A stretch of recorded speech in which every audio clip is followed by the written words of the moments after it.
April 3, 1977. Zhenghong Commune, Meishengling County. A jeep was driving along a dirt road leading from Zhenghong Commune to Ling County. Thick wild plants and trees grew on both sides of the road. Halfway through, the jeep slowly stopped. The door opened and a tall man about 1.9 meters stepped out.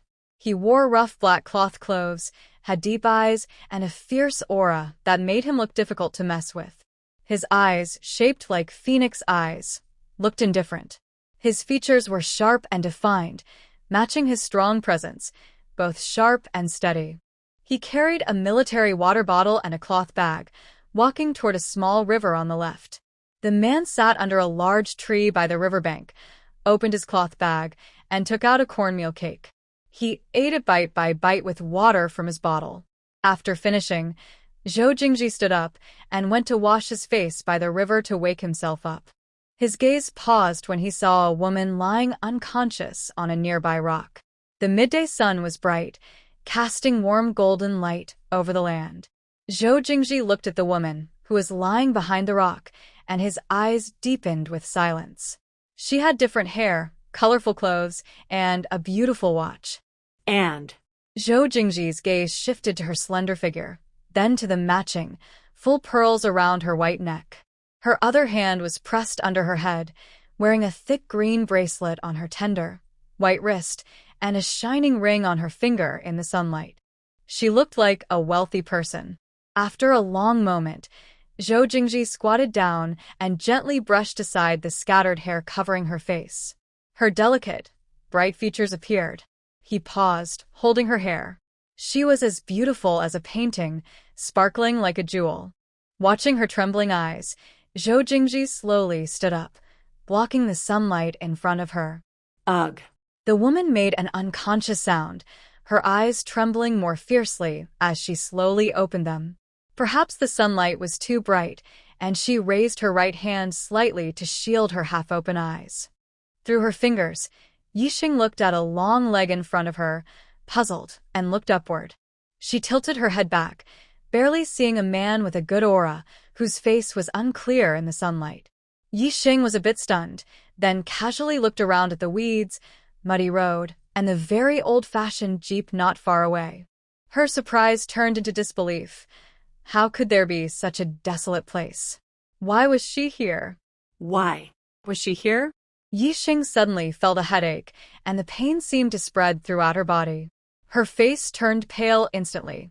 She remembered returning to her country for her father's birthday celebration, then the plane crashed. The plane she was on had an accident.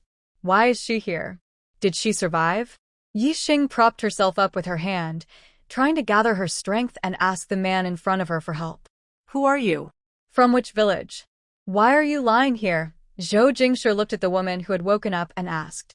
Hearing his serious tone, Yixing looked over. The man was tall and strong, with broad shoulders and a narrow waist. His face was slightly dark, but his features were handsome and pleasant. He wore simple clothes that seemed a bit old-fashioned. She guessed she had miraculously survived, but probably landed somewhere very remote. Luckily, it was still in Huagua, China, and they spoke the same language. Apart from her belongings, there was nothing else around. She was quite beautiful, so Yixing couldn't help feeling a little tense. I'm Yxing. Where is this? Yixing softened her voice, sounding weak and pitiful as she looked at the man. This is Zhenghong Commune in Ling County, Zhou Jingshi replied coldly. Ling County? Still in the town? A commune? How can there still be communes? Aren't counties divided into towns and villages? Yixing felt her mind was not very clear. Can you help me get to the nearby hospital? She asked, wanting to check herself first and then see if she could contact her brother. This is your reward, Yixing said, taking off her most valuable jade bracelet from her left hand and handing it to the man beside her. She added, your hand. Can I borrow it? Her words were cut off by the man's cold reply. There's a hospital in the county, but you need an invitation letter to go there. Did you bring one? His gaze was scrutinizing her. Yixing was stunned. Her mind was full of words she wanted to say, but couldn't. She blurted out, what year is it now? Don't you have internet here? Are you that poor? Afraid he might be offended and unwilling to help her go to the hospital later, she held back her words and thought to herself. She also decided that if there was no internet, she would donate money to help build the area after she left. She had the means. It was clear her earlier question was just a joke, and she didn't really care. April 3rd, 1977. Zhou Jingshi replied. Yixing, still holding the bracelet she hadn't yet received from the man and thinking about donating a large sum of money, hadn't yet processed his words. When she finally understood, she looked up in shock at the man in front of her. But Zhou Jingshi did not repeat what he had just said. He simply looked at Yixing with a blank expression. Yixing couldn't tell what he was thinking from his face. She tried to tell herself silently that he was joking, but everything around her seemed to suggest otherwise. What he said was the truth. All the things she consciously ignored upon waking seemed to have some clues. How could she be unharmed after a plane crash? Her body might feel pain because she thought it should, but in reality. Yixing looked at her lower body, a black skirt embroidered with colorful patterns and gold thread, paired with a matching white jacket with gold trim. She wore a pearl necklace around her neck, white shoes on her feet, and her watch and rings were all intact, with every pearl on her shoes perfectly fine. This was too strange. There was no sign of a plane crash anywhere around her. It was as if she appeared here out of nowhere. Yixing shivered involuntarily. The sunlight around her couldn't dispel the strange feeling she had. Big brother, I don't have an introduction letter. Can you help me? She said, taking off her watch and trying to give it to the man. Without an introduction letter, you'll be seen as a troublemaker and might get caught. I can't take you there, Zhou Jingshi replied firmly. Which village are you from? Xinjia village or Dalian? He wanted to find out more about her background. I don't remember, Yixing said, her mind a bit confused. She rarely felt so uncertain about her future. Zhou Jingshi didn't believe her. He wouldn't seek trouble unless necessary.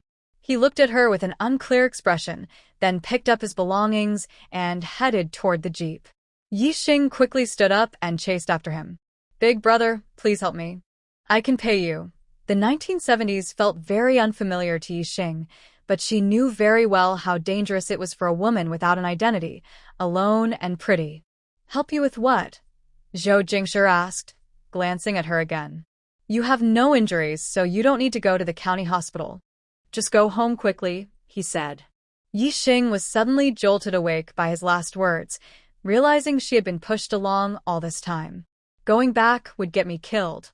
Can you please save my life? Yixing looked at the man with strong features and a noble presence. He didn't seem like an ordinary person. She hoped he would help her because she was pitiful. Zhou Jingshi listened to her strange story and didn't believe her at all. Someone who ran away wouldn't look as glamorous as she did after waking up. He looked at her bright, beautiful face and her luxurious appearance, which was different from hers. But only he knew what he truly thought. I can marry you. Would you like that? Zhou Jingshi looked at her arm, which she was holding onto, and spoke directly. Yixing hesitated for a moment, feeling confused. If you don't want to, that's fine, Zhou Jingshi said, freeing himself from her grip and moving to open the car door to the driver's seat. I do want to. Yixing quickly grabbed his arm again. Zhou Jingshi paused and turned to look at her. Her bright, moist eyes carried a strange mix of sadness and stubbornness. He sneered quietly inside. Inside the jeep, it was quiet. Yixing sat in the passenger seat, watching the man in the driver's seat put the water bottle and cloth bag on the back seat. My name is Zhou Jingshi. Hearing his words, Yixing looked at him but said nothing. Zhou Jingshi looked back and explained, I work at the Public Security Bureau in Ling County. My elders are not here. I live in the staff housing of the bureau, and I usually live alone. He briefly introduced himself and continued, I might not be able to hold a wedding, but we can get a marriage certificate first. I'll follow your requirements for the bride price and everything. Which village are you from? I'll find someone to give you a letter of introduction and a marriage certificate. Don't worry, with me here, no one will bother you. Yixing kept weighing the pros and cons. With her past 19 years of experience and education, she knew she couldn't easily solve such a difficult situation. So she nodded and said, "I don't want any ties to my past. I hope you respect my decision. Can I just get the marriage license directly from you?" Yixing knew that talking too much might cause trouble and understood her words sounded a bit forced. But in this era, she had no identity. She was an illegal resident. Securing her identity was more important than anything else now. The car was silent. Although it was April, Yixing felt unusually stuffy. She reached out and opened the window, feeling a cool breeze blow in, which eased her tense heart slightly. Zhou Jingshi watched her move and suddenly felt like smoking. He fiddled with his fingers but only opened his side window as well. Not having an official household registration is troublesome, Zhou Jingshi said at the right moment. "I don't want to bother you and I don't need to marry you," Yixing said. She had never thought about this before. She was still young. "Let's go back to Ling County," Zhou Jingshi said, not continuing the topic. He started the jeep and drove along the small road ahead. As the car moved away, it kicked up dust on the road. It was cooler now, but the dust in the air still felt uncomfortable on her face. "Close your window on your side," Yixing said while shutting her window and speaking to Zhou Jingshi. Throughout the journey, Yixing kept watching outside. She lacked understanding of this era and held on to a faint hope that someone was joking with her. She couldn't quite believe such strange things were happening to her. On the way, only a few old men dressed simply, with patched clothes and big bamboo baskets, walked along the road. There were very few people.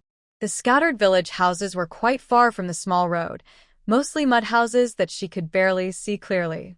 After about half an hour, the jeep was approaching the county town and more people appeared. Most buildings in the town were single-story brick and tile houses, but some 2- or 3-story buildings could also be seen. Yixing looked at the passing people and things. They matched her memory of the rare 1970s impression, rustic and dusty, as if the world was covered in a layer of dust.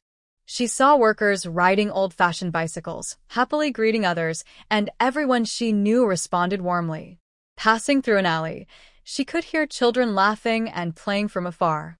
Everything around felt so real. It didn't seem as bad as she had imagined. The car slowly entered a large courtyard.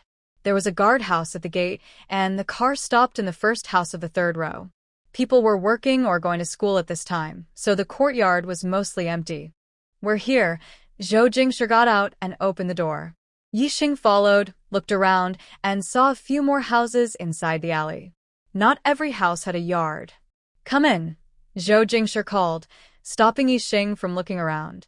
He walked inside and closed the door behind him. The courtyard was quite big, but had few things. On the right side, there was a large bicycle, and on the left, a well. There were 2 small buildings, probably a kitchen and storage room. When Zhou Jingshi opened the front door, Yixing went inside. The middle was the living room, with 2 bedrooms beside it. Zhou Jingshi took a thermos and poured her a cup of hot water. "Drink this first. I'll go buy some food. Stay inside, and don't go out," he said. It was nearly 2 o'clock now. Yixing probably hadn't eaten lunch. Zhou Jingshi didn't cook much, and planned to buy some food instead. "Okay," Yixing replied in response. She also felt a bit hungry. Zhou Jingshi thought that Yixing was probably not very sharp-minded. Nowadays, normal people wouldn't dress like that when going out.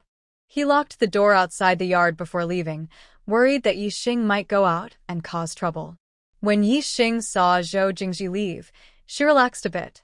She sat on a stool, picked up a porcelain cup on the table, took a sip of water, then held the cup up to her eyes. The cup had bright red characters printed on it, 1977. She truly felt like she had traveled through time.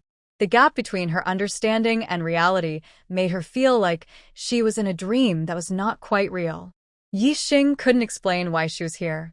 She really hoped it was all just a dream, and that when she woke up, she would go back. Going back. If she went back, she would die.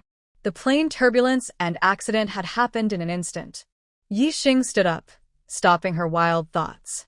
Since she was alive, she had to cherish the present. She looked around. The main furniture in the living room was just a simple long table, a small square table, some stools, and a large cabinet, all old-fashioned styles she had only seen in TV dramas before. The door to the west room was half open. Yi Xing went over to look. There was a bed and a cabinet inside, but the rest was just clutter. Zhou Jingji was probably sleeping in the east room. The door was closed, so Yi Xing didn't open it to check. She sat back in her chair and continued drinking tea. Zhou Jingji returned quickly, carrying 2 cloth bags. "Mealtime is over now. I only have some simple food," he said, taking out 2 metal boxes and a leftover cornbread from one of the bags. No matter what, he wouldn't give Yi Xing poor food for her first meal. But since mealtime was over, the county's state-run restaurant no longer had rice. In this era, there was no leftover food. These 2 dishes were cooked hastily by the chef. Yi Xing helped open the lids. Inside, there was a box of braised pork, a box of scrambled eggs with green vegetables, and a box of dumplings, all steaming hot. The meals were generous, full of food. Zhou Jingji went to the kitchen to get 2 pairs of chopsticks, handed the dumplings to Yi Xing, and took a pancake for himself. "Is there a bowl in the kitchen? Go get one." "There are too many dumplings for me to finish," she said. She had a small appetite and didn't want to eat alone. "Eat as much as you can. If you don't finish, give them to me," Zhou Jingji replied. He had already eaten at noon. Now he was just eating with Yi Xing. Hearing Zhou Jingji's words, Yi Xing didn't bother to argue. She ate 1 dumpling, which was filled with pork and cabbage, fragrant and delicious. Yi Xing was indeed hungry. She took a bite of braised pork, which was tender, juicy, and flavorful. The meat was soft and not greasy. It was quite good. She then took a bite of stir-fried greens with eggs. The vegetables were fresh and fragrant, also very nice. Yi Xing felt satisfied after this meal. After eating, Zhou Jingshi handed Yi Xing another cloth bag and told her to go to the east room to change. "This is an old outfit belonging to my former comrade's wife. You wear it first, and later I'll take you to buy new clothes," he said, asking her not to dislike it. "Thank you," Yi Xing replied without refusing. She had already planned to tell Zhou Jingshi about this. Her current outfit couldn't be worn in society before the situation improved. While Yi Xing was changing clothes, Zhou Jingshi took the lunchbox to the kitchen to wash. Yi Xing had a small appetite and ate little, only finishing about a third of the dumplings, which were eaten by him. The east room was simply furnished, a bed placed against the wall, a small table at the head of the bed, and a wardrobe. The room was clean and tidy, with the bedding neatly folded. The clothes were ill-fitting and uncomfortable, but there was no mirror in the room, so Yi Xing couldn't see how her outfit looked from above. She was wearing a white shirt made of a fabric called dingliang, which was a bit tight because it was small. The lower half was a pair of old-fashioned black cloth trousers, a little loose at the waist but not falling down. Luckily, her long top covered it. She also had a pair of cloth shoes, very clean but a bit large for her. Her hair was dyed caramel color and looked somewhat unconventional. In this unfamiliar era, standing out was not good, but she had no way to change herself. Yi Xing wanted to part her hair into 2 braids like she saw on the street earlier, but without a hair tie, she could only leave it loose like before. After tidying up, Yi Xing opened the door and said, "I've put the clothes I changed out of on the bed." Zhou Jingshi had already quickly cleaned up the dishes and was drinking tea in the living room. Yi Xing saw that the teacup he was using was the same one she had used earlier. He was not very particular about details. Zhou Jingshi put down his cup and looked at her. She was wearing simple clothes now, which looked less noble than before, but more gentle and lively. Her hair color was more noticeable, but with him protecting her, others wouldn't dare say much. "Let's go. There's nothing at home for women. When we get to the supply and marketing cooperative, buy whatever you need. Don't worry about money." Zhou Jingshi mostly stayed at the police station, eating at the station's cafeteria. There were few things at home. "Where will I stay today?" Yi Xing asked casually. "You have been staying here these past 2 days. The big courtyard is filled with family members from the police station and nearby factories, so it's very safe. I will stay at the police station for a couple of days. Tomorrow, I will go to Zhenghong Commune to register your household. Zhou Jingshi understands what Yixing is worried about. He considers himself a decent person and doesn't want to pressure her. Thank you. I will repay you someday, she says. Hearing what she wants to hear, Yixing doesn't mind being a little sweet. She doesn't want to marry so quickly. She needs to find a way to keep this person close. Once she registers her household, her biggest worries will be gone, and she can act more freely. Just marry me peacefully, don't cause trouble. That's the best way to thank me, Zhou Jingshi warns. That's rude. Before leaving, Yixing asks, where's the bathroom at home? She hasn't seen the toilet. It's at the back. I'll take you there, Zhou Jingshi says, turning left with Yixing. They walk through a narrow path about 1 meter wide between the neighbor's house on the left and their own. Behind Zhou Jingshi's house, Yixing sees a square-shaped mud-built house, and she falls silent. This is it. I'll wait outside. Zhou Jingshi confirms her guess. That's the toilet. Yixing walks over with a pale face, trying to endure. She tells herself that life was tough back then. Everyone had to go through it. When she reaches the toilet door, seeing inside and smelling the air, she can't hold back a gag and covers her nose, returning to Zhou Jingshi. She has never seen anything like this before. Is this all there is? Yixing looks at Zhou Jingshi with tears in her eyes. Yes, he replies, slightly pursing his lips. Their home toilet is actually quite clean. He doesn't come back often. Every household around has many adults and children, so the toilet environment is even worse. A few years ago, they built a family apartment building on the west side of the courtyard, 5 stories tall, with 9 households per floor, sharing sinks and toilets, and the environment isn't good. Yixing used to think life was hard in this era, but facing these things makes her truly understand how tough it was. And this is just the tip of the iceberg of a difficult life. Yixing resigned herself and went to the toilet, holding her breath and blocking her senses. Whether going to the supply and marketing cooperative or taking a bus, she didn't speak the whole way. She really didn't feel like talking, doubting everything in life. Zhou Jingshi didn't speak either. He was born into a family where his grandfather was already powerful and influential. Every step he took was planned by his grandfather and father. He is 20 years old and graduated from university before joining the army. Before that, he would go to his brother-in-law's unit for training during holidays each year. Once in the army, he quickly became a squad leader and always worked hard on the front lines. He had a comfortable life since childhood, but his military career made him less concerned about external conditions. The most rebellious thing he did was retire due to an injury last year, then switch to politics, breaking away from the plans his elders had made for him. In Ling County, this is just the start of his political career. At his family home in Beijing, there is a clean toilet, a nanny to take care of meals, and guards so he doesn't have to worry about small matters. But he won't let Yixing return to Beijing, even though her life here didn't meet her expectations. His wife can only stay by his side. Enjoying his benefits also means accepting the problems that come with them. Supply and marketing cooperative. The car stopped, and Yixing snapped back to attention. The Supply and Marketing Cooperative is one of the few 3-story buildings in the county. On the first floor, there are many counters filled with various goods. Zhou Jingshi took a cloth bag from the car, prepared by someone, and took Yixing upstairs. Clothes and fabrics are sold on the second floor. The second floor has far fewer people than the first, and Yixing felt curious and much happier.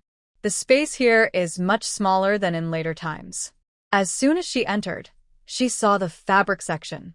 She walked to the counter, where a young woman in her 20s was working. Zhou Jingshi followed behind her. Hello, could you show me those 2 shirts? The ready-made clothes were behind the counter. There weren't many clothes, and Yixing looked at the styles, which were all pretty similar. She chose 2 white shirts and asked the clerk to bring them down. The clerk, Wang Xiaoyun, looked attractive, and the man beside her was also good-looking. Since they probably could pay without trouble, she followed Yixing's finger and took down the 2 white tops. Yixing touched the fabric. One was the same as what she was wearing, and the other was rough cotton. Both sizes fit her, so she looked at the pants. She pointed to 2 black wide-leg pants, and after the clerk brought them down, she thought they looked good.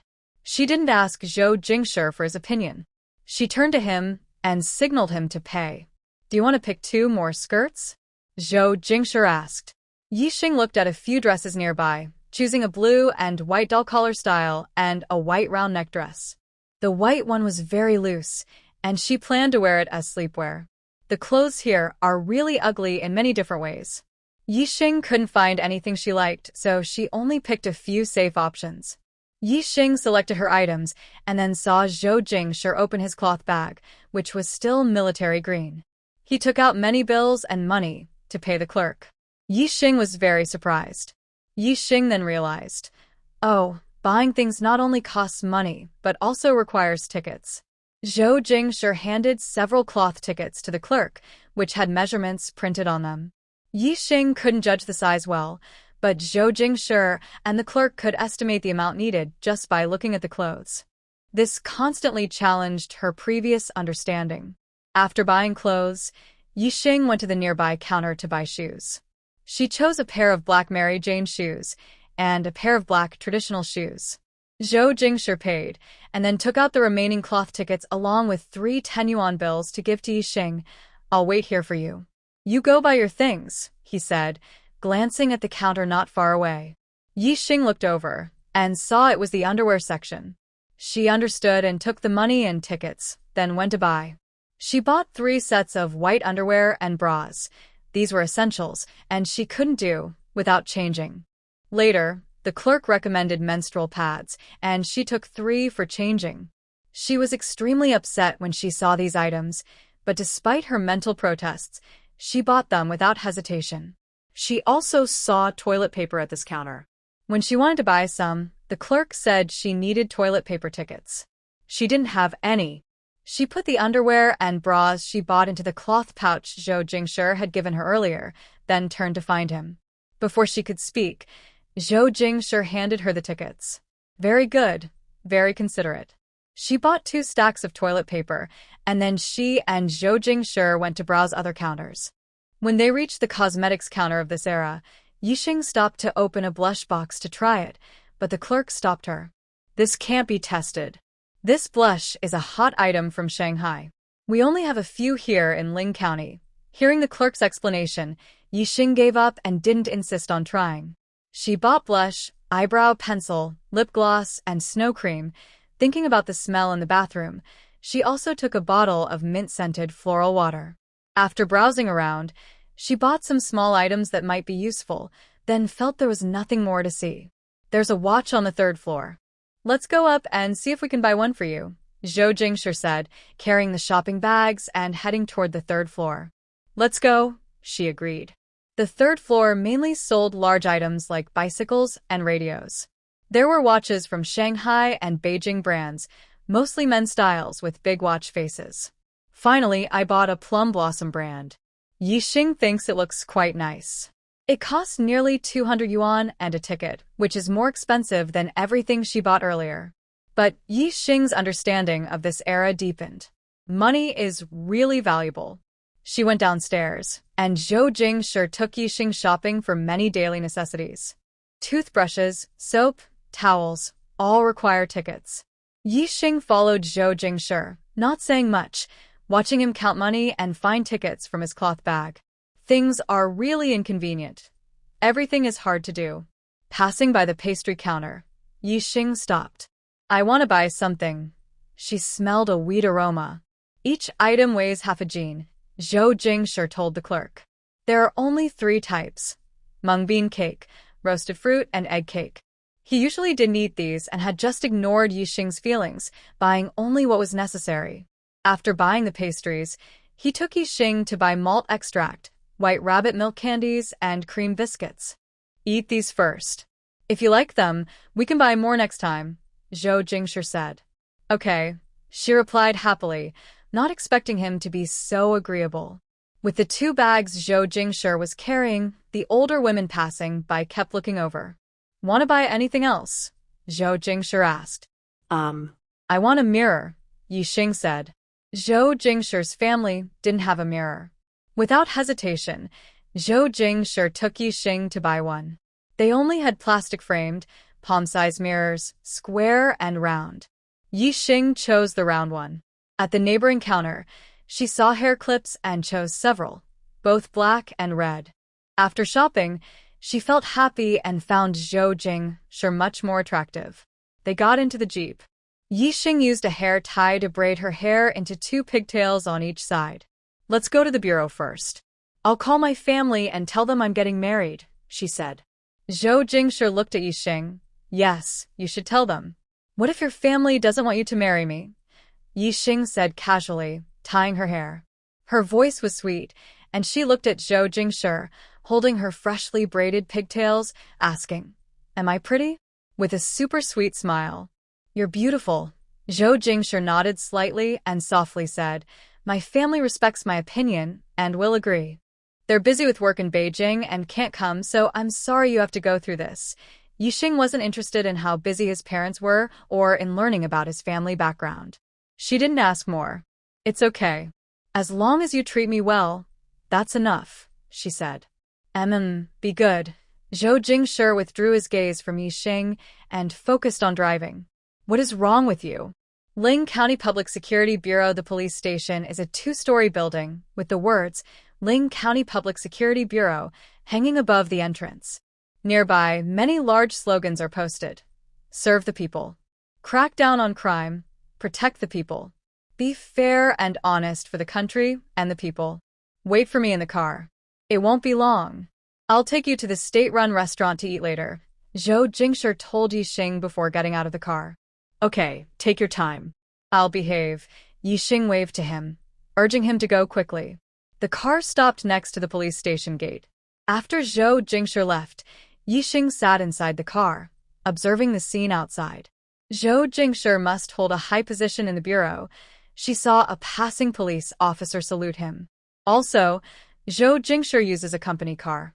Today, on the busy streets, she hadn't seen a second Jeep like his. The car was parked at the police station entrance. People passing by looked at it, but didn't dare to come over and talk. She wondered if Zhou Jingshi relied on connections from his family in Beijing, or if he truly had real skills. Probably both.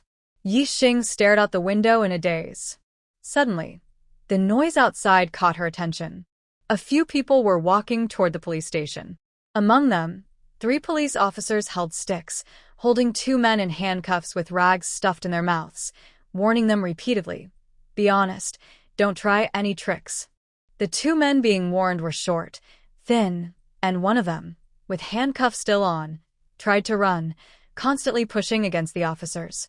There was blood on the handcuffs. What's going on now? A police officer, about the same age as Zhou Jingshi, came out of the station. Captain Liu, still involved in black market dealings. Look at this, no official letter, said the leading officer, pointing at the struggling man. Really bold. All right, take them in. In a few days, they'll be sent to the coal mine in the west, Captain Liu said, seeming used to this kind of thing. Yes, they responded and dragged the struggling men into the station. Yixing could still hear them saying, Go, you profiteers. You deserve to dig in the mines. And you, without an official letter, will spend your whole life shoveling coal in the mine. One of them even kicked the shorter man. The whole process took only a few minutes. Yixing sat stiffly in the car, feeling disgusted. Despicable men. Second floor director's office. Zhou Jingshi stood by the window, looking down at the chaos happening below. Knock, knock, knock. There was a knock at the door. Come in. Lu Weiguo pushed the door open and saw Zhou Jingshi standing by the window, holding a cigarette but not lighting it. He couldn't see Zhou Jingshi's face clearly, nor could he tell if the matter was handled to his satisfaction. Director Zhou, the task is done. Lu Weiguo looked at the man's back. Zhou Jingshi turned around, placed the cigarette on the nearby table, and prepared to leave. You go handle the connection with the militia of Zhenghong Commune. He paused slightly in front of Lu Weiguo and gave instructions. Earlier that morning, Zhou Jingshi had gone to Zhenghong Commune to understand this matter. Yes, don't worry. I will do it well, Lu Weiguo hurriedly replied, stepping aside. Please go ahead. Zhou Jingshi left.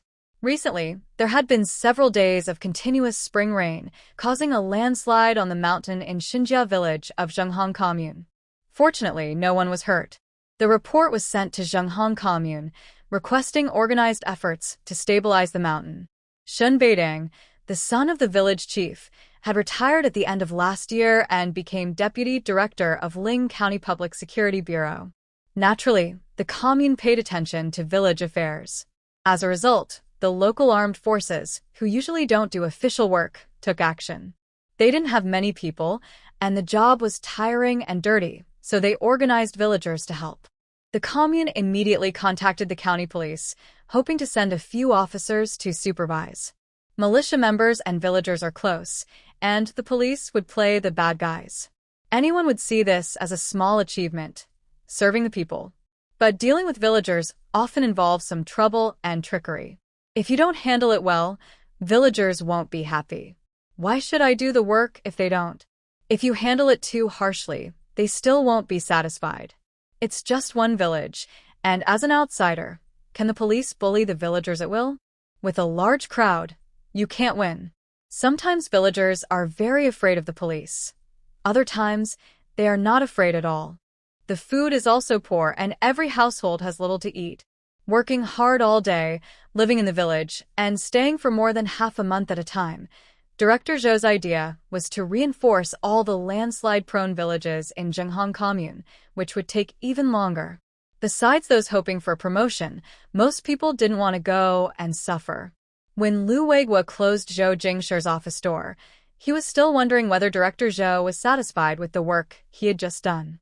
He thought Zhou Jingshi should be satisfied, otherwise, he wouldn't have assigned him this task. Although it was tiring, it was a contribution. In a few years, he might get promoted and even build connections with Director Shin. When Zhou Jing arrived, Yixing had already calmed his emotions and showed no obvious signs of distress. Sorry to keep you waiting. You must be hungry. What would you like to eat later? Zhou Jing seemed to have just finished a call and hurried down. It was only after 5 o'clock, and since they ate late at noon, Yixing had no appetite. I'm a bit tired and want to go back and rest for a while, Yixing said, rubbing his temples with a weak smile. My health hasn't been good lately, or I wouldn't have fainted outside. Zhou Jing noticed that Yixing's face looked paler than before. His tone was still gentle and weak, with a smile on his lips, but the smile didn't reach his eyes. His alluring almond-shaped eyes held a cold indifference that could scare people away. It was probably because Lu Weiguo was young and inexperienced, and even small matters could frighten female colleagues. The silver handcuffs had worn down to blood, and he wondered whether to find someone gentler or to keep practicing. I'll take you home to rest. In a few days, I'll take you to the hospital for a checkup. I'll make sure your health improves. He wasn't sure if Yixing was just making an excuse or really unwell, but since he had fainted, a checkup would help ease worries. I'm listening to you, Yixing said. Whenever you say we should go to the hospital, we'll go. She was just pretending. Yixing didn't want to talk much and closed her eyes to rest, occasionally rubbing her temples, looking very tired. Zhou Jing wasn't a talkative or interesting person, but he wanted to comfort her. Still, he knew it was hard to achieve his goal. It was better if they understood each other without saying everything aloud. There was no need to break the silence. At this time, the courtyard was lively. When the jeep stopped, a woman in her 50s approached and greeted Zhou Jing with a smile. Director Zhou is back. Uncle Zhang. Zhou Jing responded gently. Director Zhou, is this your partner? I haven't seen her before, Aunt Zhang said, surprised as she saw Yixing get out of the car, and she asked out of curiosity. No wonder she was surprised. Most people of Zhou Jing's age were married with children, and their kids were in school. But Zhou Jing had no female colleagues around him, and at his age, suddenly becoming the head of the police station was impressive. The older women in the department all eyed him eagerly, hoping to find a connection for themselves. But Zhou Jing was hard to approach, and no one dared to make a move openly. When Zhou Jing was transferred last year, many female colleagues had tried to get close, but they were scared off by his strict methods. He doesn't give any respect to female colleagues, not even to their fathers. He says that Captain Li can't even teach his daughter well, so how can he be a good police officer? He's been a police officer for over 30 years and was dismissed just before retirement as a warning to others. After this incident, no female colleagues dared to get close. The Leaf family even married off their daughter at the end of last year, moving her far away to the countryside. This is my fiancée since childhood. She hasn't visited before, but I came to pick her up today. We will get the marriage certificate in a few days, and I will invite Aunt Zhang to celebrate, Zhou Jingshi explained, then said to Yixing, "This is Aunt Zhang. She lives next door. Uncle Zhang is the chef at the bureau's cafeteria, and his braised pork is very delicious. Aunt Zhang is also the logistics officer at the bureau." Yixing nodded and smiled at Aunt Zhang. "Hello, Aunt Zhang, my name is Yixing." He automatically filtered out any false words from someone else. "Fiancé since childhood? That's quite bold to say. Comrade, you looks very nice. If you need anything in the future, you can come to Aunt Zhang, who lives next door. It's very convenient," Aunt Zhang politely said, thinking that it's no wonder she married Joe Bureau. She's good-looking, has good skin, and a good figure. No girl from nearby administrative units can compare to her. After greeting, Aunt Zhang gave a subtle signal and went home. Tomorrow, she would definitely gossip with her old friends at the bureau. Bureau Zhou is getting married, and his fiancée has arrived. She's also from a family with a traditional match, and she's very pretty. She took the bought items back to her room. Zhou Jingshi took out new bed sheets and covers, remaking the bed. All the purchased items were piled on the living room table and on the floor. Yixing didn't pay attention. She sat on the living room stool, poured herself a cup of hot water from the new cup, and gazed thoughtfully at the door. "Go rest first. I've changed the sheets, and they're very clean. I'll call you when I buy dinner later. Even if you're not hungry, try to eat a little less." Zhou Jingshi finished tidying the bed and told Yixing to rest. She took the old sheets and covers and placed them in an empty basin in the west room. "Thank you. Luckily, I met you. You're thoughtful and caring, or I wouldn't know what to do." Facing Yixing's sweet words, Zhou Jingshi remained calm. "Taking care of female colleagues is what I should do." All right, you should." She went to the kitchen to get the lunchbox and drove to the police station. Many people were eating in the cafeteria. Zhou Jingshi first went to the back kitchen. Uncle Zhang saw her and put down what he was doing. "Captain Zhou is here. What would you like to eat tonight?" "The logistics sent over pork and chicken this afternoon. Is there chicken soup in the stew, and what other dishes are there?" "There's chicken soup, sweet and sour pork, and 3 kinds of vegetables. I want 1 serving of each, plus a small bowl of wontons and a bowl of rice." Zhou Jingshi put the lunchbox aside. "Uncle Zhang, thank you for your help." "No trouble at all. It's my duty. The wontons take a little time to cook, so Zhou Ju, you go ahead and get busy. Later, I'll ask Xiao Zhang to deliver it to you," Uncle Zhang said kindly. After Zhou Jingshi left, Uncle Zhang called his apprentice Xiao Zhang to start cooking while he prepared the chicken soup and the wonton filling. About an hour later, Zhou Jingshi carried the food home. The police station is very close to the residential area, only about 5 or 6 minutes on foot. Zhou Jingshi walked quickly and reached home in just a few minutes. It was already dark outside. Zhou Jingshi pushed open the small courtyard door. The rooms were dark, and Yixing was still resting. He turned on the living room light, a soft orange glow that wasn't very bright. "Yixing," Zhou Jingshi called at the door of the east room. He called twice more but got no response. He gently pushed the door, which wasn't latched from the inside. He went inside, turned on the light, and saw Yixing lying on his pillow, sleeping soundly on his bed. Under the warm orange light, the girl's features looked delicate. "Yixing," Zhou Jingshi raised his voice slightly, trying to speak softly. Yixing mumbled in response. "Come and eat some hot food," Zhou Jingshi said, turning to leave once he was sure she was awake. Yixing slowly sat up, murmuring in discomfort. Her whole body felt unwell. She couldn't quite say where it hurt, but she just felt uncomfortable. She didn't expect to fall asleep, so she hadn't latched the door from inside. Seeing Zhou Jingshi turn to leave, she felt relieved.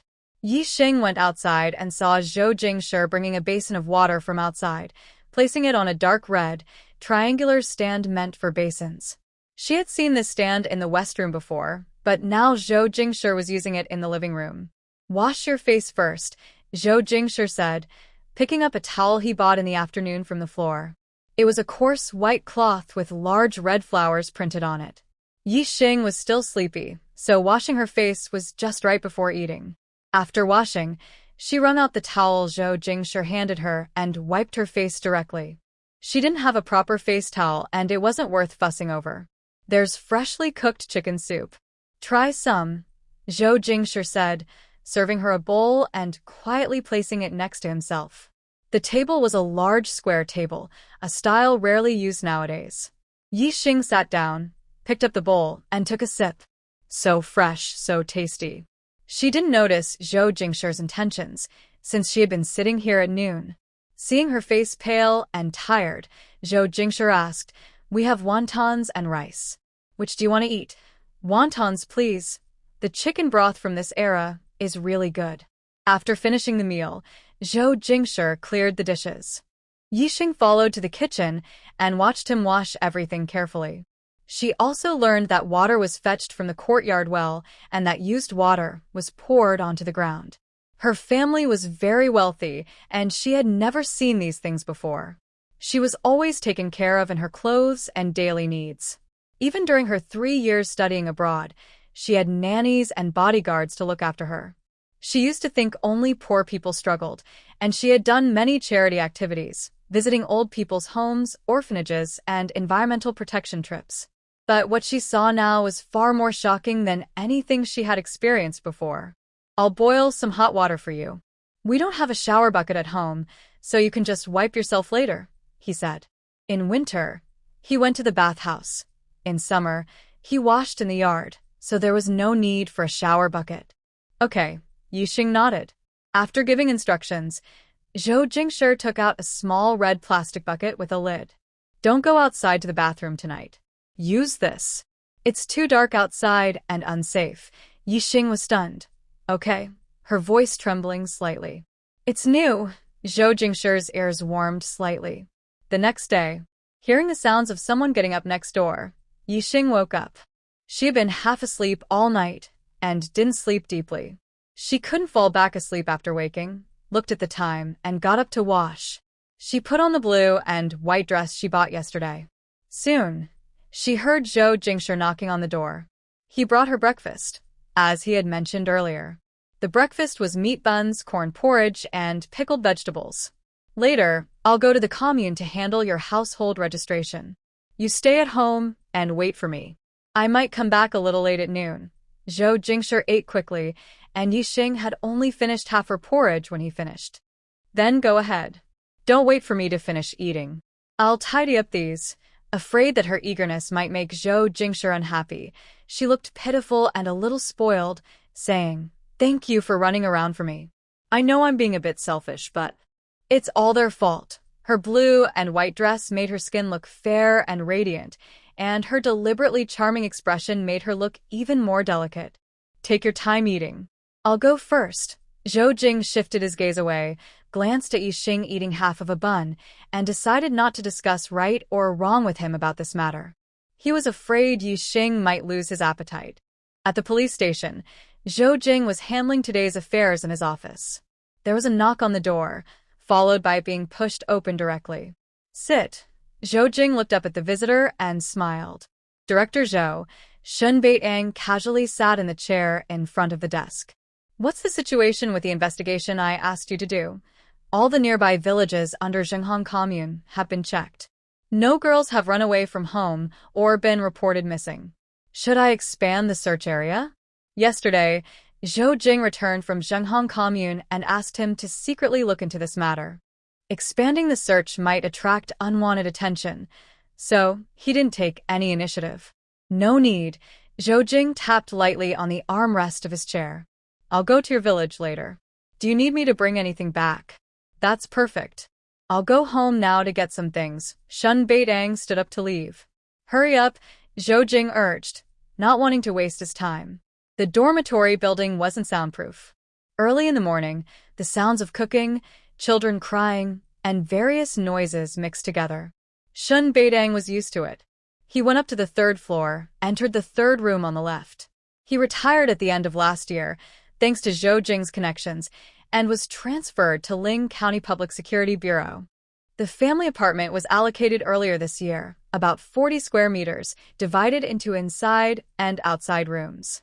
He and his wife slept inside with their 2-year-old son. Their eldest son, 7 years old, slept in a small bed in the living room outside. Their 5-year-old daughter was left in the village with her grandparents.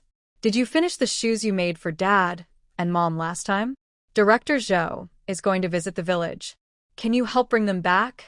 His wife was tidying up the dishes and chopsticks used by their eldest son. They're finished. They're in the wardrobe. Go get them. I'll prepare some snacks and candies for Anin. Jiang Qiaihua put down what she was holding and went to the cupboard to get some pastries and candies. Anin was her second daughter. Have you met Director Zhou's fiancé? The clothes she borrowed yesterday were her best outfit. No, she replied, but she heard the women in the office gossiping. Zhou Jing first went to Zhenghong Commune with Lu Weiguo. Director Zhou, you're here, said Gu Jianjun, head of the Armed Forces Department at Zhenghong Commune, as he approached to greet him. Gu team, this is Lu Weiguo. He will handle all the coordination for this project. Zhou Jing introduced Lu Weiguo after greeting the others. Hello, Gu team. Lu Weiguo stepped forward. After the two exchanged greetings, Zhou Jingji spoke. You all chat first. Director Shen asked me to help deliver some things to his family. I'll go deliver them now. All right, go ahead and busy yourself. Lu Weiguo and Gu Jianjun exchanged a glance before leaving with Zhou Jingji. Lu Weiguo thought, I didn't expect Director Zhou and Director Shen to be so close. Director Zhou must value me a lot. This time, I'll do my best to show my worth at Shen's village. Gu Jianjun thought, I didn't realize Director Zhou cares so much about Deputy Director Shen. I should pay more attention to Shen's village in the future. Shen's village. Zhou Jingji drove his car to Shen Beitang's house, carrying a large bag prepared by Shen Beitang. The car's arrival drew many villagers' attention. The elders, women, and children all peeked out to look. When they saw the car parked in front of the village chief's house, they guessed Shen Beitang had returned. But an unfamiliar man got out instead. Hey, Xiao Zhou, is Beidang back? Shen Danny came out after hearing the noise. Zhou Jingji was just getting out of the car. Auntie, Beidang is busy today. I'm just heading to the commune. Beidang asked me to bring some things back, he said, handing the large bag to Shen Danny. This kid is quite troublesome. Come in and have some water, she said, pulling Zhou Jingji into the yard and calling inside. Old Shen, Xiao Zhou is here. Seeing the village chief come out of the house, Zhou Jingji said, Uncle Shen, I'm just passing by and helping Beidang deliver some things. Xiao Zhou is here. The village chief looked at his wife. Hurry and pour some water. Village chief Shen Guozhu invited Zhou Jingji to sit. Xiao Zhou, have some water. Shen Danny quickly brought a bowl of red sugar water. Thank you, Auntie. No need to be polite. You two chat, she said with a smile, and left after serving the water. Zhou Jingji took a sip, then put the bowl on the table. Uncle Shen, I have a favor to ask, he said. Xiao Zhou, as an old man in the village, I'll help if I can. Just tell me what you need. Shen Guozhu felt a twinge in his heart, but couldn't bring himself to refuse. His youngest son had just finished military service and relied on others for work. Now he was working under someone else, owing favors and afraid of offending anyone. Uncle, I need your help. Hearing Zhou Jingji's words, Shen Guozhu took a deep breath and held his pipe. Just write a certificate for me. Don't spread it around, he said firmly. Don't worry, uncle, I understand, Zhou Jingji replied. Then Shen Guozhu didn't go to the village office but went straight inside to get a letter of introduction. Uncle, could you also issue a marriage certificate? Zhou Jingji asked, taking the letter. He had already handled household registration and the introduction letter, so a marriage certificate was the only thing missing. Shen Guozhu sighed inwardly. After finishing her chores, Shen Guozhu, like an old man gossiping, kept talking as he prepared to leave. Uncle Bei's fifth brother didn't have good luck. He hurt his leg in the war years ago, his wife left early, and his son died fighting in the army. He was left with his granddaughter. His daughter-in-law left after a couple of years. Old people have little to hold on to. He passed away a few years ago, saying he wanted to send his granddaughter to find her mother. No one knows if she found her or not. Now she's about 18 or 19. Uncle, what's her name? People in the village call her Little Star. Her mother's surname is Yi. Shun Guizhu took a puff of smoke. She's a pretty girl. Meanwhile, Zhou Jingshi was at Shun's village, and Yi Xing was washing clothes. After breakfast, she started taking out the big and small basins from the west room, planning to do laundry. In the past, others took care of these chores, but now she had to learn to do it herself. Thinking about the past endlessly won't help her situation. It only causes inner conflict. She used a small wooden bucket to fetch water from the well beside the gate, then carried it to a large wooden basin. She needed to wash the clothes she wore yesterday before putting them away, and also the borrowed clothes from yesterday that needed to be cleaned and returned. She had bought new underwear last night and washed it in the dark after Zhou Jingshi left. She couldn't stand not changing her underclothes daily. Fortunately, the wind blew all night, so they dried barely in time, and she changed into them this morning. The dress she wore today didn't need washing. She could manage with it for a day. All the other clothes she bought yesterday, along with her underclothes she changed this morning, needed washing. Yi Xing waited until after 9 a.m. when the noise of people coming and going in the courtyard died down. Then she opened the small courtyard door. She quietly, her heart pounding, carried her bucket of nighttime use to the back toilet, pouring out the contents. She quickly returned, closed the door, paused behind it, then nonchalantly carried the bucket back to wash her clothes. Nothing had happened. She felt dirty. Yi Xing finished washing and hanging her clothes by 10 a.m., then looked at the sheets and quilt cover she changed yesterday in the west room. She thought for a moment and took them out to wash again. Living under someone else's roof, doing more work is never wrong. Marriage was her last choice. Before that, nothing could be taken for granted. But it was so heavy. She really couldn't keep washing. Finally, she put the sheets into the basin and took off her shoes to step on them. She stepped. While washing and playing, she finished washing the sheets and quilt cover, hanging them on the line. By nearly 12:30 p.m. exhausted, Yi Xing returned to the living room and leaned on the table. Zhou Jingshi was surprised to see the wet bedsheet hanging in the yard, still dripping water. Looking at Yi Xing, who was lying face down on the table, he said, "You're a bit late coming back." He placed the lunchbox on the table as he spoke. "Nothing serious." "How did it go?" Yi Xing asked, trying to sound alert. "It went well," Zhou Jingshi replied calmly, noticing Yi Xing's pale, tender hands turned red.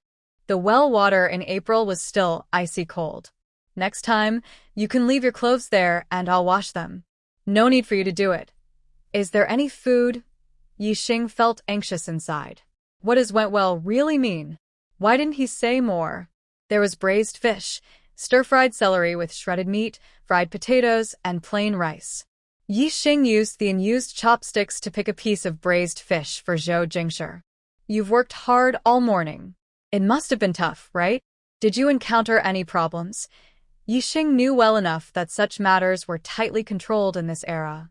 But that was only for the lower ranks. People with status and power found everything easier.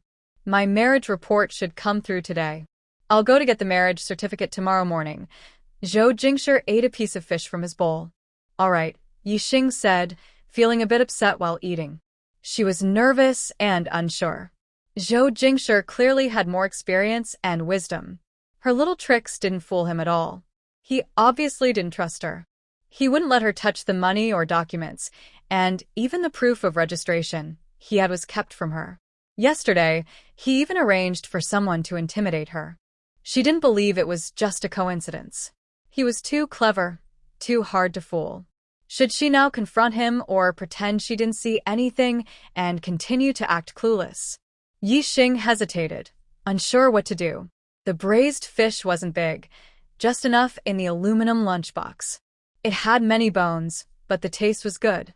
She patiently picked out the bones and ate a few more bites. "This afternoon, I can go out with you," Zhou Jingshi said. "Okay, that won't interfere with your work, right?" Yixing wanted to find some way out. I'll finish my work and come to pick you up probably around 3 or 4 o'clock. Then I'll take a quick nap. I didn't rest well last night and woke up too early. I'm leaving now. Remember to lock the door when you go out, Zhou Jingshi said as he finished washing the dishes and reminded Yixing in the east room. Okay, be careful on the way. Hearing her call out, Zhou Jingshi chuckled. This place was probably the safest in the county, with government offices nearby. The water in the yard was spilled too much, making the muddy ground very slippery. Luckily, the path from the kitchen to the living room and from the living room to the gate was paved with bricks, or it would have been hard to walk. Zhou Jingshi looked at the clothes covered by the bedsheet. They hadn't been cleaned earlier that morning, so he washed them. He saw a small lavender dress, with lace trim fluttering in the wind. The dress had a gentle curve, and he thought about its purpose, feeling a warm sensation in his nose. He reached up and touched his nose, and there was blood. Zhou Jingshi quickly left the yard. He couldn't bear to be seen like this. The cold wind made him feel more alert. In the office, Zhou Jingshi was working on some documents. He felt it was about time to stop and took a break. He glanced at the time on his wrist. He guessed his grandfather had already finished his noon rest. His grandfather was old. He had been injured many times on the battlefield when he was young. Now, retired, he lived in a military hospital with special staff taking care of him. Getting married was a big event, and he believed he should tell his elders at home. He had submitted a marriage application yesterday, but there was no news yet. He trusted that no one would delay his request. Zhou Jingshi dialed a familiar number. After a few minutes of verification and transfer, the call connected to his grandfather's room at the military hospital. When the call was answered, Zhou Jingshi spoke first. Grandpa, this is Jingshi. How have you been recently? Has your leg inflammation come back? Hearing his grandson's concern, the old man was happy. He asked about Zhou Jingshi's recent life. After hanging up, Zhou Jingshi relaxed his tense body and leaned back in his chair, lost in thought. Even if his grandfather was angry or dissatisfied, he would agree to this decision. He had expected that. He chose to go into politics. His grandfather felt he owed him, and as a way to make up for it, the family would prioritize his opinion in the marriage. Their family had 3 generations of soldiers. His grandfather had 3 sons and a daughter. His father was the eldest, based in Beijing, working for the military district's military committee. His 3rd uncle died early in the war, and his 4th uncle was a top commander in the southern province. His father had 2 sons and a daughter. The eldest, Zhou Jingshi, was the grandson who received the most family resources. He married the eldest daughter of the political Lin family and was now a division commander in the Navy. His 3rd uncle died early. He had a son, Zhou Jingshan, who was a year older than him. His grandfather loved him very much. The family elders cared for him. Zhou Jingshan was a regimental commander in the Air Force and married the daughter of a top leader in the Air Force military district. His 4th uncle had 1 son and 2 daughters. He shared 1/3 of his resources with his eldest son Zhou Jingshan, another 1/3 with his own son Zhou Jingshi, and kept the remaining 1/3 for himself. Zhou Jingshi was 4 years younger than him.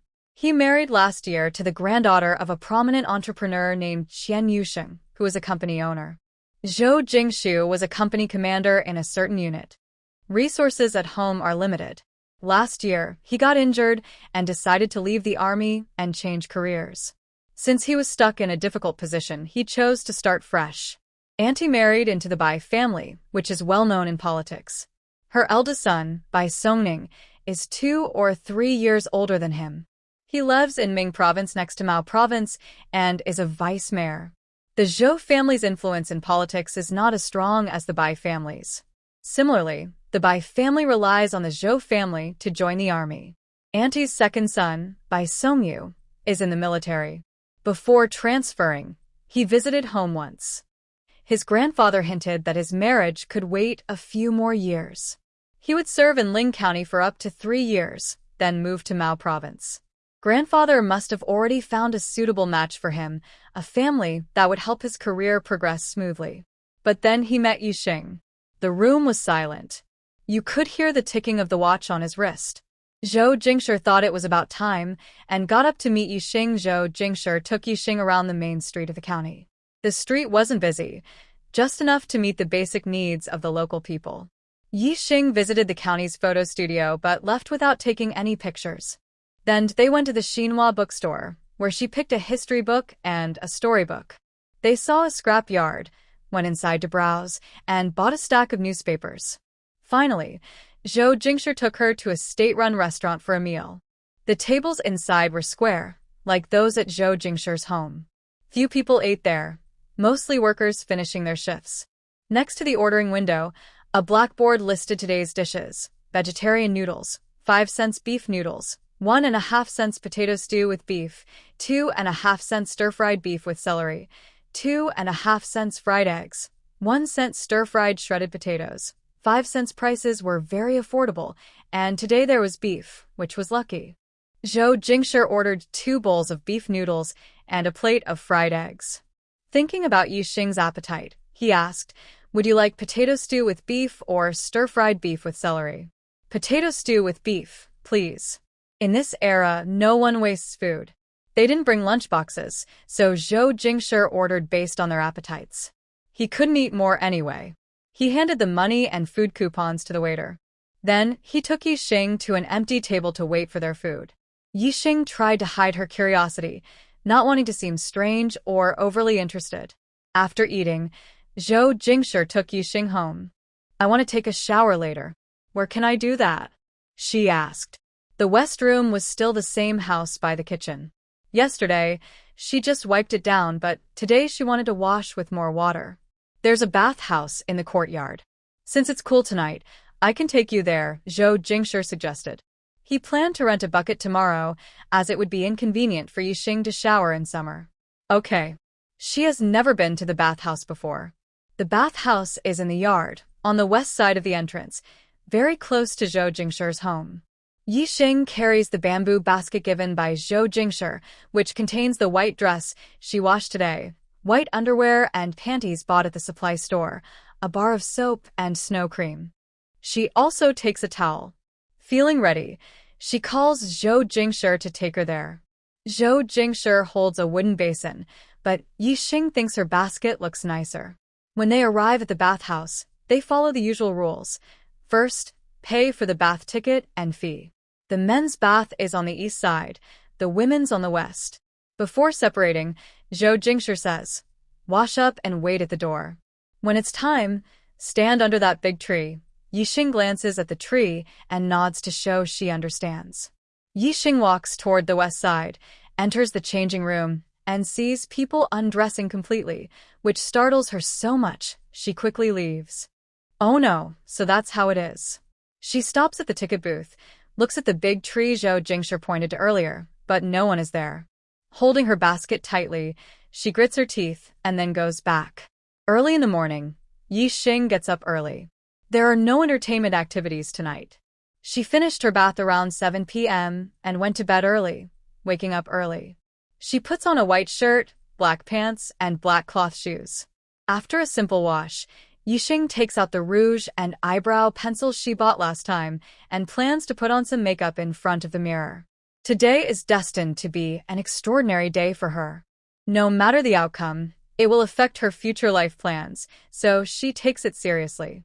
If Zhou Jingshi really confirms her identity and takes her to the official government office to get the marriage certificate successfully, she will accept it calmly. Don't forget, Zhou Jingshi is a police officer. Aunt Zhang calls him Officer Zhou. Whether he's deputy director or director, his marriage will undergo strict political review. The review process also proves his credibility. They've only met for a day and a half. His parents and elders will definitely find out about this. Will they let him marry a woman with no background or clear origin? All these factors demonstrate his ability, reflect his family's strength, and show his position in the family. Yixing believes she can marry someone who is capable, well-connected, and lucky. If any step today goes wrong, and she doesn't get the certificate, she will never give Zhou Jingshi a second chance. Her gaze in the mirror sharpens instantly, then quickly softens back to her usual gentle and innocent look. After applying makeup, Yixing braids her hair, into a side plate. Today, she just needs to look beautiful. Knock, knock, knock. Hearing the knock on the door, Yixing happily went to open it. It was the breakfast delivery. What are we having for breakfast? Yixing sweetly asked. Meat buns and wontons. Zhou Jingshi felt that Yixing seemed a bit different today. Her overall aura was more gentle and sweet, and her voice carried a soft sweetness. Was she happy about marrying him today? A strange feeling crossed Zhou Jingshi's mind, and his ears unconsciously turned slightly red. The marriage registration office staff had been working since 8 a.m. that morning. Zhou Jingshi arrived with Yixing right on time. He carried a military green shoulder bag containing their various certificates. Last night, when he returned to the police station, their marriage report had already been approved and placed on his desk. They were the first couple to register today. The registration office was just across from the police station. When the staff recognized Zhou Jingshi, they exchanged a few polite words. Then they followed the usual process. Zhou Jingshi took out the marriage certificate and other documents to show the staff. Yixing noticed that her introduction letter mentioned Xinjia Village, Zhenghong Commune, Ling County, and remembered it in her heart. The process went surprisingly smoothly. In this era, they didn't even need photos. The marriage certificate looked like an award, with 3 big red characters in the center. Marriage certificate. At that moment, she also learned Zhou Jingshi's age, 27. After getting the certificate, the staff also handed out sugar tickets, which could be used to buy wedding candies at the supply and marketing cooperative. Yixing looked at the marriage certificate in her hand, feeling very complicated. In just 2 days, she had married and left.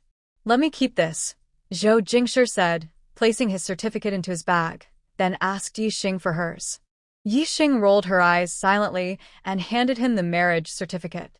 On the way, she greeted someone from the police station, Lu Team, who had come out of the station yesterday. Captain Zhou, what's this? It was Lu Weigua, who had spoken to Zhou Jingshi yesterday. I just got married today. I just finished registering. This is my wife, Comrade Yixing, Zhou Jingshi introduced. Hello, comrade Ye. My name is Lu Weigua. Just call me Little Lu, Lu Weigua said with a smile to Yixing. Yixing responded with a small smile and nod.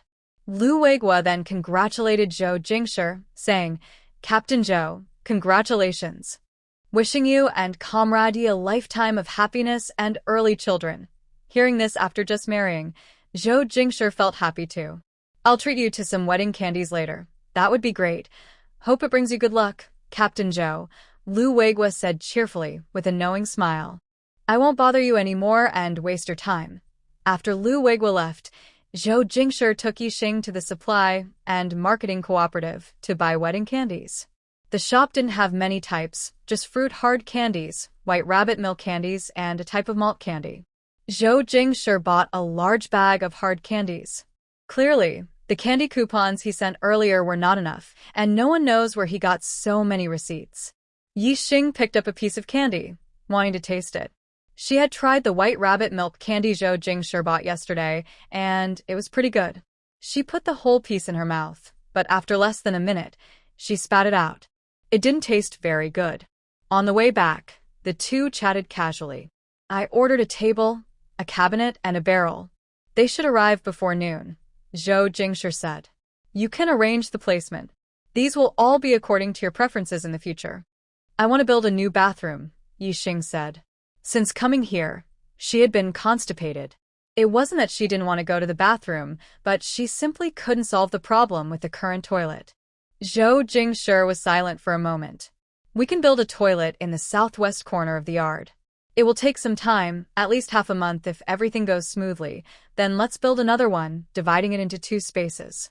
The other space can be turned into a shower room. Yixing thought this was very necessary. Do you have tiles? It would be best to lay a layer of tiles, she added. No. Zhou Jingshi thought Yixing's reasoning was a bit unusual. Laying tiles in the house isn't necessary. The house is just a brick and tile structure. When the time comes, we can just pour a layer of cement, so it won't be wet and muddy when you shower. Yixing believed this was better than the previous plan. Zhou Jingshi, you're the best. As Zhou Jingshi opened the door, he paused. This was the first time Yixing called him by his name. Her gentle, sweet voice sounded like she depended on him, a different feeling from when others called him by his name. The furniture delivery arrived quickly. They brought a two-wheeled handcart and a young man with them. Zhou Jingshi was still at home, helping to move the furniture. The cabinet and table were placed in the east room, which was spacious enough. His house was built wide, and he didn't have many belongings. There used to be some empty space. The wooden barrel was placed in the west room, and they also brought two small stools. "Captain Zhou, I'll head back now," said the young man named Lin Fong. Seeing everything was packed, he spoke to leave.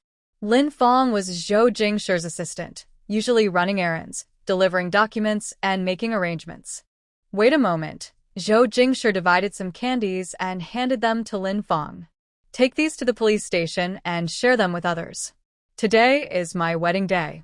Please enjoy some wedding candies." He also grabbed a handful and stuffed them into Lin Fong's pocket. "Congratulations on your wedding. Wishing you and your wife harmony and many children." Lin Fong received the wedding candies, smiling happily, thinking that Madame Zhou is very beautiful and that she and Director Zhou are a perfect match.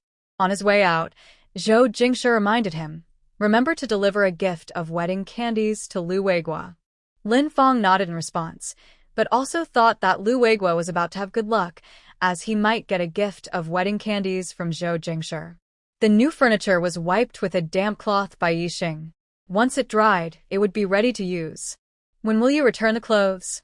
Yixing asked Zhou Jingshi, folding the clothes he borrowed yesterday. "After lunch, I'll take you there." The clothes were borrowed from Beitong's wife. Beitang was an old comrade of Zhou Jingshi's, now both working at the police station. His wife was a young, educated girl. "If you ever feel bored, you can go visit her," Zhou Jingshi said, then picked up a cloth bag he had brought in the morning from the living room. He took out a large black cloth bundle tied with a rope. "Young, educated girl." Yixing was surprised. "When did she go to the countryside?" "Not sure," Zhou Jingshi replied. "I don't know about his wife's affairs." He then handed some money to Yixing. "This is your bride price." "You haven't said anything, but I can't pretend I don't know." The money seemed to fall from the sky. Yixing had forgotten about it.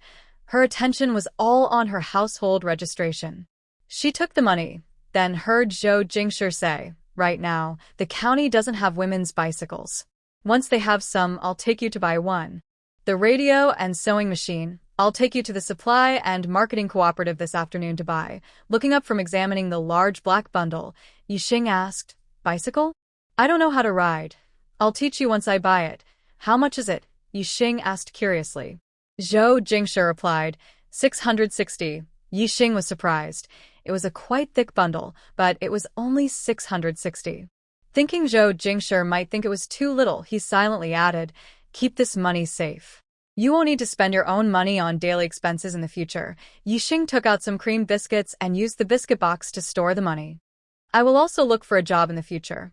I won't let you bear all the hardships of supporting the family," Yixing said thoughtfully.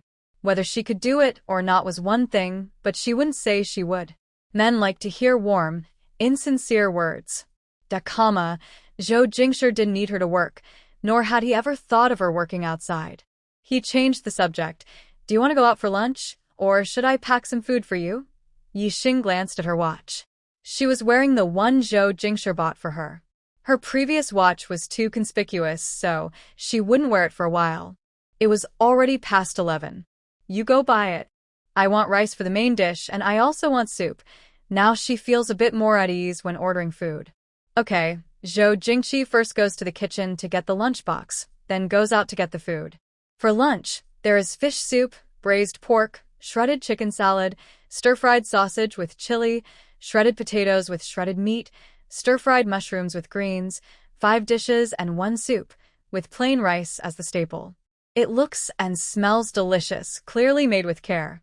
Such a hearty meal. Yixing praises as she arranges the dishes, the aroma filling the air. Compared to before, it's not much, but she knows she can't judge the present by past standards.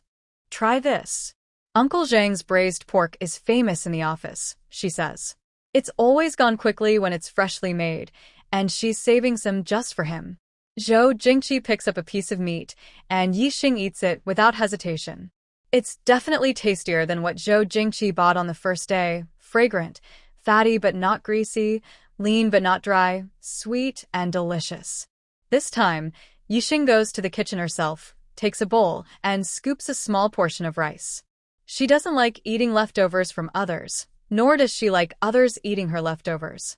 The cured sausage is salty and tasty, the mushrooms tender and silky, and Yixing eats quite a lot. With so many dishes, the two of them can't finish it all, so Zhou Jingqi puts the leftovers in the kitchen to save for the evening. The weather is good, and Yixing has no objection, although no one used to give her leftovers before. After washing the dishes, Zhou Jingqi and she rest briefly before heading to the family quarters. Yixing wraps her clothes and shoes in a gray cloth bag, and Zhou Jingqi puts some hard candies inside, telling her if you meet someone greeting you on the way, you can give them a candy. How many? Is a handful enough?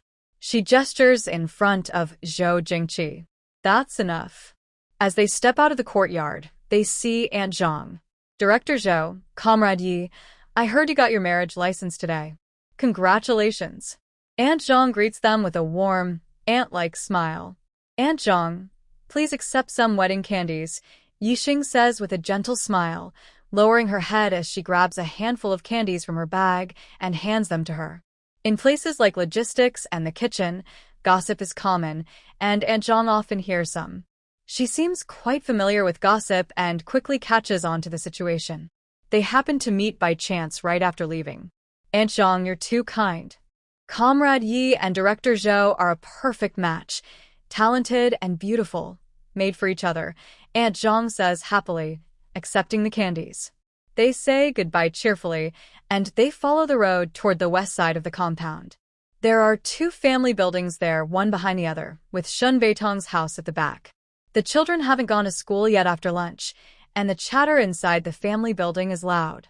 As they go upstairs, Yixing frowns. Noticing Yixing's surroundings, Zhou Jingshi saw everything clearly and softly comforted her. This might be a bit noisy. After delivering the items, we'll go back soon. Je vink notet genti. A child ran downstairs, and afraid of being bumped, Yixing reached out and lightly grabbed Zhou Jingshi's sleeve. Zhou Jingshi silently protected her and moved closer inside. When they reached the third floor, most families were cooking in the hallways, which were cluttered with many items, looking very messy. Shun Beitang lived in the third room on the east side of the stairs. The door was open, and Zhou Jingshi saw Shun Beitang right away. Beitang, Zhou Jingshi called, I brought Yixing and her sister-in-law's clothes. Jingshi, Yi, come in and sit, said Shun Beitang. The whole police station knew about the marriage registration in the morning. An older son, Shen Xiangzhe, said, go call your mom. Xiangzhe was curious about Yixing. Zhou Jingshi had met him before, but he hadn't seen Yixing. Although he was young, he knew she was very beautiful, fair and gentle. Hearing his father's words, he hurried out of the house and headed east, where the water basin was, and Jiang Qiaoyue was washing dishes. Mom, Uncle Zhou is here, and he brought a very pretty sister. What sister? That's your Uncle Zhou's wife. You should call her Auntie. Jiang Qiaoyue guessed that Zhou Jingshi brought his wife. She put down her dishes and hurried into the house, a little annoyed, speaking to her son. Oh, Xiangzhe mumbled quietly. This is. Jiang Qiaoyue saw Yixing. She was surprised at first. She saw a girl with fair skin and beautiful features sitting there, bright eyes and perfect teeth, untouched by dirt. Auntie, this is my wife, Yixing. Zhou Jingshi stood up and introduced her when Jiang Qiaoyue arrived. Yixing also stood up. Auntie, just call me Xiaoyi. Xiaoyi is really pretty. Jiang Qiaoyue recovered and smiled, praising Yixing. You and Director Zhou look perfect together, a match made in heaven. Jiang Qiaoyue awkwardly wiped her hands on her apron, regretting she hadn't dressed up a bit. She looked plain and rustic, feeling she was quite unattractive. Auntie, I came to return your clothes. Thank you for lending them to me. I've washed them, Yixing said, taking out the clothes and handing them to Jiang Qiaoyue. She then glanced at Xiangzhe, behind her. Here, Auntie, I have some candy for you. Xiangzhe shyly took the candy, his face slightly red. Thank you, Auntie. You're welcome. Such good manners. Yixing patted his head. The boy inherited his parents' good looks and was very adorable. Xiangzhe's face turned even redder. No need to be polite to my sister-in-law. In the future, if you have any questions, feel free to ask her. Jiang Qiaoyue politely took the clothes. Yixing and the others didn't stay long. After delivering the items, they were about to leave. Xiao Yi, come visit often. Usually it's just me at home, Jiang Qiaoyue said as she and Xin Beidang took them to the stairs. She looks like a gentle, delicate young woman, not bad in appearance, with a kind and clever personality. Yixing looked back at her and smiled lightly. Okay, sister-in-law, you should go back now. Seeing them leave, Jiang Qiaoyue and Xin Beidang turned back. Jiang Qiaoyue tidied up her shoes, took her clothes to the inner room, looked at them briefly, then put them into the wardrobe. This outfit was bought just this year, so she was a bit protective of it. Seeing her younger son sleeping soundly on the bed, Jiang Qiaoyue's face also showed a smile. Qiaoyue, I'm going to send Xiangzhe to school, Xin Beidang called his son, and told Jiang Qiaoyue before leaving. Her son's school is not far from the family courtyard, but since he is young, Xin Beidang sometimes takes him, especially when he goes to work. Okay, Jiang Qiaoyue replied. Since her husband retired and they moved to the county town, she had to handle many small and big things, but life was more comfortable than in the countryside. Although her father-in-law is the village chief and her mother-in-law is fair, Xin Beidang has 2 older brothers and an older sister, each married with children. The whole family often had conflicts, especially since Xin Beidang was often away from home. She remembered a letter she sent home earlier in the year and took it out of the box. The letter was written by her sister Jiang Qiaoqiao, mostly talking about how life was at home, how the eldest sister-in-law made her mother sick out of anger, and how she was now living a good life.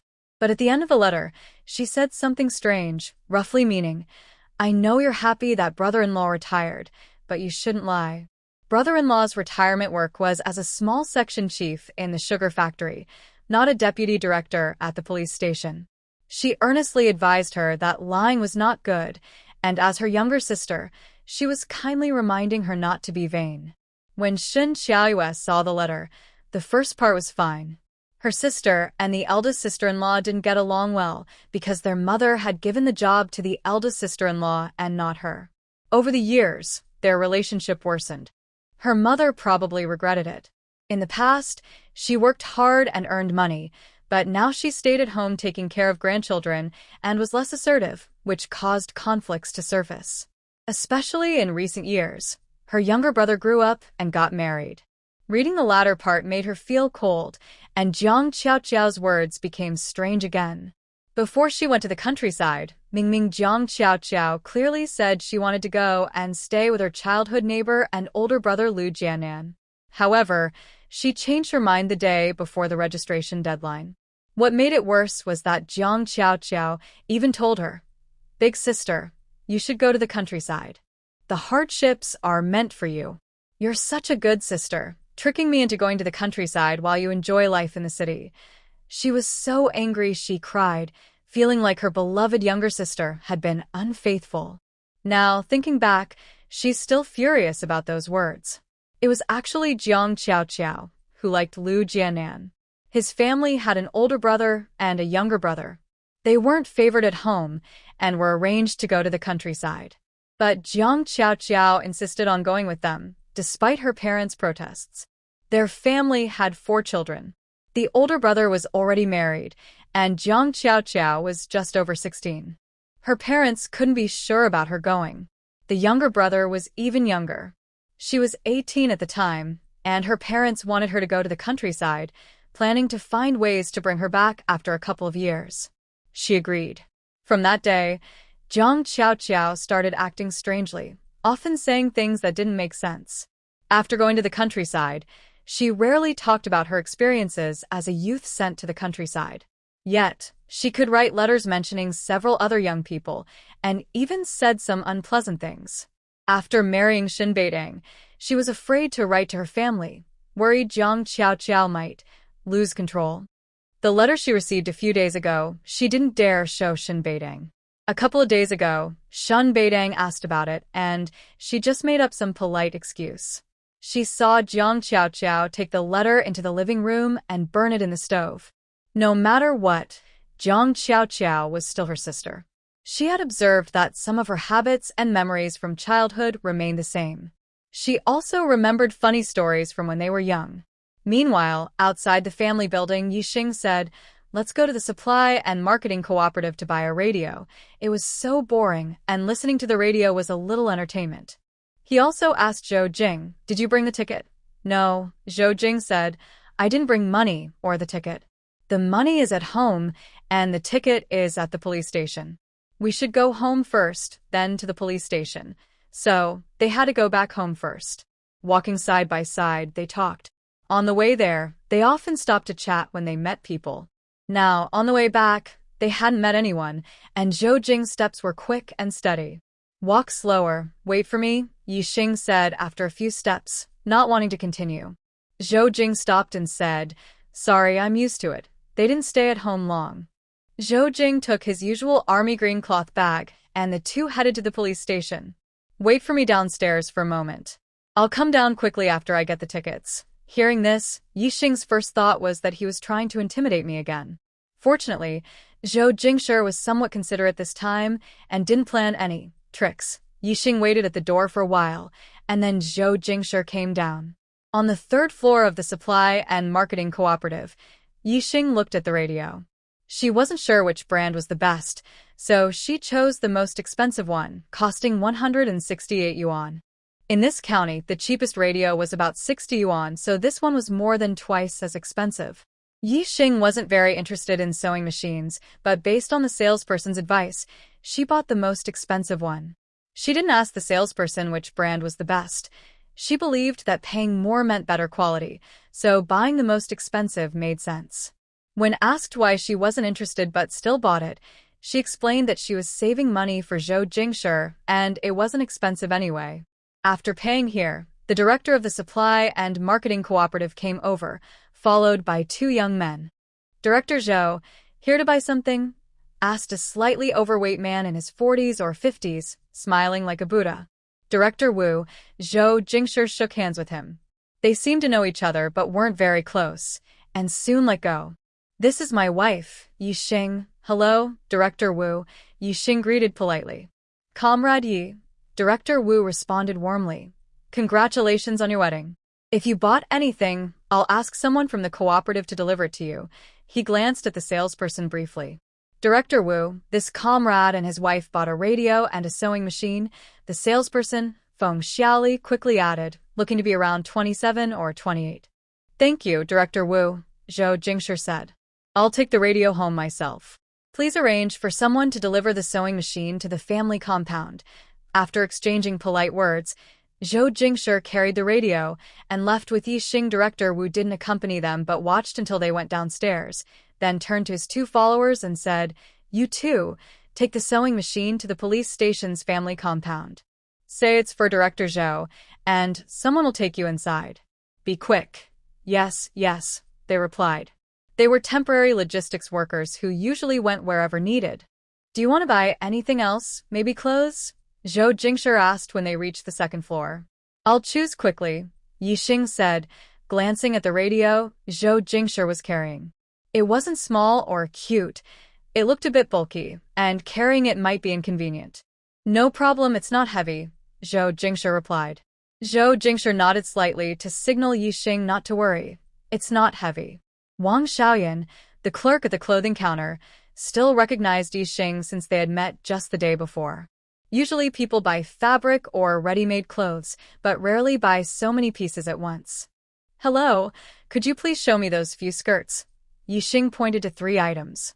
One plain white dress, one plain blue dress, and one black-gray dress with small floral patterns.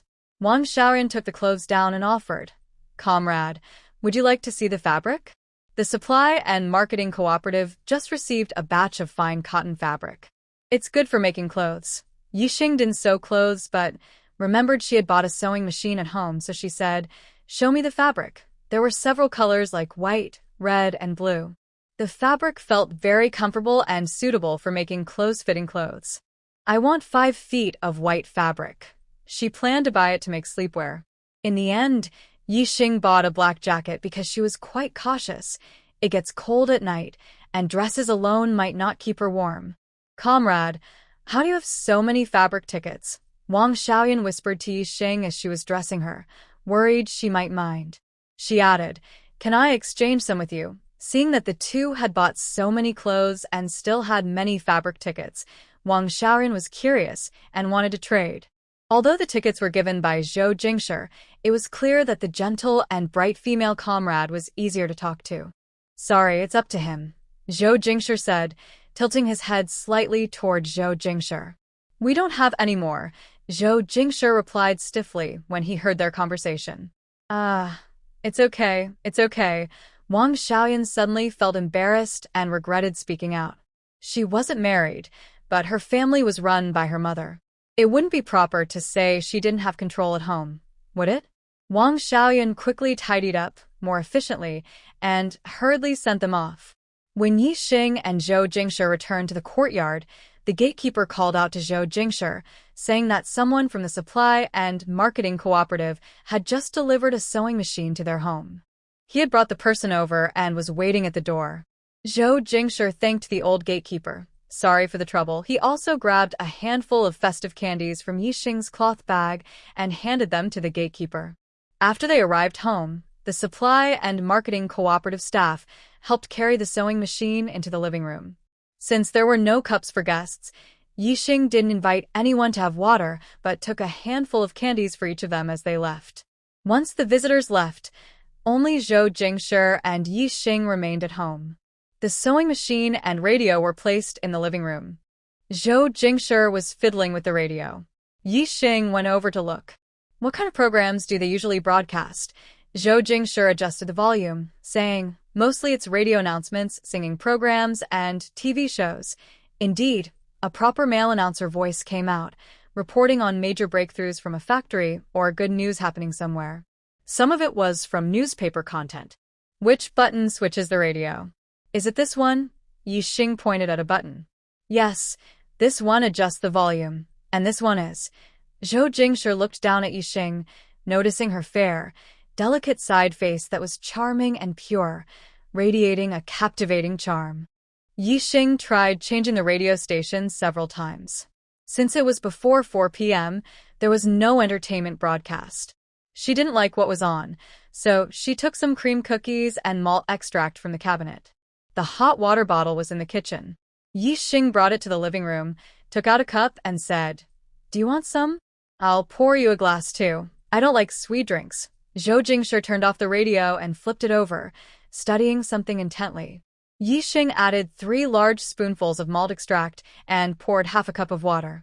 While drinking the malt extract and eating cookies, she felt like something was missing. She ran to the west room and grabbed a newspaper bought from the scrapyard. The newspapers were all old local papers, mostly from the end of last year. Zhou Jingshi put down the radio and saw Yixing, who was eating with one hand and reading the newspaper intently with the other. A ray of sunlight passed through the door, shining perfectly on Yixing, illuminating her face, mouth, and eyebrows with a golden glow. Zhou Jingshi looked at her with a strange expression. The newspapers are from last year. Haven't you seen them before? Someone who actively reads newspapers would likely pay attention to current news. After these 2 days of understanding, she realized how obvious her clothing and appearance were the day she arrived.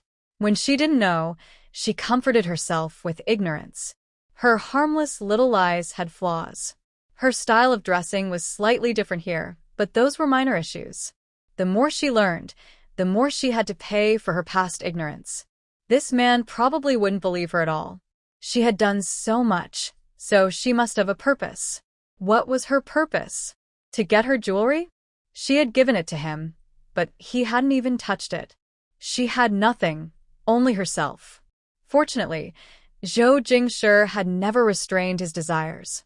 She could give that to him. Do you think I'm really clueless, wearing this outfit out, in case someone with bad intentions sees? Yixing didn't answer Zhou Jingshi's question. Whatever she said, it would only create trouble. She turned her body to the side and looked at Zhou Jingshi with tears in her innocent eyes, feeling wronged. I can't possibly not know the consequences, but when I sneaked out, I took the keepsake left by Grandma for my mom. It's the last thing my mom left me. I would never have let those bad people get it. The clothes and jewelry are for my wedding, left by my mom. She never got to see them again. That day, I felt so tired, I wanted to find my mom.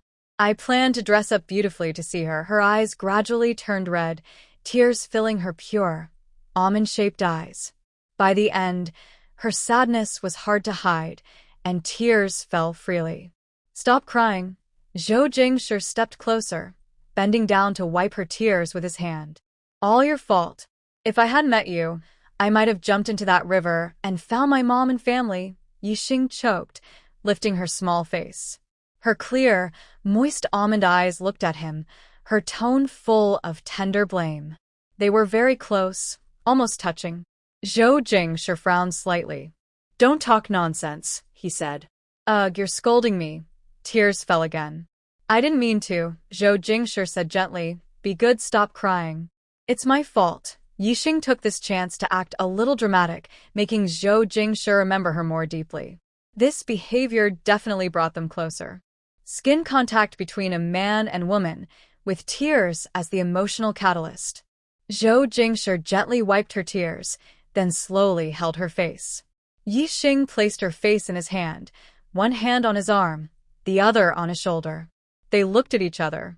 Yixing pouted her lips, tears shimmering in her eyes as she looked at Zhou Jingshi. When her tears stopped, Zhou Jingshi let out a breath of relief. Realizing his actions, he stiffened completely.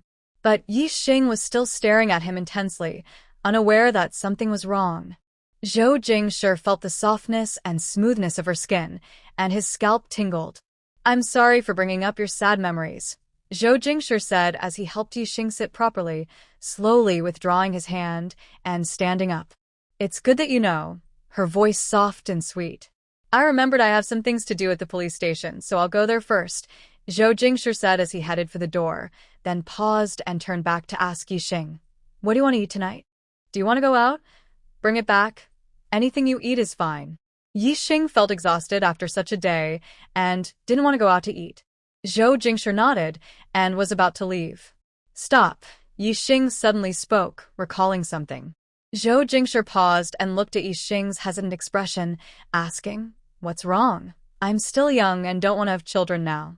Remember to buy family planning supplies, she said confidently, not caring about Zhou Jingshi's expression. Yixing went to the east room to get tissue to wipe her face. Zhou Jingshi's eyes darkened. He turned and went to the kitchen to get the lunchbox.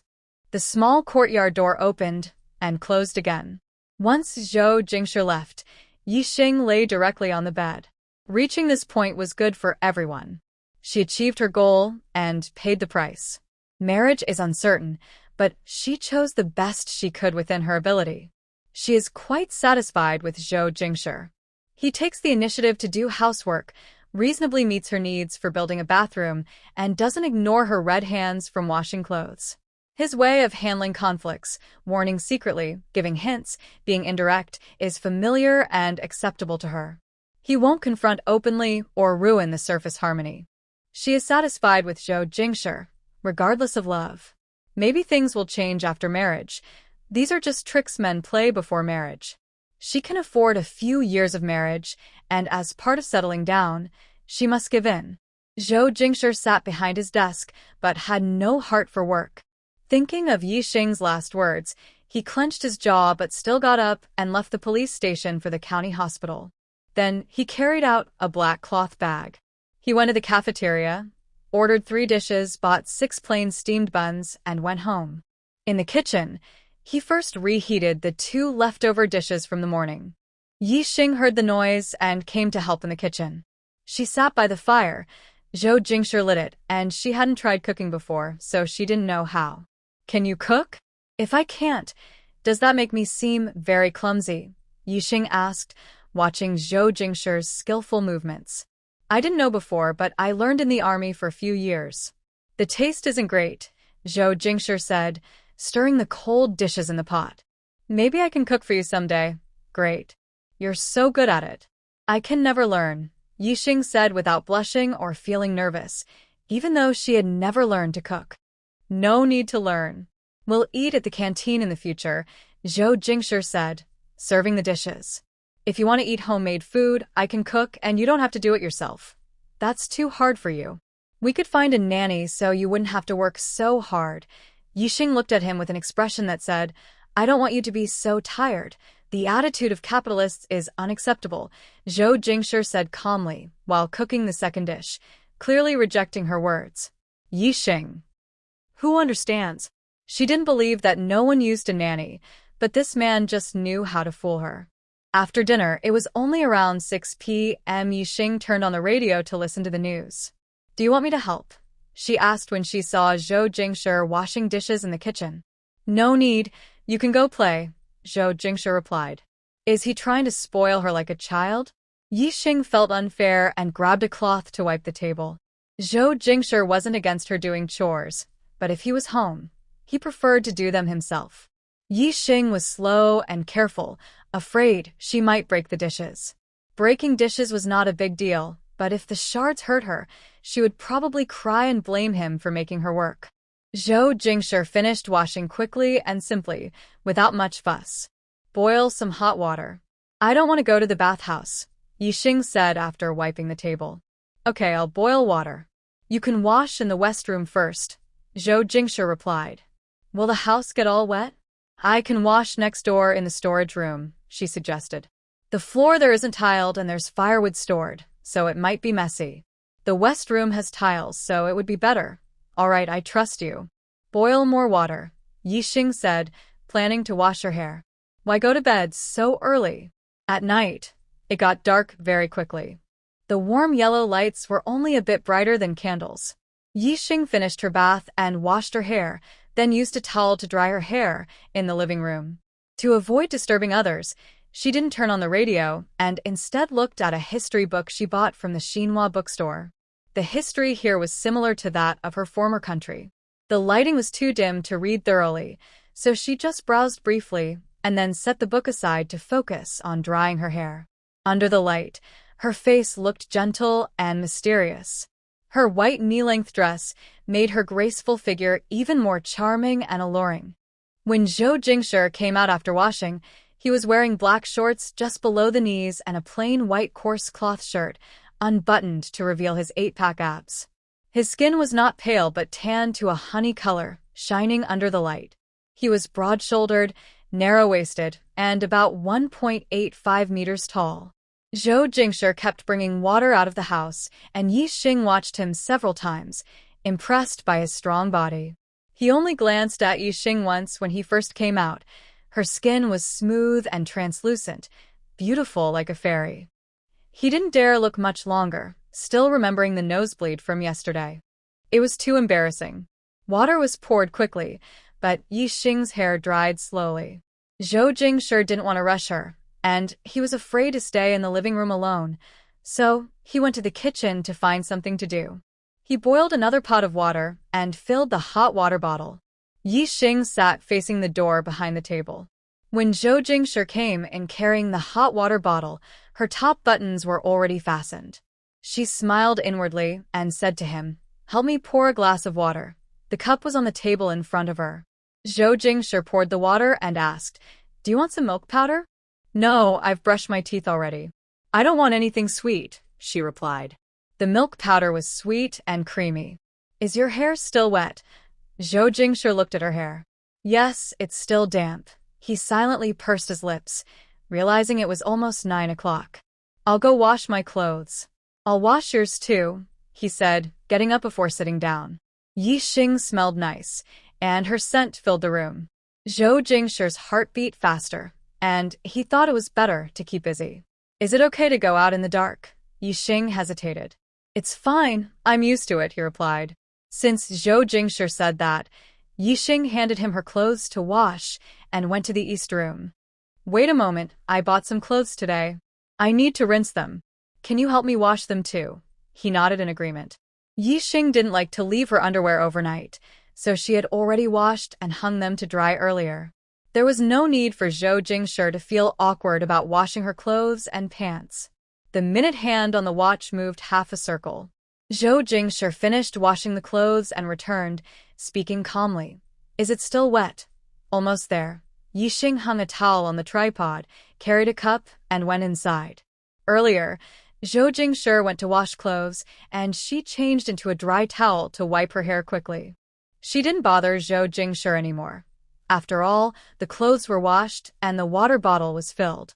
There wasn't much else to do. Yixing thought to herself with a smile. She didn't want to pressure him into going out to work on their wedding night. It was about time to rest. She placed the cup on the table, ran her fingers through her hair, and took off her shoes to get into bed. Yixing slept inside, leaving the outside for Zhou Jingshi. After she was asleep, Zhou Jingshi suddenly turned off the light with a soft click. Tonight, the moonlight was gentle, and although the room was dark, he could still faintly see her figure. Zhou Jingshi lay on the outside of the bed, still and quiet. Yixing remained silent for a while, unsure of Zhou Jingshi's intentions, and she didn't move. Just as she was about to turn over and sleep, the man beside her finally moved, gently pressing over her from above. The man's face pressed close from below. Yixing instinctively turned her head to the side and kissed the corner of her mouth. They froze for a moment. Zhou Jingshi reached out to straighten Yixing's head and then kissed her passionately. Here, a long passage is omitted. In the middle of the night, the room light was turned on again. Zhou Jingshi casually put on a pair of pants but no shirt, then got out of bed to get water and help Yixing clean herself. Yixing was lying on her side in bed, covered by a blanket up to her chest, with her fair arms resting on the blanket. Her hair spread out on the bed, her face flushed, her eyes dreamy and captivating, her lips bright and shiny. She radiated a mesmerizing beauty. Zhou Jingshi poured hot water, tore a piece of the white cotton cloth Yixing bought in the afternoon, washed it clean, and helped her wipe herself. Be gentle. Yixing frowned and kicked Zhou Jingshi lightly. Zhou Jingshi held her foot down. He was already gentle enough, but she still felt pain. Drink some water, Yixing muttered after he finished wiping her. Zhou Jingshi picked up the cup she placed on the table before sleeping to feed her. Idiot, it has to be hot, Yixing scolded. So silly. Who would kiss her for over half an hour on their wedding night? He kept kissing her, making her lips numb and wanting to scold him, but before she could speak, he stuck his tongue out and kissed her again. They kissed for over half an hour before moving downward. Zhou Jingshi went to get his own cup, poured the last bit of hot water from the thermos, then mixed in some cold water from Yixing's cup. He helped her sit up and lean into his arms before feeding her water. You're probably doing it on purpose. It's too hot, Yixing said after taking a sip, looking dissatisfied. She buried her head in Zhou Jingshi's chest, whining softly. It's my fault, Zhou Jingshi said helplessly and with tenderness. He decided to put the cup on the table to cool for a while, thinking she probably didn't want to drink right now. He wrapped her in a blanket, carried her to a nearby stool, his voice low and hoarse. I'll change the sheets. Once the water cools, you can drink again. Just wait here for a bit. He couldn't resist leaning down to kiss her cheek. Yixing hummed softly in response. Zhou Jingshi changed the sheets quickly, then carried Yixing back to bed and helped her drink water. This time, she quietly took a few sips. Not drinking anymore. Zhou Jingshi looked down at her. Yixing nodded. Then she rolled over, planning to sleep. She was too tired. Zhou Jingshi finished the remaining water in her cup, drinking it all. He turned off the light at the door, got into bed, and held Yixing in his arms in one smooth motion. In the bright morning sunlight, Zhou Jingshi woke early. After exercising in the backyard of the police station, he returned with breakfast. Yixing was still asleep. Zhou Jingshi was free, so he cleaned the house and went to the east room to see Yixing. She wasn't awake yet. He went to the kitchen to heat up breakfast and left a note for Yixing before leaving. By the time Yixing woke up around 11 o'clock, she got up and saw the note Zhou Jingshi left in the living room. Breakfast is in the pot. Remember to eat. The handwriting was smooth and full of strength. Yixing went to the kitchen. The buns and salty soup were warm but not hot. She wanted to eat something hot, so she went to the living room and made a glass of malted milk. She hadn't finished drinking it when Zhou Jingshe returned, carrying a new thermos. Yixing asked, "Is it a new one?" Zhou Jingshe replied, "Yes, one wasn't enough." He asked, "Have you had breakfast?" She said, "No, I just got up. The breakfast is cold, so I didn't want to eat. I just made a glass of malted milk." She gestured to the cup. Zhou Jingshe placed the thermos on the long table and said, "I'll take you to eat now. I can go buy food too," he added. "Let's go out to eat together. Do you want to go to the state-run restaurant or the cafeteria?" "Let's go to the cafeteria." After drinking the water in her cup, Yixing said, "Let's go. I'm really hungry." "Okay," Zhou Jingshe said with a light smile. He thought Yixing was very cute. Most police officers finish work around noon, but those on duty or handling special cases work longer, so the kitchen prepares meals, though the style isn't fancy. "Captain Zhou, we have lamb soup with spicy noodles today." Xiaoyang, a temporary staff member, nodded politely. This time, Zhou Jingshe didn't go to the kitchen but went straight to the ordering window. "Can you eat spicy food?" Zhou Jingshe asked Yixing. Yes, she liked spicy food, but she couldn't handle too much spice. "I can only eat mildly spicy." Zhou Jingshe nodded and told Xiaoyang, 2 bowls of lamb soup with spicy noodles, with less chili. "Ask Uncle Zhang to help stir-fry some greens." He handed him the money. "Okay." Xiaoyang took the money and went to the kitchen. The dining hall in the cafeteria was larger than the one at the county state-run restaurant. They found a seat and sat down. Occasionally, a police officer came in to eat and would come over to say hello when they saw Zhou Jingshe. They wore old-fashioned police uniforms and looked neat and spirited. From the corner of her eye, Yixing noticed some officers secretly glancing at her. "I haven't seen you wear a police uniform before," Yixing teased.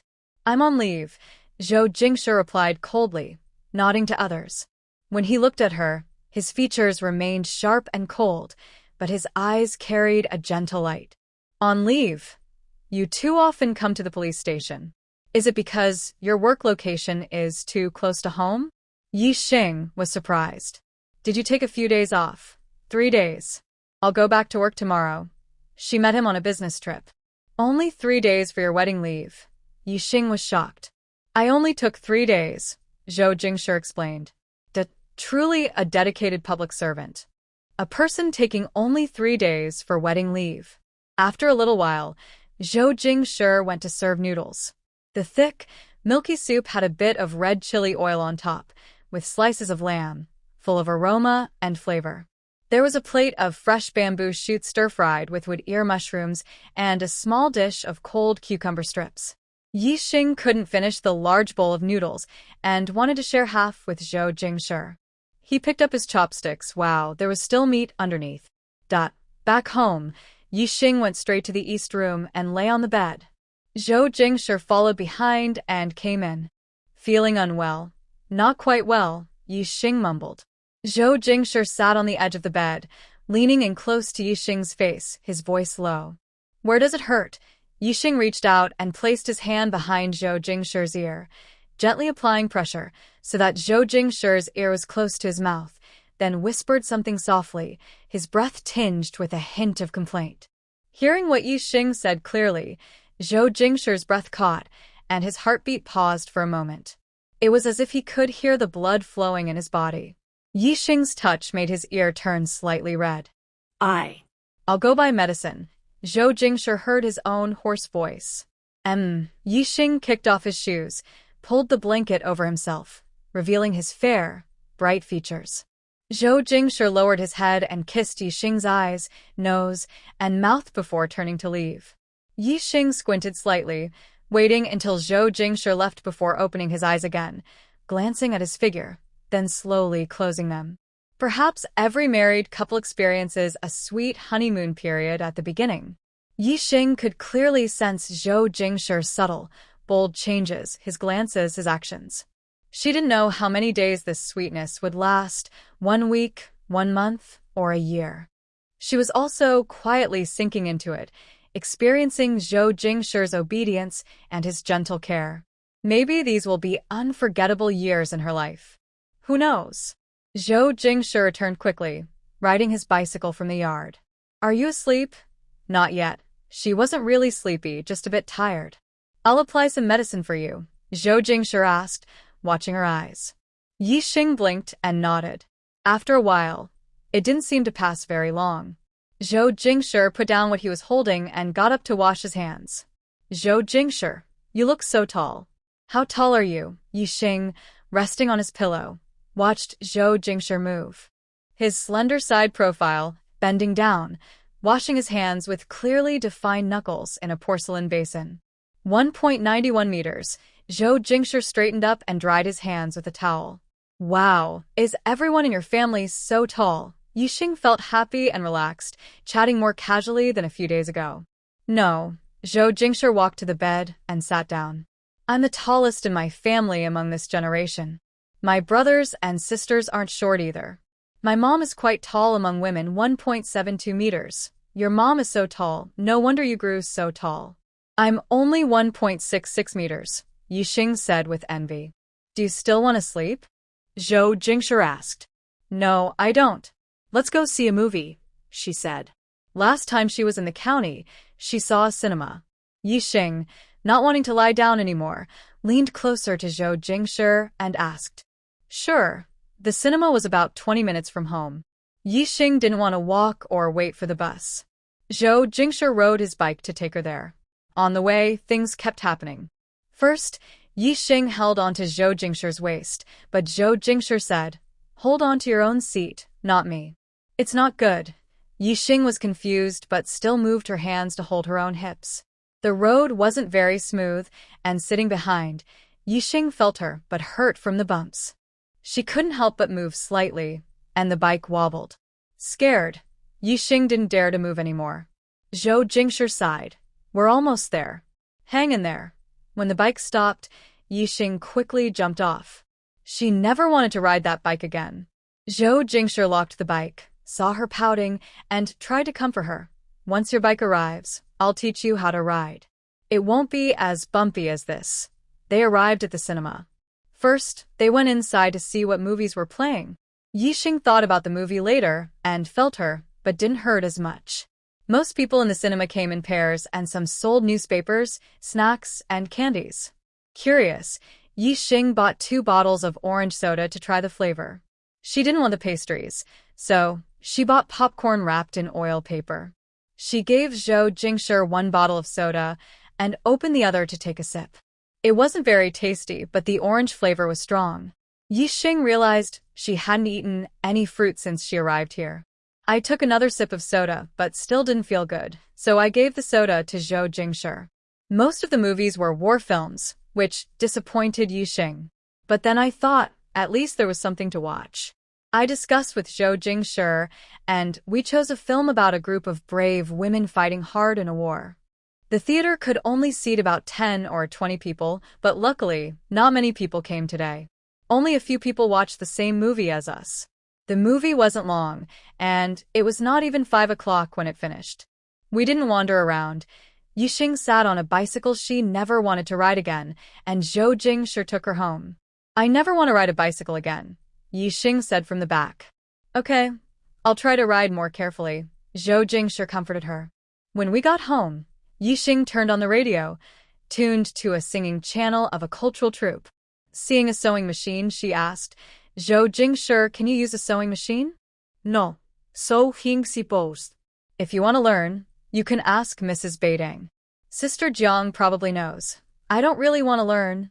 Yixing, who was lazy about socializing, sat in front of the sewing machine and wanted to try figuring it out. What if I learn how to use it? It didn't look too hard. Of course, there was no result.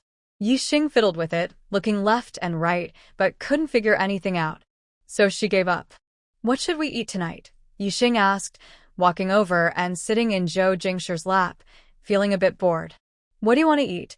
Zhou Jingshi was surprised by her action, reached out to hold her waist, and kept a calm expression. Want to eat meat, vegetables, noodles. For a moment, Yixing couldn't think of anything else and started acting spoiled. Zhou Jingshi chuckled softly. Yixing, slow to realize, got annoyed and angry. What's so funny? Humph, I'm not laughing anymore. Whatever you want to eat, I'll get it for you. Even as he said he wasn't laughing, a smile still played on his face. The woman who made his heart flutter was in his arms. Zhou Jingshi lowered his head and, with his other restrained arm, gently wrapped it around Yixing's head. The warm orange sunset slowly moved onto them and then quietly disappeared. It was getting a bit dark. Yixing pushed Zhou Jingshi away. They paused, leaning on each other's shoulders for a moment. I'm hungry, Yixing said hoarsely. Zhou Jingshi whispered into her earlobe. I'll go buy dinner. You should really go. Dinner included fresh bamboo shoots stir-fried with pork, scrambled eggs with wood ear mushrooms and shredded pork and celery dumplings. Noodles tend to stick together when packed, so Zhou Jingshi chose dumplings instead. While eating, the two talked. What time do you start work in the morning? At 8 o'clock. And what time did you wake up today? I didn't hear any noise. I got up at 5:30. At that time, you were sleeping soundly. That early. You go to bed late at night but still wake up so early. I'm used to it. I wake up naturally when it's time.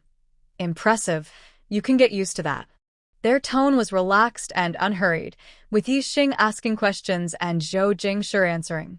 Lazy and leisurely, they complemented each other well, creating a peaceful harmony. They even seemed like an old married couple sharing a meal. Life just went on in this simple way. Yixing was also concerned about the progress of the bathroom construction. The bricks, soil, cement, and wood needed were gradually brought to the small yard. Usually, Zhou Jingshi was at home, either at noon or before she got up in the morning, and she would go to the yard with the delivery people. It was busy with many people coming and going, mostly rough men from the countryside. Zhou Jingshi didn't want Yixing to interact much with them. So, Yixing only occasionally saw them, and Zhou Jingshi mostly took care of the matters. All the materials were still prepared and piled in the yard. Zhou Jingshi planned to start building after a couple of days on the weekend. In the East Room's cabinet, there was some pocket money Zhou Jingshi left for her and a few receipts for snacks and treats. That afternoon, Zhou Jingshi went to work, and after Yixing took a nap, she took her gray cloth bag, packed the money and receipts, and went out. Wang Yu, Yixing walked to her neighbor's door, which was also Zhang Ant's house, and called out. Coming, coming, a cheerful voice responded from inside. Soon, Wang Yu came out, carrying a small bamboo basket. She had short hair that reached her ears and looked lively. Hurry up, it's rare to have free time, she said, pulling Yixing along. She was afraid they wouldn't leave in time. Wang Yu was a temporary companion Yixing found. After all, humans are social animals, and she was happy to have someone with her. Wang Yu was Zhang Ant's second daughter-in-law. Zhang Ant had 3 sons and 2 daughters, all married and settled. Her eldest son, Zhang Mingjie, worked in the kitchen of a sugar factory in the county. Last year, the factory allocated a house, and he moved out with his wife and children.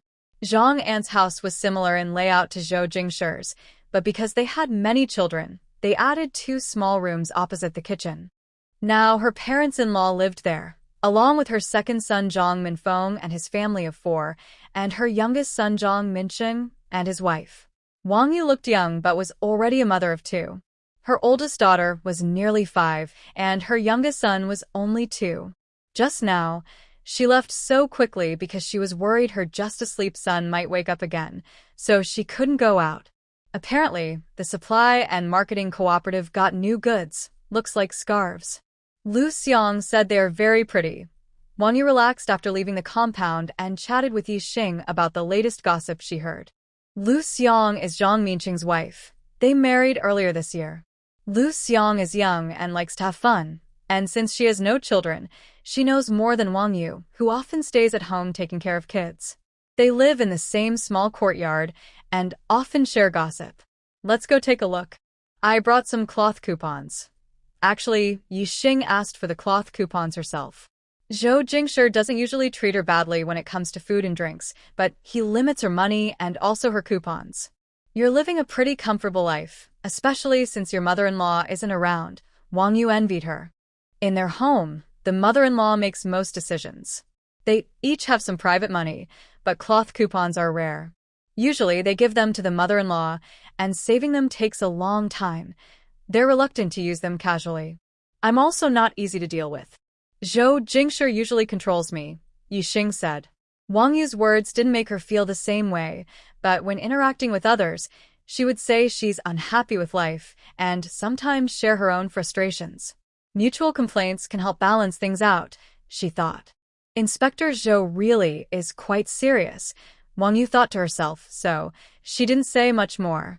Anyway, at their home, Zhang Mingjie must listen to her.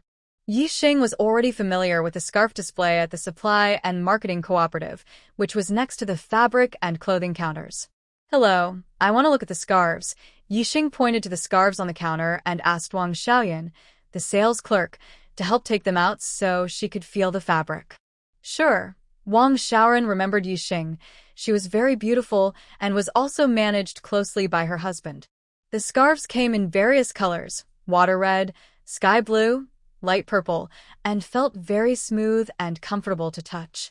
They were expensive, and Yixing's cloth coupons could only buy one. She chose a light purple one. Wow, so pretty. It feels so smooth, Wang Yu said with admiration. She liked things she saw as beautiful, even though she couldn't afford them and wasn't allowed to look at them freely. Yixing put the scarf into her cloth bag. Since they were out together, she had to consider Wang Yu's face. After buying the scarf, the two of them wandered around the second floor. Wang Yu rarely goes out to take care of children, so she wanted to look around more. Yixing didn't know much about many things but was happy to walk and chat more with Wang Yu. Finally, they went to the first floor, where Wang Yu bought some melon seeds and pastries to take home for the kids. Yixing went to look at the plastic sandals. She had been wearing Zhou Jing sandals for the past few days, but they were too big. It's better to buy her own pair. The red and green styles are quite similar. Yixing chose the red ones because she thought this color was more festive. We have similar taste. I also think this pair looks the best, Wang Yu commented, looking at how bright and cheerful they are. When Yixing wasn't around, she was most envious of her older sister-in-law, who could move out and be her own boss.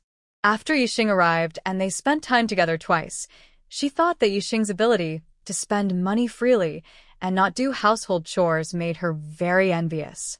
This is the second time Wang Yu and Yixing spent time together. The last time was a few days ago when someone came to transport bricks and tiles at Yixing's house. Her mother-in-law happened to be off work that day. Hearing some noise outside, she went out to see what was happening. She saw that the yard next door was full of building materials, and Yixing was alone in her yard. Little Yi, are you planning to build a house? Her mother-in-law asked. Yixing came out of the house, and at that moment, Wang Yu felt like she saw a fairy. She stared at Yixing for a long time. We plan to build a bathroom and a small shed nearby, Yixing said shyly with a smile. I didn't get used to the bathhouse last time. My home isn't like that, she added. Aunt Zhang teased, you understand, Andy. Young girls and wives are a bit shy. Before they could chat much, Officer Zhou arrived with a few people pulling a flat cart loaded with dirt and bricks. Let's go to Andy's house for a while. All this dust. Aunt Zhang invited Yixing to her home. Yixing looked at Zhou Jing and then followed Aunt Zhang into her yard. This is my second son-in-law, named Wang Yu. The one next to him is my youngest daughter-in-law. Aunt Zhang hadn't finished speaking when her daughter-in-law cut in. I'm Liu Xiang. Comrade Yi, your skin looks so smooth. Since they weren't very familiar, Liu Xiang hesitated to touch her. Thank you. I'm Yixing, she replied with a polite and sincere smile. No woman would be unhappy to hear that, especially since Yixing's skincare conditions here were almost non-existent. The important thing is, she now relies on her face to earn a living. They sat and chatted for a while. Most of the conversation was about gossip and new happenings. That evening, her father-in-law came home, and the family sat together for dinner and chatting. When the topic came up, her father-in-law mentioned that Officer Zhou had been taking packed meals to work recently. He also mentioned that some people at the police station had seen Zhou taking Yixing to the cafeteria for meals. Wow, no wonder the chimney isn't smoking during mealtime. They really don't cook. Thinking of this, Wang Yu glanced at Yixing, who was paying, and felt a strong sense of envy. Her family only includes her and Lu Xiang, both free people. They take turns cooking every time.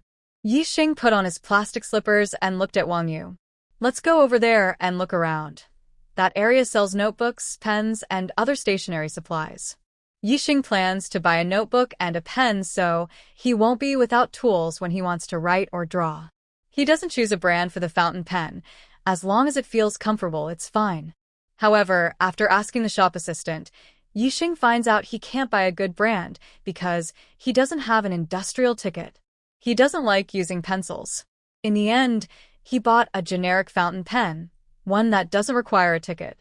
He chose a thicker notebook and black ink and paid for everything together. Why is this so expensive? Why are you buying it? Wang Yu asked curiously. I'm using it myself. Sometimes I forget things, so I write them down to remember. Yixing put the items into his bag and explained softly to Wang Yu. You're particular about these things. I only know a few characters. Wang Yu felt a bit embarrassed as she spoke. I only went to 3rd grade. My family didn't let me go further. Her family is like that with girls. Her brother and younger brother are allowed to finish middle school. Girls only learn a few years to recognize some characters before they are stopped from studying to help with chores at home. Thinking about her education, Yixing wondered if her own schooling was useless here. Has she become someone without elementary, middle, or high school diplomas? Yixing. I only went to school for 2 years, Yixing said, without a diploma, making up a story, but I never gave up learning to read. I taught myself a bit, so I gradually learned more characters. Our situation is pretty similar. We've already done well to go to school for a few years. Most of the people around my home aren't allowed to go to school. Wang Yu felt that their circumstances were similar. As she talked about her school days, her words opened up. While looking at the various items on the counter, she shared her past school experiences with Yixing. Most classes were mostly boys, with only a few girls, some of whom had to bring younger brothers. She said that every time she returned home from school, she would pass by the houses of girls who weren't allowed to study, and they would look at her with envy. She also said she wasn't cut out for school, couldn't learn well, and her family didn't let her go. But she didn't make a fuss. Yixing listened and nodded occasionally, responding with and then, and what happened next, but didn't express any opinions. The existing problems are harsh and very real. She feels powerless and cannot change them. The times are progressing, and time will make everything better, but what has happened has already happened. It has become the past, burying these sad, helpless, and longing souls. The more she understands, the quieter she becomes. She needs to be more clear-headed. The two of them talked until they reached the residential compound. Then each went home. Wang Yu returned home still smiling, clearly very satisfied with the conversation and the time spent. Second sister-in-law, you're back. Lu Xiang, her younger sister-in-law, was helping to soothe the children. When she saw Wang Yu, she immediately brightened and quickly handed the child she was holding back to Wang Yu. Xiang, I bought some egg cakes. I'll give you a piece later. Wang Yu took the child and comforted her youngest son, who was about to cry out of jealousy. She had enjoyed her talk today and came back a bit late. Thanks to her sister-in-law for helping soothe the children, and Wang Yu was happy to share some of her joy. Oh, thank you, second sister-in-law, Lu Xiang said happily. Meanwhile, the lively and harmonious sister-in-law relationship was warm and loving. Next door, Yixing returned home quietly. Yixing tidied up the things she had bought, looked at the time, and realized it was still early. She went to the west room to get her history books, then sat in the living room, leisurely reading. As it grew darker, Yixing closed her book and stretched lazily. After tidying up her clothes, she went to the police station to meet Zhou Jing. Before they started building the house, Zhou Jing returned on Friday noon carrying 2 big bags of things. What's this? Yixing asked.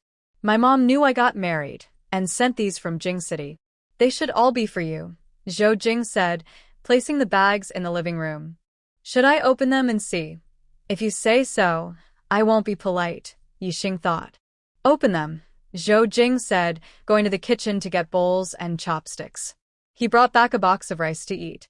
Holding scissors, Yixing excitedly started unboxing. There were quite a few items, all good stuff, mainly things that might be hard to find here. Some food and drinks, including 2 boxes of chocolates, 2 boxes of cookies, 2 cans of meat, 4 packs of beef jerky, 2 white rabbit milk candies, 2 packs of tea leaves, 2 packs of milk powder, and some other items like sausages and cured meats.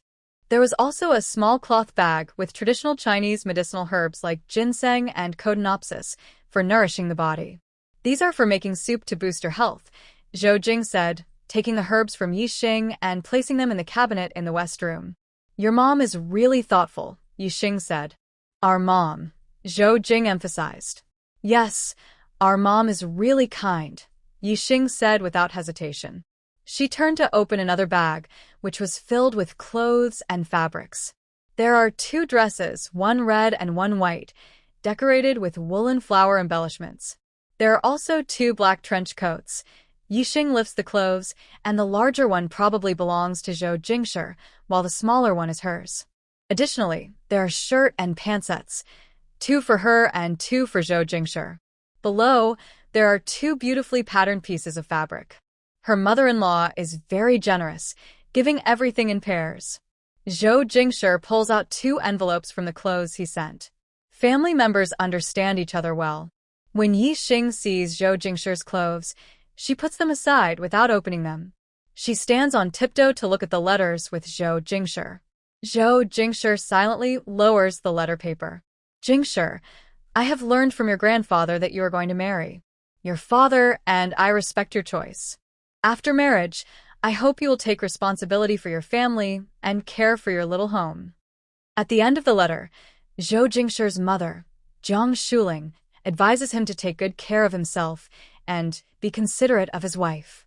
Everything at home is fine, so there's no need to worry. The letter is written by Zhou Jingshi's mother, Mrs. Jiang Shuling. Reading the whole letter, it is strict yet gentle. Regarding Zhou Jingshi's marriage, the entire letter only shows respect for his wishes. They probably already registered their marriage, so opposing it would be pointless. Her mother-in-law is graceful and generous, making Yixing feel very happy. Another letter is a welcome gift from the family to Yixing, and it mentions. Yixing opens it, and it's full of money. She's not surprised at all. But honestly, besides money, it's not appropriate to put other things in an envelope. All yours.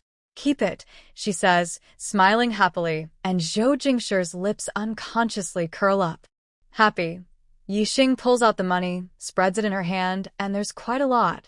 Time to eat. The food is almost cold. Okay. She puts the money back into the envelope without counting it. Eating is more important. Starting Saturday, they will begin building the house. Zhou Jingshi finds enough workers, and it should take about a week to finish. It's easier when Zhou Jingshi is at home, but he deals with people outside. Yixing only needs to stay in the East Room, and no one else will come in. He goes to work, and Yixing can't do this herself. Plus, she's alone at home, and he's worried. Before going to work, he calls Yixing to wake her up, then takes her to Xin Beitang's house after dinner. He lets Yixing keep company with Zhang's sister-in-law since Xin Beitang has to work and isn't home. They don't eat at Zhang's sister-in-law's house. At mealtime, Yixing goes to the police station to find Zhou Jingshi and eats at the canteen. Or Zhou Jingshi comes to pick her up, and they go to a state-run restaurant to eat. Over time, Yixing and Jiang Qiayue also become familiar with each other. In the morning, it's just before dawn. Zhou Jingshi woke up on time, gently lifting her head from Yixing's neck, then slowly turned over and got out of bed. She trained, bought breakfast, and went home. Recently, Zhou Jingshi has been having breakfast with Yixing. She placed the food on the table and went inside to call Yixing. Good girl, it's time to get up. Zhou Jingshi gently shook Yixing, and Yixing frowned, her eyes still closed. You're so annoying. It's 7:30 now, you can get up, Zhou Jingshi urged, pinching her cheek. Yixing annoyedly waved away his hand and opened her eyes to get out of bed. Seeing this, Zhou Jingshi went to prepare hot water for her to wash up.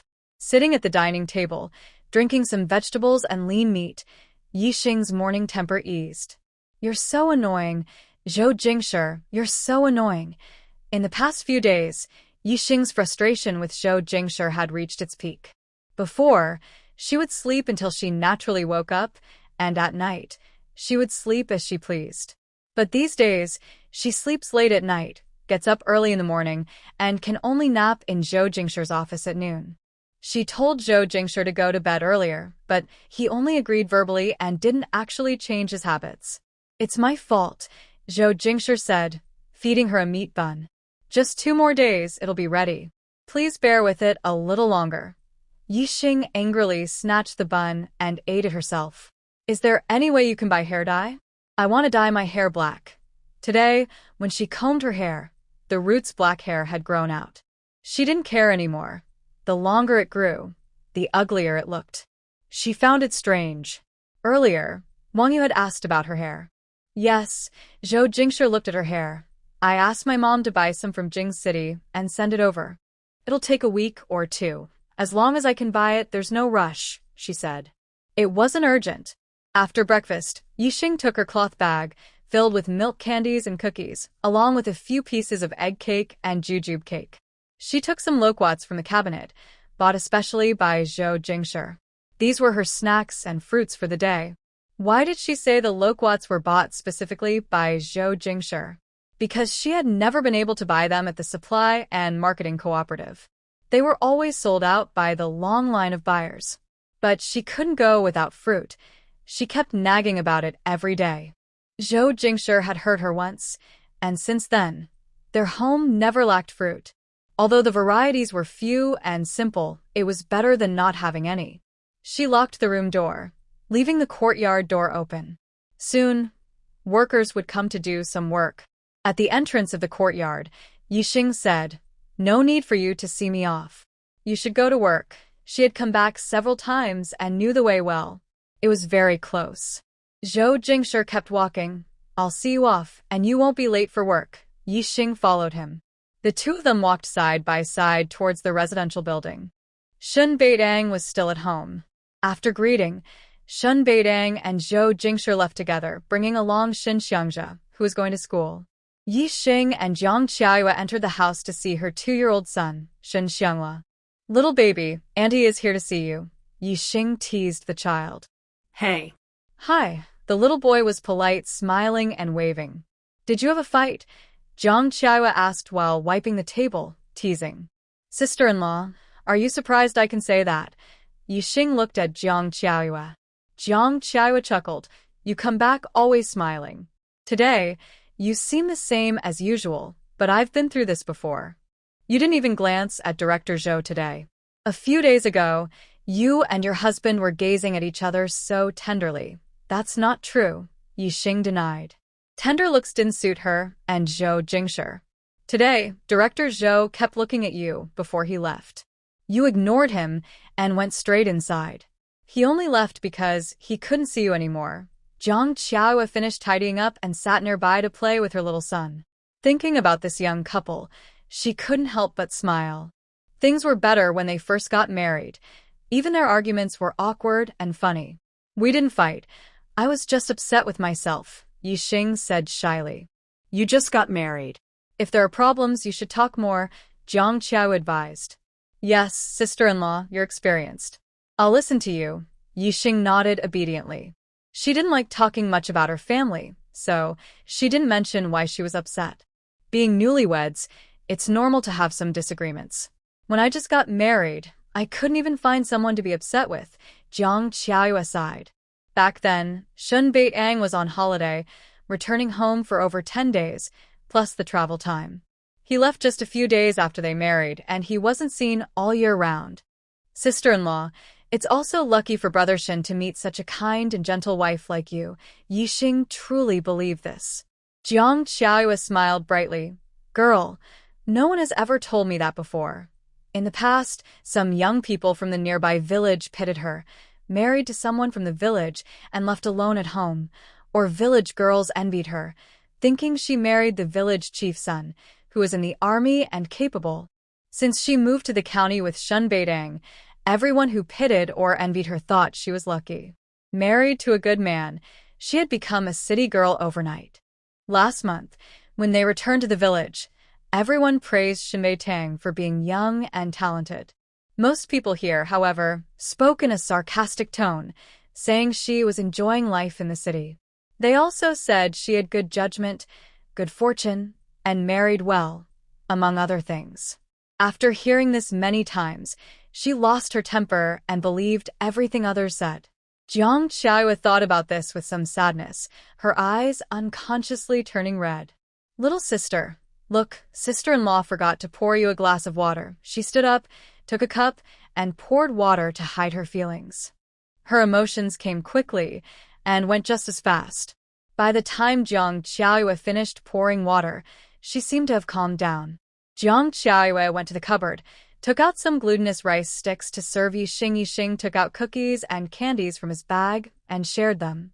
At noon, Zhou Jingshi came to pick up Yixing. He came alone. Shinbei Tang hadn't returned yet. Yixing said goodbye to Jiang Qiaoyue and left with Zhou Jingshi. "What would you like to eat today?"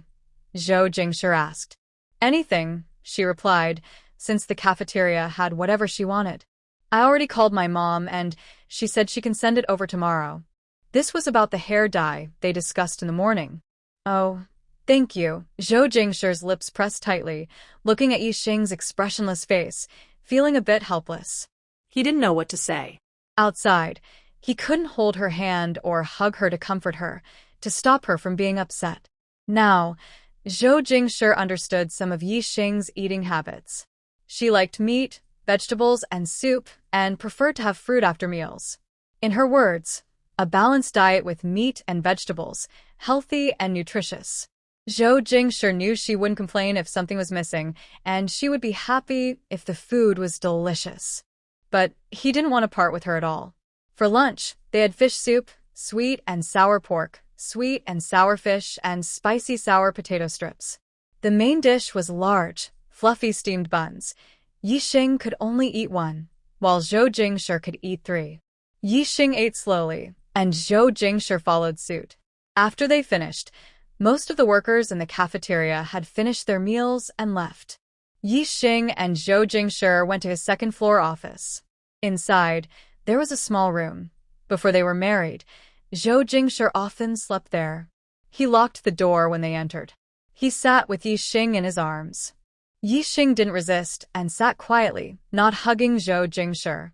"I'll hold you and sleep for a while," Zhou Jingshi whispered. "No, I don't feel well," Yixing frowned. Zhou Jingshi picked her up and carried her to the small room. He laid her on the bed. "Do you want me to stay and sleep with you?" "No, just wake me when it's time," she replied. The bed was too small for 2 people to sleep comfortably. "Okay." Zhou Jingshi turned around and left the room. In the afternoon, she still had to go to Jiang Qiaoyue's house. This is her office, and she shouldn't stay here. Zhou Jingshi looked at the time. It was almost time to start work. She opened Yixing's bag, took out the loquats inside, rinsed them with water, and placed them in a lunchbox. Then she went to wake Yixing up. After waking, Yixing skillfully wiped her face with a damp towel and then took out some snow cream from the drawer of Zhou Jingshi's desk. She scooped some out, applied it to her face, and put the rest back. This was the second day she brought it over. Zhou Jingshi carried some fruit and placed it beside Yixing. After Yixing finished eating, Zhou Jingshi saw her off. When opening the door, Zhou Jingshi asked, "Did you sleep well?" Yixing glared at him. Zhou Jingshi raised an eyebrow, then opened the door and went out with Yixing. "What did you do this morning?" Zhou Jingshi asked. Yixing replied, "I chatted with Zhang's wife, ate some rice strips and pastries, and learned how to make shoes from her." Zhou Jingshi smiled. "Did you learn?" Yixing said. "Of course not.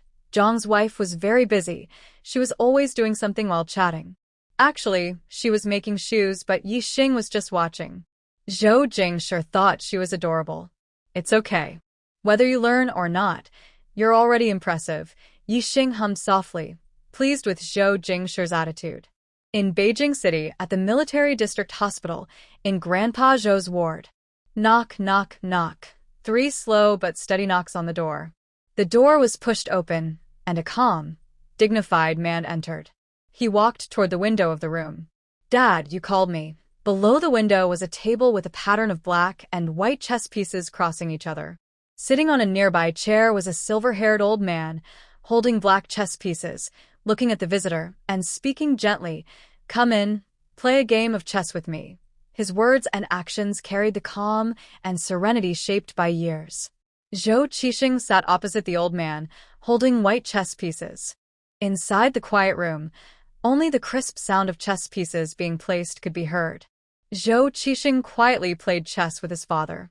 He was busy with work and didn't come back often. This time, he was suddenly called back, probably because there was something to discuss. What recent family matters could there be? No need to guess. It was probably his mischievous younger brother again causing trouble. His younger brother was getting married, and the call was just to inform him. His old father was angry, upset about his attitude. The big event of marriage was only being reported now. If he hadn't delayed reporting, would his father have refused to tell the family? Half a month had passed, and the anger had subsided. What was he angry about now? Most likely, the old man was unhappy with his youngest son's wife because he hadn't even seen her face. What could he be unhappy about? Only her family background. The family is very indulgent towards the youngest son. Even if he married a rural girl who couldn't read, the old man probably wouldn't say much. Choosing something means accepting the consequences. Zhou Qixing looked at the chess game, but his mind was on the young daughter-in-law's family background, which he suspected had serious issues. He stayed silent, occasionally pouring water from the small teapot next to him for his father, acting as a good son who only plays chess with his father. Old Mr. Zhou made a move and glanced at the file bag beside the small table. His sharp eyes looked like blades, and his tone was calm and relaxed. "Take a look." Zhou Qixing put down his chess piece, took the file bag, which was already unsealed. He took out the documents and looked at them carefully. They were investigation files about the young daughter-in-law's background, from Xinjia Village, Hongzheng Commune, Miao Province. The files detailed the life of Xiaoxing from Xinjia Village. Her father died early, her mother remarried and went back home, and she depended on her grandfather. 4 years ago, her grandfather fell ill, and after he died, she went to He Province to find her mother. Before her grandfather died, he gave her an address, but it was wrong. Her mother had already moved. As a young girl, she was frightened and soon froze to death in a dilapidated house. Her body was found long after, unclaimed and unrecognized. It was very cold, and her ID was not from the local area. The locals didn't want to get involved, so no police were called. A kind-hearted person buried her. There was a death certificate showing she died 4 years ago. After reading the file, Zhou Qixing frowned, put the documents back into the bag. "It's because he was too indulgent," he said. "He's been too reckless." Old Mr. Zhou snorted and made a heavier move on the chessboard. He was annoyed that his grandson was useless. What kind of woman could make him so infatuated? Old Mr. Zhou said, "Give the file to your wife and ask her to have someone send it to Jing Shi." He still wanted to discipline him a bit. Young people are unreliable. He's careless and expects him to clean up the mess. Zhou Qixing poured tea and water, saying, "Dad, calm down. I'll make sure Jing Yan talks to him properly. A good son, even the old man dares to use him." Old Mr. Zhou glared at his son with displeasure. He left everything to his eldest grandson, while he, as a father, had a pretty easy life. Zhou Qixing was really busy, so he didn't stay long. After finishing, he left. On his way home at night, he dialed his eldest son's number at the Navy unit. In a Navy Division command office. The man sitting behind the desk is dressed in a blue military uniform, wearing a gold medal on his shoulder. His posture is upright and dignified, and his every gesture reveals his mature and calm personality. When he received a call from home, Zhou Jingnian calmly answered while thinking about what it might be. "Hello, this is Jingnian." "Zhou Qixing." "Jingnian, it's me." Hearing his father's voice, Zhou Jingnian was surprised. "Dad, is there something you need?" Zhou Qixing. "Jingnian, how long has it been since you cared about your younger brother?" "Do you know? His younger brother is confident and capable, able to see the bigger picture, so he doesn't need constant concern." "What happened to Jing Shi?" Zhou Qixing sighed through the phone. Suddenly, he's getting married, and he even made Grandpa angry. Jingmian knew about this. His brother told him half a month ago. Jingshi is not young anymore. It's a good thing he's getting married. Dad, you should talk more to Grandpa. Zhou Qixing guessed that his youngest son had already discussed the marriage with his older brother, so he relaxed and stopped talking. Can you, as the older brother, care more about your younger brother? Suddenly, the call was disconnected with a click. Zhou Jingmian. It seems there might be an issue with his brother's family status. Otherwise, Grandpa wouldn't still be fixated on this matter after half a month. Zhou Jingmian put down the phone and then picked it up again to call the Ling County Public Security Bureau. His father's concern had reached him, so he had to let his brother know. Why is it that Zhou Jingshi gets married, but Zhou Jingmian gets scolded? The call connected. Zhou Jingshi. Hello, brother, is there something? Zhou Jingmian. How have you been lately, Zhou Jingshi? Pretty good. Zhou Jingmian snorted coldly, his stern voice transmitting through the phone line. Zhou Jingshi, you're no longer a kid. Think before you act. Don't make everything seem like you're only thinking with your lower body. Zhou Jingshi's voice was calm. Brother, is my wife angry with you? Are you taking it out on me? Zhou Jingmian? His younger brother, who used to never care about his personal life and never saw problems from that perspective, now? I'm very good with your wife. Zhou Jingmian couldn't stand his brother's attitude. Actually, I'll have your wife send you some tonic. You should take care of your health. He didn't want to hear Zhou Jingshi make excuses. With a click, he hung up. Zhou Jingshi. In the afternoon after work, Zhou Jingshi was with Shen Beiding. He carried a lunchbox and went to pick Yixing home. The police station closed at 5:30 p.m., but it was still light outside. The evening sun hangs low in the sky, casting a warm orange glow over the land. Zhou Jingshi asks, "What did you do this afternoon?" Yixing's eyes brighten as she replies, "Sister Jiang is so impressive. She still keeps her high school books." Jiang Qiaoyue is used to staying home alone with her children, doing crafts to pass the time. Yixing can't do these crafts, just watches, and soon gets bored. Seeing this, Jiang Qiaoyue talks more with her. As they chat, they naturally talk about school days. Yixing learns that Jiang Qiaoyue finished high school and then went to the countryside. She is surprised to find out Jiang Qiaoyue still has her high school books, even though she has been married for 8 years. Compared to Wang Yu, who is from the county and only attended a few years of school, Jiang Qiaoyue's family conditions in the village are even worse. Despite these tough conditions, Jiang Qiaoyue has kept her original love for learning and values knowledge. The books are old, some yellowed, but it's clear she takes good care of them. Seeing those books, Yixing feels a deep shock beyond words. She senses a special quality of this era, a kind of strength. They are silent, waiting quietly. Zhou Jingshi is also a bit surprised. That was many years ago, right? Yixing nods. Sister Jiang said it's been almost 10 years. For dinner, they have stir-fried mushrooms, pork rib soup, sweet and sour ribs, and dry noodles with meat sauce. The mushrooms are especially fragrant and delicious, and Yixing loves them. Zhou Jingshi scoops some food onto her plate. You like it? I'll buy more tomorrow. Yixing shakes her head. Even the best food can get boring if you eat it too often. Zhou Jingshi understands and agrees that the same dish is best enjoyed every few days. The house still needs a little finishing. After a couple of days, once the cement is laid, the construction workers won't come anymore. Yixing won't need to go to Jiang Qiaoyue's house after that. But the cement floor needs a few more days to dry and can't be used immediately. After half a month of living here, Yixing is very happy with the new toilet and bathroom. She feels joyful, and Zhou Jingshi shares her happiness. After lunch one day, Zhou Jingshi hugs Yixing for a short rest. When she wakes up, Zhou Jingshi pinches her face and says, "Get up, I want to take you somewhere." Yixing mumbles, "Where are we going?" Zhou Jingshi replies, "To see a traditional Chinese doctor. We said we'd check your health, but the county's medical facilities are limited. It's better to have an experienced traditional doctor check your pulse." Old traditional Chinese doctor named Tao Chonghe. He is quite old and has a strange temper.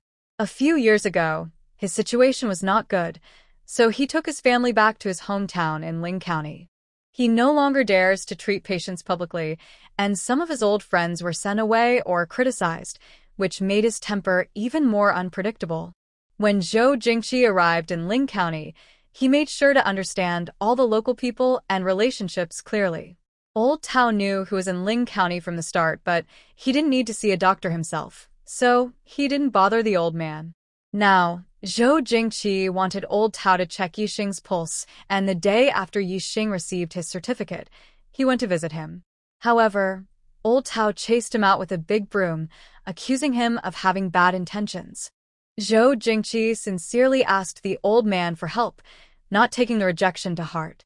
A few days later, he visited again, bringing some tonic for Old Tao's wife. He went 3 times, and on the 4th visit, Old Tao finally relaxed and asked what he needed. Doctors tend to be kind-hearted when they see patients, and Zhou Jingqi promised the old man he wouldn't tell anyone about this matter. They agreed to meet today, and Zhou Jingqi took a day off to bring Yixing over. Hearing Zhou Jingqi's words, Yixing opened his eyes. Okay, I'll get up now. Yixing used to have a private doctor and was in perfect health. But since strange things kept happening, he wasn't sure if his health was still the same. He wanted the old Chinese doctor to check him so he wouldn't worry so much. Old Tao's house was on the west side of the family courtyard, not very close. To avoid attracting attention, they couldn't drive. For convenience, Zhou Jingqi rode a bicycle with Yixing.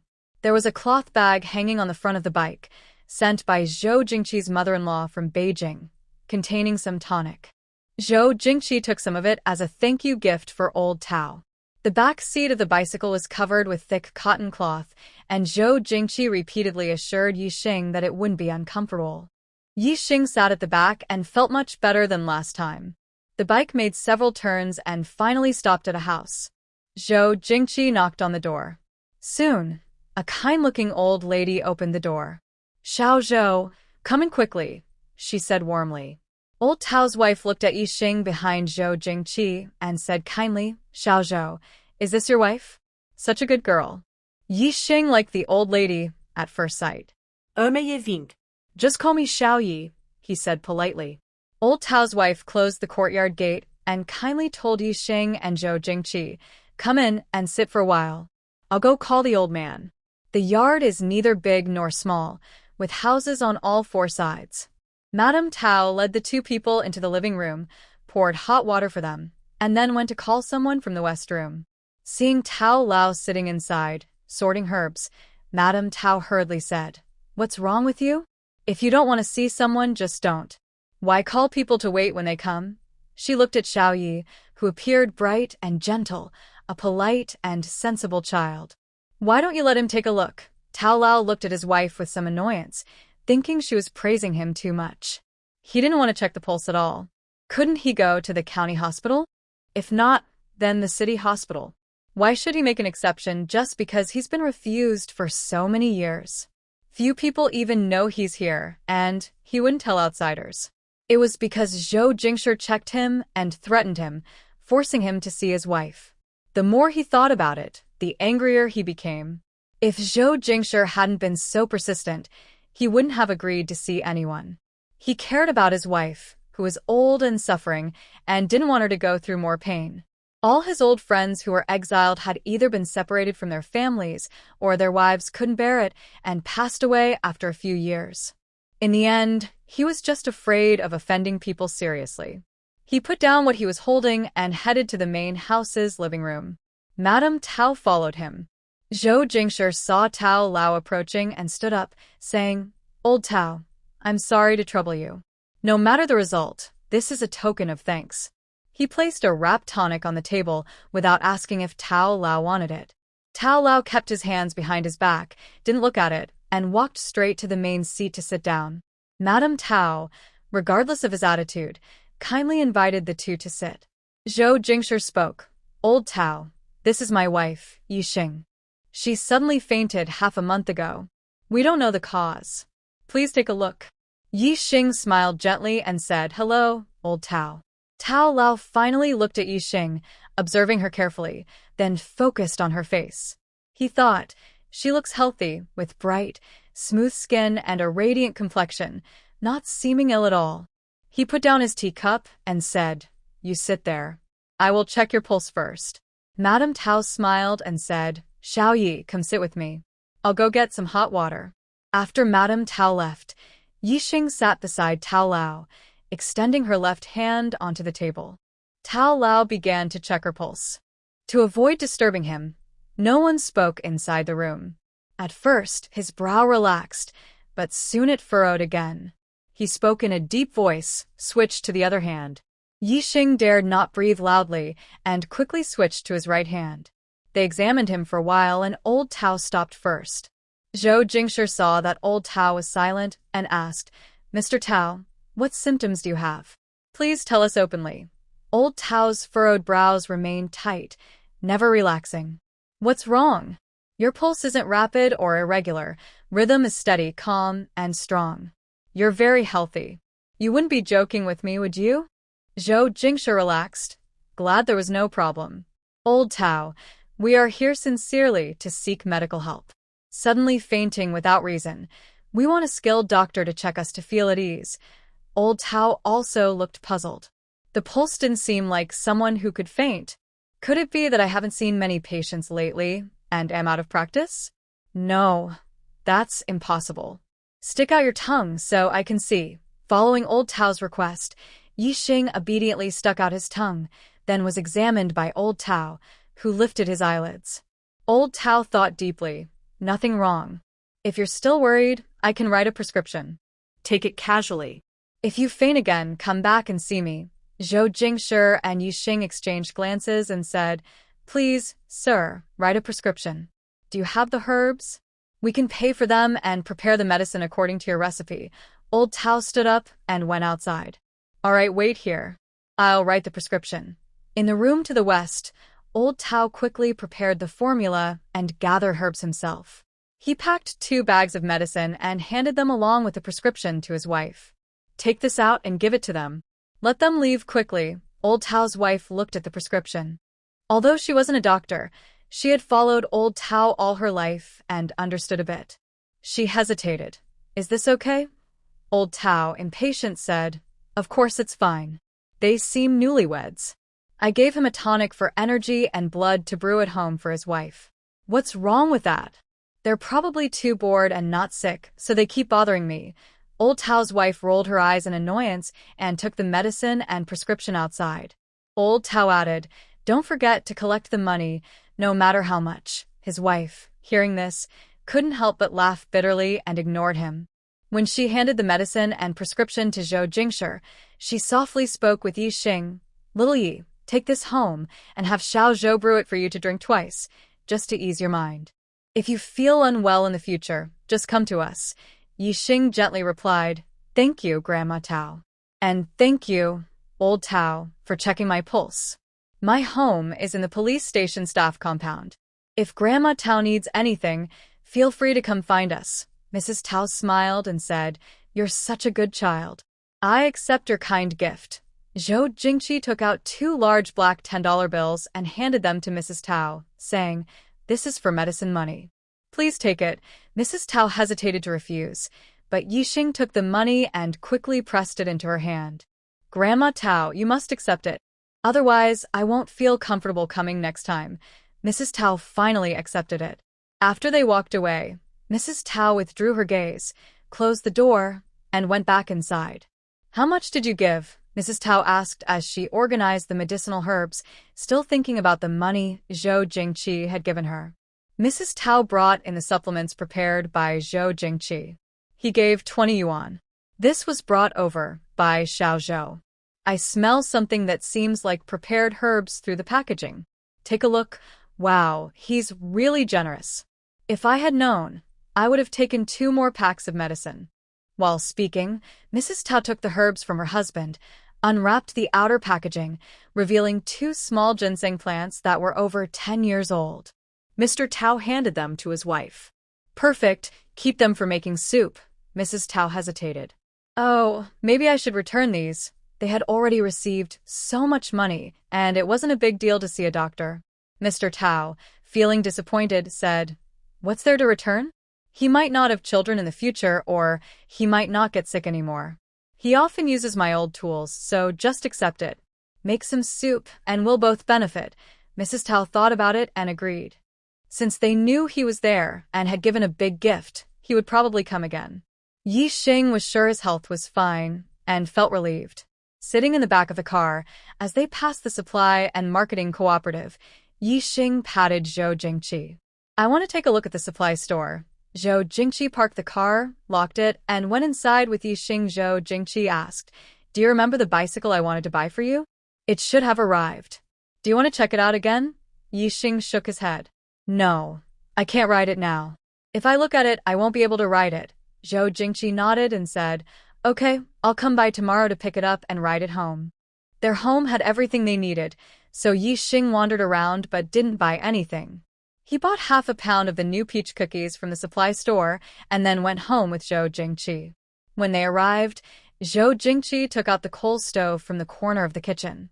He took out the dusty clay pot and washed it thoroughly.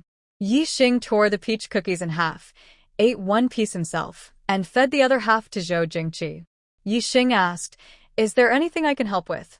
Zhou Jingqi pointed to the coal balls. "Help me go to Aunt Zhang's house to exchange coal balls. Take one and swap it for another as a starter. They have children, so they should still be using the coal stove." Yi Xing replied, "Okay, I've been there before." They'd use coal. He used pliers to pick up a piece of coal and then went to the neighbor's house. The neighbor's door was half open, and Yi Xing saw Lu Xiang and Wang Yu chatting in the yard. Yi Xing explained his purpose. "I'm here to change a piece of coal." Lu Xiang happily helped. "Why are you suddenly burning the stove?" Yi Xing explained. "I'm not feeling well. I went to the hospital and got 2 doses of medicine." "It's easier to boil the medicine on the stove." Wang Yu asked, "Where do you feel unwell?" "I haven't seen you sick." Yi Xing said, "I've been weak since I was a child. Usually I'm fine, but sometimes I need to take some tonic medicine." "I'm used to it." Hearing Yi Xing's vague answer, the two of them stopped asking. Wang Yu sighed. "It's normal for women to need extra nourishment if they're not feeling well. Otherwise, it might be hard to have children later." Yi Xing agreed. "Yes, that's right. I'm also worried about that." Lu Xiang secretly felt lucky she didn't have this problem. She has been healthy since she was young. She helped Yi Xing change the coal in the stove. After Yi Xing finished, he went home. "Thanks to your family. You still need to use this. I'll go now. Talk next time." "You're welcome, no need to thank us." "Is this enough?" "Yes, after dinner it should be ready to drink." After finishing, Zhou Jingshi looked at Yi Xing and said, "No need to wait here. Go to the living room." On the long table in the living room, there were high school books borrowed from Jiang Qiaoyue. Yi Xing took one to pass the time. Zhou Jingshi asked, "What snack do you want?" "I'll get it for you." Yi Xing confidently ordered, "Make me a cup of milk powder. 3 spoons of powder and half a cup of water." Since her mother-in-law in Beijing sent her milk powder, after drinking a cup, she thought it tasted better than malt extract. Yi Xing said, "Bring some beef jerky."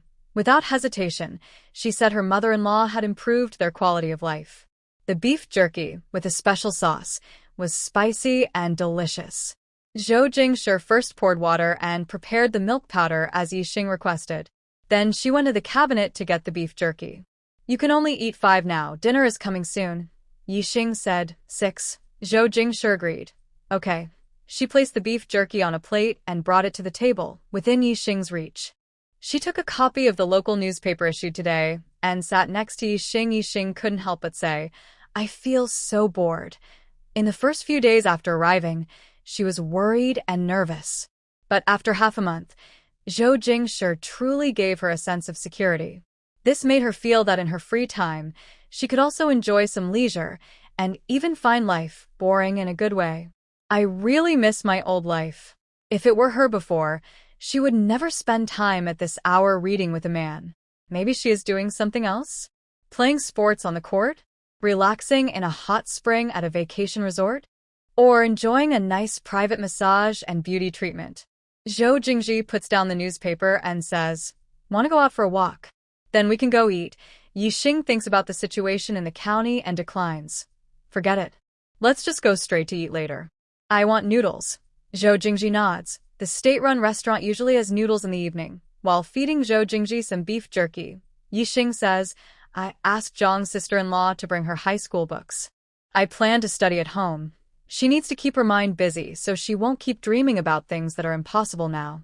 Zhou Jingji chews the jerky without responding immediately. Yixing also takes a piece and chews it. Zhou Jingji finds it strange and asks, wanting to study is good, but why suddenly want to learn high school textbooks? Did she hear some news? Or is there another reason? Yixing, feeling unhappy, says, you always go out to work. I stay home alone and feel bored. I want to do something.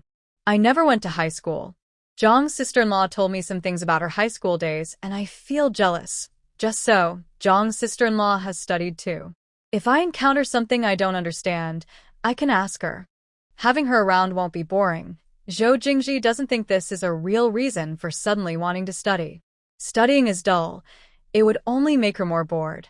Is there another reason? Yixing pouts and thinks to herself, I want to go to university. Zhang's sister-in-law said, I can get recommended admission now. Can you help me get in? She definitely wants to go to university. The news should come out in a few months. She used to take a special talent route, but her grades were average. If she doesn't start studying now, how will she pass the exams in a few months? She's warning Zhou Jingji in advance not to stop her later. As for Yixing's wild ideas, Zhou Jingji doesn't say anything to discourage her. Getting recommended admission to a technical or agricultural university doesn't mean anyone can go. You need some special qualities and good grades, but those grades aren't from school exams, they're based on her abilities and achievements in her career. And if Yixing goes to university, what about him? He still has to stay in Ling County for a year and a half. The transfer order will only come next year at the end of the year. Ling County is just an ordinary county town and doesn't have a university. The provincial capital, Mao Province, does have several universities. If Yixing goes to study in Mao Province, what will he do in Ling County? Even Zhou Jingji doesn't like to think about it. Yixing stubbornly insisted. I don't care. I will study now. Once I learn well, you have to help me think of a way. Zhou Jingshi refused to make promises he didn't want to keep. You can start studying now. If you don't understand something, you can ask me. Don't think about anything else for now. He hoped Yixing would forget about this matter quickly and not always think about leaving him. Besides him, who else could give her a satisfying life or protect her? Yixing took this as Zhou Jingshi understanding her determination to go to university. She didn't want to discuss it further. Can I ask you something? Are you even better than Zhang's wife? Zhou Jingshi confidently replied, I went to university and graduated from Jing University. If there's something you don't understand, I can definitely help you. Yixing looked at him with wide eyes. Wow, you're so impressive. Zhou Jingshi chuckled softly. Of course. In the next second, Yixing's expression changed suddenly. Are you deliberately not wanting me to go to university? Not wanting me to become better, so others will say I don't deserve you. Zhou Jingshi's smile froze and he denied. I didn't. You deserve me. Others wouldn't dare say that. No, it's just that I might not be good enough for you. His tone was a bit chaotic, almost rambling. Usually, Zhou Jingshi never thought he wasn't good enough for anyone. Otherwise, he wouldn't be 27 and still unmarried. His middle school, high school, and even university classmates' children were running around. He had a good family background, good looks, ability, and was never short of admirers. He was just very selective and had high standards. Yixing's expression softened slightly, and she said calmly, I believe you just this once. I think you don't have such malicious intentions. Zhou Jingshi. He hoped Yixing wouldn't think about going to university again in the future. Fortunately, dinner time arrived. Yixing glanced at her watch and went out to eat with Zhou Jingshi. They had bone broth noodles with marinated meat and vegetables. Yewing ate happily. Halfway through, Zhou Jingshi limited her portion, reminding her to take medicine tonight and to eat only about 70% full. Yewing. She had to eat less. After all, it was her body and she needed to take medicine. On the way home, Yixing asked Zhou Jingshi to walk slowly with her, as a way to digest. Zhou Jingshi, tall and long-legged, took 2 steps for every one of hers. He let her walk slowly, a habit he had developed over 20 years, unconsciously speeding up after a few steps. Thankfully, he was still mindful of Yixing, slowing down a bit so she could catch up without rushing her. Once home, the strong smell of traditional Chinese medicine filled the air, likely noticeable to anyone passing by or neighbors from all directions. Yixing went to the kitchen to check on how the medicine was boiling, but she couldn't tell if it was ready to drink. She asked Zhou Jingshi, "Can I drink it now?" Zhou Jingshi used a thick cloth to lift the lid of the clay pot. Let it simmer a little longer. About 15 minutes should be enough. When the lid was lifted, the medicine's smell grew stronger. Yixing couldn't stand it and pinched her nose as she left the kitchen. Zhou Jingshi closed the lid and saw her worried look. He didn't want to smell it either and wondered how she would drink it. He didn't expect Yixing to watch the time. He estimated it was about right and poured out a large bowl of the medicine. He still needed to prepare another dose on the stove, so he took out the iron kettle to boil water. He carried the medicine to the living room to cool for a while. By then, Yixing had turned on the radio to listen to the broadcast. Yixing didn't like loud sounds that disturb others, so she kept the volume of the radio at the lowest setting. She collected the clothes from the yard, folded, and put them away. Zhou Jingshi's clothes went into the old cabinet, and her clothes into the new one. After half a month of marriage, her sense of shame had changed a lot. She went from feeling embarrassed to let Zhou Jingshi wash her small clothes and underwear to completely giving up. Oh well, if he wants to wash them, let him. She never imagined she would be like this half a month ago. Her environment and mindset had changed. Back then, she only thought others didn't deserve her. No man was worthy. Wasn't the dedicated laundry basket good enough?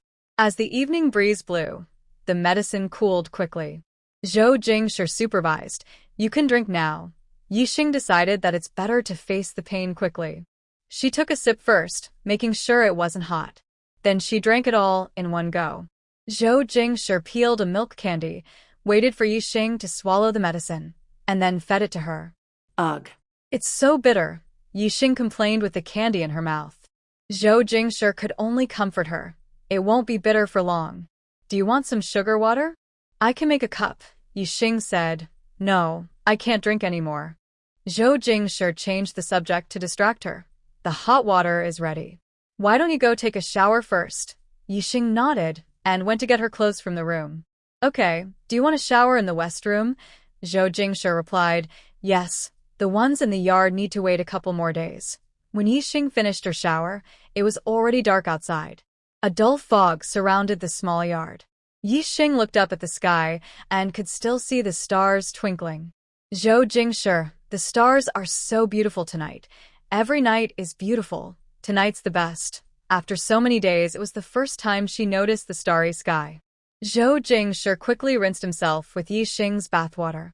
The key area was carefully attended to when Zhou Jing was present, and Yixing had already reminded and ordered multiple times to wash thoroughly. "Make sure to wash well." Zhou Jing quickly carried the water from the bucket outside, then tidied up the water spilled in the west room, checked all the doors and windows, and told Yixing to go back to bed. "Got it, I'm coming." Yixing entered the room and threw himself into Zhou Jing's arms. So cold. Yixing was wearing another light sleepwear, short sleeves and shorts. Going out on an April night, it's indeed cold. A wave of cool air carried a faint soap scent. Zhou Jing hugged Yixing. "Next time after bathing, don't go out. Be careful not to catch a cold." Yixing covered his mouth. "Stop talking nonsense." Zhou Jing kissed her palm softly. "My mistake." Early morning, just after dawn. Zhou Jing got up, went to the police station for exercise. After working out at 7:30, he went to the cafeteria for breakfast. Today he was also off work.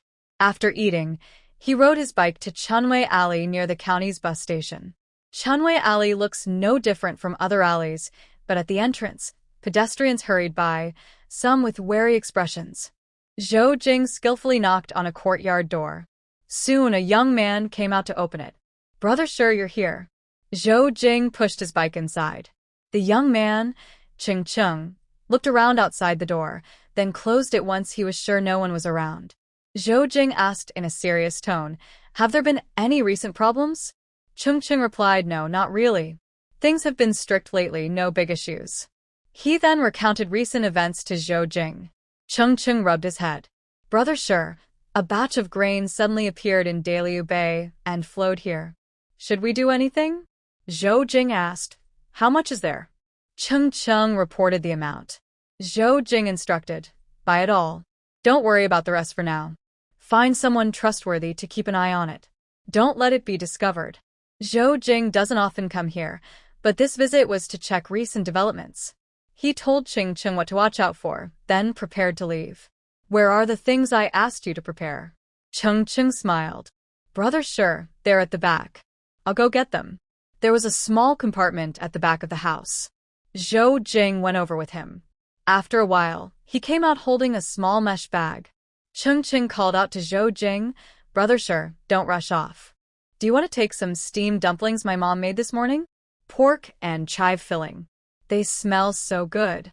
Zhou Jing, knowing his mother's cooking skills, paused to enjoy her food. Are there more? I'll take some back. Yes, my mom knew you might come, so she specially made some for you. Cheng felt helpless. His mother liked Zhou Jingshi much more than she liked him. Zhou Jingshi thanked him. Please thank Aunt Cheng for me. Next time, don't do this for me. My mom won't listen to me about that. The two headed to the backyard. Cheng's mother happily came out to greet Zhou Jingshi. After hearing the purpose of his visit, she hurried to the kitchen to prepare steamed dumplings and used an aluminum lunchbox to serve a bowl of hearty porridge she had cooked that morning. The porridge was made with red beans, black beans, peanuts, sorghum rice, and red dates, cooked all morning in a large iron pot until thick and sweet. Little Zhou, next time you come, you must stay for a meal before leaving. Don't bother seeing me off. Let Xiao Cheng send me. Zhou Jingshi stopped Cheng's mother, telling her to go back and not to see him off. Cheng's mother, a middle-aged widow, found it hard to raise her two sons alone. Her eldest son, Cheng Xian, was Zhou Jingshi's comrade-in-arms who had already fallen on the battlefield forever. Her younger son, Cheng, was lazy and often hanging out on the streets. When Zhou Jingshi first came last year to clean up the black market, he met Cheng. He thought the boy was clever and, because of his brother, took him under his wing for a while. Later, he felt the boy was harmless, just playful, very loyal, and obedient, so he asked him to help with some tasks. Cheng's mother believed her son was on the right path thanks to Zhou Jingshi and was very grateful. She couldn't help but be enthusiastic whenever she saw him. Zhou Jingshi also saw it as helping his comrade, and he repeatedly told Cheng's mother not to be so formal. But she always responded with yes, yet never actually followed through. Brother sure, when will you come next time? Cheng asked, feeling a bit shy and scratching his head. Although Zhou Jingshi was only a few years older, he always believed everything he said. My mom wants to introduce me to a girl. I want Brother Sure to take a look and see if she's suitable. Zhou Jingshi hung the things he was holding on his bicycle and said to Cheng, listen to your mom. Aunt Cheng's girl must be good. After you meet her, if you're satisfied, let Aunt Cheng go and propose. You're not young anymore. It's time to get married, so Aunt Cheng won't worry about your marriage every day. Cheng also felt he had been reckless before and was sorry to his mother. Brother Sure, thank you. I'm leaving now. Take care of things here and stay alert. Okay, I will watch out. Zhou Jingshi pushed open the courtyard gate. It creaked loudly. Inside, Yi Xing, who was sleeping, moved his eyebrows slightly. Hearing the noise outside, he opened his eyes. Zhou Jingshi entered the room and saw Yi Xing sitting up in bed, looking sleepy. Wake up? Get up, time to eat, Zhou Jingshi said. Okay, Yi Xing replied. The food was a bit cold, so Zhou Jingshi placed it on the coal stove to warm up. After waking up and washing up, Yi Xing put on the white dress sent from Jing City. The dress was long, reaching her ankles, and she wore black Mary Jane shoes. Yi Xing looked at Zhou Jingshi, who was sitting at the table with a bowl of porridge. Are you not eating? She asked. Zhou Jingshi replied, I've already eaten. Oh, Yi Xing sat down and took a sip of the porridge. This porridge is soft, sticky, fragrant, and very tasty. Why haven't I had it before? Zhou Jingshi pointed at the steamed dumplings. Try these. The steamed dumplings are also delicious. I went to Chunwei Alley earlier. A former comrade of mine lives there. His mother cooked this meal. Aunt Chung is a great cook. I brought some back for you to try. Yixing ate a steamed dumpling. She had something in her mouth that made it hard to speak, so she nodded twice, agreeing with Zhou Jingshi. The food was really good. Yixing ate 2 more dumplings before asking, "How many comrades do you have here?" Zhou Jingshi watched her eat and answered, "Just these 2. One of my comrades died on the battlefield. I brought back his pension. I visited his family and got to know them gradually.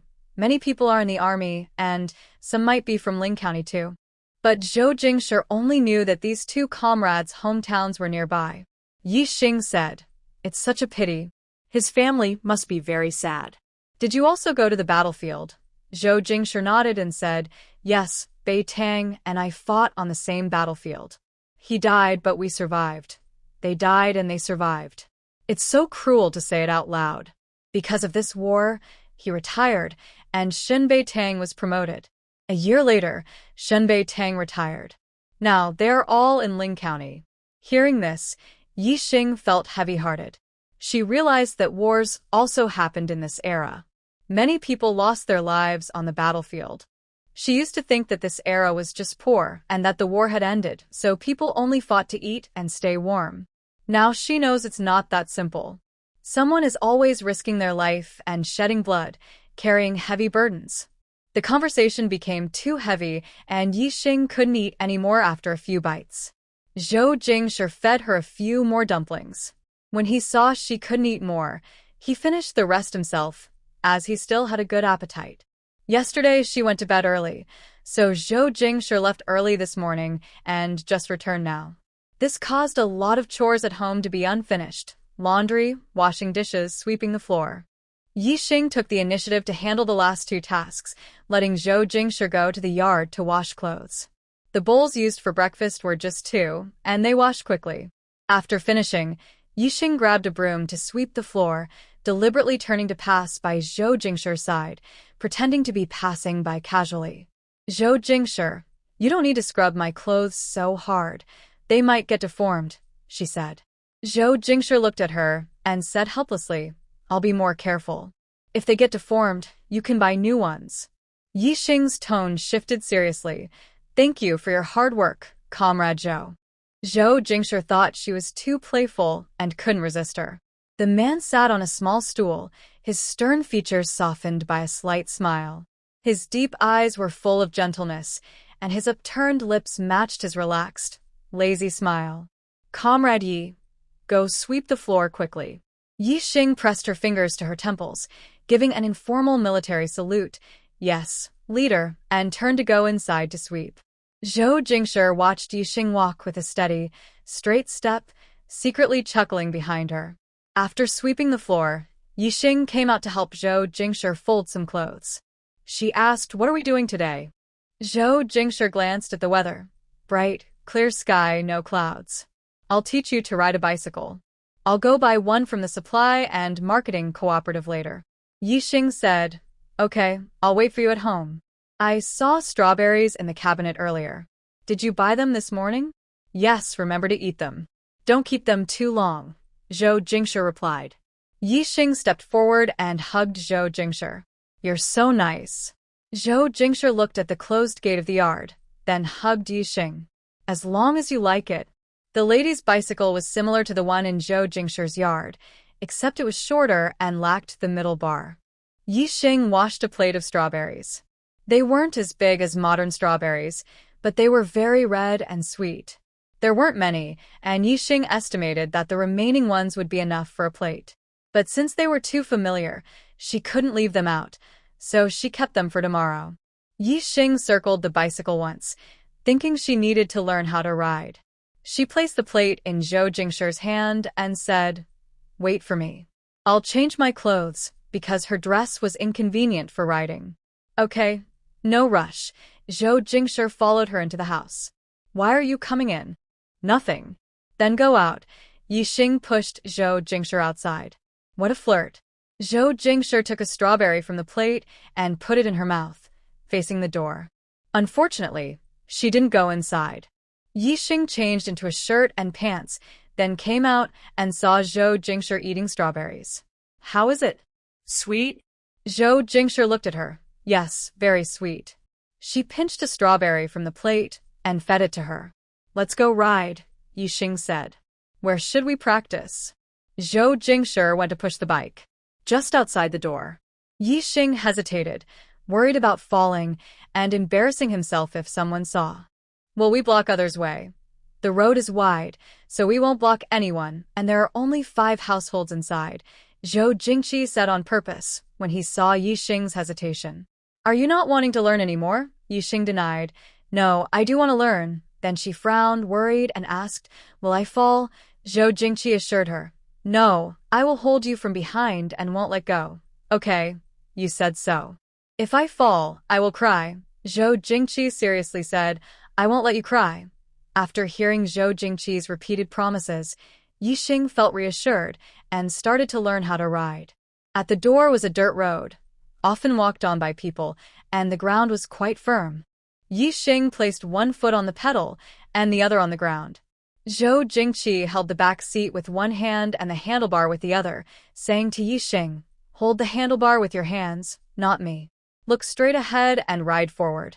Zhou Jingqi said the same, and Yixing followed his instructions. She was a little scared at first, but felt safe knowing Zhou Jingqi was beside her, so she started to ride unsteadily. Not long after they started, neighbors who saw them came out to say hello. Seeing Yixing riding, they comforted her, saying she was quick to learn and that Zhou Jingqi was teaching her well, so she would learn soon. Wang Yu brought her child and Lu Xiang out to watch for a while. Lu Xiang saw Yixing struggling and joked, Haha, watching you learn to ride is really funny. Although everyone was laughing, it felt a bit harsh. Yixing pretended to be angry, saying, Lu Xiang, stop laughing at me. If you keep laughing, I'll get mad. Lu Xiang chuckled like a goose, then stopped smiling and held back her laughter, saying, I'm not laughing anymore. It's others who are laughing. If you can't learn, don't blame us for laughing. Wang Yu also laughed happily nearby. Yixing felt this was definitely a Black History moment and didn't want them to keep watching, so she said, It's noon now. Have you eaten? Don't look at me. Go back and eat. Zhou Jingqi also stopped Yixing from continuing to ride, holding her back. No more practice. Let's eat. Yixing happily got off the bike, feeling her, but hurt. Everyone said goodbye and went back home.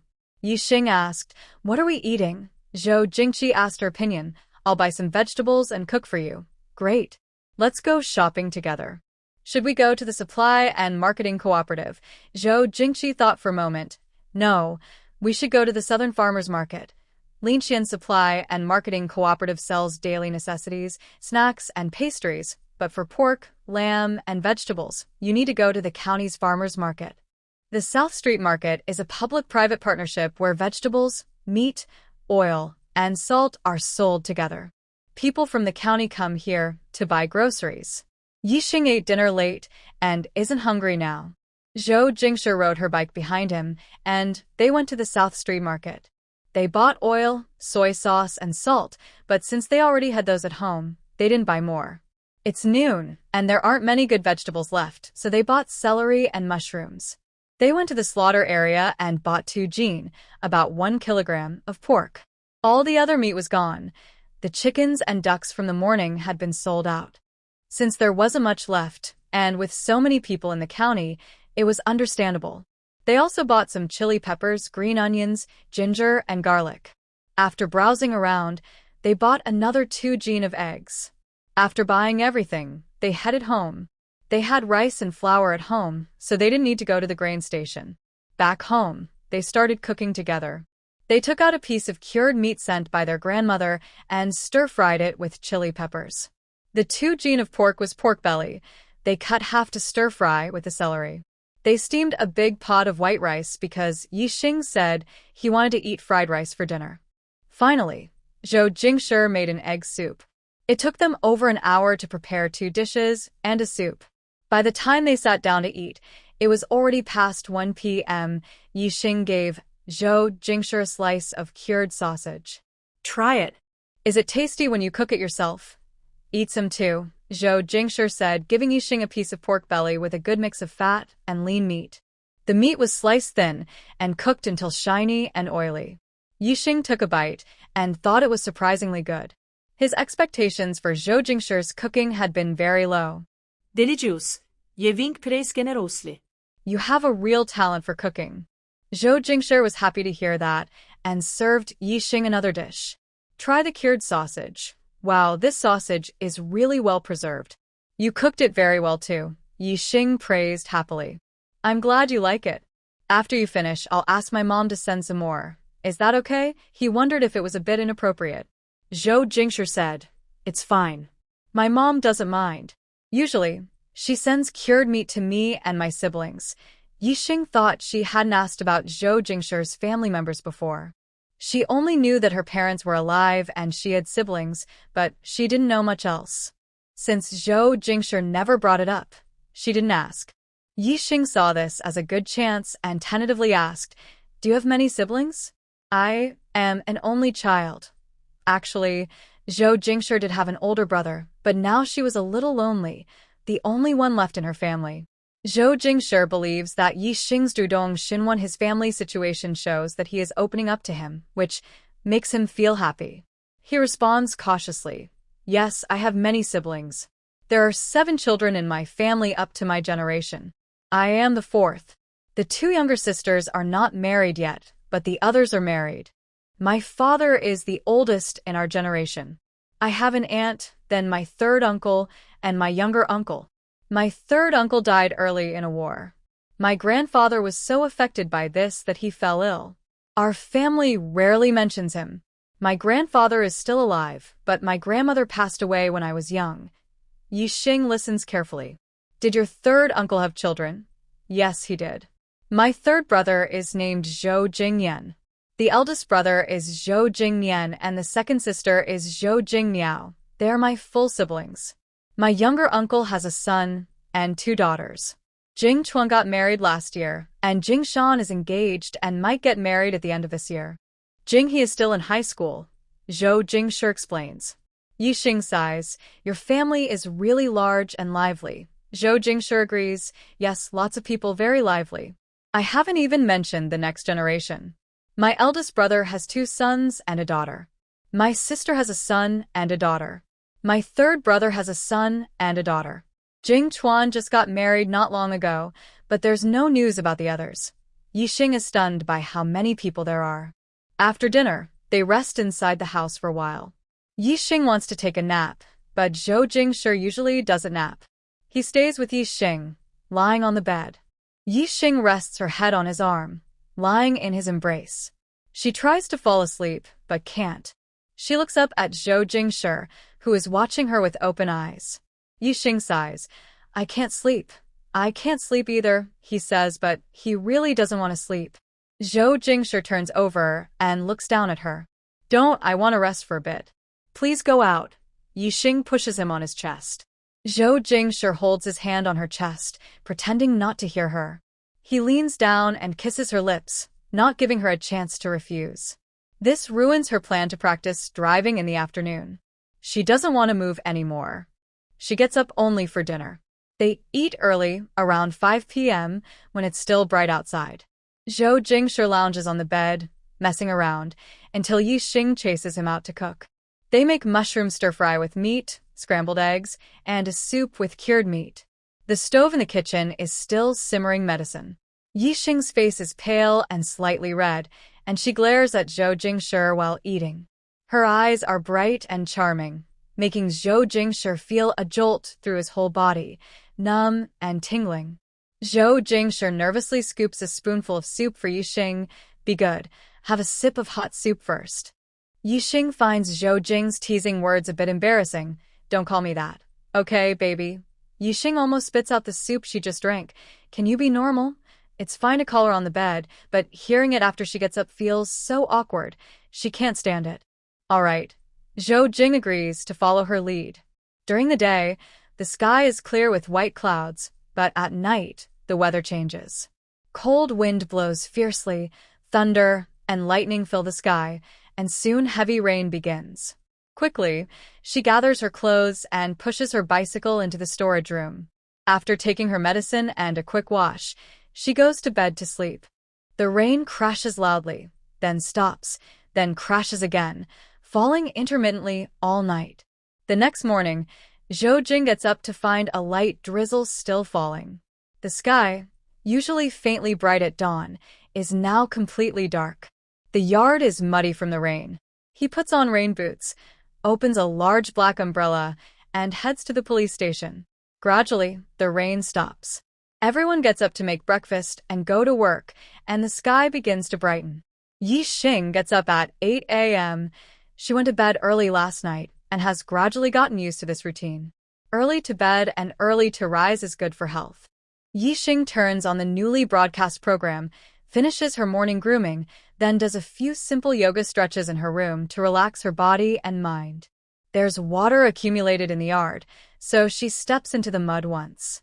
Yi Xing stays inside, puts on a long coat sent by her mother-in-law, opens the door, and smells the fresh scent of soil and grass in the air. Zhou Jing comes back to bring her breakfast. With this weather, she can't go out to eat. You're awake. Zhou Jing places the lunchbox on the table. Today there are fried dough sticks and tea, and I bought a bun in case you're hungry. Yi Xing feels energetic in the morning. Okay. Thank you, Comrade Zhou. Have you eaten yet? Zhou Jing pinches her face. I've eaten. I won't eat with you. I'm going to the station. After saying that, he is about to leave. Yi Xing hugs his arm and kisses his face. All right, go to work then. Zhou Jing reminds her. Don't go out at noon either. I'll bring food back. I'll buy you a pair of rain boots at the supply store so you won't get muddy again. Yi Xing nods, glances at his muddy rain boots, and seriously agrees. I won't go out. Don't worry. You should hurry and leave so you're not late. They can't even imagine what the muddy road outside the door looks like now. Zhou Jing finishes delivering the food, returns to the police station, and the night's rain leaves him uncertain about the situation at the Shin family village checkpoint. Li Weigua took 2 police officers to the scene half a month ago. If the progress was quick, the rain wouldn't have much impact. At noon, Zhenghong Commune should send news soon. After Zhou Jing's busy work, confirming that no one was injured at Xinjia village station and safely withdrawing before the rain, he relaxed. He looked at his watch. It was almost time. He asked Lin Feng to help with the meal, then rode a colleague's bicycle to the supply and marketing cooperative to buy rain shoes for Yi Xing. The main road in the county is a gravel road, better than a dirt road, so riding the bicycle was manageable. On his way back, Zhou Jing passed by the police station, returned the bicycle, and carried the food home. Yi Xing was reading at home. When it was usual mealtime, Zhou Jing hadn't returned. Yi Xing knew he was busy and didn't go hungry. There was plenty of food at home, so she took a few cookies to fill her stomach. She was eating cookies sent by her mother-in-law, thin, crispy, and sweet with a good flavor. Hearing the sound of the courtyard gate opening, Yi Xing closed her book and went to the door to greet the returning person. Zhou Jingshi, did you forget about me? Being trapped inside all morning and thinking about herself all morning were 2 different things. Yi Xing enjoyed herself, but she couldn't let Zhou Jingshi think she was happy to stay inside alone on a rainy day. She couldn't let the man think she was easy to please, easy to talk to, or even cheap. All based on a man's conscience. It's my fault. I was too busy with work and delayed for a while. Zhou Jingshi saw her face full of displeasure and thought she was hungry. So he felt guilty too. Are you starving? Eat first. He hurriedly took out the lunchbox and set it out. White rice, spicy tofu, stir-fried potatoes with shredded meat, and fish soup. He coaxed Yi Xing to eat, but she pouted. You should eat too.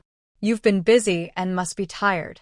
Next time, don't leave me at home alone for so long.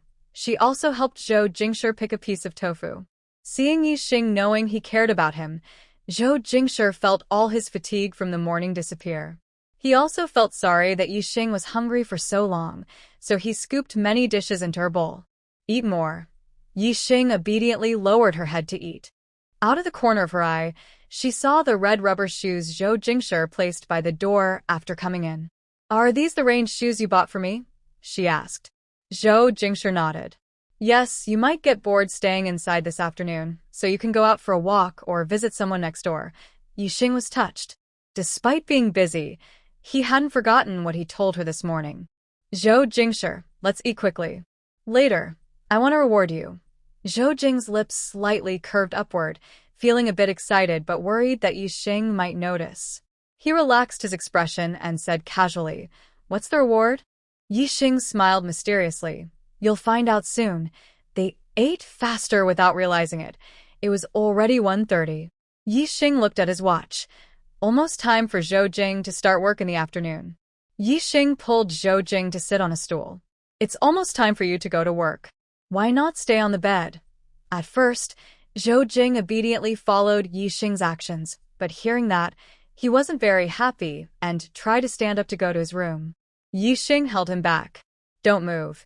The reward is starting now." Yixing's hand moved to Zhou Jing's shoulder, giving him a shoulder massage. His gentle fingers kneaded Zhou Jing's shoulder, and Yixing's soft voice sounded in his ear. "Does it feel good?" Zhou Jing's back stiffened, and he sat up straight, but since the reward wasn't finished, he didn't dare move. "It feels good," he replied emotionlessly. After a while, worried that Yixing's hand might get tired, Zhou Jing asked, "Is it enough? I've received your kindness. Is the reward good now?" Yixing disliked how tense Zhou Jing's shoulders were. Everywhere was stiff. But since the reward was promised, she couldn't stop early. "I'll just massage for 10 minutes. There are 4 minutes left. Am I doing a bad job?" She kept an eye on the time. Not wanting to hurt her confidence, Zhou Jing spoke in a low voice. "You're doing very well, but it's quite tiring. I don't want you to be so exhausted." Yixing leaned down and kissed Zhou Jing's cheek as a reward for his good words. "Why are you so busy today?"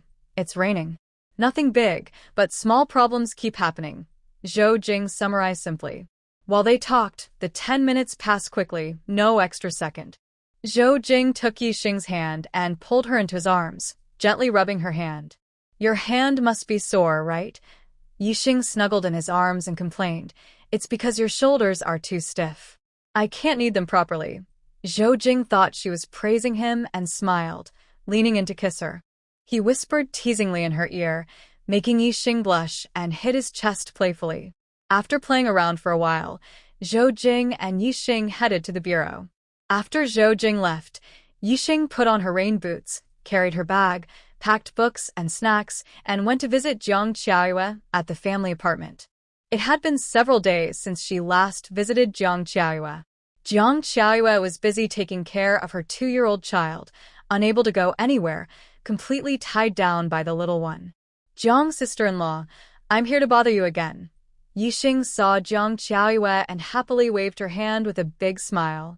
Jiang Qiaoyue was busy in the living room and was also pleased to see Yixing, "Little sister, come in quickly. It's only been a few days and I've missed you already. Having someone to talk to is better than wasting time alone. Your sister-in-law doesn't mind if I come often, so I do. Hey, I don't mind at all. Come more often and you can keep me company." Yixing sat down and saw a piece of gray cloth on the table. Jiang Qiaoyue had been cutting fabric just now. "Sister-in-law, were you making clothes just now?"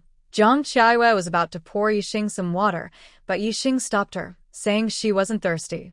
Hearing this, she smiled and looked at the cloth on the table, saying, "Yes, I'm making something for Xiangjia. He's growing fast, so I'm making him a simple shirt." "Sister-in-law, you really can do everything," Yixing said, amazed. "You're so versatile." Jiang Qiaoyue smiled. "It's nothing special. Every family mends and sews, so making clothes is natural." Yixing remembered the sewing machine at home. "Sister-in-law, can you use a sewing machine?" "I have one at home. If you know how to use it, you can come to my house." She also didn't know how to use the sewing machine at home. It just sat there gathering dust. Jiang Qiaoyue said, "I can use the sewing machine. If you have time tomorrow, I can teach you." Before she moved to the countryside, her family had a sewing machine. After marrying, Shen's family also had one, but it was hard to bring into the village. "Okay," Yixing agreed. "It's perfect. You can bring Xiao Xiongla with you. There's no one else at home, just me." Thinking of Xiao Xiongla, Yixing asked, "Where is Xiao Xiongla?" "Is he sleeping inside? I just put the little one to sleep." That's the only quiet moment I've had. Yixing chuckled at this. In the afternoon, the sun came out, and the sky cleared up. Yixing took out the book Jiang Qiayue lent him and, feeling a bit embarrassed, asked, "Sister-in-law, there are some things I don't understand. Can you help me look at them?" The books at this time were very different from those in later generations. The political and historical content she knew also differed, as it was a form of relearning. Jiang Qiayue was surprised. "Little sister, you're really studying seriously? I thought you just borrowed the books to look at." "Yes, with sister-in-law here, I can ask if I don't understand." "It's such a good opportunity," Yixing said earnestly. Jiang Qiayue looked at the questions Yixing asked. Though surprised, she still answered carefully. Yixing listened, and even took out a notebook to write down notes. After Jiang Qiayue finished explaining, she looked at Yixing's notes and modestly said, "I graduated a long time ago, and I've forgotten a lot. My explanations might not be very good." Yixing told her not to belittle herself. "Sister-in-law, you explained very well. I understood everything you said. Thank you for lending me the books and taking the time to teach me." Jiang Qiayue used to be a diligent and obedient student who loved studying and reading. Otherwise, after so many years, she wouldn't still remember the knowledge from her books. Seeing Yixing eager to learn and genuinely helping her, she appreciated his sincerity. He wasn't the type to dismiss her with cold words or say learning was useless now that they were married, as if it wouldn't help at all. Yixing was confident because of this, so he dared to ask Jiang Qiayue openly. He wasn't afraid of harsh words, just didn't want to waste time arguing with someone who would speak coldly. At the office, they finished work around 5:30 p.m. Yixing said goodbye to Jiang Qiayue and went home. Before leaving, he reminded her to visit his house in the next couple of days, weather permitting. "Brother-in-law, if it doesn't rain and the road dries up tomorrow, come visit my house." Jiang Qiayue nodded and replied, "Okay, I'll go either tomorrow or the day after tomorrow when the road is dry." Yixing walked slowly on the muddy path, afraid of slipping. Once home, she first changed into a clean pair of shoes, red slippers. After talking for a long time, she felt a bit thirsty, poured hot water from a thermos, and sat on a bench to drink. She looked softly at the grass outside the door, battered by wind and rain all night, but her eyes seemed empty. She was very bored. She didn't actively make friends with neighbors. Only Aunt Zhang's family was familiar enough to talk to. Other neighbors in the courtyard would just nod when they saw her, or ignore her altogether. Thanks to Zhou Jing's position, no one dared to say anything to her face. They all greeted her with smiles. The young wives in the courtyard tried to invite her out, but she always politely refused. She didn't care what they said behind her back. Suddenly, Yixing snapped out of her thoughts, turned on the radio, and listened to the broadcast from the cultural troupe. There was a girl singing. Jiang Qiayue didn't come until the afternoon of the third day, carrying a cloth bag with her. The front door was closed and she knocked. "Little sister Yi, are you at home?" Yixing had just woken from a nap and was in the living room. Hearing the voice, she immediately got up to greet her. "Sister-in-law, the door isn't locked. Come right in." Jiang Qiayue pushed the door open and smiled. "Did I disturb you?" Yixing reached out and held little Xiangla in her arms. "No, sister-in-law, you're welcome. I'm happy you came." Little Xiangla wasn't asleep and was wide-eyed, looking around curiously. Her clear eyes were full of wonder. Yixing gently touched his face. "Xiao Xiangla, this is Auntie's house. Do you want to play here?" The 2-year-old child smiled and waved his arms. "Play, play, Auntie." His cute appearance made Yixing and Jiang Qiayue smile happily. "Older sister-in-law, you can sit comfortably. Don't be so formal." "Okay, give me the child. He's too heavy for me to hold all the time." Jiang Qiayue took the child.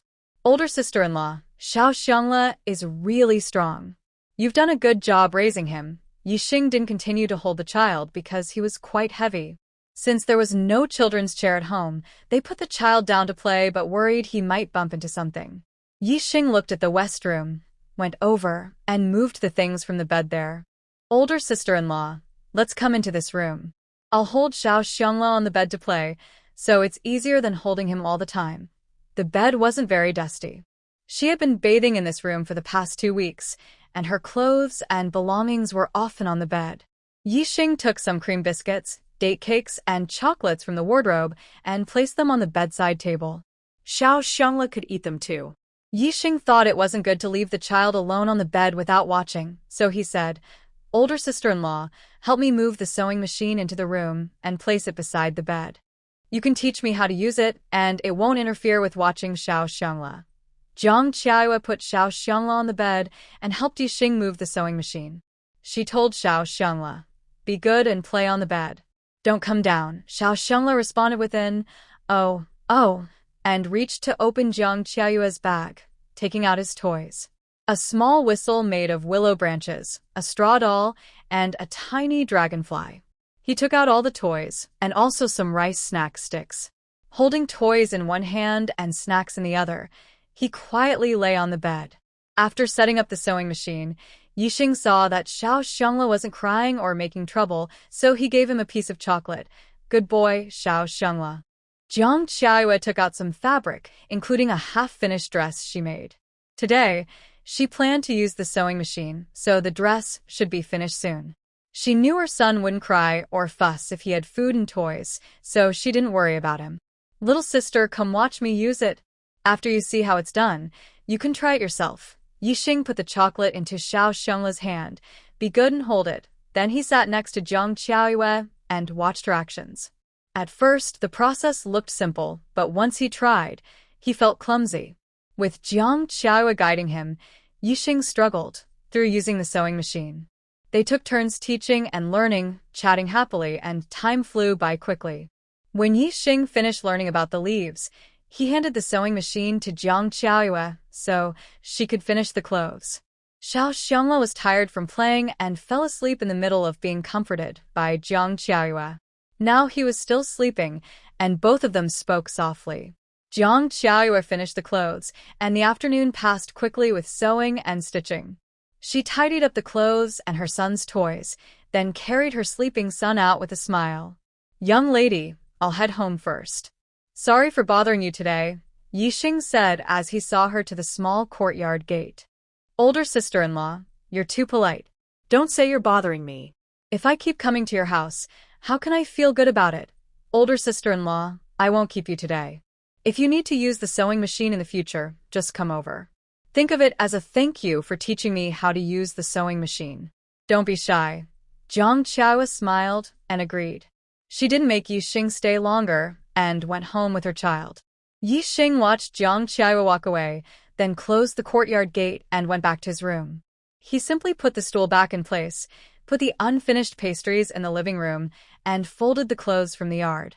It was almost time for Zhou Jing to finish work, so Yixing went to find him for dinner. Yixing couldn't cook, but Zhou Jing could, though he was busy with work. Being busy was just one reason. The main reason was Zhou Jing didn't want to go home after work and be busy with 3 meals a day. Zhou Jing wouldn't ask Yixing to do things he couldn't do. He believed that if Yixing was interested and wanted to learn cooking, he should learn. If not, they could eat at the canteen. He married his wife, not a nanny, and no one in his family expected their wives to always cook. His mother rarely cooked, only doing a few dishes during festivals or when she was in a good mood to show kindness. So, there was no conflict between them about this. When Yixing wanted to go out for a walk, he would go to the bureau to find Zhou Jing and have a meal together. After turning a corner outside the courtyard, he reached the place which was just right for him. Yixing didn't want to go out, so he waited for Zhou Jing to bring back the food, and they ate at home. Similarly, since the distance was short, Zhou Jing would probably walk faster than Yixing when returning. It was dinner time, and the cafeteria was busy with people talking and making noise. Yixing was eating noodles and could still hear the gossip around him. Look. Our bureau Zhou brought his wife to eat at the cafeteria again." "Where? I've never seen her before. I heard she looks like a fairy." "Oh, she really does look like a fairy."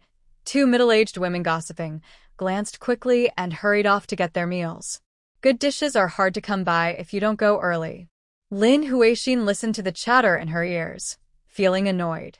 She couldn't help but look at Yixing, who was eating nearby. She was bright, gentle, and her skin was clear and fair. Her mood was uneasy, and her gaze was complicated. She used to think Zhou Jingshi liked her because he was usually distant and rarely talked to other women. But he was different with her, always approaching her, though only about work. And he even smiled at her once. She mistakenly believed Zhou Jingshi liked her and would propose marriage.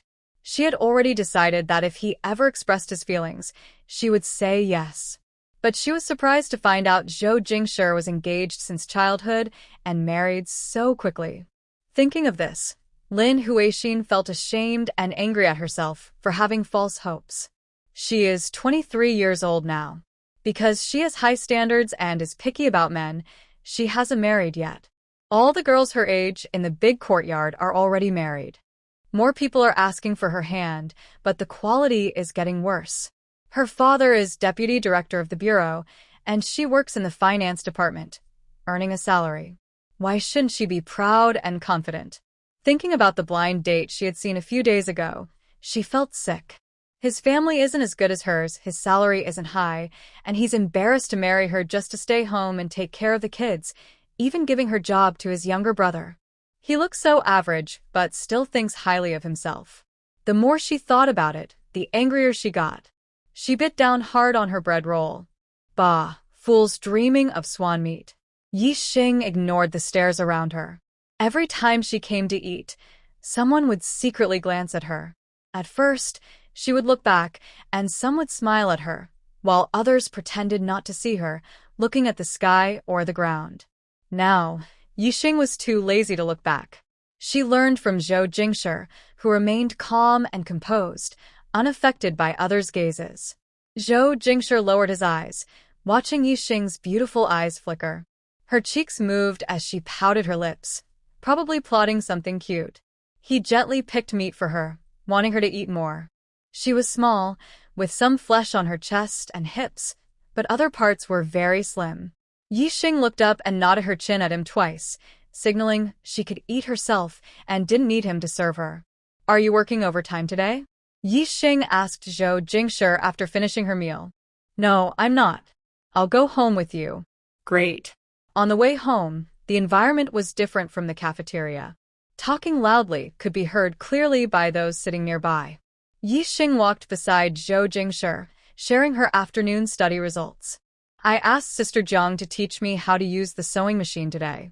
I already learned. Isn't that impressive? Zhou Jingshi saw Yi Xing's bright, sparkling eyes looking at him. He paused his praise for a moment and then said, Impressive. Do you want something? I'll buy it for you as a reward. Yi Xing pretended to think, then said, Then I want you to spend a lot of money on me. I want something expensive. Zhou Jingshi smiled helplessly. Take your time thinking about it. Let me know when you decide. When they got home, Yi Xing still couldn't think of what she wanted. Zhou Jingshi didn't rush her for an answer and went to the kitchen to heat some water. After a few days of airing out, the new bathroom and toilet at home were usable. Zhou Jingshi filled 2 hot water bottles with water and placed them in the east room. Zhou Jingshi, Yi Xing called out to stop the man from leaving the room. He stopped and looked back at her. What's wrong? Come here. Yi Xing sat on the bed, one arm crossed over her chest, the other hand supporting her chin, looking at him thoughtfully. Zhou Jingshi didn't know what Yi Xing was planning but still walked over without hesitation. Yi Xing grabbed the hem of Zhou Jingshi's shirt and looked up at him proudly. I've decided what I want. Zhou Jingshi was surprised, then realized what Yi Xing meant and chuckled. Really? You. Ah, Yi Xing said softly, word by word. Zhou Jingshi looked at her blankly, like a feather drifting over water, stirring ripples in his heart. Seeing Zhou Jingshi's reaction, Yi Xing was unhappy and swung the hem of her clothes. You can't just say you won't do it. I only want you. Just by yourself for me. Zhou Jingshi bent down, resting his hand on the bed, wrapping Yi Xing in his arms. His deep eyes looked directly at her, and their gazes met. His voice was low. How can I buy myself for you? Suddenly, Zhou Jingshi leaned in, and Yi Xing instinctively placed her hands on his shoulders. His stern, sharp face grew larger in front of her. Before she could enjoy the view, she felt a faint pressure from him. Faced with Zhou Jingshi's assertive question, Yi Xing frowned, leaned forward, and closed the distance between them. Just Buy normally. You buy yourself as long as you agree, and it doesn't cost money.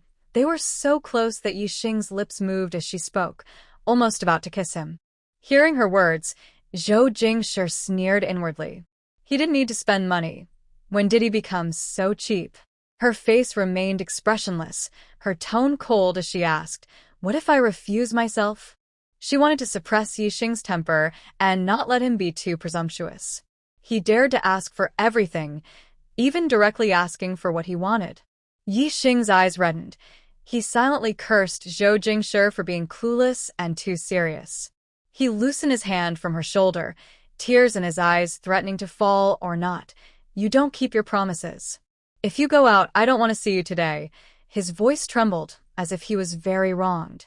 Zhou Jingshi's heart tightened, his lips pressed into a line. He didn't want to back down, but regretted not going along with her. Seeing that he wasn't comforting her, Yixing's slight sadness quickly turned into full tears.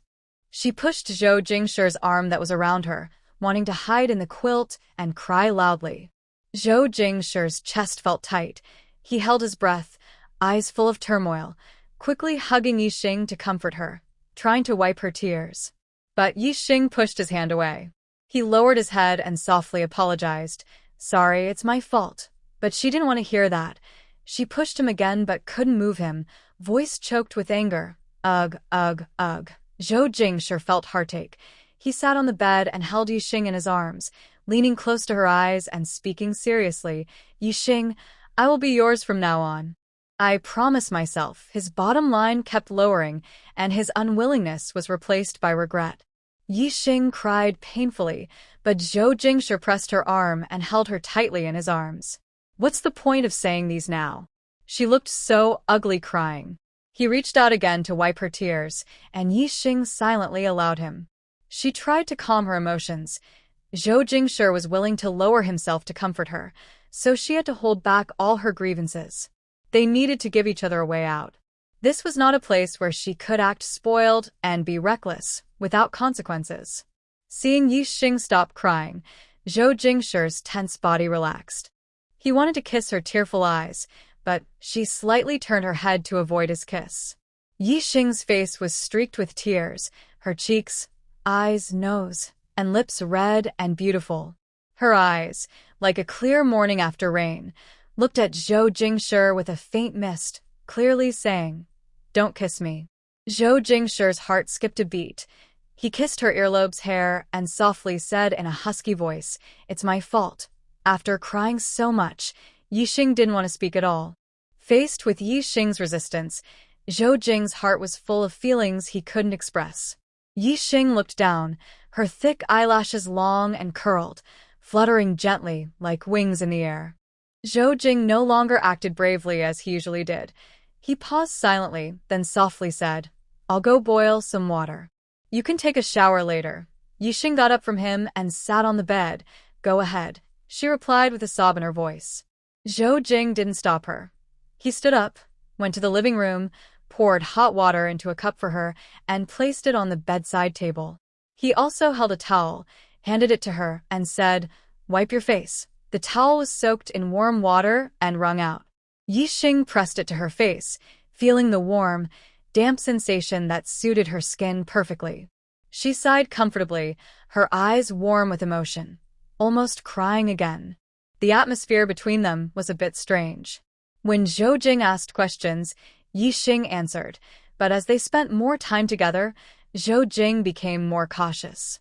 After taking a shower in the newly built bathroom, Yixing sat in the west room working with fabric and needle and thread. The sewing kit was left by Jiang Qiaoyue. They didn't have it before. Yixing cut a piece of white cloth, planning to sew a few handkerchiefs for herself. It was simple and easy to learn, and it helped pass the time. Now, going back to sleep so early didn't feel right. Usually, when she stayed with Zhou Jing, she talked a lot, but he was always quiet. Today, she didn't want to talk. She preferred to quietly relax alone for a while. Under the warm yellow light, Yixing's shadow stretched out slowly. She finished making one handkerchief, then another. Yixing worked slowly, ripping out stitches and resewing, repeating the process. By bedtime, she had only made 2 handkerchiefs. In the lower right corner of each, she sketched a simple leaf shape with a few stitches. Zhou Jing was inside reading a newspaper. He sat at Yi Xing's dressing table and saw her come in, so he put down his paper. Made 2 handkerchiefs. Here's one for you, Yi Xing said, handing him one of the finished pieces. Zhou Jing took it, looked at it, and said, "It's nice." Then, recalling her crying eyes, he added, "The room is dark at night. Looking at things for too long can hurt your eyes. Next time, don't bother making one for me." Yi Xing turned to get into bed. "As long as you like it," she replied. The night was silent outside. After turning off the lights, the room was so quiet that they could almost hear each other's breathing. They lay on the bed, no longer as close as before. Yi Xing looked at the ceiling beam, dark and unclear. After experiencing a mix of joy and sorrow, she was very tired but couldn't fall asleep. Thinking about her current situation, alone in a different world, she felt a deep loneliness. To survive, she married herself off. Others were willing to comfort her, so she had to go along to avoid making things awkward. She felt sad inside but dared not truly anger Zhou Jingshi. Tears silently fell onto her pillow. Her head was slightly turned inward, afraid Zhou Jingshi would notice. Her watch on the bedside table ticked quietly. Zhou Jingshi clenched his fist on the outside of the bed. Until Yi Xing fell asleep, and her breathing became steady. Zhou Jingshi quietly got up, turned over, and gently touched the pillow under Yi Xing's head. It was wet. In the dark night, Zhou Jingshi watched Yi Xing's peaceful sleeping face, her eyebrows slightly furrowed, her body trembling lightly, sleeping very restlessly. He moved softly off the bed. It was wet. In the dark night, Zhou Jingshi watched Yi Xing's peaceful sleeping face, her eyebrows slightly furrowed, her body trembling lightly, sleeping very restlessly. He moved softly off the bed, wanting to leave but afraid the door opening would wake her, so he only went to the window. Looking outside, his sight only reached the kitchen a meter away and the faint moonlight. Tonight's events happened suddenly, and Zhou Jingshi didn't expect. In the morning, everyone sat together chatting. Zhou Jingshi's wife Jiang Xijin lightly kicked him and told him to help her pour water. Her tone was like giving orders to a family dog, even though they didn't have a dog. Everyone present had different thoughts, but apart from the youngest, no one showed much reaction. Zhou Jingshi heard her and went to pour water. At that moment, he was just surprised inside. "Zhou Jingshi, you have this day too." He didn't think much more about it. But in the afternoon, their grandfather returned to the military hospital. He went downstairs first, leaving Zhou Jingshi to talk with him. He thought it was because Zhou Jingshi's grandfather, newly married, had some advice for him, so he waited in the car. When he went downstairs, he saw the grandfather's health supplements still in the car, so he carried them upstairs. When he reached the room, the guards saw him but didn't stop him. He went straight to the inner room. Before knocking, he heard his grandfather's stern voice, "Jingshi, if you aim high, focus on your career, don't be overly sentimental about children and love." The last part wasn't spoken aloud, but combined with what happened that morning, Zhou Jingshi understood what his grandfather meant. He was saying, don't fuss over honeymoon stuff. If it happens again, it's not okay. His grandfather cared most for Zhou Jingshi and couldn't stand others to boss him around. He wouldn't criticize his grandson's wife openly, but secretly pressured him, "Go back and manage your wife." At such times, Zhou Jingshi didn't go inside. Instead, he turned and handed the gift to the guard. His eldest sister-in-law was gentle, graceful, and reasonable. Compared to the second sister-in-law, who was spoiled and foolish, it was probably clear to their grandfather that he wasn't satisfied. Thinking of this, Zhou Jing's gaze shifted to the bed.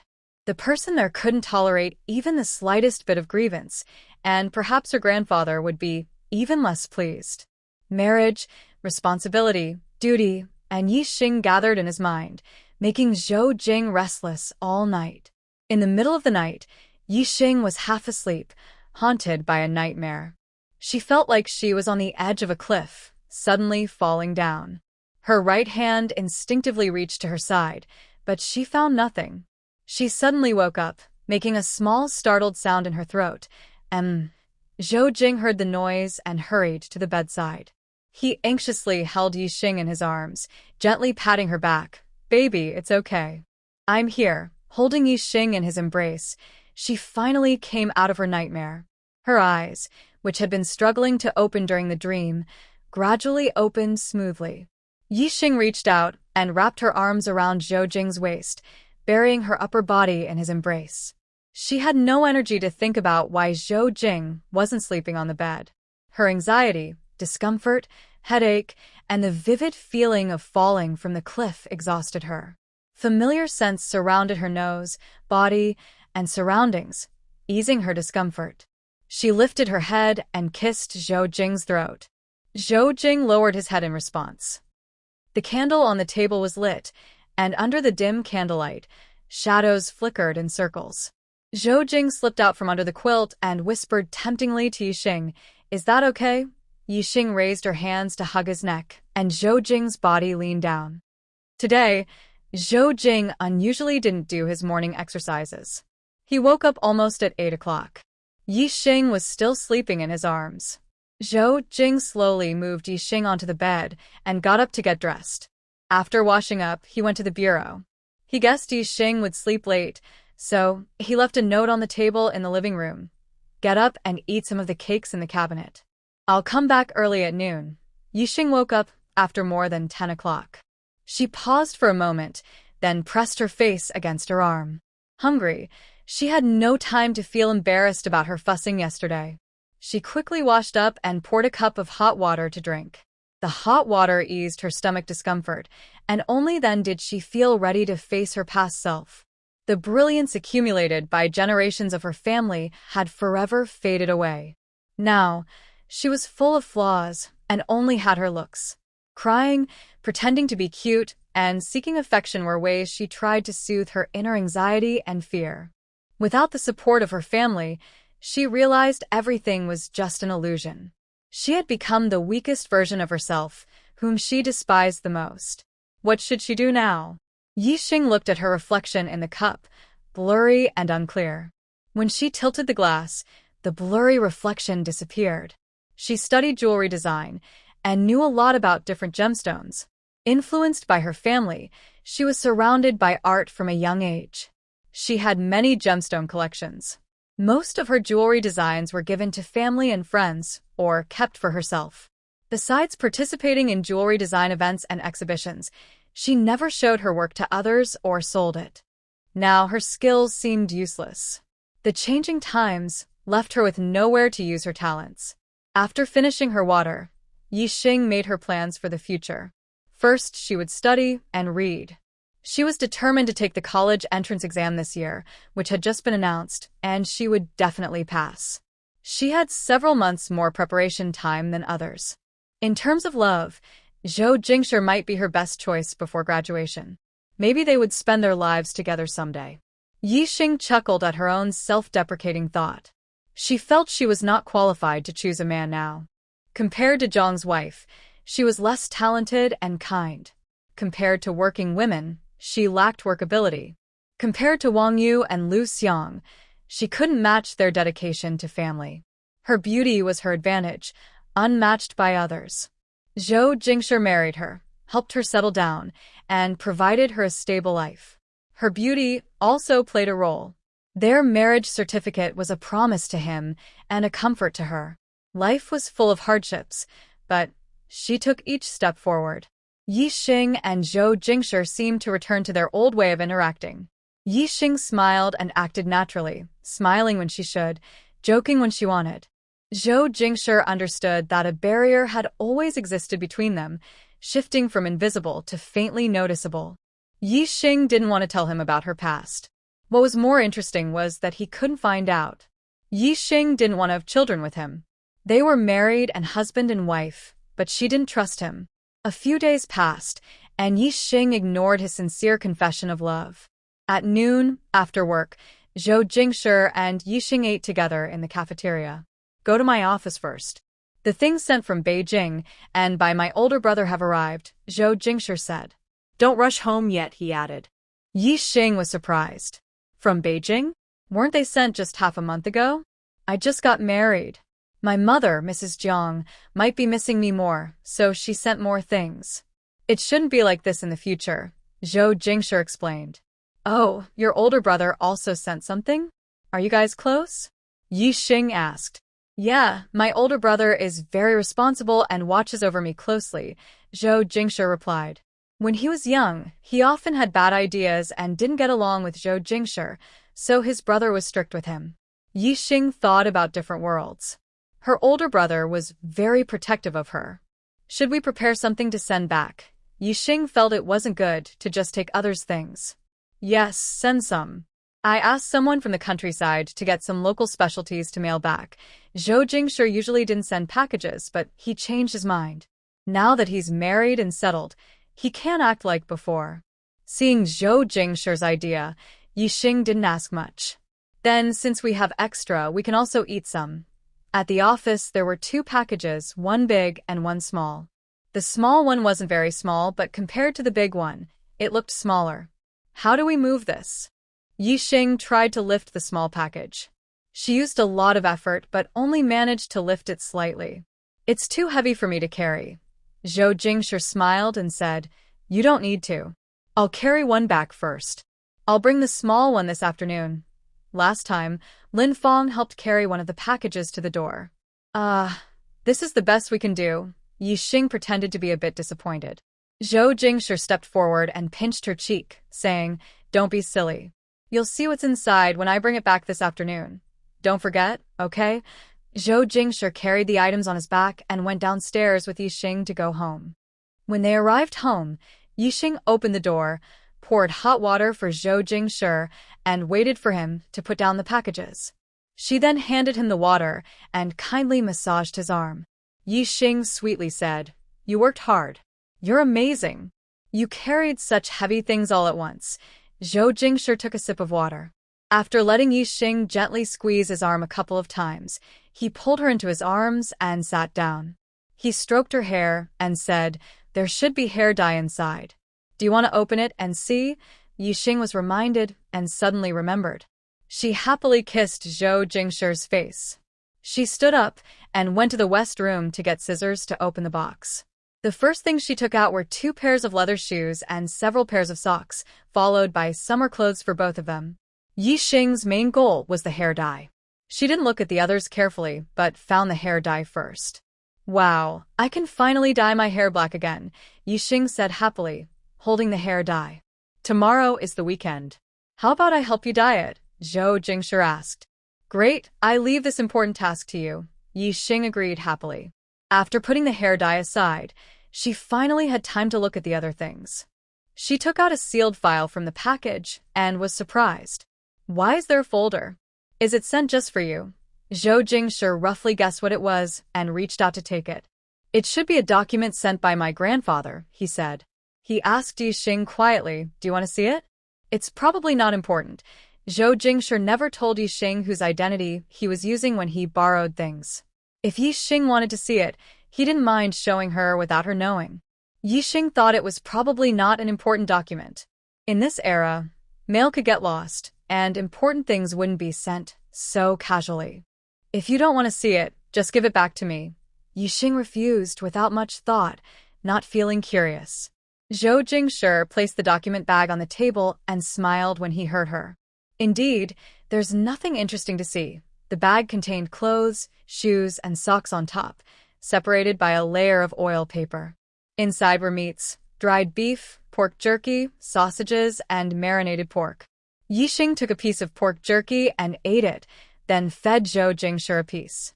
It's really delicious. After tidying up the items, she went to put away the clothes and socks, while Zhou Jingshi kept the food. The grandmother in Jing City truly cared for Zhou Jingshi. She sent him things twice, making sure he was fully dressed, even including socks. Do you want to rest for a while? Yi Xing asked Zhou Jingshi in the living room after finishing. She planned to take a nap, but Zhou Jingshi might not want to sleep. He picked up the document bag from the table, looked up at Yi Xing, and spoke. Go ahead and sleep. I'll go to the bureau later, okay? Yi Xing closed the door to change into pajamas and sleep. Zhou Jingshi opened the seal of the document, took out the papers, and carefully read the contents. After reading, he confirmed nothing was missing. His expression was calm as he took the documents and the bag toward the kitchen. He lit a fire and burned everything in his hands until it was completely gone. No wonder his older brother called a few days ago. Most likely, Grandpa was angry about this. He couldn't find the person involved, but he could find his father. His father probably didn't want to get involved, so he let his brother handle it. Watching the paper turn to ashes in the fire, Zhou Jingshi walked out of the kitchen without any emotion, checked on Yixing in the room, then went to work. With Grandpa handling the aftermath, he didn't need to worry about what came next. In the afternoon, Zhou Jingshi brought back another package. After they ate and washed up, Yixing squatted in the living room, slowly unpacking it. This time it was all food: dried small fish, dried sea cucumbers, dried squid, dried oysters, dried abalone, shrimp, and other seafood products.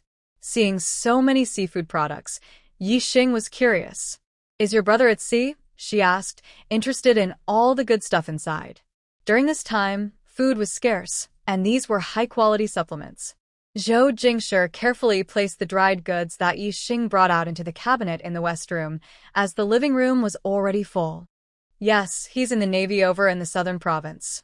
Are all your family members in the military?" Yixing took out everything and helped Zhou Jingshi put things into the cabinet. Zhou Jingshi replied, "Almost. "I've retired from the army.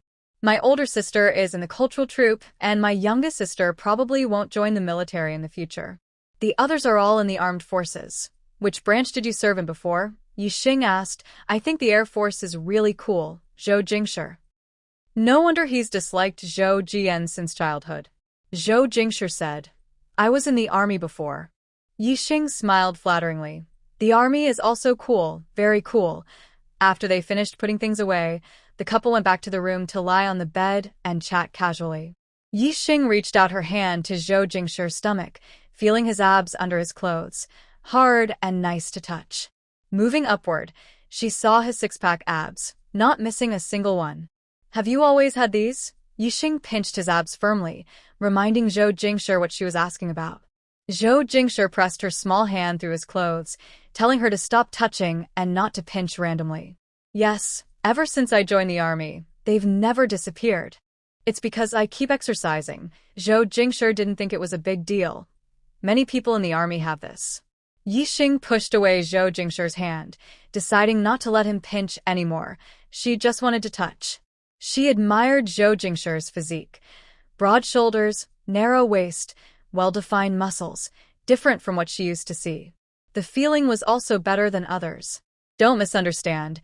She only touched a few times when her friends took her to a fashion show. Now, it was even better to touch because it was her own, legal, free, and hers. Thinking of this, Yixing couldn't help but chuckle softly. She leaned against Zhou Jingshi's chest, and he wrapped his arms around her, gently stroking her hair. Seeing her smile, Zhou Jingshi's lips curved into a smile, and he asked, "Are you thinking of some crazy idea again? Why are you so happy?" Yixing looked for trouble and stopped touching his abs. She turned her face to him, pouting playfully. "How can you think I'm that cute? You can't even smile." Zhou Jingshi leaned forward to kiss her, smiling softly. "That's because you're adorable, nothing more." Yixing raised her eyebrows. "What adorable?"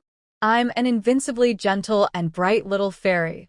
Adorable doesn't fit me."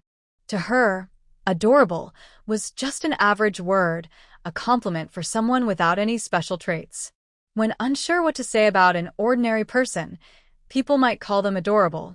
Zhou Jingshi changed his tone and said with a smile, "Invincibly gentle and bright little fairy. That's you." Yixing smiled as she hugged his neck. "Zhou Jingshi, why are you so obedient today?" Zhou Jingshi's smile froze, and he retracted it. He wanted to scold Yixing, but is there a way to describe her man like that? He's not a dog. Yixing seemed unaware of his changing expression and leaned forward to kiss Zhou Jingshi's lips. "You look the coolest when you're cold." Zhou Jingshi wanted to scold her, but he couldn't say the words. If he said too much, she might get upset and cry. If he said too little, she might not care at all. So, he decided not to say anything. He only spoke these words when they were alone, and no one else was around. He didn't mind. Thinking this, He still wanted to show her a little power. Zhou Jingshi reached out and held the back of Yi Xing's neck, then kissed her fiercely. They had a good sleep that night. The next day, Saturday, Zhou Jingshi was off work and didn't go to the office. In the morning, he went to exercise at the bureau, then bought breakfast on his way back. He went inside to wake Yi Xing up and asked her to get up for breakfast. Yi Xing slapped his head in annoyance and muttered, "I haven't slept well. Don't bother me so early." Zhou Jingshi pinched her cheek affectionately and said softly, "Lazy pig, get up quickly and eat." Yi Xing, annoyed from being woken up, reluctantly got out of bed. She wrapped her arms around Zhou Jingshi's neck, and he supported her waist, helping her sit on the bed. "Which one do you want to wear?" Zhou Jingshi asked. "Pants and that shirt." Following her finger, Zhou Jingshi took the clothes from the wardrobe and handed them to her. Yi Xing said, "I want to learn to ride a bike today. I feel like I already know how." Usually she preferred wearing skirts, but she wore pants for convenience. Zhou Jingshi watched her change clothes and said, "You already learned to ride by yourself last time. Practicing again today will be enough." A few days ago, he had free time and taught Yi Xing a few times. Yi Xing could now ignore Zhou Jingshi's gaze. "Once I ride steadily, we can ride together for a walk." Zhou Jingshi didn't lose patience with her 2-minute enthusiasm and replied, "Okay." For breakfast, they had fried dough sticks, buns, eggs, and soy milk. Sometimes the cafeteria served porridge, but it was usually millet and sweet potato porridge, too thin and not very tasty. Yi Xing didn't like it, so they rarely bought it at home. Zhou Jingshi peeled an egg and said, "After breakfast, I'll boil water and wash your hair, then dye it back." Yi Xing was eating a vegetable bun and nodded, "Yes, look at the black hair growing on my head. It doesn't match the color underneath at all. It looks terrible." Zhou Jingshi glanced at her hair and thought it looked nice. The black hair with hints of chestnut brown was quite attractive. If you dye it back, you can't ask to change to another color again. Having different hair dyes was one thing, but preparing in advance to prevent issues was another. If Yi Xing felt like trying a different color someday, he couldn't stop her. He gave in to her persistent requests and dyed her hair back. When they returned to Beijing for the new year, he was the one who got scolded. Looking at Yi Xing's current hair color, he knew she had a history. "Of course I don't want to dye it again," Yi Xing said unhappily. There wasn't special hair care available now, and she wasn't really fond of dyeing her hair anyway. Plus, given the special times, she knew she had to be careful. She wasn't stupid. Zhou Jingshi placed the peeled boiled egg into her bowl and gave her a meaningful look, clearly not fully trusting her words. Yi Xing picked up the egg and took a big bite, showing her displeasure that he didn't believe her. After dinner, they took out the hair dye from the store in Beijing, which came with instructions. Following the instructions, Zhou Jingshi carefully combed Yi Xing's long hair. Her hair reached her waist and was very fine, like silky threads. Sitting in the yard, Zhou Jingshi began dyeing her hair as instructed. First, he evenly applied the dye from roots to tips on every strand. This step took time. Zhou Jingshi was strong-handed, thinking he was gentle, but Yi Xing felt it hurt. She let out a small cry. "Zhou Jingshi, are you doing this on purpose?" He sighed. "I'll be more careful next time." He slowed down his hand movements, which extended the dyeing process. Apart from that, the atmosphere between them remained warm and cozy. Yi Xing sat facing the yard, her eyes falling on the muddy ground and scattered weeds. "Zhou Jingshi, maybe we should plant some flowers or vegetables in the yard. It's so empty now, all dirt." Zhou Jingshi was focused on her hair and didn't look up, saying simply, "Whatever you want to plant, I'll do it. I've been here over a year and the yard has become neglected. I see most people around are growing vegetables," she said. Not everyone had a yard. For example, Aunt Zhang's neighbor didn't have one, just a simple wooden fence with some small greens inside. Zhou Jingshi replied, "We don't eat much, so if you want to plant something, just plant a little. Seasonal vegetables spoil quickly if not eaten in a few days." He and Yi Xing only cooked occasionally, so there's no need to grow their own. "Are there flower seeds?" "Planting some flowers in the yard can be enjoyable," Yi Xing said. Zhou Jingshi replied, "There should be. How about gardenia? I told you before about my comrade, the one from Springtail Alley. His family has gardenia and we might be able to transplant a branch. That sounds good. When the flowers bloom, the whole yard might be filled with fragrance. I'll leave the other places for growing vegetables. Yixing thought that she might as well grow vegetables since she had free time. Maybe she could learn a new skill that might come in handy someday. She turned her head and asked, would they be willing to give us a branch to transplant? Over the past half-month, Yixing had learned that even a blade of grass or a piece of candy was worth holding onto and cherishing. Zhou Jingshi gently turned her head back. I'll ask first. If they don't want to, I'll ask a few more families. Buying flowers would surely find many willing sellers, but the family probably wouldn't want money. Taking something for free isn't acceptable. Any other flowers are fine too, Yixing said. She wasn't picky about flowers. Any kind was okay. After applying the hair dye evenly, Zhou Jingshi used the dye's matching bag to wrap Yixing's hair. While waiting for her hair to fully color, Zhou Jingshi went to the kitchen to heat water. Yixing stood up to stretch and took a water scoop to add water to the pot. Is this much water okay? Zhou Jingshi sat under the stove, tending the fire. Add a little more. Yixing scooped water and poured it into the pot. Is it ready? Yes, it's ready. He covered the pot and added chopped firewood to the stove. Zhou Jingshi went to fetch water from the yard. When the water boiled, Yixing's hair was almost ready to be washed. Zhou Jingshi moved the large wooden bath into the yard, letting Yixing sit on a stool, tilting her head back against the tub. He placed a thick towel behind her neck to prevent stiffness or pain. Next to her, a basin held warm, diluted water. Zhou Jingshi used a scoop to rinse Yixing's hair. Sit still, I'll start rinsing now. Okay, go ahead. Washing her hair in this position wasn't very comfortable, but given the simple conditions, it was the best way. The water flowed into the large tub, avoiding making the small area muddy. Gentle, warm water rinsed her hair softly, and Yixing closed her eyes to enjoy this brief moment of care. Hey, be a little gentler.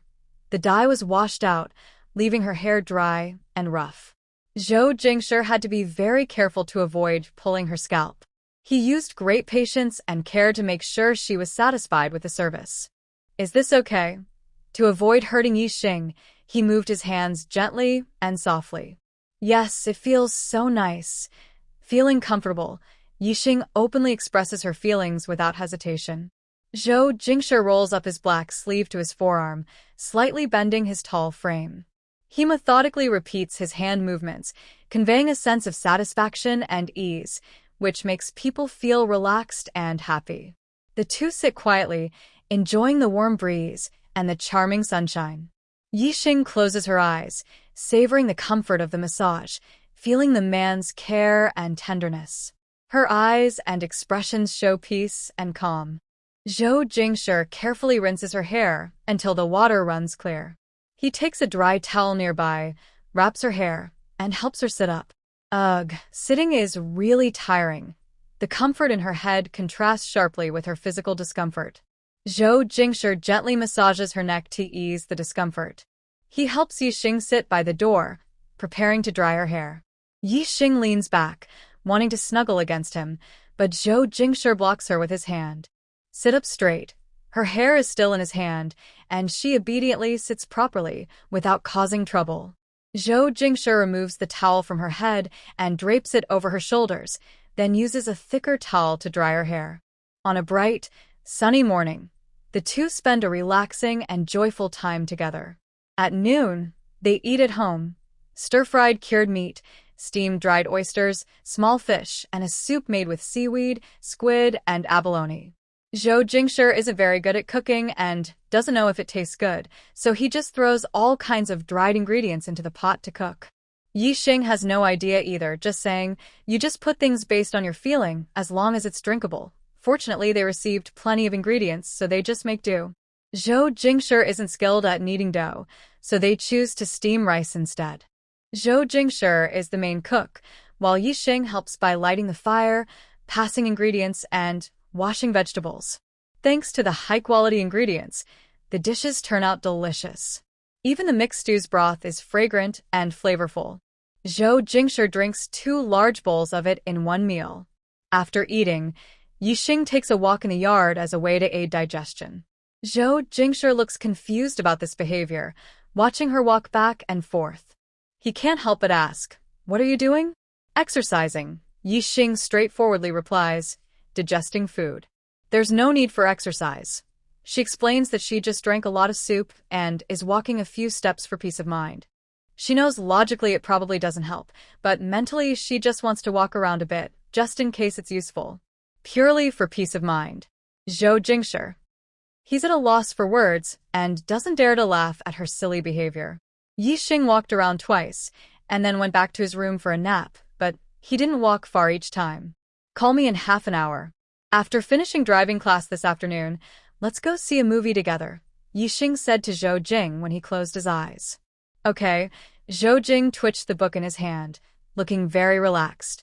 He was reading a translated foreign classic, which Yixing occasionally borrowed from the county's Xinhua bookstore. The book was placed on the table in the West Room. He held it and had no objection when Yixing showed it to him. The room was quiet and peaceful, filled with the gentle sound of pages turning and paper rubbing. Yixing peacefully fell asleep, and Zhou Jing gradually got into the story. Half an hour quickly passed. Zhou Jing called Yixing to wake up. He sat on the edge of the bed, leaned down, and whispered into Yixing's ear, "Time to get up, wake up." Yixing responded with a hum, slowly waking up. Thinking of Zhou Jing's words, he asked, "Did you just call me?" Zhou Jing was surprised. Thinking of Yixing's name, he smiled and said, "No, I was just telling you to wake up." Yixing smiled helplessly. "Someone used to call me that all the time. When I heard you say those two words, I thought you were calling me. Is that your nickname?" "Sort of." "Yes." Yixing's voice paused for a moment before returning to normal. Familiar good friends would call her that. Her mom and relatives sometimes called her Little Moon. Yixing didn't want to explain this to him, as she wondered where her good friends had come from here. The lie was already planted, revealing it would only expose her shortcomings. Zhou Jing's eyes darkened slightly, but his expression remained normal as he said, "Did I call you that too?" Yixing sat up, stretched lazily. Of course. She got out of bed, put on her shoes, and tidied her hair at the dressing table. "Do you have a nickname?" Zhou Jing looked relaxed. "I go by C at home." "You can call me Fourth Brother." "Fourth Brother," Yixing called out, then turned her eyes. "If I call you that, will others think we are siblings?" Zhou Jing's face darkened. "No, others aren't blind." Yixing shrugged, combed her hair with a comb, and looked at her reflection in the mirror. Not bad. Her hair was dyed evenly. It had changed from chestnut back to black. She parted her hair to the sides and braided it into two pigtails. It was only 2 o'clock. The sun was at its peak. April's sun isn't as scorching as in June or July, but Yixing's awareness of sun protection was deeply ingrained in her daily life. She always applied sunscreen before going out. If she didn't have the chance, she couldn't apply it. She took a bright red silk scarf from her wardrobe, wrapped it around her head, and slightly covered her hair. Yixing went to the yard to push her bicycle, while Zhou Jingshi followed behind, paying attention. She rode back and forth on the small path at the door, wobbling a bit. "Can I really go on the road like this?" Yixing asked. Zhou Jingshi's forehead twitched. "What are you talking about?" He took a deep breath. "Just practice a few more laps. You're not very skilled yet." Yixing thought so too. She couldn't turn around properly. She had to stop and push the bike when turning earlier. She was sure Zhou Jingshi was always watching her, so she felt more confident and rode faster. It seemed easier to ride now. As she kept riding, she felt more comfortable and in control. The route she took was no longer crooked. "Is it okay now? You go push your bike and let's go to the cinema," Yixing confidently urged Zhou Jingshi, feeling she no longer needed to practice. She had learned how to ride. Seeing her excited and eager expression, Zhou Jingshi nodded and went inside to get a cloth bag, which he was about to hang on the handlebar of his bike. Yixing called out to him, "Put my handkerchief in there and pack some snacks for me." Zhou Jingshi returned to the house, put her handkerchief on the dressing table, and also packed some dried meat wrapped in oil paper and a few white rabbit candies. He hung the bag properly, then pushed his bike out of the yard. "Did you pack anything to eat?" Yixing waited at the door. "Some candies and dried meat. Do you want anything else?" Zhou Jingshi asked kindly. "No, that's enough." After Zhou Jingshi locked the door, He was eager to leave. Ride slower, okay? Zhou Jingsha reminded her. Got it, stop nagging. The two rode side by side. Yixing rode slowly, and Zhou Jingsha rode behind her, waiting patiently. It took about 20 minutes to get from the cinema to the residential area. They hadn't watched the movie yet. Passing a photo studio, Zhou Jingsha stopped his bike. Xing, stop for a moment, he said. Yixing stopped and looked at him. What's up? Let's take a photo. Send it to my parents and grandpa, Zhou Jingsha said, looking back at her. Yixing quickly got off her bike. Sure, last time she was here, she didn't dare take a photo because they weren't married yet. She was worried something might happen in between, and leaving a photo could be used as evidence. Now they had their marriage certificate, taking a photo was no big deal. Zhou Jingsha locked their bikes, took the cloth bag from his handlebar, and went inside with Yixing. The photo studio only had one old photographer, no one else. Are you here for photo? Seeing someone enter, the old man politely greeted them.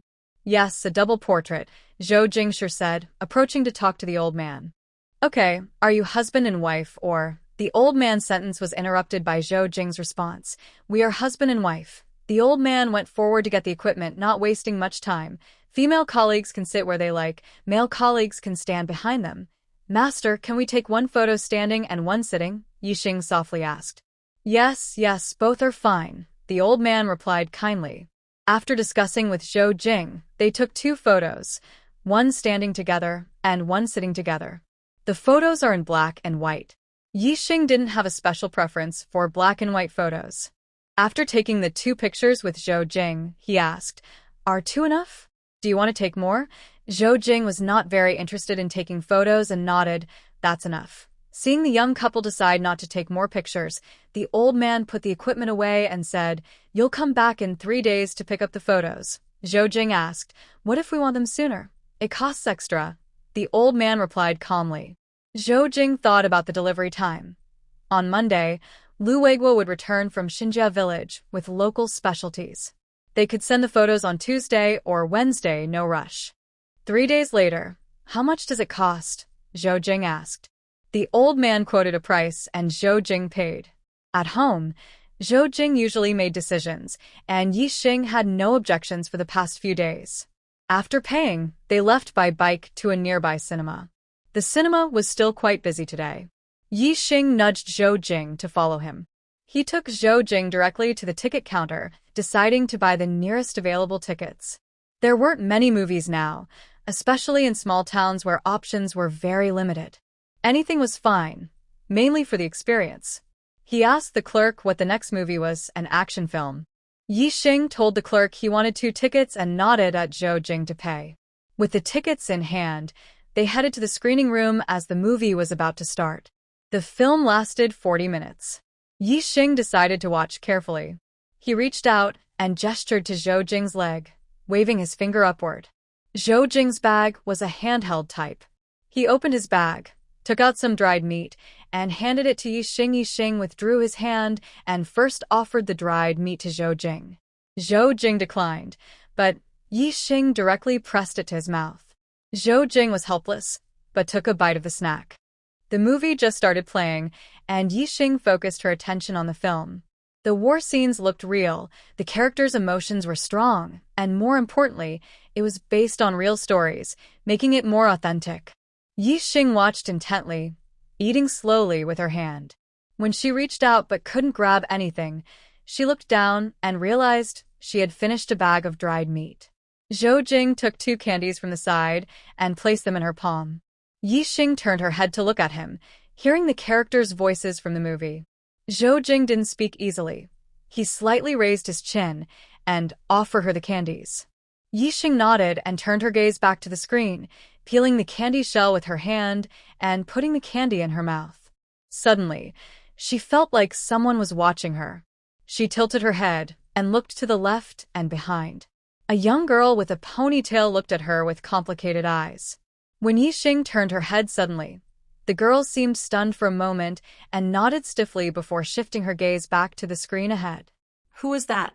Yixing wasn't sure, but she thought she might have seen her in the cafeteria at the bureau. She looked back at Zhou Jing, puzzled. Zhou Jing also looked behind immediately when Yixing turned her head. The girl had nodded at him earlier as a greeting. She works in the finance department at the bureau, Zhou Jing explained quietly. Oh, Yixing replied softly and continued watching the movie. The girl, Lin Huixin, sitting behind her, blushed and looked embarrassed. She was caught peeking. Next to her sat a well-mannered young man who asked, "Who is that?" Lin Huixin immediately looked at him expressionlessly and said bluntly, "If you don't know, why ask?" The young man's face changed, but he said nothing more. After the movie, they left the theater. Yixing and Zhou Jing discussed the plot a bit. She didn't remember the small scenes in the middle, and Lin Huixin had already left early to avoid running into her when the movie ended. On the way back, Yixing pedaled her bicycle hard, trying to overtake Zhou Jing and make him fall behind. After a while, she was exhausted and gasping for breath, but Zhou Jing, riding beside her, was still calm. Frustrated, Yixing pushed her legs harder, unwilling to be left behind. Just as she hesitated to give in, a child suddenly ran out at the intersection ahead. Yixing was startled, the bike wobbled, and she crashed hard into the wall beside her. Thud. Zhou Jing hadn't even had time to speak when Yixing, riding on the bike, had already fallen. He quickly got off and asked, "Are you okay?" Yixing fell to the ground but was helped up by Zhou Jingshi, who said, "It's okay, it seems fine." The main impact was on the front of the bike. She slipped but didn't hit anything, only scraped her knee on the ground. Yixing moved slightly and said, "It feels like I scraped my knee, but it shouldn't be serious." Zhou Jingshi checked Yixing's condition before looking at the child in front. The child was about 11 or 12 years old, with an expression that changed from shock to surprise, then to a hint of fear as he stared at them, standing still without moving. Zhou Jingshi glanced at the distance between the boy and Yixing, about more than a meter. He wanted to scold him but couldn't, because Yixing's fall was clearly caused by the boy suddenly running out. With a helpless look, Zhou Jingshi said, "Kid, next time don't run so fast. Go back and play." There were a few other children in the alley who saw someone fall but didn't dare to come out. After the boy left, Zhou Jingshi looked at Yixing again. "There's still some distance. Can you ride back?" "Yes, this small injury." Yixing bent his leg to show it was just a minor scrape. Zhou Jingshi helped lift the bicycle. The front basket was crooked from the collision. He straightened the basket and moved the bike next to Yixing. Yixing reached out to grab the handlebar, but Zhou Jingshi didn't let go. Yixing looked up at Zhou Jingshi and asked, "What are you doing?" "Let go." Zhou Jingshi was confused and a bit amused. "Next time you encounter this, don't panic. He's still far from you." Zhou Jingshi was skilled at riding bikes. He didn't need to learn. He never expected Yixing would fall, especially on the first day of riding. After falling, Yixing felt embarrassed and pouted, acting cute. "I was riding too fast just now, so I fell. I'll ride slower next time." Then he blamed Zhou Jingshi. "It's because you didn't teach me well." Zhou Jingshi loosened his grip and pinched Yixing's hand twice, saying, "Blame me? I'll need to practice with you again when we get back. Let's go quickly." He pushed Zhou Jingshi to ride his bike. It was probably a kid who went to find an adult because someone in the alley was already coming to check the situation. It was better to leave first. Asking questions about her riding skills was pointless. Who could blame her? In this era, every family that owned a bicycle cherished it, cleaning and maintaining it daily. If the bike suddenly got hit, kids' attention would be on the bike, hoping it wouldn't get damaged. As for the person on the bike, what could possibly happen? Everyone seemed to overlook this at the same time. After Yixing and Zhou Jingshi left, the people in the alley continued discussing how in the evening a bike had hit a wall, with the front bent badly. Such a tragedy, such a waste of a good bike. "Sit on the bench and let me check your knee." Throughout the journey home, Zhou Jingshi was worried about Yixing's knee injury. Although his pants weren't torn, his experience told him it was probably fine. Still, he couldn't help but want to see it. Once home, that was the first thing he did. Yixing was wearing loose, wide-leg pants. Zhou Jingshi squatted down and rolled up her right pant leg a bit above the knee. On her soft skin, there was a small purple bruise about the size of a coin, clearly visible against her fair skin. Fortunately, it wasn't serious. Yixing knew how delicate her skin was. Any bump would turn purple. This size bruise wasn't a big deal. It would just take time to heal. She reached out and pressed her finger on the bruise, grimacing a little. Ouch, it hurt. Zhou Jingshi frowned and took her hand. Stop fooling around. There was no ice at home. So Zhou Jingshi fetched a bucket of cold water from the well, soaked a towel, and placed it on Yixing's knee. Thinking Yixing had eaten a small pack of dried meat but hadn't even had a sip of water, he poured her a cup of hot water and placed it on the table beside her, asking, "What do you want to eat tonight?" "Some noodle soup," Yixing replied. Seeing the water, she realized how thirsty she was. She picked up the cup and took small sips. The water in the cup was already slightly cool, but the hot water she added made it a bit too hot to drink comfortably. "Then seafood noodle soup it is. We still have some dried noodles bought a few days ago." "Okay." After applying the cold compress for a while, Yixing took off the towel. This level of ice therapy was pretty much useless. She kept it on for a bit to reassure Zhou Jingshi, showing her appreciation for his care through her actions. The seafood was simmering slowly in the pot. When it was almost ready, Zhou Jingshi scooped out the seafood and put the noodles into the broth. Cooking the noodles was quick, and soon they sat down at the table to eat. There were no pickles or preserved vegetables at home, so they could only enjoy the noodles with seafood. Night fell, and every household was lit by candlelight. Yixing prepared to take a bath, holding a white nightgown in her hand as she headed to the bathroom. She could faintly hear voices from the neighbors outside. Her hair was tied into a bun, and inside the bathroom, Zhou Jingshi was helping her pour hot water. "Call me if the hot water runs out," Zhou Jingshi said as he adjusted the temperature before leaving. Yixing placed her clothes on the designated rack inside the room, then reached out and grabbed Zhou Jingshi's arm. "Do you want to take a bath together?" Zhou Jingshi's throat moved slightly, as if swallowing a feeling of nervousness he couldn't quite describe. You. Zhou Jingshi's lips moved, but he didn't know what to say. Seeing Zhou Jingshi's hesitant expression, Yixing rolled his eyes. On the bed, he was uninhibited, but under the bed, he pretended to be innocent. Not wanting to watch Zhou Jingshi's fake act, he released his grip and pushed Zhou Jingshi away. "Go out." "Why are you blocking the way here?" Zhou Jingshi snapped out of his daze, quickly got up and left, saying, "I'll go get my clothes." Zhou Jingshi returned quickly, locked the bathroom door behind him. Yixing turned his back, took off his clothes, and stepped into the bath. Seeing this, Zhou Jingshi silently took off his clothes as well. "Yixing, come in." Yixing bathed alone. The bathtub was just the right size, but once Zhou Jingshi entered, it felt cramped and uncomfortable. Fortunately, Zhou Jingshi was not foolish. Once in the tub, he took control instead of being passive. Otherwise, with his slow and hesitant attitude, it would seem like he was being forced, and Yixing would insist on making him leave. It seemed like a light rain was falling on the ground, and around the bathtub, water on the cement was rising, creating bigger ripples. After a while, Zhou Jingshi paused. He picked up a small wooden bucket beside the tub and poured hot water into it. Yixing, pressed close to Zhou Jingshi's skin, shivered from the cold.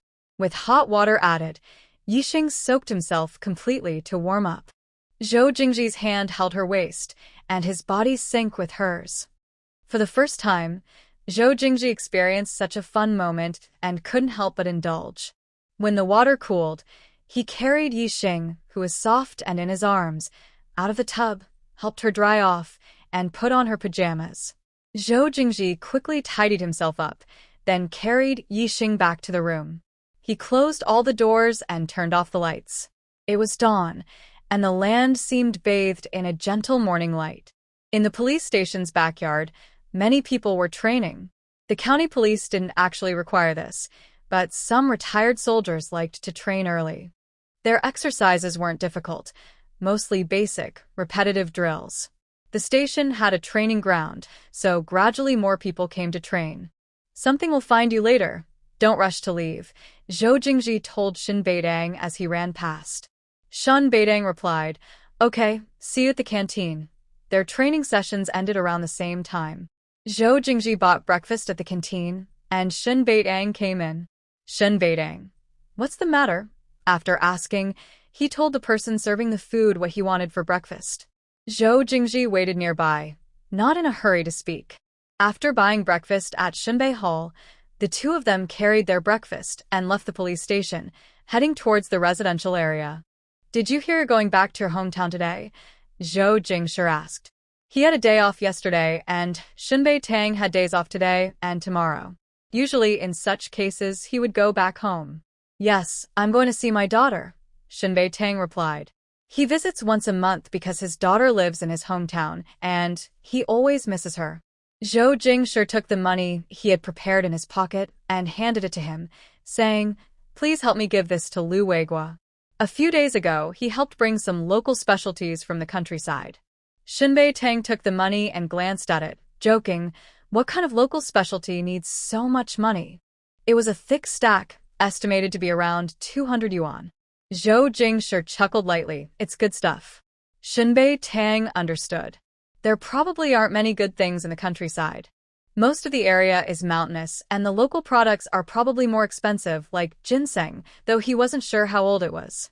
When they arrived at the courtyard, they parted ways, each heading home. Zhou Jingshi went to work today. After delivering breakfast, he left. When Yixing woke up and saw Zhou Jingshi wasn't home, she noticed that the breakfast on the table was still warm. It must have been prepared not long ago.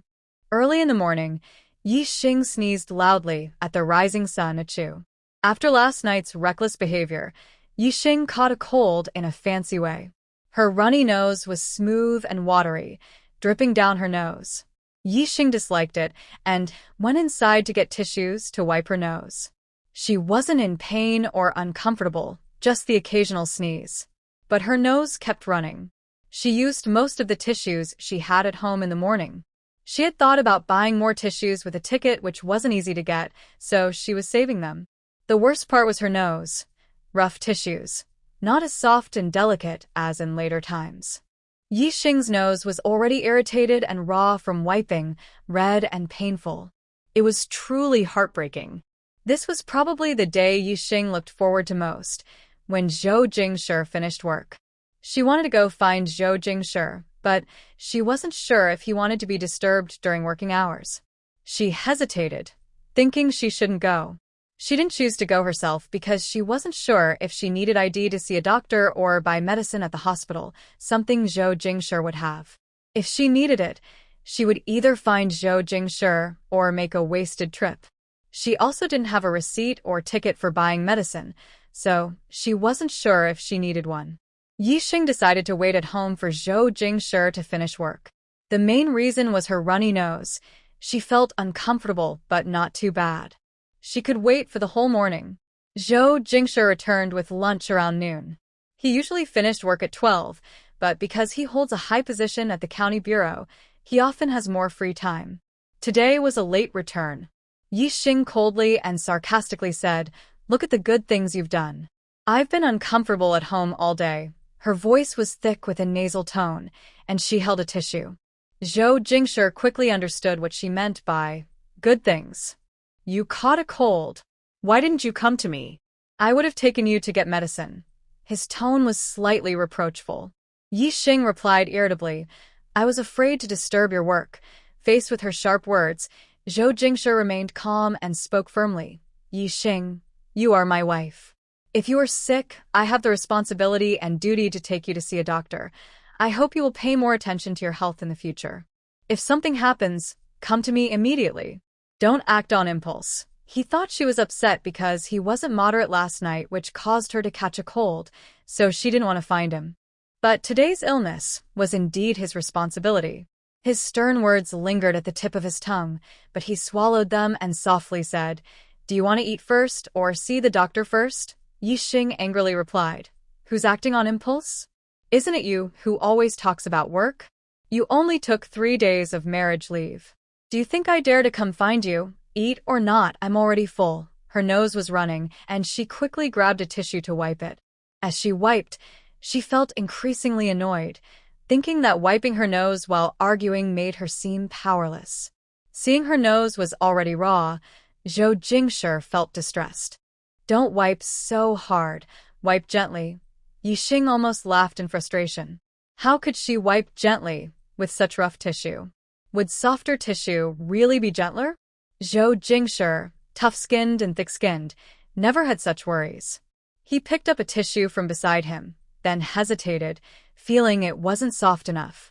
He took a handkerchief her mother had made from his police uniform pocket and gently wiped her nose, softly asking, "How does the handkerchief feel?" "Better than paper, right?" Feeling the soft touch on her nose, Yixing nodded. "It's more comfortable than paper," Zhou Jingshi said. "Eat first. After you finish, I'll take you to the clinic to get medicine." The clinic was organized by several nearby government offices. Employees and their families could see a doctor for free, and medicine was discounted. The food was still hot, so eating it while warm would prevent Yixing from starving while waiting to see the doctor. Yes, she was hungry and said, "Serve the food." Zhou Jingshi kept filling her plate silently, urging her to eat faster. But Yixing wiped his nose and slowly ate the full plate of food in front of him until the amount exceeded his usual appetite. He raised his hand to stop her. "Stop adding more, enough to eat." Seeing Yixing's calm attitude, Zhou Jingshi chuckled and didn't urge him further. Only then did he lower his head and start enjoying his own meal. The clinic is outside the family compound, behind the police station on the street. This area is considered the power center of the county, where wealthy families live. The clinic isn't very big. Zhou Jingshi took Yixing directly to see the director. Director Feng Qi of the clinic greeted Zhou Jingshi and personally examined Yixing. It was just a cold, and a simple cold. He gave Yixing some medicine and personally saw the two of them off. The whole process was quick and straightforward. When Yixing left, he saw other patients in the lobby. They were the same people he saw when he arrived, still waiting. Zhou Jingshi said, "Take the medicine at home and see how it works." "Got it." Yixing felt he was being nagged. She wasn't a child anymore. But on the other hand, she also appreciated Zhou Jingshi's nagging.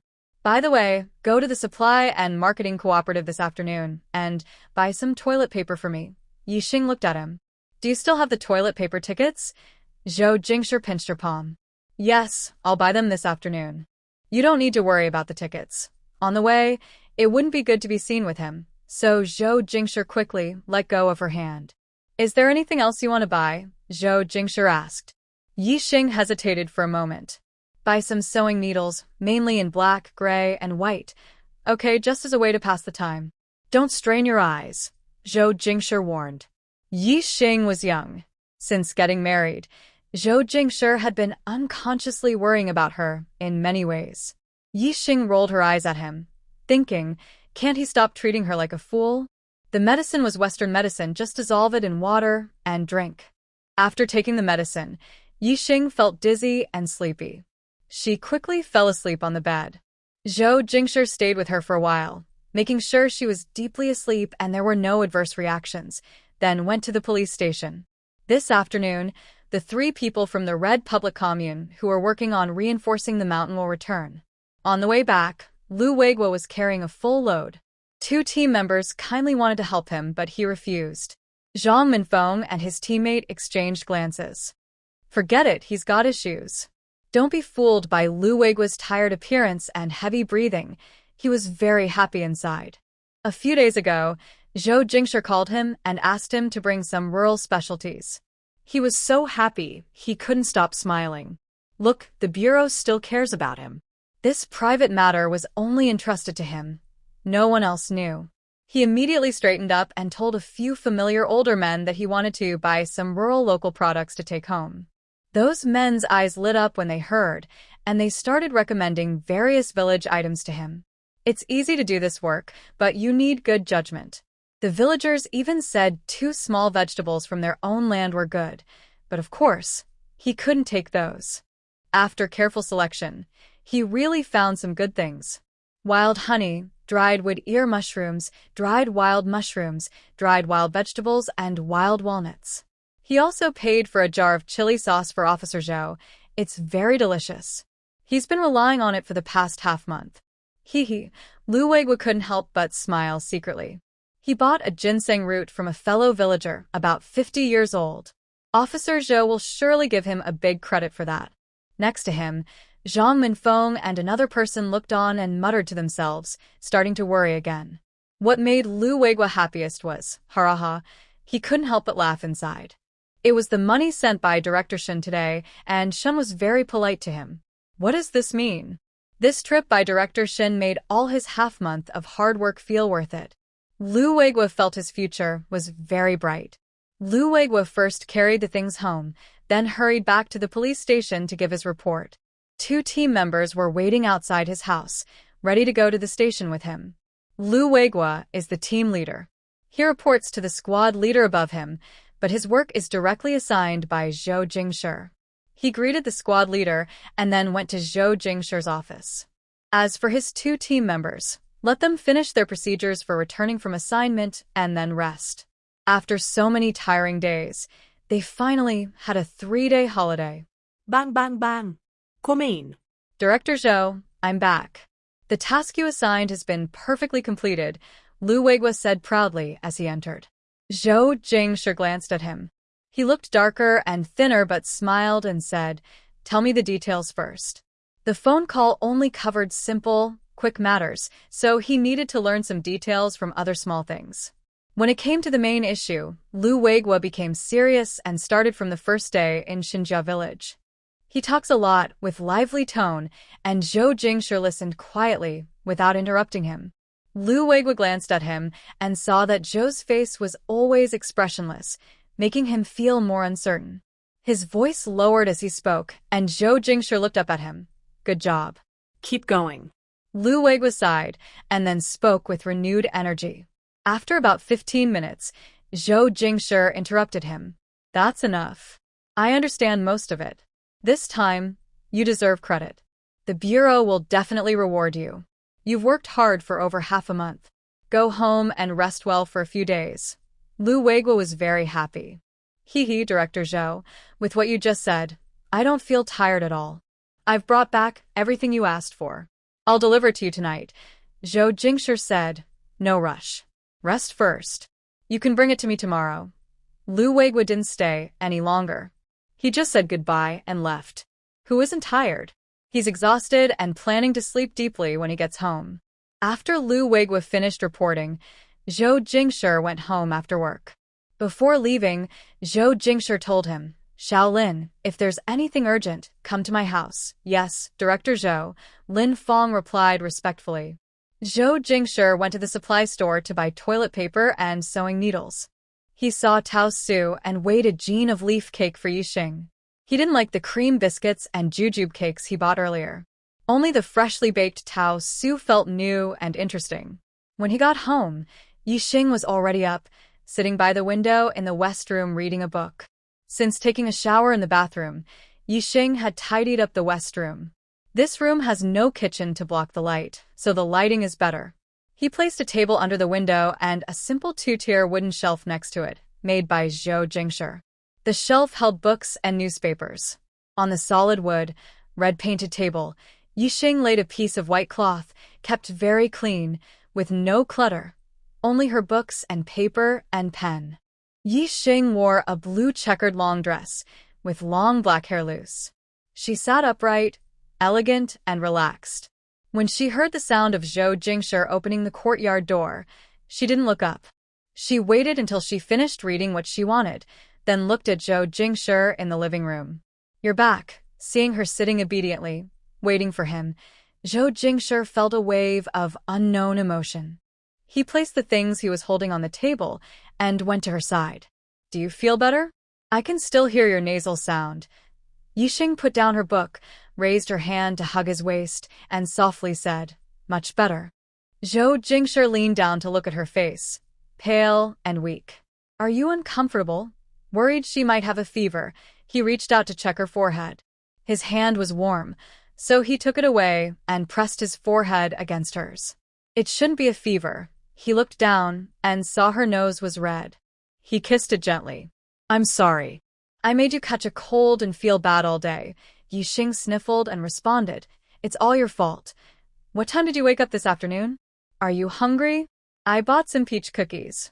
I'll give you a taste. Zhou Jingshi turned around, placed a stack of tissues on Yixing's desk, then went to the kitchen to get a shallow dish, put 2 peach cookies on it, and brought it to Yixing. He moved a stool from the living room and sat next to Yixing about half an hour ago. I got up because I couldn't sleep. Yixing looked a little tired. After waking up, she felt weak all over. She lay in bed for a while before getting up. She reached out, took a peach cookie, and ate 2 bites, but then lost her appetite. She handed it to Zhou Jingshi. I'm not hungry anymore. Zhou Jingshi ate it and asked, what do you want to eat? I'll buy it for you. Yixing picked up a glass of water from the table and took a few sips. The peach cookies were too dry, so she drank water to soothe her throat. Hearing this, she glanced at Zhou Jingshi, who seemed to understand her feelings and knew her cooking wasn't very good. I don't want anything special. Don't bother. Zhou Jingshi disagreed, saying, if you want to eat, it's not bothering. After a while, Yixing said, I want to eat your noodles. I can't eat anything else. Just plain soup noodles. Zhou Jingshi patted her head and agreed. Okay. The house's dried noodles were finished. He couldn't make the dough himself, so he decided to go to the cafeteria kitchen to learn from Uncle Zhang. It wasn't even 5 o'clock yet, so there was still time. Zhou Jingshi got ready and told Yixing, I'll go buy some ingredients. You wait at home for a while. Okay. Yixing rested her chin on one hand and watched him leave. Since he didn't ride a bike, walking to Nanjia would take about 10 minutes. Uncle Zhang was preparing dinner in the cafeteria kitchen. When he heard Zhou Jingshi's plan, he agreed immediately and handed his work to his son, Xiao Zhang. Uncle Zhang was the head of the cafeteria in the bureau. He and Lao Wang, the kitchen helper, had worked there their whole lives. Lao Wang was a deputy. His youngest son, Zhang Micheng, was being trained as his successor. He learned cooking from a young age and was quite skilled. The entire kitchen, including temporary workers Xiao Yang and a vegetable washer, had 8 people in total. When Zhou Jingshi arrived, the kitchen became lively for a moment, and everyone greeted him. After the greetings, everyone went back to their work, and the kitchen fell into absolute silence.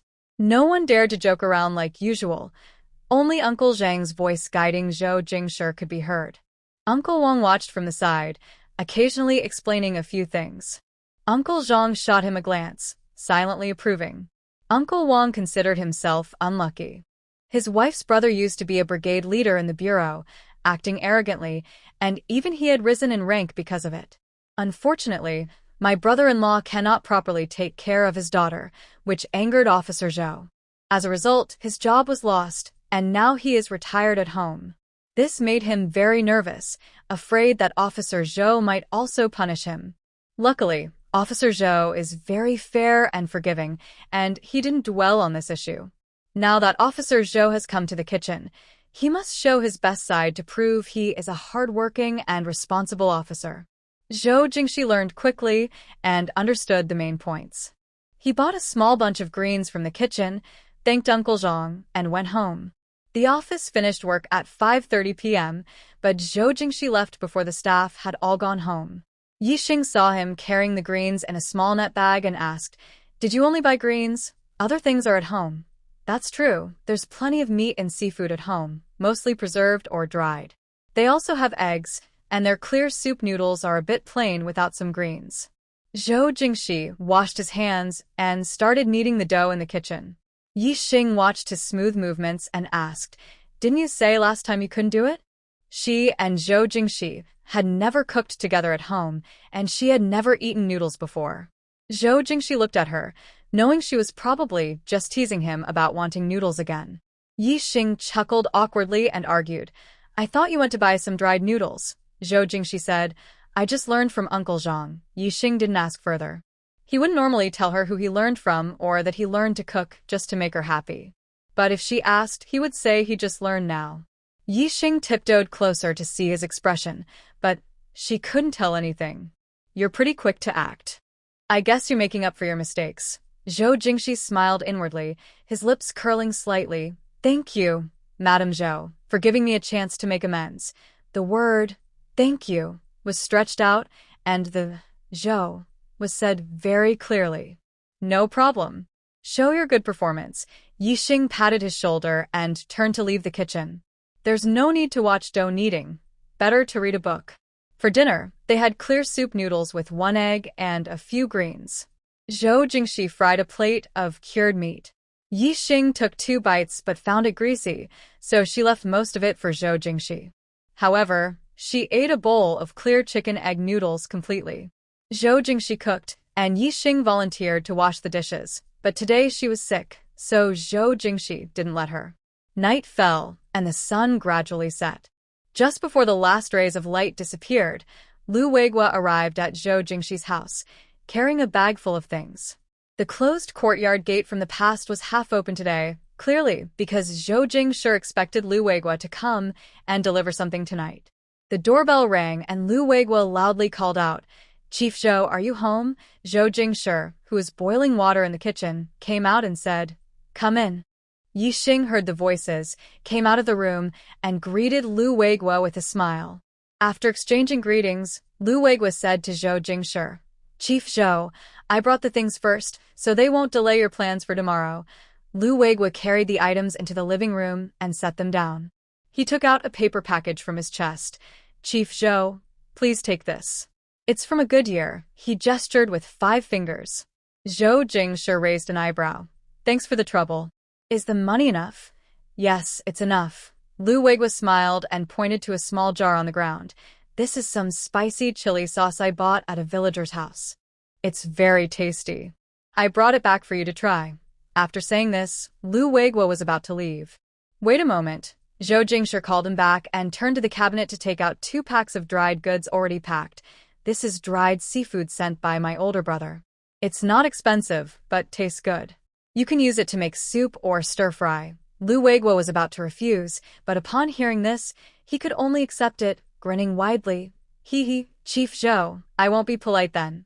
It's late, I won't bother you and Comrade Yi anymore." Zhou Jingshi politely saw him to the courtyard gate, feeling warm inside as Lu Weiguo left. After Lu Weiguo walked away, Zhou Jingshi closed the door and latched it from the inside. Yi Xing brought the chili sauce to the table, opened the lid, and smelled it. An intense spicy aroma filled the air. "Just smelling it makes me want to eat." Xiao Lu really put his heart into it, Yi Xing said, looking at Zhou Jingshi who had just come in. "Come, smell it." Zhou Jingshi bent down. "It's indeed good. When you're over your cold, you can take it out and mix it with noodles." He then picked up the chili sauce and put it in the cabinet.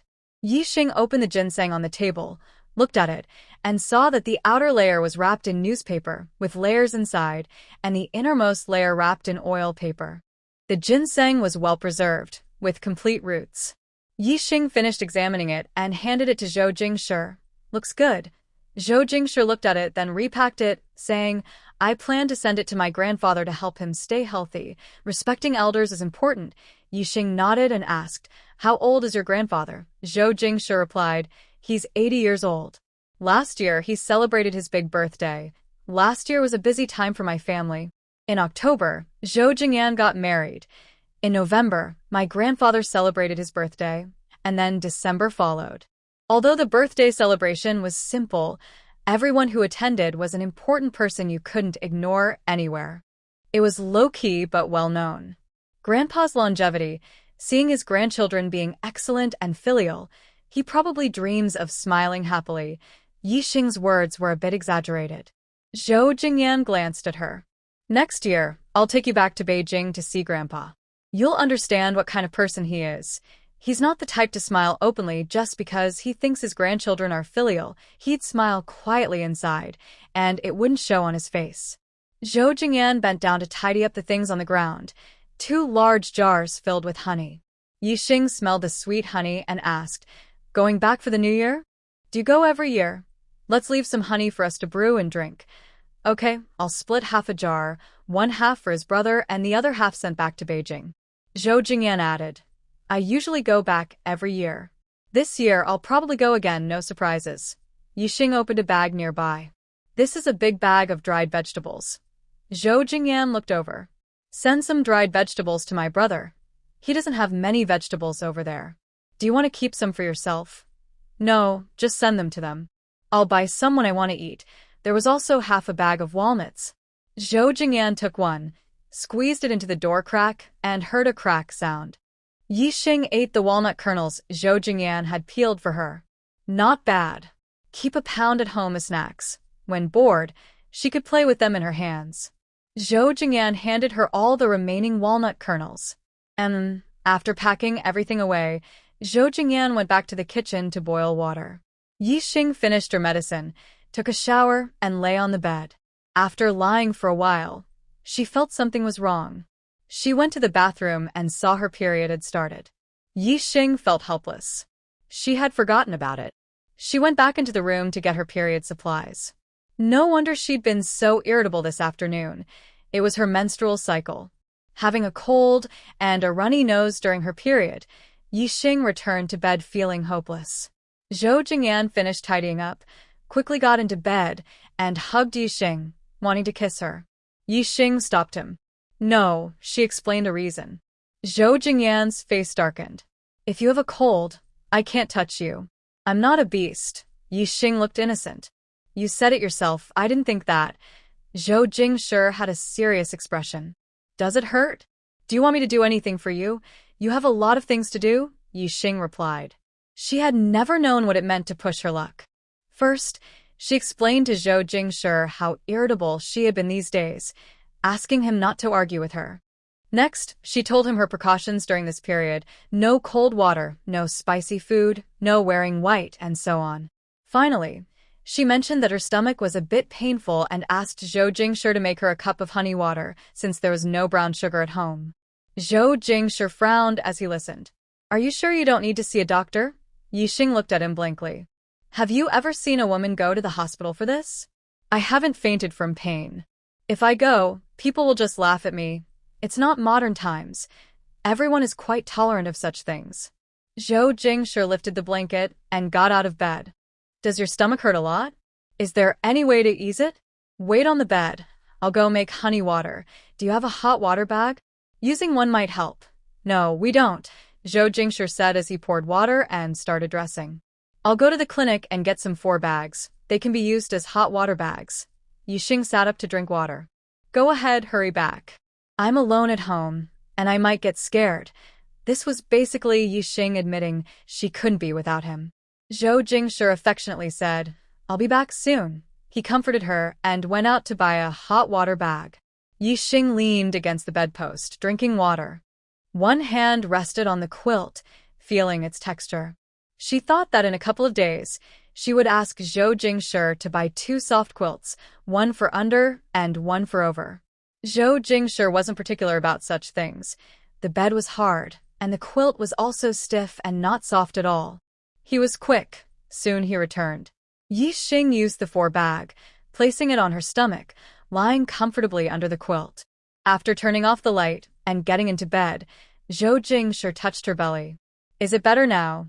Yixing lay in his arms, closing her eyes. Much better. She had a good night's sleep. Zhou Jingshi finished his training early and rode his bike home, carrying some things to Cheng's house in Chunwei Lane. Cheng was home. When he opened the door and saw Zhou Jingshi, he was surprised. Brother Shi, you're here. Thinking something was wrong, he invited Zhou Jingshi inside and asked, Is there a problem here? Zhou Jingshi calmly replied, No, I'm looking for Aunt Cheng. I have something to trouble her with. Cheng heard this and said, My mom is right behind. She'll be very happy to know you came to see her. Mrs. Cheng was very happy when she saw Zhou Jingshi arrive. She was even more delighted when she learned he came specifically to ask for her help. Madam Cheng, the multigrain porridge you made last time was very delicious. My wife said she wants you to make it again, Zhou Jingshi said as he handed something to Cheng beside him. This is dried goods sent by my older brother. I brought it for you to try. Hearing that Zhou Jingshi's wife liked her cooking, Madam Cheng clapped her hands and laughed. Good. As long as you like it, I'll go make some now. Seeing Zhou Jingshi bring food for her, she pretended to be angry and said, Hey, kid, don't bring anything next time you visit. Zhou Jingshi smiled and said, There's something else I want to discuss with you. Mrs. Cheng told him to speak freely. Zhou Jingshi said, The gardenia flowers in your yard, I remember they bloomed beautifully and smelled wonderful last year when I visited. I'd like to ask for a branch to take home. Mrs. Cheng said, I thought it was something important. Xiao Cheng, go and dig a few more branches now. When Zhou leaves later, let him take one. Mrs. Cheng went to cook, and Zhou Jingshi followed Cheng to dig the plants. They moved 2 branches. one to his thigh and one to his knee. Cheng Cheng wanted to dig more but was stopped by Zhou Jingshi. Two are enough. Cheng Cheng paused and said, Brother Shi, don't worry. There's more, Zhou Jingshi said. No need. Help me find a bag. He used a bag made for fertilizer to carry the branches, saying, I'll bring a bag next time. After finishing, the meal was not ready yet. Zhou Jingshi and Cheng Cheng chatted casually. How is your blind date going? You mentioned it last time. Cheng Cheng blushed. It's okay. We're seeing each other. My mom will set up a formal date soon. He was quite satisfied, but his mom wanted him to get to know her first. Madam Cheng was reliable, so Zhou Jingshi asked casually, Is that girl from your last blind date? Cheng Cheng touched his nose and said, Sort of. Zhou Jingshi looked at him, and he couldn't hide the truth. He hesitated before saying, She's the girl's younger sister. Zhou Jingshi frowned. Did her younger sister go on the date? Cheng Cheng hesitated. No, they went together. But the sister was lively and charming, and he liked her more. He felt embarrassed to tell his mom, but didn't want to say it to Zhou Jingshi. Zhou Jingshi's sharp gaze looked at him, wanting to scold him, but he remembered Madam Cheng was nearby, so he held back. Xiao Zhou, Madam Cheng's voice called from nearby. Cheng Cheng tensed up under Zhou Jingshi's gaze. When he heard his mom calling, he shivered and said, Brother Shi, my mom should have finished cooking. Mother Cheng came out from the backyard, carrying the lunchbox Zhou Jingshi had brought. Zhou Jingshi walked toward her. Mother Cheng said, Xiao Zhou, I made a few more vegetable pancakes. They are made with fresh vegetables from our garden. It's nothing special. Take some home for your wife to try. Zhou Jingshi thanked her. Aunt Cheng, your cooking is great. She will definitely like it. Sorry for making another meal. Mother Cheng looked puzzled. Xiao Zhou, I forgot to ask earlier. When did you get married? I didn't know. Zhou Jingshi apologized. It's not that I didn't want to tell you. My family arranged a marriage for me when I was young. We married quickly and I got the certificate at the beginning of this month. Things have been busy, and I thought I told you. Only then did Mother Cheng realize something was wrong. No wonder Brother Shi seemed a bit off earlier when he said he brought food for his wife, but she couldn't quite figure out what. It turns out Brother Shi just got married this month. She knew before that he wasn't married, but he always seemed like an elder to her. When she heard this, she thought it made sense and didn't react. Congratulations, Brother Shi. Your wedding will be soon too, right? When it happens, remember to tell me. I want to come to the celebration. Thinking about this, Mother Cheng started to feel headache. Her son's marriage was making her worry too much. Mother Cheng didn't mention this again and said to Zhou Jingshi, Xiao Zhou, next time bring your wife to visit. If she wants to eat something, I can cook for her. Okay, thank you today. Don't see me off. I'll go now. Zhou Jingshi carried the lunchbox in one hand and a bag of urea in the other, heading to his bicycle and hanging the items on it. Mother Cheng asked Cheng Cheng to see him off at the door. Take care on the way. Yi Xing woke up in the morning, wanting to stay in bed a little longer. But his cold wasn't fully gone, and he wanted to blow his nose. Lying in bed felt too messy, so he decided to get up. After tidying up, Zhou Jingshi hadn't returned yet. There was no note on the table, which meant he should be coming back soon. Yi Xing took his medicine first. Zhou Jingshi pushed his bicycle into the yard and saw a woman standing there in a long skirt.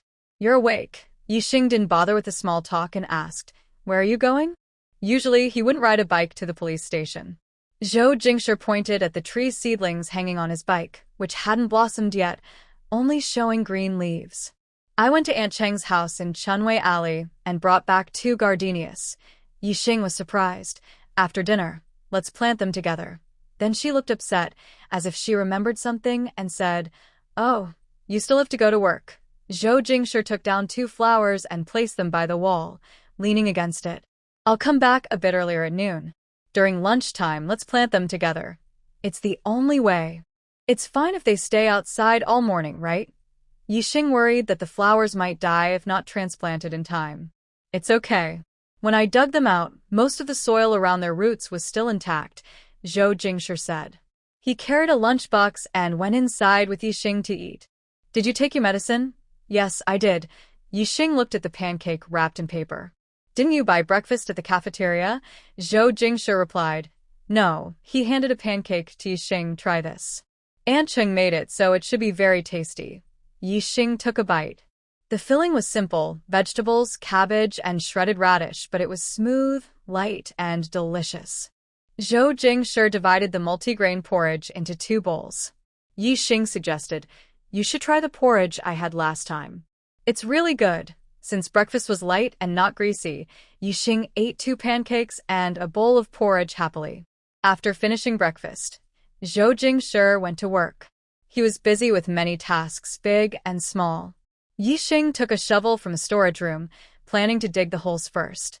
The flower seedlings weren't big, so just digging 2 small holes would be enough.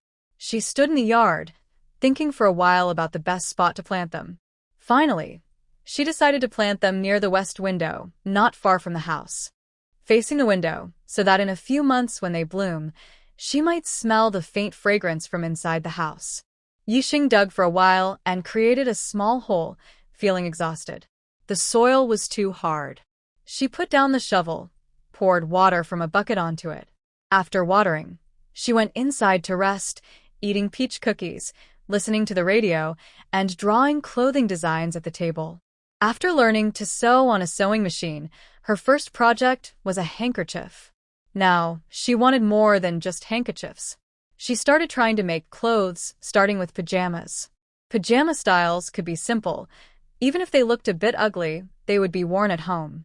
For her first attempt at making clothes, she designed matching pajamas for couples. 1 set for Zhou Jingshi and 1 for herself. Time flew by as she sketched and painted. Zhou Jingshi came home early, around 11 o'clock. After they finished eating the lunch he brought back, they started transplanting the flowers in the yard. Seeing the small holes, Zhou Jingshi couldn't help but laugh. "Did you dig these this morning?" Yixing looked eager for praise. "How did I do?" "Not bad, right?" Zhou Jingshi picked up the shovel and smiled. "You did well. Next time, don't dig anymore." Yixing took this as praise and deliberately said, "Fourth brother, thank you for the compliment. You praised me well. Please don't praise me like that next time." Based on Yixing's morning digging, Zhou Jingshi widened and deepened the hole quickly, using his strength. Soon, he finished digging 1 hole. "Where should I plant the other one?" Zhou Jingshi pointed next to the hole. "Will this work?" Yixing looked over. "Yes, that one. Planting them together will look nice." She went to take the gardenia seedling out of the bag and brought a bucket of water. They would need water when planting later. They dug 2 holes, 1 big and 1 small. They planted the small tree first. Yixing held the trunk, and Zhou Jingshi filled the soil. They worked together happily, and their laughter filled the yard. Before the tree was fully planted, Yixing's hands were covered in mud. She had been careful not to get her hands dirty at first, but in the end, she used her hands to fill the soil. "Oops, it's crooked," she said. Zhou Jingshi directed her. "Pull it a little this way." After planting, Yixing looked at the 2 seedlings side by side and felt proud, but she wished she had a camera to record the moment. Zhou Jingshi carried a basin of hot water and placed it on the living room shelf. "Come wash your hands." Yixing's hands were muddy, so she changed the water and washed twice before they were clean. "Are you feeling better from your cold today?" Zhou Jingshi asked as she prepared to lie down for a nap. Yixing changed into pajamas and stretched. "I'm much better. Look, I'm not blowing my nose as often today." She lifted the blanket and got into bed. "Fourth brother, let's make some softer quilts with cotton." "I think this one is too hard." Zhou Jingshi sat on the edge of the bed and touched the quilt. "All right. It's getting warmer, so we can make 1 thin and 1 thick." He was used to sleeping under a hard quilt and never thought it was uncomfortable, but since Yixing said so, she probably found it unpleasant. Zhou Jingshi said, "I'll prepare the materials and ask Aunt Cheng to help make them." Yixing was worried about bothering others. "Is it too much trouble? Isn't there a place in town that sews clothes? They should be willing to do it for some money." Zhou Jingshi reached inside the quilt to warm her stomach. "Don't worry. I'll buy extra fabric for Aunt Cheng to keep." He was making quilts for others, but worried they might cut corners or hide something inside. Yixing touched his hand on her stomach. "Let's make an extra mattress. I think the bedboard is too hard." Zhou Jingshi said, sleeping on a hard bed is good for your health. But he was secretly planning to prepare an extra mattress underneath. He rubbed her belly and asked, "Does your stomach hurt today?" Yixing patted his hand gently. "No, I still feel fine. Look, I'm digging holes and not acting like I have a stomach ache. Don't worry." Zhou Jingshi chuckled softly. "I've spent the past couple of days turning the soil in other muddy areas. What do you want to plant?" "I can go buy the seeds," Yixing said. "Don't buy them yet. Tomorrow, I plan to visit Sister Jiang to learn from her what to plant." In Yixing's mind, Jiang Qiaoyue is very capable and knows almost everything. Zhou Jingshi thought that Jiang Qiaoyue was a rural youth sent to the countryside and had lived there for several years, so she probably knows more about this than Yixing. He nodded and said, "It's okay to ask her." Yixing suddenly asked curiously, "Do you know why Sister Jiang married Shin Beidang?" Zhou Jingshi looked down at her. "I don't know. You can ask her yourself," Yixing exclaimed. "How can I ask that? It would seem like I'm being nosy." Zhou Jingshi pinched her face with his other hand. "If you're not nosy, what are you asking about?" Yixing opened her mouth to bite his hand. "Don't pinch me." On a quiet afternoon, Yixing fell asleep. Zhou Jingshi tucked her in and left for work on time. In the afternoon, he needed to attend a meeting at the county government. At the office, Lin Fong was already waiting downstairs with a file bag. When he saw Zhou Jingshi approaching, he hurried to greet him. "Director Zhou, everything is arranged here. Take a look," Zhou Jingshi said. "Let's go." Lin Fong opened the back door for Zhou Jingshi, who sat in the front passenger seat. The jeep sped off quickly. Yixing usually naps for half an hour to an hour. When she woke up, she went to the bathroom. During her period, she had heavy flow in the first 2 days and needed to change her sanitary pads frequently. In the afternoon, Yixing usually spent time alone. She went to the west room and took out a piece of fabric that her mother-in-law had sent her first. It was a velvet red fabric with floral patterns. Yixing planned to make a bed cover. The fabric felt comfortable, and she thought it would be very cozy to sleep under. The fabric she took out was ice blue with a silk pattern. She measured it with a soft ruler to see if it was enough to make 2 sets of pajamas, marked the measurements with a pen, and cut along the lines with scissors. She put the remaining fabric back in the wardrobe and laid the cut pieces on the bed. At first, she didn't know how to start. She had only seen Jiang Qiaoyue make clothes, but Jiang Qiaoyue's last project was a semi-finished piece, not something made from scratch. Starting is always the hardest, but giving up is not an option. However, she knew she couldn't give up. Yixing thought about her own clothing size, but she didn't know Zhou Jingshi's. She forgot to measure him. So she first drew her own measurements in her notebook. She planned to make a slip dress with spaghetti straps. Yixing turned to look at the fabric on the bed. If she just cut a rectangle and sewed it together, would it work? Thinking this, Yixing felt confident she could do it. With a plan in mind, she started working. She used a soft ruler to measure the fabric, marking her points at the chest, waist, and hips with a pen, without drawing lines. Yixing's drawing skills were good, and she easily traced smooth curves on the fabric. Then she carefully cut along the lines with scissors. As she looked at the cut fabric, she felt proud of herself, thinking she was a genius and had already completed half the task. She patted her shoulders, feeling sore from bending over for a long time. Yixing put down her tools and went to the living room to rest. She opened the cabinet, looked inside, and took out a box of beef jerky, most of which she had already eaten. She prepared a cup of milk powder and sat in the living room, watching the newly planted gardenia trees outside, smiling softly, her lips curling up unconsciously. "Yixing, are you home?" came Wang Yu's voice from the doorway. Yixing went to the door and called out, "Yes, come in." Wang Yu pushed the door open with a smile, saying, "I haven't seen you visit the neighbors these days. Today, my husband is on leave, so he's home to take care of the kids. I thought I'd drop by your place for a chat." Yixing led her into the living room and said with a smile, "I've had a cold these days, so I was worried about passing it to the kids if I went over. Now that you're here, we can chat." Yixing took out cups for guests and prepared a cup of milk powder for Wang Yu. Wang Yu hesitated, saying, "No need, just hot water is fine." Yixing smiled gently. "It's okay, try it." We're neighbors helping each other out. No need to be so polite. She pushed the box of beef jerky towards her, inviting her to eat.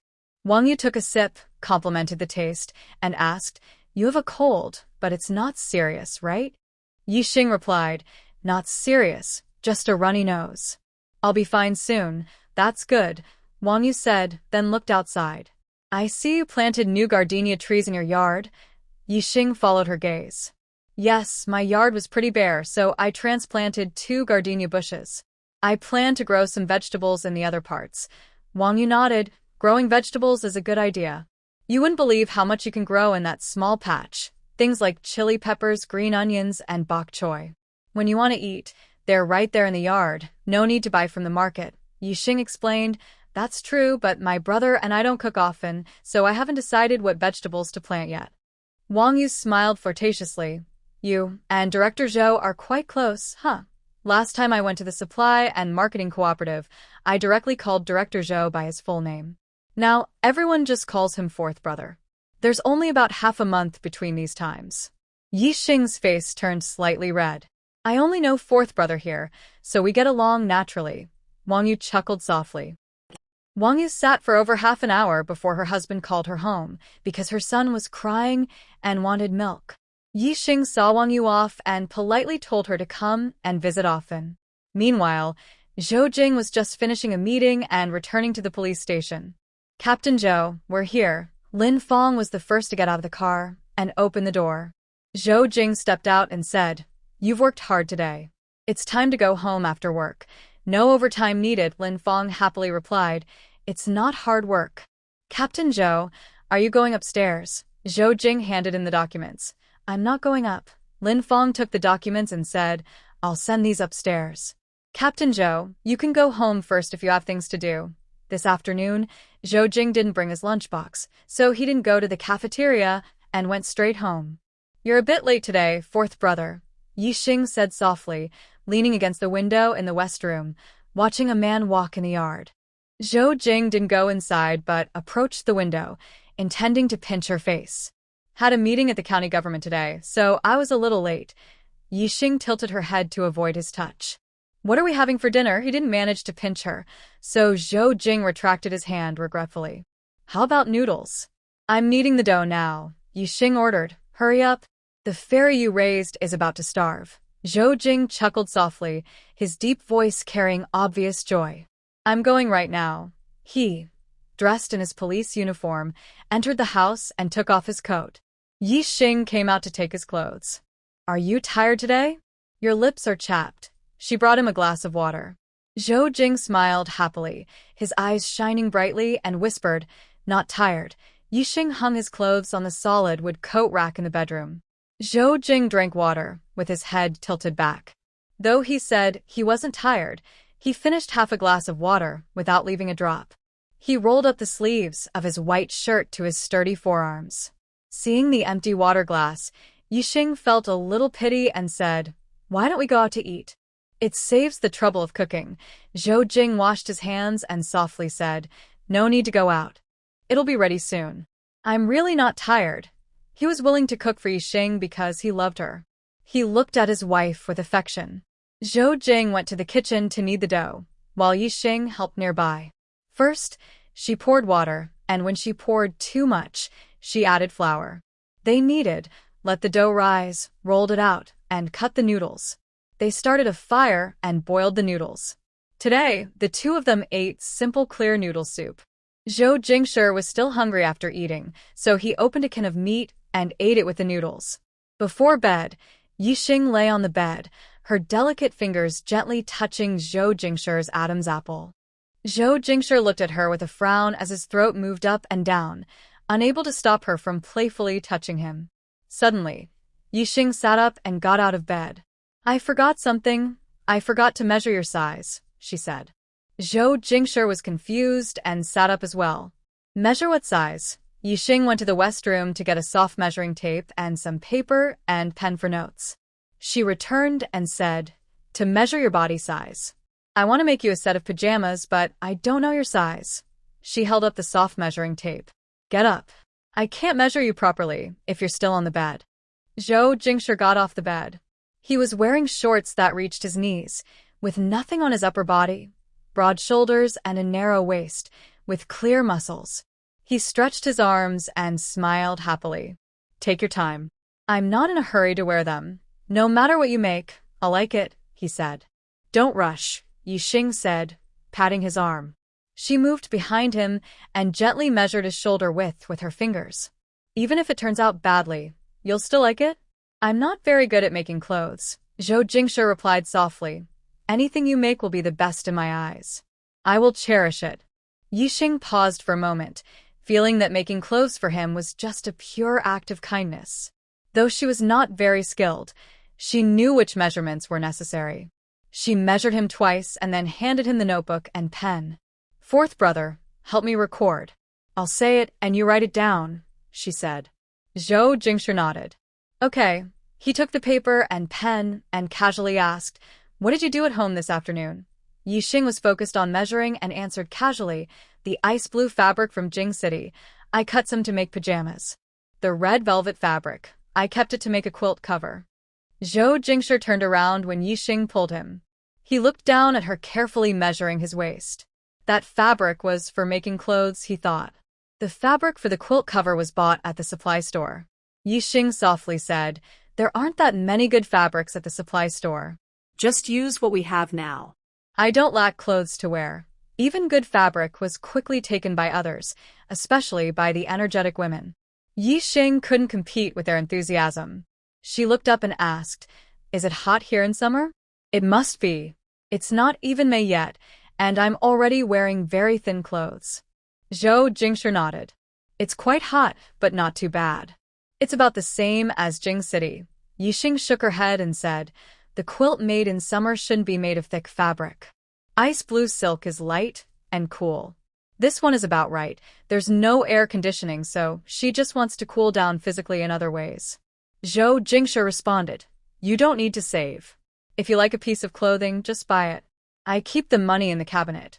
Thank goodness, Zhou Jingshi finally told her she could use the money. The cabinet often has money, but rarely has receipts. Jeving similet svitli. Okay. Then she talked to Zhou Jingshi about the afternoon plans. Wang Yu came to visit me for a while. Her younger child needed milk, so she went home soon after. Zhou Jingshi looked at her expression, unable to tell if she liked children or not. He casually asked, How old is her child? Yixing looked down at his sleeve and measured. Almost 2 years old, I think. I heard her husband is on leave, so she has time to go out. Kids at this age are very clingy. Hearing this, Zhou Jingshi no longer wanted to talk about having children. Zhang Minfeng was on a business trip earlier and took 3 days off. That's a lot, just as long as your marriage leave. Hearing about the 3 days, Yixing couldn't help but mock a little. Zhou Jingshi's expression stiffened, already regretting only taking 3 days of marriage leave. After measuring the size, they turned off the lights and went to sleep. Zhou Jingshi counted the days. When it was time to pick up the photos, around 9 o'clock, he went to the photo studio to get them. He took 2 photos in each pose. Looking at the pictures, his eyes were full of tenderness. Sitting in his office, he kept taking out the photos to look at them.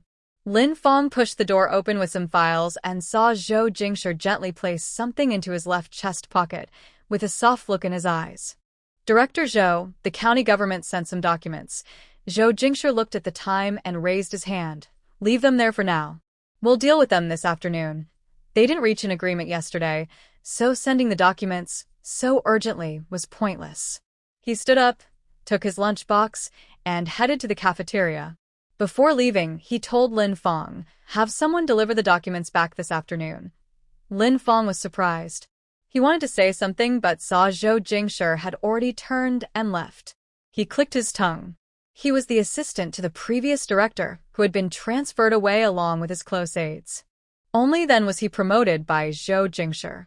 Over the past year, he truly saw what it means to be firm and decisive. The documents from the county government could be ignored without even looking at them. Last year, shortly after Zhou Jingshi took office, there was a big fuss. He took action to deal with the long-standing troublemakers who had been abusing their power in the office for many years. They had worked in the bureau for half their lives, with plenty of relatives and connections. The former director used to turn a blind eye and treat people with kindness. Now things are different. When complaints reached the county committee and government, there were many behind-the-scenes whispers in the department, saying that Director Zhou was young and inexperienced in social matters. But what did it matter? In the end, he just quietly went home to retire, with no real impact. Now, the department is dominated by Director Zhou's words. Vice President Shin and Director Zhou are united, and his uncle Lin also seems to listen to Director Zhou completely. There are rumors that some higher-ups support Director Zhou, and Lin Fong suspects this is mostly true. Unaware of these rumors, Zhou Jingshi was relaxed as he went to the cafeteria to get food and then took his lunchbox home. Yi Xing has recently been working on clothes. She has cut all the fabric pieces and only needs to sew them together with a sewing machine. She has been busy all morning in the West Room, with no time even to drink water. Zhou Jingshi entered the house, placed the lunchbox on the table, and saw her. "Stop working now, have some food first," he said. Yi Xing turned to look at him. You finished work so early," he helplessly took the scissors from her hand. "It's almost noon. You've been busy all morning? I told you not to rush, but you didn't listen." Yi Xing wanted to make clothes for him, which moved Zhou Jingshi, but he also felt sorry for her working so hard. She said, "So fast." Then she turned to the living room to wash her hands and get ready to eat. Zhou Jingshi set the bowls and chopsticks, with plain rice, as the main dish. Yi Xing could only eat half a bowl, while he ate a big bowl. The dishes included braised pork, stir-fried green beans with sliced pork, stir-fried small greens, and fish soup. He was concerned about her health and asked, "Did you take your medicine today? Are you still having a runny nose?" Yi Xing took a bite of small greens. "No, I didn't take medicine. I feel almost better and I'm not running much anymore." He took out a photo from his left pocket. "I brought the photo back. I'll send it in the package later." Yi Xing put down her chopsticks, looking forward to it. She took the photo of the two of them standing together, smiling at the camera. Zhou Jingshi tilted his head to look at her. The photo shows them sitting together. She has her hand on his leg, and Zhou Jingshi's hand is gently holding hers. They are looking straight ahead. Yi Xing's gaze shifts from the photo to Zhou Jingshi. "The photos look really good. Which one are you sending back?" He gestured for her to eat first. "I'll send one of each. Keep one for yourself, and I'll keep one. Okay, I trust you." After finishing their meal, they organized the packages. The one for Jing City was set aside, and the one for her older brother was placed separately. Yi Xing was placing items into a package from Beijing, including a jar of honey, mostly dried wild vegetables, some walnuts, and ginseng. Yi Xing felt something was missing and looked at Zhou Jingshi, who was pouring honey, and asked him, "Fourth brother, have you written the letter?" Zhou Jingshi sealed the honey and put it into the bag for sending to their elder brother, then hesitated and said, "No," since he didn't plan to write a letter. Zhou Jingshi looked at Yi Xing, and both were surprised. Yi Xing cleared his throat. "Are you still planning to write one?" If a letter was to be written, it would be Zhou Jingshi who wrote it, so Yi Xing respected his choice. Zhou Jingshi helplessly rubbed his forehead and smiled. "I'll write it now." He turned to the West Room, sat at the desk, and began writing the letter. Yi Xing sat beside him, watching him write. The letter was for his mother, Mrs. Jiang. It started with greetings to the elders and mentioned caring for Grandpa's health. In the middle, he wrote about sending special local products for the family to try, and that the ginseng was for Grandpa to boost his health. At the end, he wrote that everything was fine on his side, their married life was harmonious, and his wife Yi Xing was young but obedient and considerate, so the family need not worry about him. Yi Xing initially thought he had nothing to say, but as Zhou Jingshi started writing, his words flowed smoothly, full of talent, completely breaking Yi Xing's impression that he was not good with words. The entire letter was concise, each sentence meaningful. When Yi Xing saw Zhou Jingshi praising her, he chuckled softly. Zhou Jingshi glanced at her sideways, smiling gently, and continued writing. After finishing, Zhou Jingshi put the letter in his pocket, sealed it with an envelope, and took it to the post office for mailing. Yi Xing asked, "Aren't you going to write to your brother? He doesn't need it." "I'll call him to inform him," Zhou Jingshi replied. Seeing that his brother sent him things but didn't write a letter, Yixing knew his brother was too lazy to write. Yixing and Zhou Jingshi hung the 2 packages on their bikes. Zhou Jingshi pushed the bike, and they went together to the post office. They bought envelopes, put the letters inside the packages, and sealed them. Each package was sent in different directions. On the way back, Zhou Jingshi rode the bike with Yixing. He took Yixing home, and shortly after, Zhou Jingshi had to go to work. Yixing said, "I'll come find you for dinner tonight. I want to eat beef noodle soup at the canteen." Zhou Jingshi glanced at her sideways. "You can only have clear broth noodles." Remembering Yixing told him during her period not to eat spicy food, the spicy noodles at the canteen, seasoned by Uncle Zhang, were fragrant and delicious, and everyone loved them. Yixing pouted. "Humph, I know." Ignoring Zhou Jingshi, she went to her room for a nap, only hearing the creak of the courtyard gate opening and closing. Yixing looked at the empty courtyard and couldn't forget to visit Jiang Qiaoyue.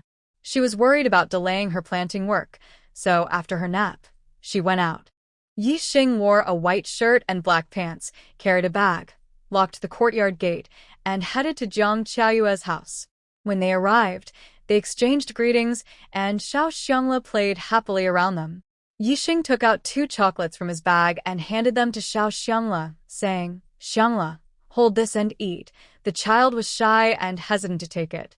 He looked at his mother, and after getting her nod, he took it and said in a cute voice, "Thank you, Annie." Yixing smiled and said, "You're welcome." Xiangla went to play by a nearby table. Yixing watched him with a smile for a while, then turned to Jiang Qiaoyue and said, "Sister-in-law, I came today to ask you something." Jiang Qiaoyue was playing with Xiao Xiangla and asked, "What is it?" Yixing softly said, "It's about planting. I noticed the yard is empty, and I thought about planting some vegetables. But I don't know much about it, so I came to ask you." Jiang Qiaoyue smiled and said, "You're asking the right person. I grow vegetables pretty well. Before I married Beidang, I even planted vegetables in the communal land." She asked, "What kind of vegetables do you want to plant?" Yixing hesitated and said, "I want to plant some that have many ways to cook, not ones that spoil before we get to eat." Jiang Qiaoyue was amused by Yixing's description and probably understood his meaning. "There's quite a lot you can plant. For example, red chili peppers. When they ripen, you can pick and eat them, or dry them to eat slowly. Cabbage can be pickled into spicy cabbage, which is delicious as a side dish. Radishes and cucumbers can be stir-fried or pickled." Listening to Jiang Qiaoyue's explanation, Yixing felt enlightened. He didn't need to worry about anything, just plant. He asked, "Should I buy seeds at the South Street vegetable market?" Jiang Qiaoyue's family didn't have space to grow things, so she didn't pay attention to where to buy suitable seeds in the county. Those who grow vegetables usually have seeds at home. You can exchange for some or buy them at South Street. Yixing nodded and changed the subject. "Sister-in-law, why are you knitting a sweater now? Isn't summer coming soon?" He saw the yarn balls and wooden needles in a bamboo basket on the table when he entered. Jiang Qiaoyue explained, "I'm unraveling and reknitting Xiao's old sweater. He's quite a rascal, and his clothes are in bad shape. Plus the sweater is too small. If I don't redo it and add some new yarn, he won't be able to wear it this winter." She smiled and said, "I'm just free now, so I started. It's a bit early, I guess." Yixing gave a thumbs up and said, "Sister-in-law, you're amazing. You can do everything." Jiang Qiaoyue's heart was full of happiness. She modestly said, "It's all very simple. If you want to learn in the future, you can come to me for lessons, okay?" As they talked, time passed quickly. Yixing said goodbye and went straight to the bureau. She arrived at about 5:10. She often stayed at Jiang Qiaoyue's house and knew she usually cooked dinner around 5, so she would leave around that time. Yixing didn't wait under the tree. She went to Zhou Jing's office on the 2nd floor. She knocked on the door, pushed it open, and saw Lin Fong reporting something inside. Hearing the door, Zhou Jing and Lin Fong looked toward the door together. Yixing peeked in, pointed down to Zhou Jing, nodded at Lin Fong, then closed the door and went downstairs to wait in the office area on the 1st floor. Lin Fong glanced at Zhou Jing, quickly sped up his speech, and decided to postpone less important matters until tomorrow. The police officers and Yixing nodded to each other and then focused on their own tasks. Yixing sat in a corner chair, watching the busy people coming and going in the police station with hurried expressions. Zhou Jing arrived quickly and walked over to Yixing. "Looking at what?" he asked. Following her gaze, she looked toward the main entrance, but there was nothing there. Yixing snapped back to herself. "Nothing, just spacing out." She stood up and went with Zhou Jing to the cafeteria, which was also on the first floor, behind the main hall. Zhou Jing noticed she was a bit quieter than usual, and her face lacked her usual gentle smile. He unconsciously hushed himself and asked casually, "Did you go to Sister Zhang's house yesterday? Did you find her?" Yixing was momentarily surprised, then her thoughts shifted back. She smiled and said, "Yes, I went. I've decided what to plant, some small green vegetables, peppers, and cucumbers in the yard. Since our yard is small, I'll plant a little of each. We won't have to worry about not finishing them." She had been overthinking before, thinking of giving leftovers to neighbors if they couldn't finish. Now that she thought about it, the yard was so small. Zhou Jing felt relieved and smiled slightly. "Good. Tomorrow, I'll take you to buy seeds." Yixing enjoyed the beef noodle soup she had been craving all afternoon. The clear broth topped with beef and small greens, specially prepared without chili by Zhou Jing. She also ordered a plate of wood ear mushrooms with shredded pork and some pickled radish strips. Seeing Zhou Jing eating the same clear soup noodles without chili, Yixing calmly accepted the meal. After eating, Zhou Jing took Yixing to the door. "Go home first. I'll come back later. When you get home, make sure to close the yard gate." Yixing obediently said, "Yes, you go ahead and work. No need to see me off." Yixing turned and headed home. At the gate of the courtyard, he met Lu Xiang carrying a cloth bag. The two greeted each other and walked in the same direction. Lu Xiang teased, "Just finished eating and coming back?" "Yes," Yixing replied with a faint smile. "Where are you coming from? Have you eaten?" Lu Xiang smiled. "I went back to my mother's house. It's nearby. I like to go back whenever I have free time." Her tone carried a slight hint of pride, since recently the main topic among the women was Yixing rumor had it she married Zhou Jingshi, left her hometown, and her parents and relatives were not with her, so she had to rely on Zhou Jingshi. Women understand women best. Without family nearby, women can't be strong in their in-laws' house. Luckily, she doesn't have a mother-in-law here. As for food, she probably didn't eat much. She often visits her family, but doesn't stay long, as her two sisters-in-law keep an eye on her. Eating too much would earn her annoyed looks. Yixing's smile remained unchanged. "That's good. When you have free time, you can go back for a visit." Exactly. They reached the house entrance at the same time, smiling as they each went to their own homes. Yixing didn't mind this small matter.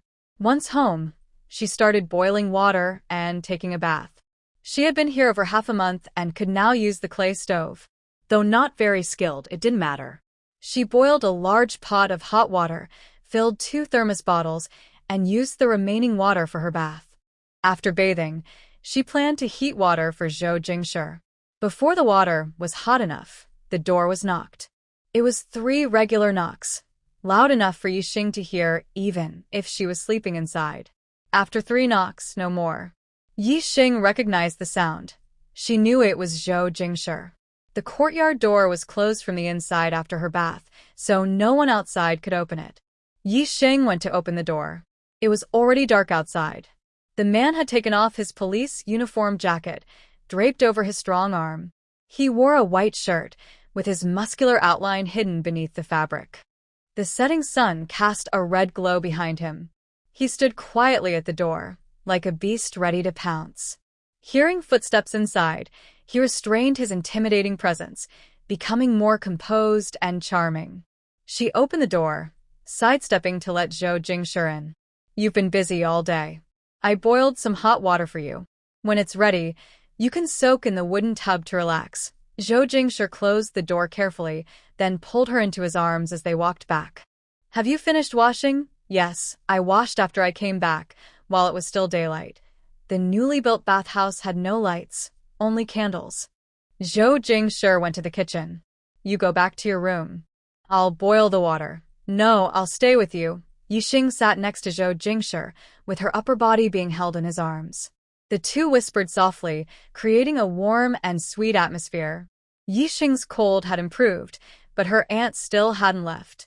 Her dresses were mostly light-colored, and although a bright red dress was pretty, she didn't like wearing it. Recently, she had been wearing white shirts and black pants. After lunch with Zhou Jingshi, he took her to Nanjie to buy seeds. They thought it was easier to buy seeds directly rather than trading with others. Many vegetables could be grown this season, so they bought tomato, cucumber, spinach, and chili seeds, plants suitable for planting this month. Later, Zhou Jingshi took Yixing to the supply and marketing cooperative. He said it had been a while since he brought her there and told her she could buy anything she wanted. Yixing was very happy. Shopping always made her cheerful. It was around 1 p.m., and the store was almost empty, with only a few clerks around. What's next? Going upstairs? Yixing asked as Zhou Jingshi headed upstairs. He had told her she could buy whatever she wanted, and she hadn't finished exploring the first floor yet. Zhou Jingshi gently pulled Yixing back a step, letting her walk ahead of him, and said, "A few days ago, I saw Director Wu and asked him to hold 2 bolts of cloth and some cotton. I'll go pick them up. First, I'll take you to choose the fabric you like." As they went upstairs, Yixing asked, "Okay, are we going to the 3rd floor?" "First, to Director Wu's office on the 3rd floor." When they reached the 3rd floor, Director Wu was waiting in his office. He personally took them to the warehouse on the 1st floor. Yixing chose a piece of grayish-white cotton fabric and half a meter of dark green silk with floral patterns. They needed a lot of cotton, about 8 jean for a thick quilt, 6 jean for a mattress, and even the thinner ones required 3 or 4 jean. After selecting the items, they asked the store staff to deliver them. The half meter of dark green fabric was wrapped in a meter of white fabric dyed with flowers, and Zhou Jingshi carried it in his arms. After exchanging pleasantries with Director Wu and he left, Zhou Jingshi took Yixing shopping on the 1st floor. Seeing him holding the fabric, Yixing felt it was inconvenient and asked, "Why don't they send everything together?" Zhou Jingshi whispered, "The others can be sent directly to Aunt Cheng's house." She looked puzzled and asked, "Do we need so much fabric?" He explained, "Almost. For the quilt, it's about 2 meters long and wide, plus the front and back, as well as the sheets and covers. You can do the math." Yixing didn't really understand and replied casually, "Oh, right, that makes sense." Then she looked around and bought some thread, hairbands, hair clips, and a pound of white rabbit milk candies. The 2 of them headed back home. After arriving home, Zhou Jingji went to the cabinet and took out a piece of red velvet fabric and a blue silk fabric. He said to Yixing, "I'm going to Aunt Cheng's house. I'll go straight to the bureau later." Looking at the red fabric in his hand, he added, "Maybe you should cut a piece to keep for making clothes." Yixing spread out the red velvet fabric and looked at it. It was more beautiful than the dark green fabric she bought from the supply store today. "Wait a moment, I'll cut a piece." Yixing pointed to a rough area and asked Zhou Jingji to help cut it, enough for 2 long dresses. After cutting, Zhou Jingji left. He had to go to work in the afternoon, and traveling to Cheng's house and back would take quite a bit of time. Yixing tidied up her things. She put the sugar in the cabinet in the living room and placed the hairbands and hairpins she bought on the dressing table. She had spent quite a lot today buying fabric and cotton. Director Wu didn't ask for a receipt, but she paid a lot of money. It seemed Zhou Jingji's family was quite well off, as he paid without hesitation. Yixing first placed the seeds in the drawer of the living room. The yard needed to be turned over, but she couldn't plant anything right now. She spread the dark green fabric she bought today on the bed. She planned to make a long dress and a coat with it. She cut the fabric first, but didn't plan to sew it herself. There was a tailor shop in the county, and the old tailors there were definitely better than her. Yixing placed the cut fabric into a bamboo basket and went to the neighbor's house to find Wang Yu. Her husband was on his last day off, so she should have time to go together. Yixing didn't see anyone in her yard, so she knocked on the door and called out, "Wang Yu, are you home?" Wang Yu came out of the living room and saw her, smiling. "Come in and play." Yixing took a few steps inside. "I won't go in. I just want to ask if you have time. I'm going to the tailor shop this afternoon. Do you want to come with me?" Wang Yu readily agreed. "When are you going?" "Right now." Wang Yu quickly replied, "Okay, wait a moment. I'll get ready." Yixing softly said, "No rush. I also need to go home." You get ready first and come to my house.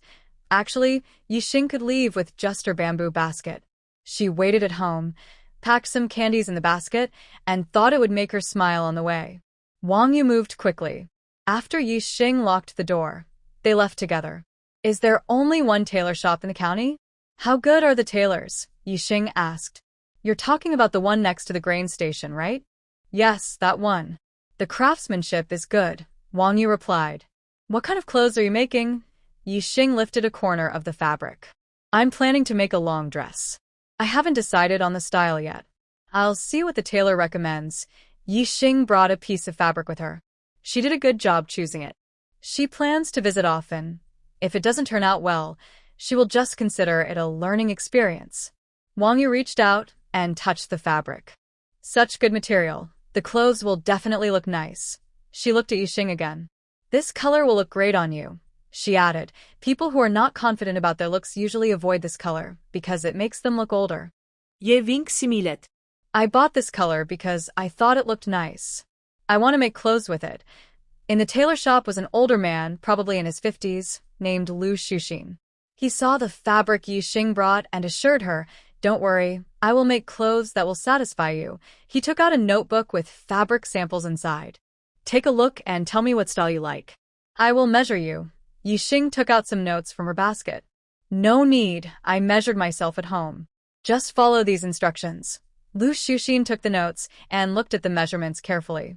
Alright, that works too. Yixing liked the style, which looked a bit like a cheongsam but with a different collar. No stand-up collar, long sleeves, and the skirt straight down to the ankles. She thought that with a slit, she wouldn't be able to wear it for years, but now this style was perfect. Lu Xuxin recorded the details. Good. Yixing smiled softly. Master Lu, sorry to trouble you. If it turns out well, I'll come back often. Lu Xuxin looked confident and reassuring. I've been making clothes my whole life. Don't worry, it will look great on you. Come back in 3 days to pick it up. The shop had a few ready-made clothes. Yixing liked a black and white checkered long skirt and asked, Master, how much is this? Wang Yu peeked inside and whispered excitedly, We really have the same taste.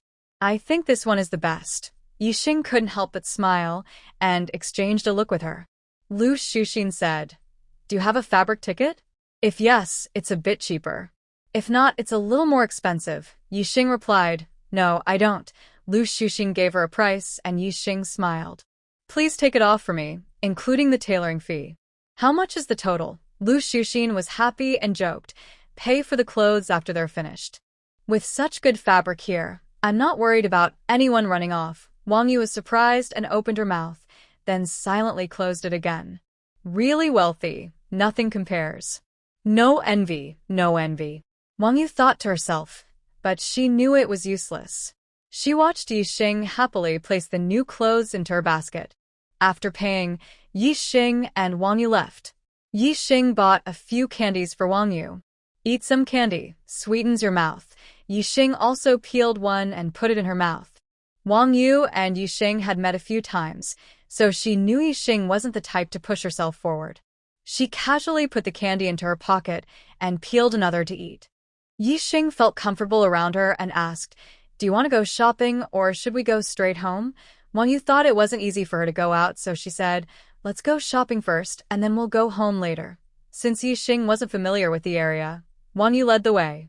Yixing asked, Where to? Wang Yu hesitated and asked, Maybe the supply and marketing cooperative. There weren't many fun places, so the cooperative was one of the few.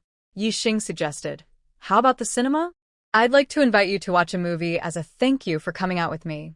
Yixing spoke sincerely, but Wang Yu felt shy and said, That's not necessary. I'll pay for the tickets myself. Let's go see a movie. The last time Wang Yu watched a movie was before she married Zhang Minfeng, which was about 5 or 6 years ago.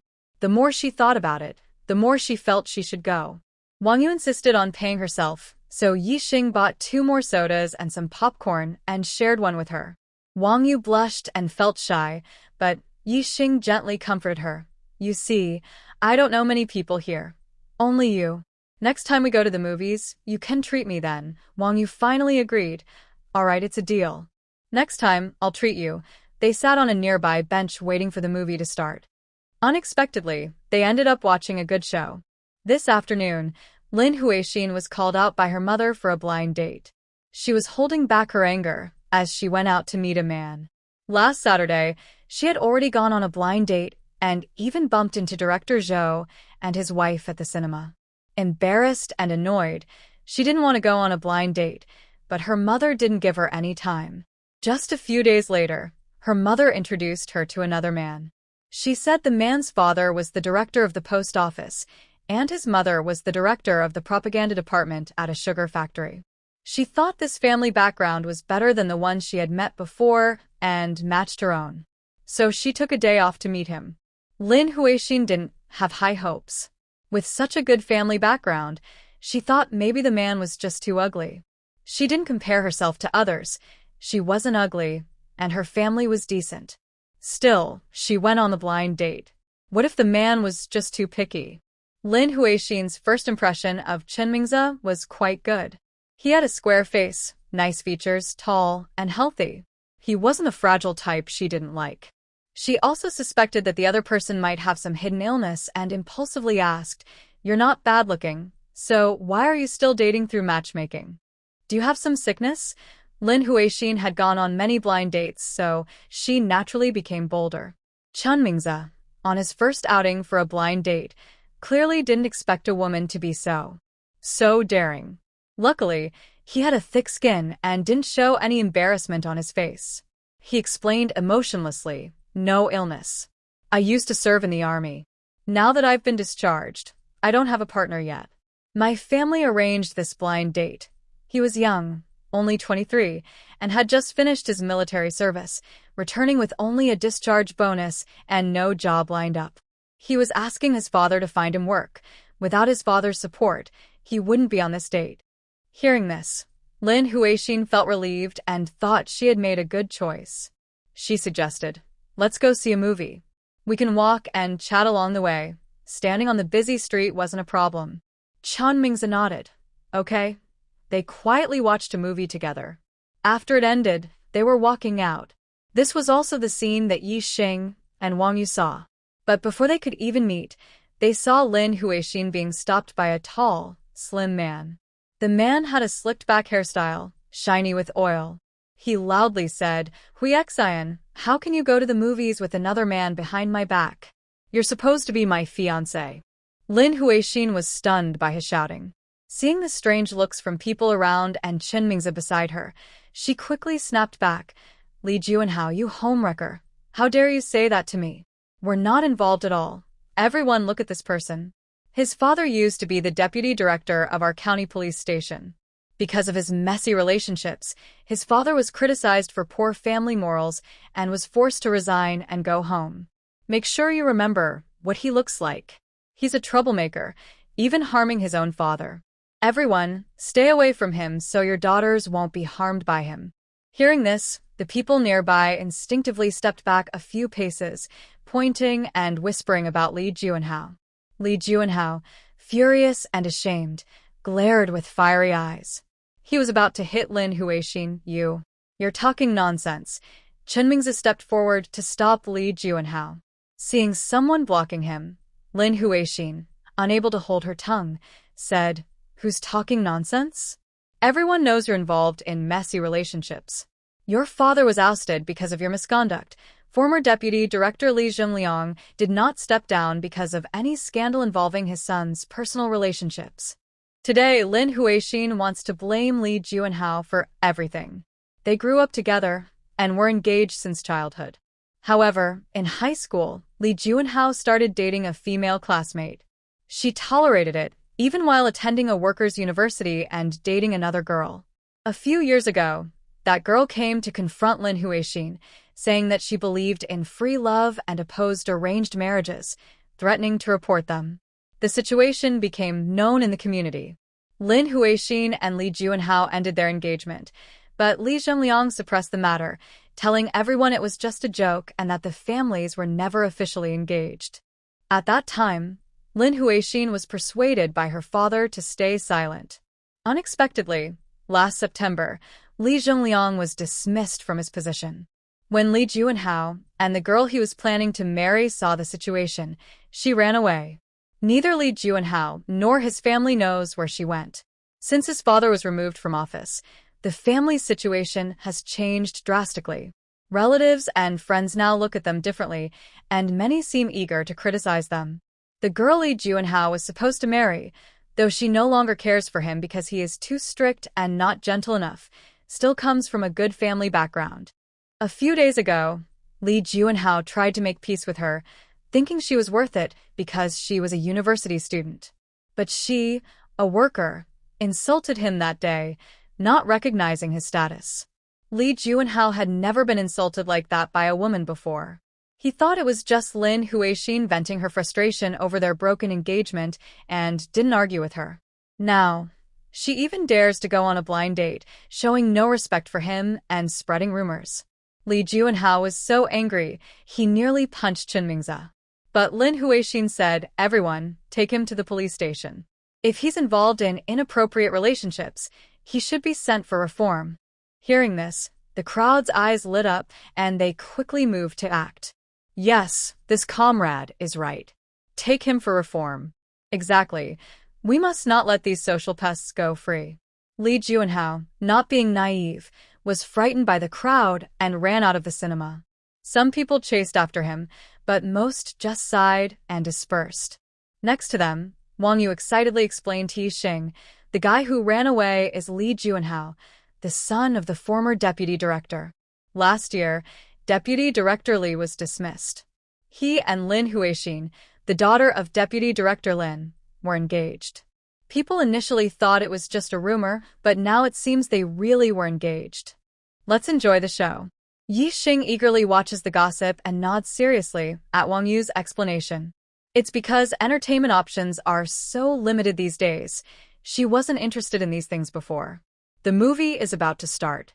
Yixing and Wang Yu enter the theater and happen to meet Lin Huixin face to face.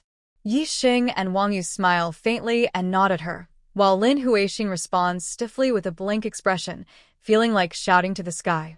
Hopefully, they didn't see that embarrassing moment. No, surely not. Chunmingze watches her stop and stand still, awkwardly asking, what's wrong? Lin Huixin suddenly turns to look at him. Startled, Chunmingze raises his voice. "What's up? What are you looking at?" But Lin Huixin doesn't reply. She quickly walks out of the cinema. Chunmingze scratches his head, confused, and follows her. Lin Huixin walks to a street corner where she can't see the cinema, stops, takes a deep breath of fresh air, then turns to face Chunmingze behind her. She asks directly, "How do you feel about me? I'm very satisfied with you. If you're also happy with me, you should go home and have your family come to propose marriage. Let's get married soon."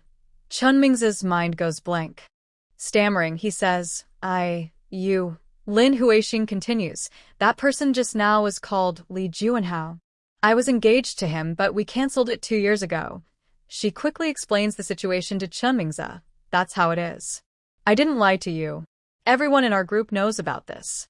You can check later." With this gap in time, Chunmingze's overwhelmed mind finally starts to think normally. He looks serious and says, "No need, I believe what you said." Chunmingze knows he doesn't like people who are shy and can't speak clearly for a long time. Lin Huixin is straightforward, honest, and doesn't beat around the bush. She speaks directly. She looks fair and delicate, and most importantly, she has a job. She's better than him. After realizing this, Chunmingze also feels he can't hide his feelings from her. He purses his lips nervously and weakly says, I am also quite happy with you. But I don't have a job right now. However, I have a retirement bonus from my military service, enough to marry you. After we get married, I will find a job.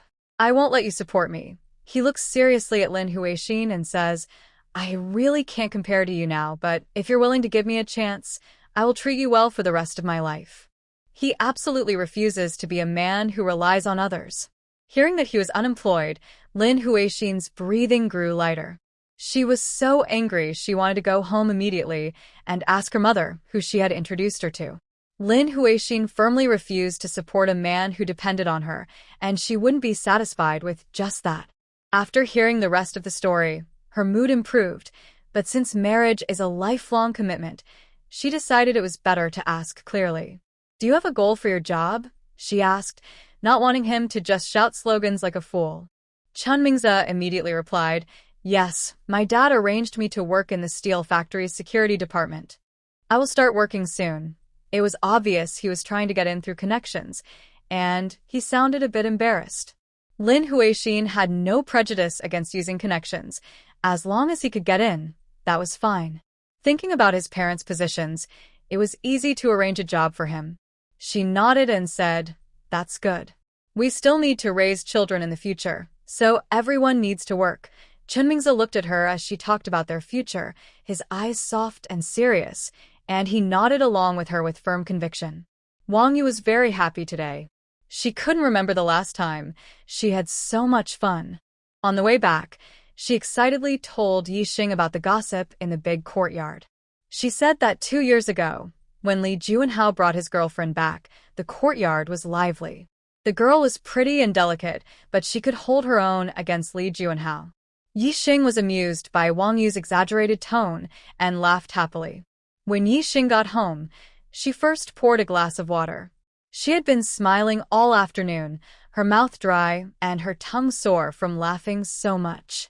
That evening, Zhou Jingshi came home from work and saw a half-drunk soda on the table. He asked, "Did you go to the movies this afternoon?" Yixing smiled and said, "Yes, with Wang Yu. We watched a good show at the cinema." Zhou Jingshi set the lunchbox down and raised an eyebrow. "What good show?" He handed Yixing a bowl of seaweed and pork rib soup and placed it in front of her. Yixing picked up the soup and took a sip. "Do you remember the woman we saw at the cinema last Saturday?"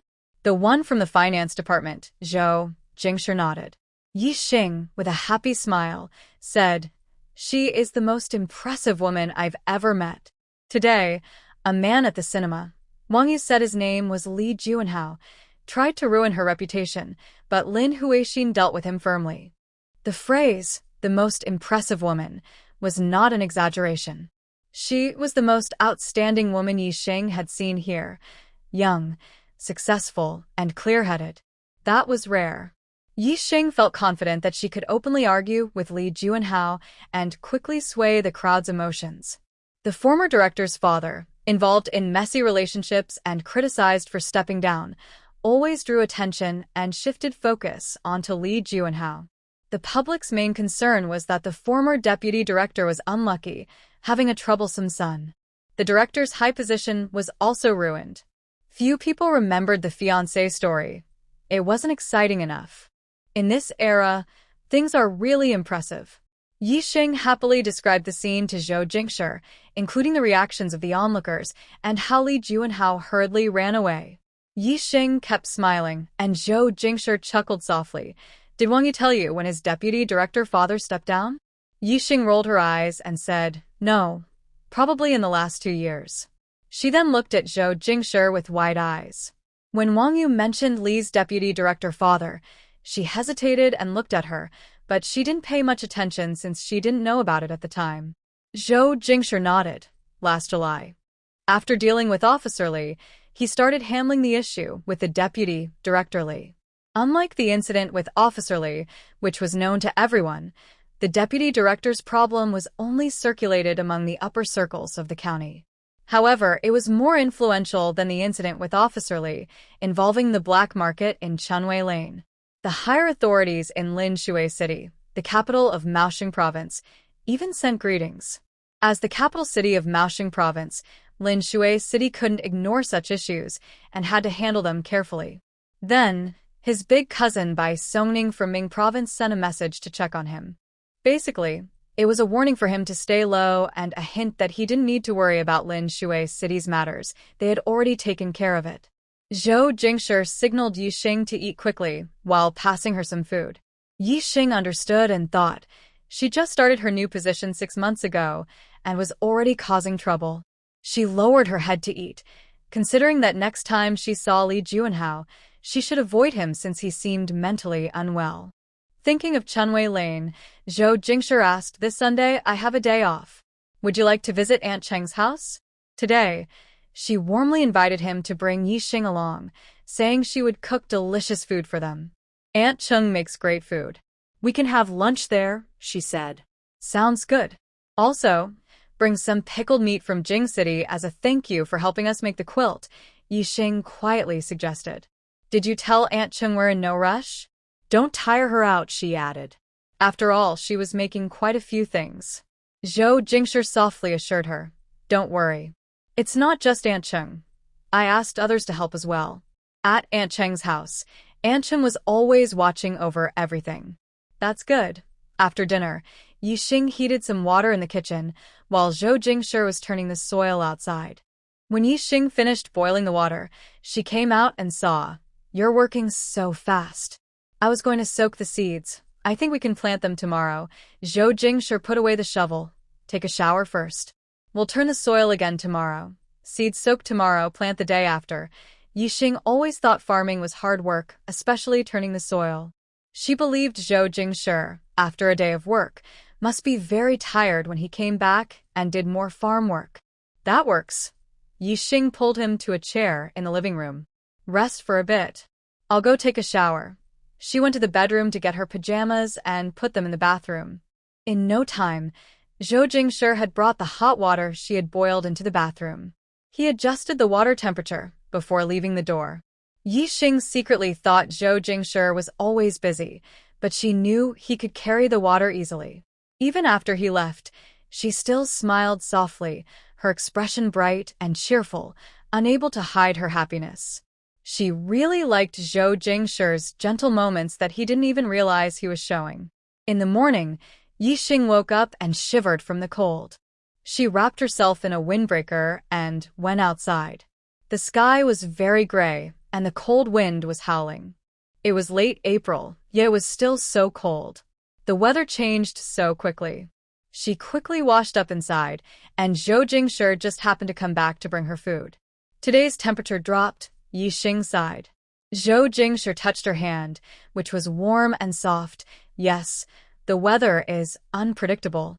Stay inside as much as possible and don't go out. He was worried she might catch a cold again, as she had just recovered. Okay, Yixing replied casually and sat down to eat breakfast. Zhou Jingshi didn't know if she listened, but he didn't want to nag her further, so he shook his head helplessly and ate with her. After he left for work, Yixing stayed in the west room making clothes. Occasionally, she would sit by the window to write or read. By noon, the wind stopped, and the sun surprisingly came out. At noon, Zhou Jingshi turned the remaining soil again, and Yixing soaked several kinds of seeds according to the instructions. Each seed had a different soaking time, and Yixing kept notes underneath each one. In the afternoon, after her nap, she went to the county bookstore. She wanted to read some books about planting to learn more, as she knew nothing about it. When she bought the seeds, an old man also shared some tips with them. Yixing nodded along, but she felt she didn't understand much. She rode her bike there herself, confident in her cycling skills. Around 3 o'clock, there weren't many pedestrians on the street. Yixing slowly rode her bike to the bookstore, carried her cloth bag from the basket, and happily went inside to read. Her writing skills are really good, everyone says so. Yixing brought her notebook and carefully recorded planting methods and precautions for peppers, cucumbers, and other vegetables. She was very focused. When she was in school, she wasn't as serious. Back then, she knew she had money and could donate to build a school. Since coming here, she feels restless. Even half a day of doing nothing makes her uncomfortable and causes her to overthink. By 5 o'clock, Yixing packed up her things, looked at her notebook full of useful notes, and left the bookstore happily. She stood at the entrance, a bit confused. She remembered riding her bike here. But where was it? It was parked outside, but now it was gone. Could the store staff have moved it because it was in the way? Yixing went back into the bookstore and asked a staff member behind the counter. Hello, sir/madam, my bicycle was parked outside, but now it's gone. Did you see it? The female staff member, Chun Ming Chun, looked surprised. I didn't notice. Did you lock it? She remembered when Yixing came in, her big, expressive eyes seemed to speak, and she was smiling happily. Yixing exclaimed, Lock it. Suddenly, she remembered that Zhou Jingshi always locked his bike when they rode together. Chun Mingchun hurriedly said, "Oh no. Do you think it was stolen? You should report it to the police. Bikes with steel stamps might be found." Yixing was reminded and nodded. Her bike was new, bought recently, and Zhou Jingshi had already stamped it at the police station. Thank you, comrade.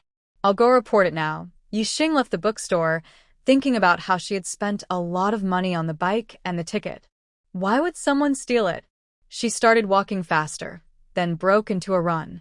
At the police station, she was exhausted and out of breath. Seeing familiar staff, she hesitated to speak.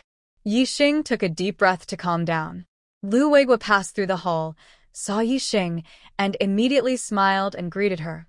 "Comrade Yi, hello. Are you here to see Director Zhou?" Yixing smiled. "No, She paused and sighed. "My bike was stolen. I came to report it." Lu Weigua was angry when he heard that. "Where was it stolen? How dare someone steal it from our station's family member?" "Outside the bookstore. I forgot to lock it." She was proud of her riding skills at the time and completely forgot to lock her bike. Some of these habits date back to 2019 and unconsciously, she didn't have protective awareness. Who in their right mind would steal a bicycle? Lu Weigua. He pushed her aside and left. "If not you, then who else would steal?" He naturally said, "Comrade Yi, don't worry. I'll arrange for someone to find it right away. You stay here, or upstairs if you prefer, in Director Zhou's office, waiting." After informing Yixing, he sent someone to handle it. Yixing and the other officers nodded and went upstairs. Ugh, Yixing thought. How can I blame her? It must be that bad guy who stole the bike.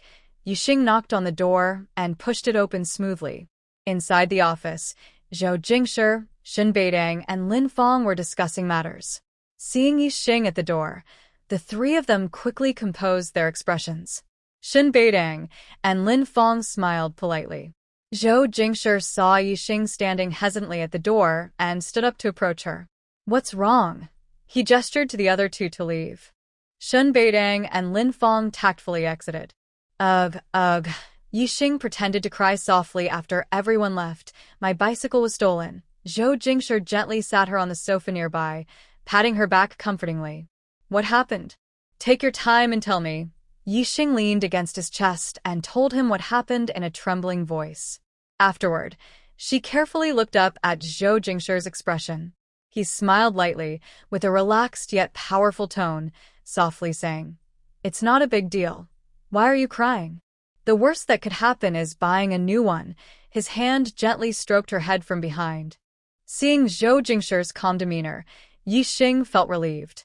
She straightened up and stubbornly said, "Who's crying? I'm not." She pressed her face against Zhou Jingshi's to let him see clearly. He chuckled and nodded. "Okay, you're not. I must have heard wrong." Yixing punched him playfully and laughed. "I think it's pretty funny. Someone actually stole my bike." She shyly touched her earlobe, feeling a new experience for the first time. Since she knew Zhou Jingshi didn't care much about these things, she found it quite amusing. Seeing Yixing still able to smile and not upset, Zhou Jingshi wrapped her in his arms and softly said, "Indeed, who's so careless?" In her unseeable line of sight, Zhou Jingshi's gaze was sharp, filled with a hint of menace. Such a careless person. Fortunately, they didn't scare him. On the other side, Shen Beidang and Lin Fong just left the office and met Lu Weigua at the staircase. Shen Beidang asked, "What happened?" Lu Weigua sighed. "Comrade Ye's bicycle was stolen outside the bookstore." "Who's so careless?" Lin Fong looked back at the office door, which had already closed, and also wanted to ask, "Who's so careless?" He knew better than anyone the methods of Director Zhou. Yixing didn't know what happened to her bicycle afterward. But the next morning, she saw her bicycle in the small yard. She circled around it twice and confirmed it was the one that was stolen. While eating breakfast, Yixing said to Zhou Jingshi, "They found the bicycle so quickly. Your department is pretty efficient." Zhou Jingshi summarized the process in a few words. "It was stolen by some street kids from the county who tried to sell it on the black market. Our people saw them and caught it." Yixing's attention shifted. "Black market? Can I go and have a look?" The names sounded very fancy, mysterious, and attractive. Zhou Jingshi replied seriously, "No, you can't go to places like that." "Why so strict?" Yixing pouted. "Got it. She actually wanted to go more." Seeing Yixing obediently eating, Zhou Jingshi didn't ask more questions. Before leaving, he softened his tone and said kindly, "I'll come back early at noon, and we can plant vegetables together." Yixing smiled happily. "Okay." A few minutes later, Zhou Jingshi went straight to the police station and entered an interrogation room. Lu Weiguo was outside reviewing the interrogation records. Zhou Jingshi approached and asked, "How is it? Did you catch the person?" Lu Weiguo stood up from his chair. "Yes, Director Zhou, we caught him. We've already questioned him once." "Here are the interrogation records." Zhou Jingshi took a quick look. "All right, handle it according to the rules." He closed the record book and placed it on the table. Lu Weiguo looked at Zhou Jingshi's actions and tentatively asked, "Director Zhou, what if their family comes to cause trouble?" The street thug was manageable. No one paid much attention to him.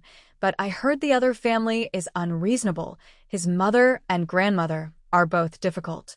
Zhou Jingshi glanced at him faintly. "Whoever gave you that idea, tell them to find someone else."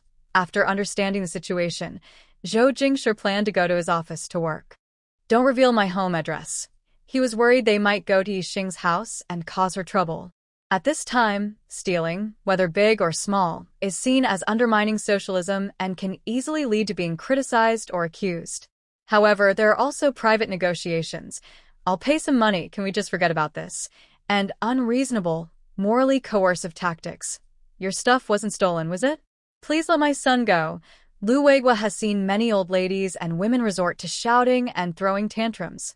When he was sending Zhou Jing away, he said while walking, "Don't worry, we keep the car owner's information tightly sealed. No one will say anything." The unexpected turn of events surprised Lu Weiguo more than anything. Last night, the person was brought to the police station, and he personally interrogated him. He didn't expect to find something surprising. The young troublemaker was terrified when caught, but before anything serious happened, he confessed that someone else had stolen the bike. The thief deliberately framed him, throwing the bike next to him and then leaving.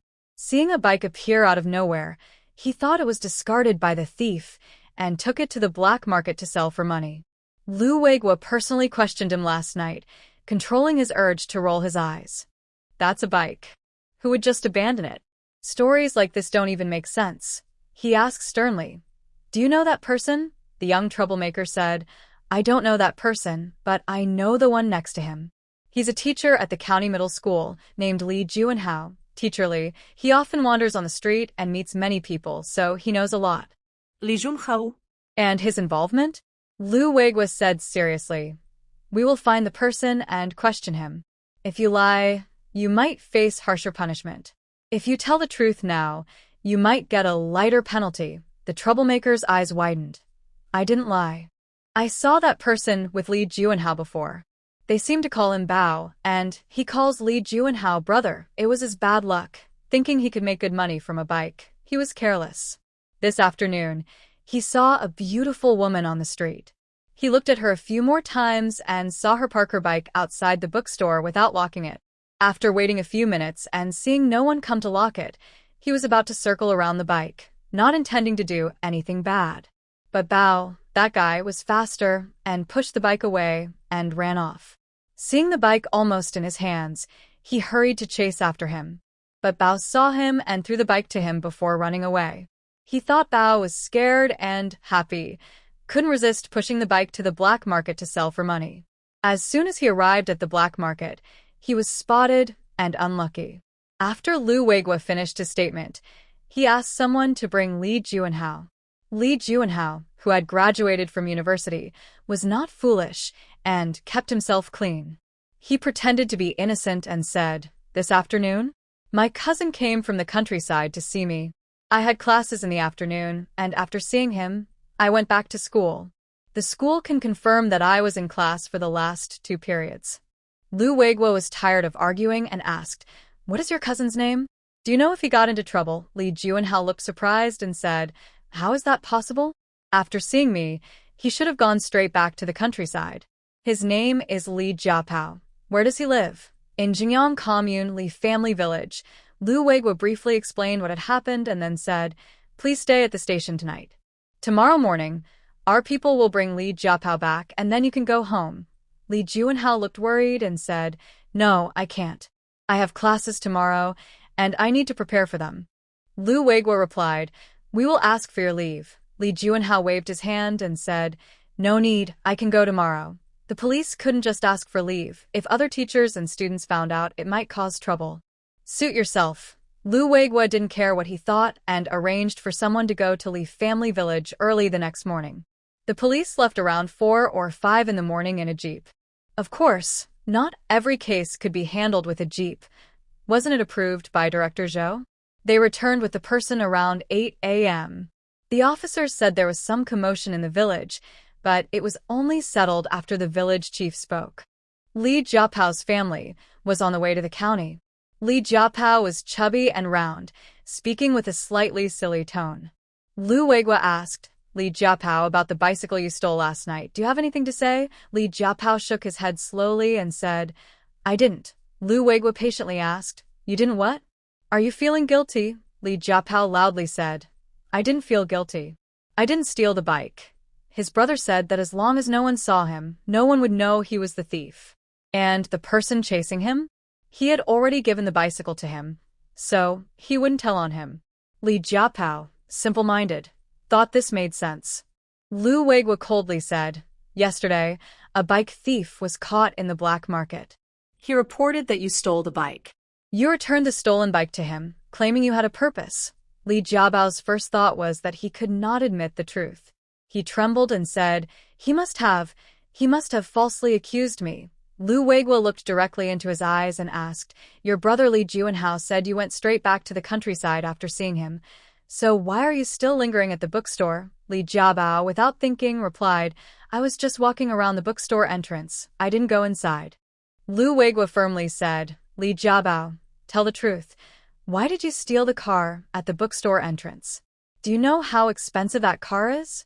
It's enough to send you to the Northwest Farm for 8 or 10 years of reform." Li Jiabao was frightened by the thought of reform at the farm, and he cried bitterly, "Please don't send me for reform. I didn't mean to steal the car. I just wanted to get some money, but I was too scared. When I saw someone chasing me, I gave the car to that person." Li Jiabao dared not reveal Li Juanhao's involvement because his brother often helped him and was very kind to him. He still held on to hope, believing his brother would find a way to help him out. His uncle was a former director, quite powerful. Lu Weiguo found it uncomfortable and asked, "Did anyone tell you to do this?" Li Jiabao resolutely cried, "No, no one told me. I saw a car parked nearby that wasn't locked, so I pushed it away." Lu Weiguo didn't ask further. Director Zhou said they would handle it according to the rules, which meant there was no room for favoritism. Deputy Director Li had just retired, and Li Juanhao, this young man, still refused to behave properly and even wanted to cause trouble. It was hard to judge this matter. In Lu Weiguo's opinion, the car was destined to be stolen. Anyone could have stolen it. But it just couldn't be a Li family member. If they said he had no bad intentions, who would believe it? The Li family certainly wasn't hiding good things. At noon, after having a meal with Zhou Jingshi, Yixing wanted to plant vegetables, but was annoyed by the strong midday sun. He wrapped a scarf around his head, holding a notebook he recorded all afternoon yesterday, reading aloud the contents and instructing Zhou Jingshi on planting. Yixing smiled as he held the notebook and asked, "Do you know what I did at the bookstore yesterday?" Zhou Jingshi listened to the contents and guessed, "Did you go look for books on planting?" Yixing nodded happily, "Yes. After coming out, I realized my car was gone." Zhou Jingshi teased him affectionately. "You little fool." Yixing suddenly couldn't smile anymore. "Fourth brother, how can you say that to me?" Zhou Jingshi changed the subject. "I won't say more. What do you want to plant first?" Yixing pouted and glared at him, then reluctantly said, "Let's plant 2 rows of chili peppers first." Yixing wanted to experience the joy of planting. She dug holes with a small shovel, placed seeds, and covered them with soil. Zhou Jingshi was beside her, repeating the same actions. Zhou Jingshi worked quickly. By the time he finished planting this row, Yixing had only planted half. Zhou Jingshi walked over and asked, "Do you want me to help you? Or should I plant something else first?" "You're planting too fast," Yixing exclaimed, then bent down to continue working. "You plant something else. I want to finish this row myself." Zhou Jingshi watched her for a moment and reminded her, "Your seeds are spaced too far apart. You should plant them closer together." Yixing turned her head to look at the row he'd just finished planting, then looked back at him. "Really? I followed the standard spacing." He went ahead to plant something else and said, "Then plan according to your standard. When they grow, we can see how it looks." Yixing thought he didn't really like gardening and probably didn't know much about it, so she agreed. "All right, then we'll see how it turns out." After happily finishing planting, Yixing went back inside and lay on the bed shortly after. "I'm so tired," she sighed. Zhou Jingshi sat at the dressing table reading a book. Hearing her, he smiled and said, "You look so happy. I thought you wouldn't be tired." He didn't like taking naps and often sat inside reading a leisure book while keeping her company. Yixing moved a small part of the dressing table to make space for his books. She leaned on the bed, watching him. "I didn't feel tired just now, but now that I'm resting, my back and waist ache." Zhou Jingshi walked over and sat beside her. "Let me give you a massage." She relaxed and enjoyed his gentle massage, adjusting her position to feel more comfortable. Thinking about how Li Jiabao's family had caused trouble earlier that morning, Zhou Jingshi was worried and reminded Yixing, "I'll bring dinner back tonight. Try not to go out too much these days." Yixing softly replied, "What's wrong?" Zhou Jingshi spoke gently. "The person who stole your bicycle will be sent to a farm for reform. His family came to the bureau causing trouble. I'm worried someone might cause more problems. Since they know you're the owner, they might come looking for you." "Really?" Yixing tilted her head and looked at him. "Sent to a farm for reform? Is it that serious?" He supported her waist and gently said, "Bicycles are valuable items. Thieves will be punished strictly." "That's so harsh." Yixing clicked her tongue softly and decided not to think about it anymore. She just hoped this incident would serve as a warning to others. Think twice before stealing. Sometimes, good luck turns into trouble.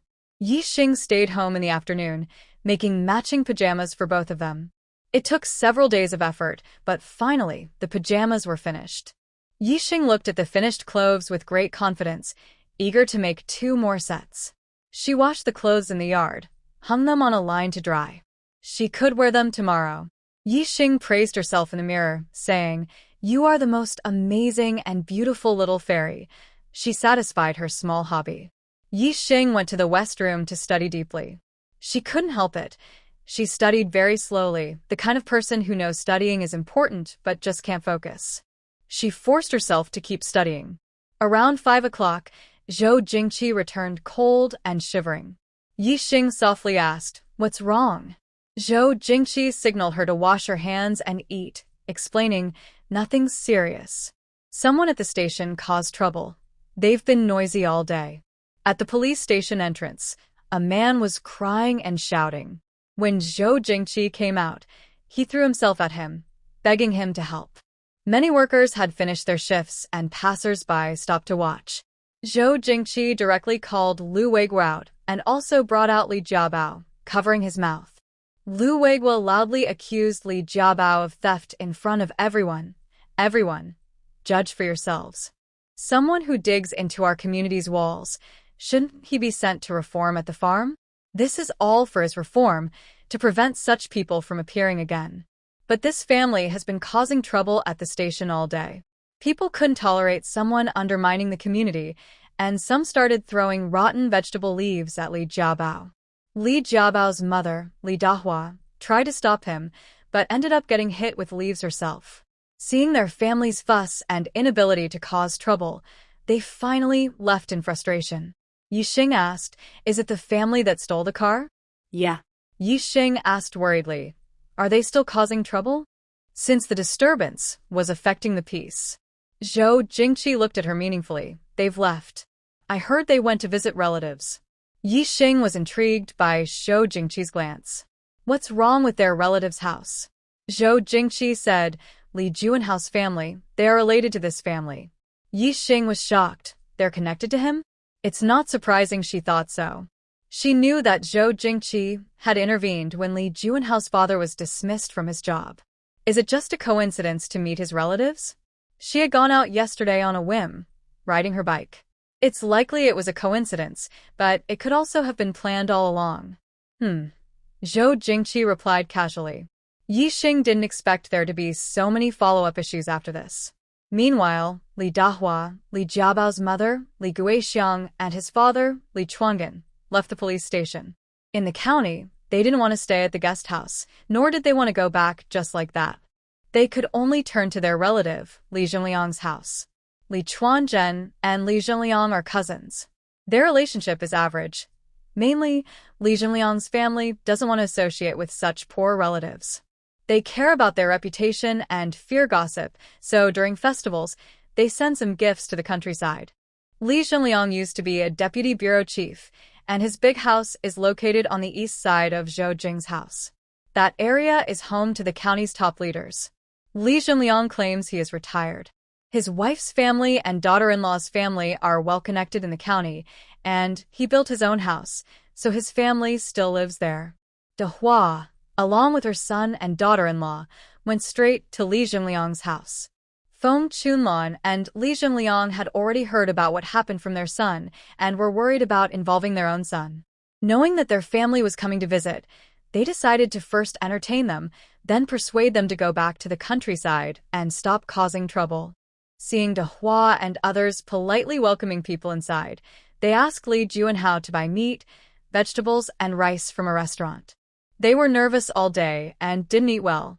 After gobbling down their meal and feeling full and satisfied, they sat comfortably on the sofa in the living room. Feng Chunlan and Li Guixiang sat together chatting. Her worried expression seemed to be expressing her sadness about what had happened. Li Guixiang was grateful for her kindness, but also worried about her son's situation. She held her hand and begged, "Sister-in-law, please help us. I only have this one son. He can't go to the farm for reform. The conditions are tough. What if he doesn't make it?" Boo-hoo. As she spoke, Li Guixiang couldn't hold back her tears. Years of hard work made her look much older than Feng Chunlan. Feng Chunlan looked uncomfortable but tried to comfort her. "Guixiang, stop crying." She said nothing more. Next to them, Dahua acted like an elder and didn't dare to ask Li Zhenliang directly. She said to Feng Chunlan, "Zhenliang's wife, what do you think? Should we help or not?" The old lady, with a stern face, stared at Feng Chunlan, then glanced at Li Zhenliang sitting beside her son. As for Juanhao, he went back to his room after eating. Feng Chunlan sneered inwardly, thinking it's not my son who stole the car, so I don't care what you do. But she hesitated and said with difficulty, "Auntie, you don't know.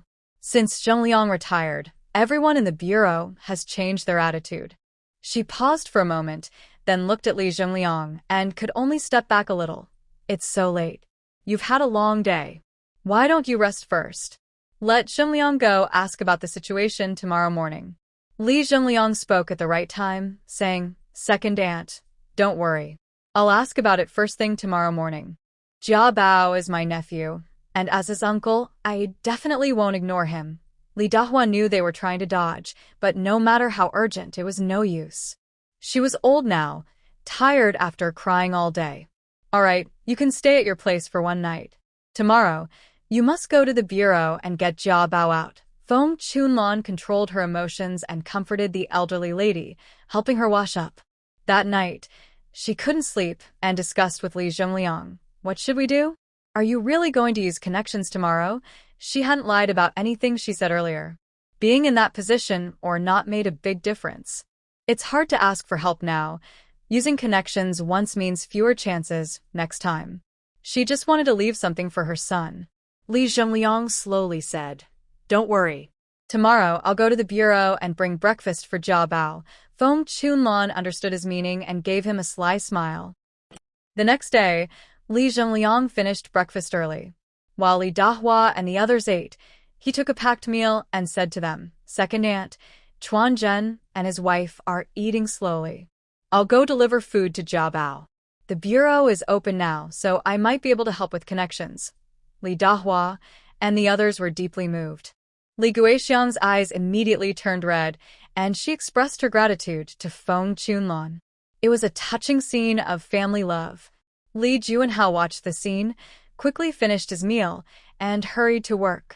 Sure enough, this harmonious scene didn't last long.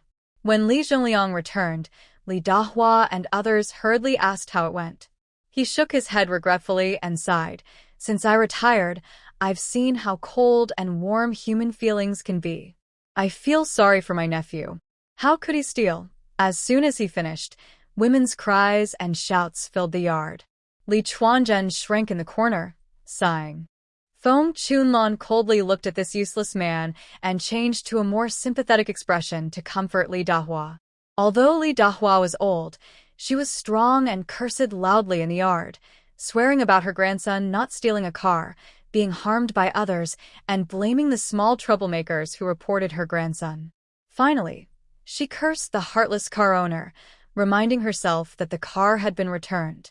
In her heart, she cursed Li Zhongliang and his wife for being useless, but since they lived among others, she didn't say it out loud. Her loud voice was heard by all the aunties and women nearby. Some gossip-loving women even went to listen from behind the walls of the neighboring houses. The news spread quickly, even before noon. Yi Xing heard about Wang Yu coming specifically to talk about it. She was still holding her young son. Zhang Minfeng was one of the insiders. He even went to catch someone. He knew Yi Xing was the car owner and didn't hide it from his wife, only asked Wang Yu not to tell others.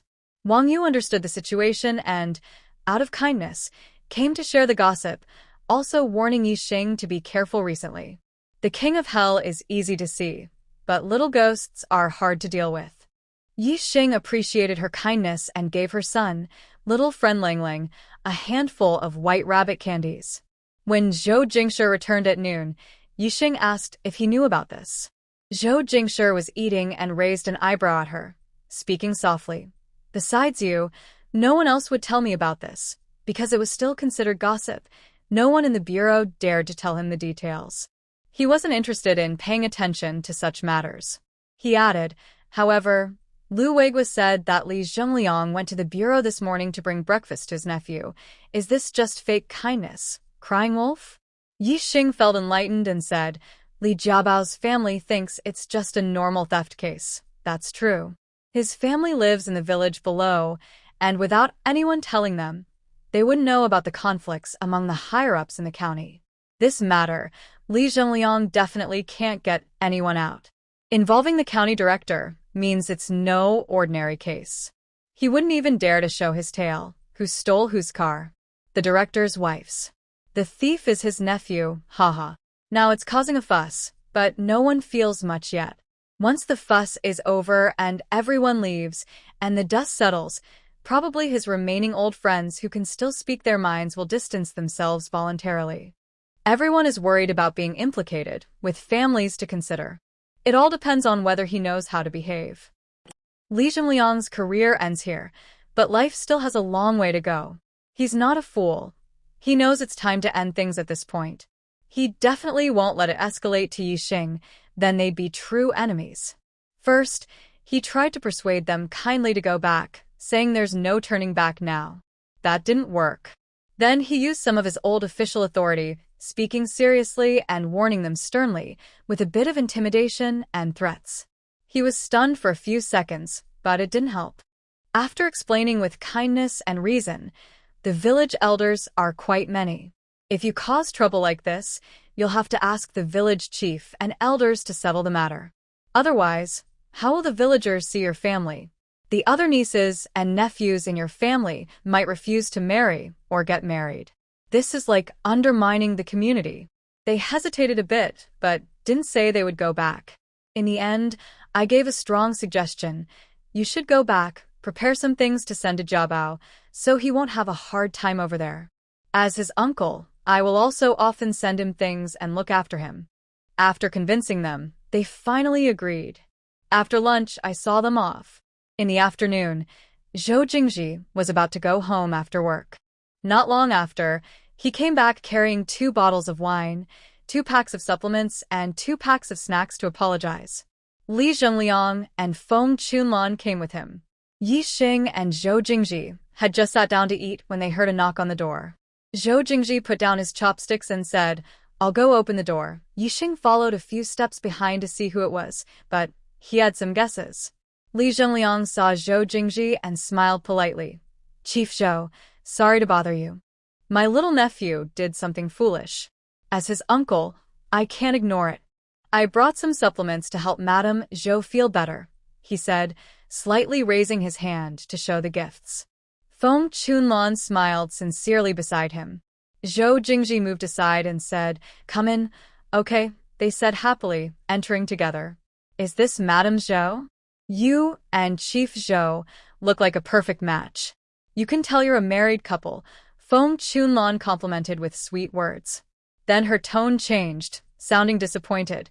My useless nephew did such a thing. I bet you were scared.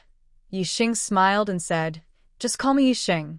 He was used to people calling him older sister or auntie every day. Hearing a more formal address felt a bit strange. Her compliments touched Zhou Jingji's heart, and his expression softened a little. With Yixing around, he knew he couldn't act as casually as before. He had to consider his wife at home. In the living room, they saw people eating. Li Zhengliang and his wife put down their things and said with good sense, Chief Zhou, we'll leave our things here.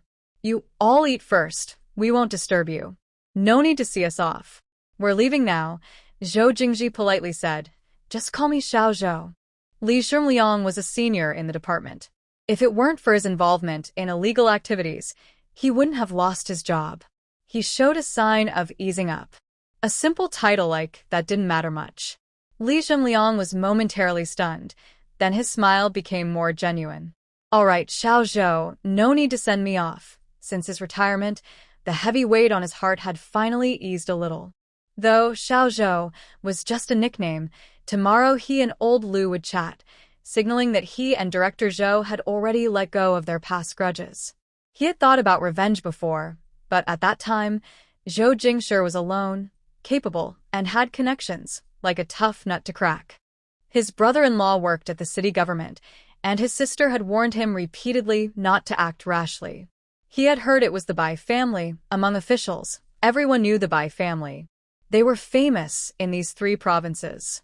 His family had a wife and children, all dependent on him. As he aged, he lost the fearless spirit of his youth.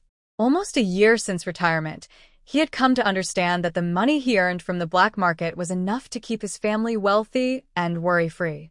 His son, having studied, was simple-minded and not very smart, so he couldn't rely on him. Thinking of his son, he definitely wouldn't let this foolish act go easily this time. Yes, Zhou Jingshi married, and he had also wanted to cause trouble. That anger hadn't fully cooled. He wanted Zhou Jingshi to suffer misfortune, but only through his wife. Before he could act, this incident happened. It was a bad thing, but also a good thing. Having their relationship eased was better than being mortal enemies. On the way back, Li Zhengliang thought a lot and finally sighed, realizing that Zhou Jingshi, now married, was truly different. When he first arrived last year, he was so easy to talk to. What was there to do with Shen Beidang? He needed to quickly tell his son about his wife. Maybe after marriage, he'd think more carefully and be smarter. Yixing sighed. Such great parents, and they only have a foolish son. Zhou Jingshi felt inexplicably good and explained a bit to Li Juanhao. He's not foolish, just spoiled by his parents and a bit self-righteous. Yixing shrugged, not caring about others' opinions, and looked down at the supplements on the table.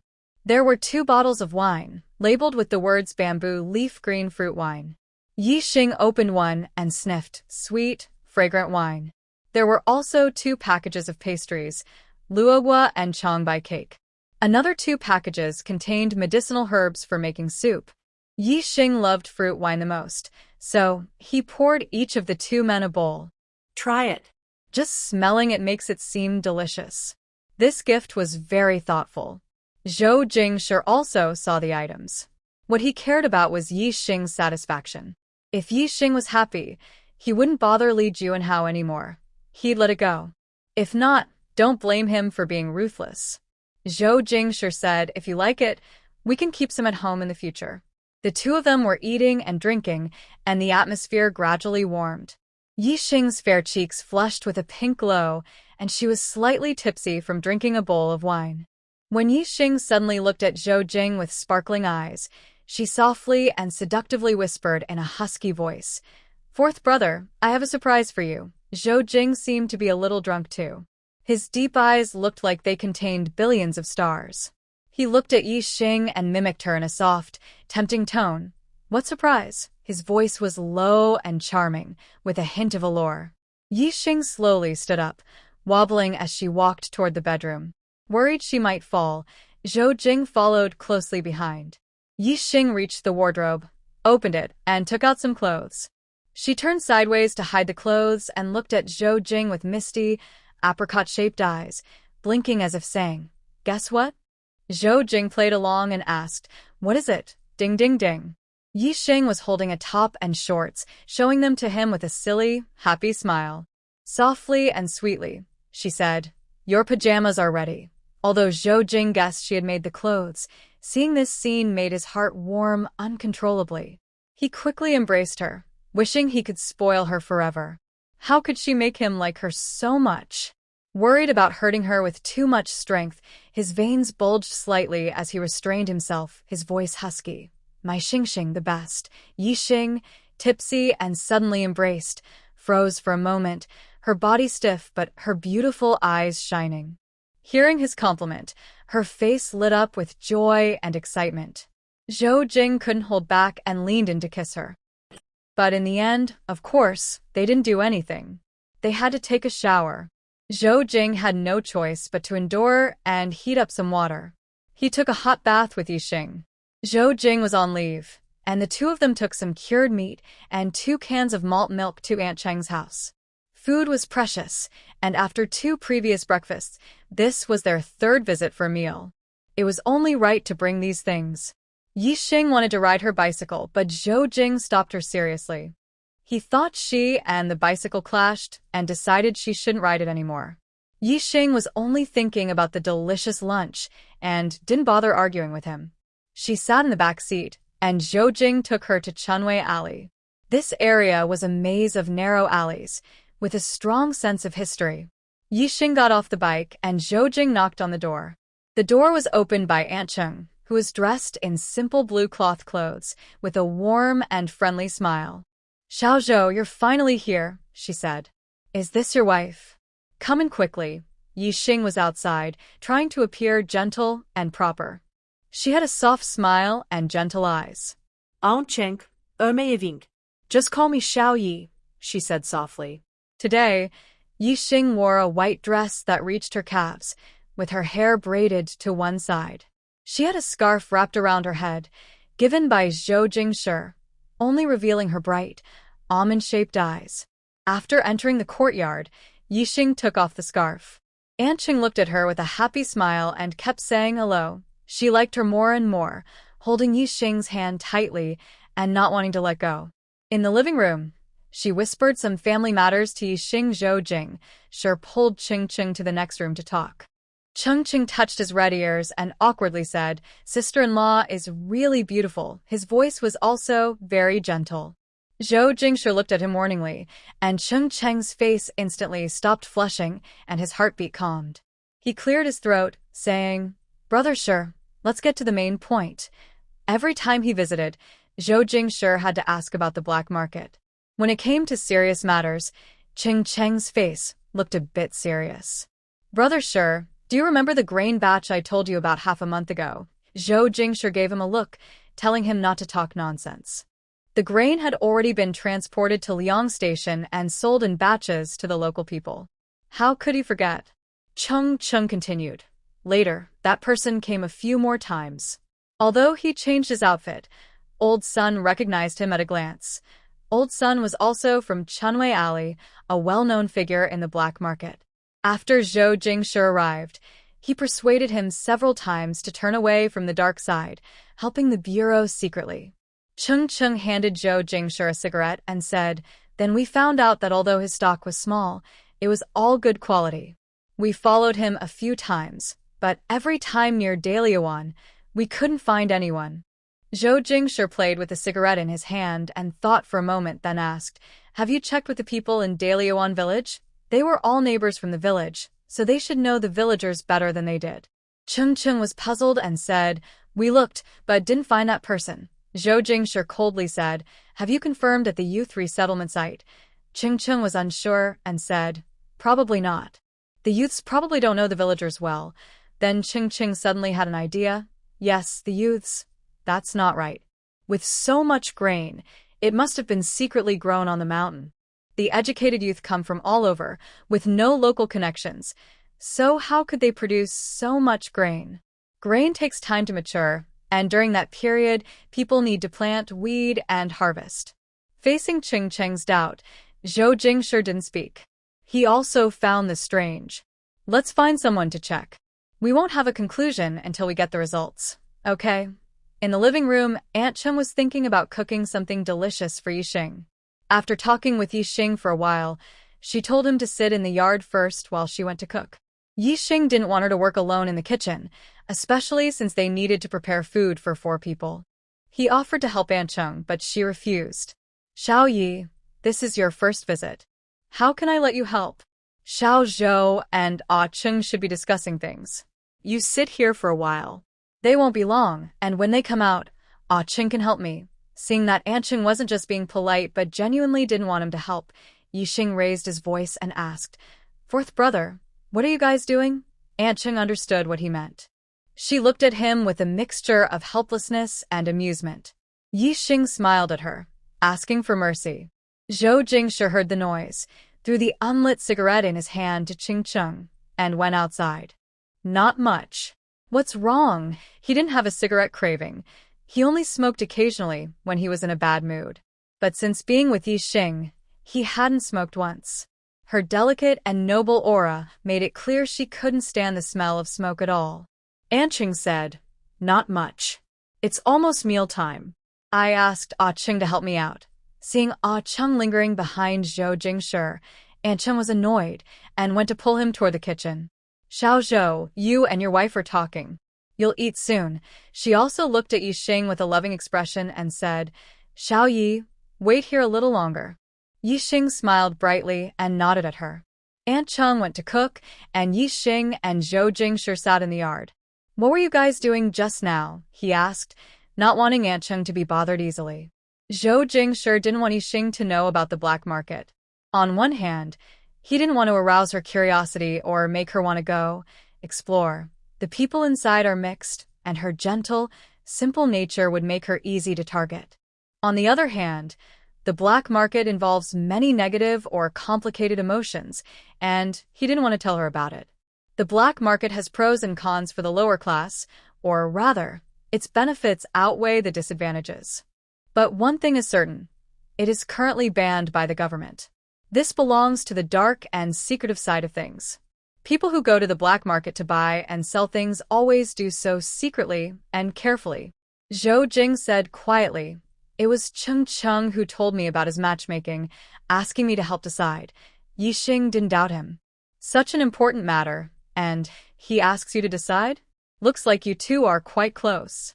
"But Aunt Cheng is here," Zhou Jing replied. "That's right. When it comes to his marriage, besides Aunt Cheng, I don't have much say." Yixing nodded in agreement. No matter how good their relationship, they shouldn't interfere with someone else's marriage. Marriage involves 2 families and future life together, which is very complicated. Zhou Jing leaned in closer and whispered in her ear, "It's Cheng Cheng. He's matchmaking with a girl, and he liked her younger sister. Now he's seeing her sister. Last time, Cheng Cheng said he was seeing the girl's sister, but he didn't know if they still were. But it didn't matter." Yixing looked at him in shock. "Wow. Cheng Cheng doesn't seem like that kind of person, right?" They moved closer, and with no one around, Zhou Jing leaned in and kissed her earlobe. Yixing had a very good impression of Aunt Cheng, so she also had a good impression of Cheng Cheng. She felt he probably wasn't that careless. Zhou Jing didn't respond to this question. But sometimes, silence says more than words. He treated Cheng Cheng like a younger brother, and didn't want to say anything bad about him. Yixing imagined things herself and felt her good impression of Cheng Cheng shattered.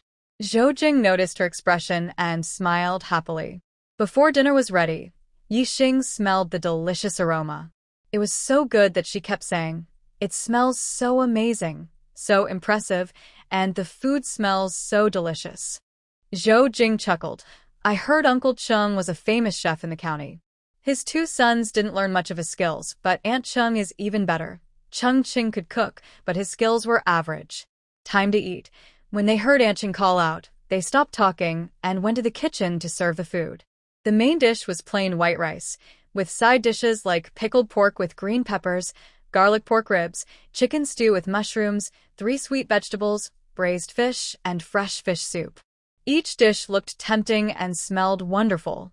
The taste was delicate and rich, leaving a lasting impression. They spent a lively and happy noon together. After a satisfying lunch, Yixing pulled Aunt Chung aside to stop her from working so hard. Zhou Jingshi and Cheng Chung went to wash the dishes. Aunt Chung brought Yixing into the house to show her a finished quilt. Yixing pouted and said angrily, "Aunt Chung, we don't need it right now. Don't overwork yourself. You probably haven't rested well these days.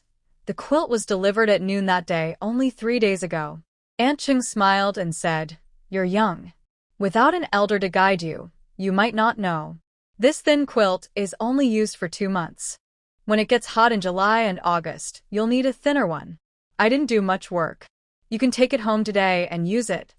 That day, Zhou Jingshi said he wanted to make a light quilt for summer.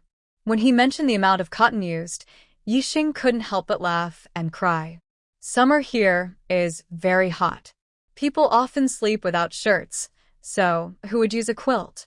The cotton was spun that day, and a few days ago, her older sisters helped her make it. Yixing didn't really know how hot it gets here, but Zhou Jingshi had already been here for a year. Shouldn't he know how hot it is? Yixing silently cursed Zhou Jingshi for being unreliable. The quilt was already finished. Aunt Cheng's kindness was for their benefit. Yixing held her arm and coquettishly said, "Thank you, Aunt Cheng. You've worked hard. Please don't rush to make anything else. You know we don't need it right now."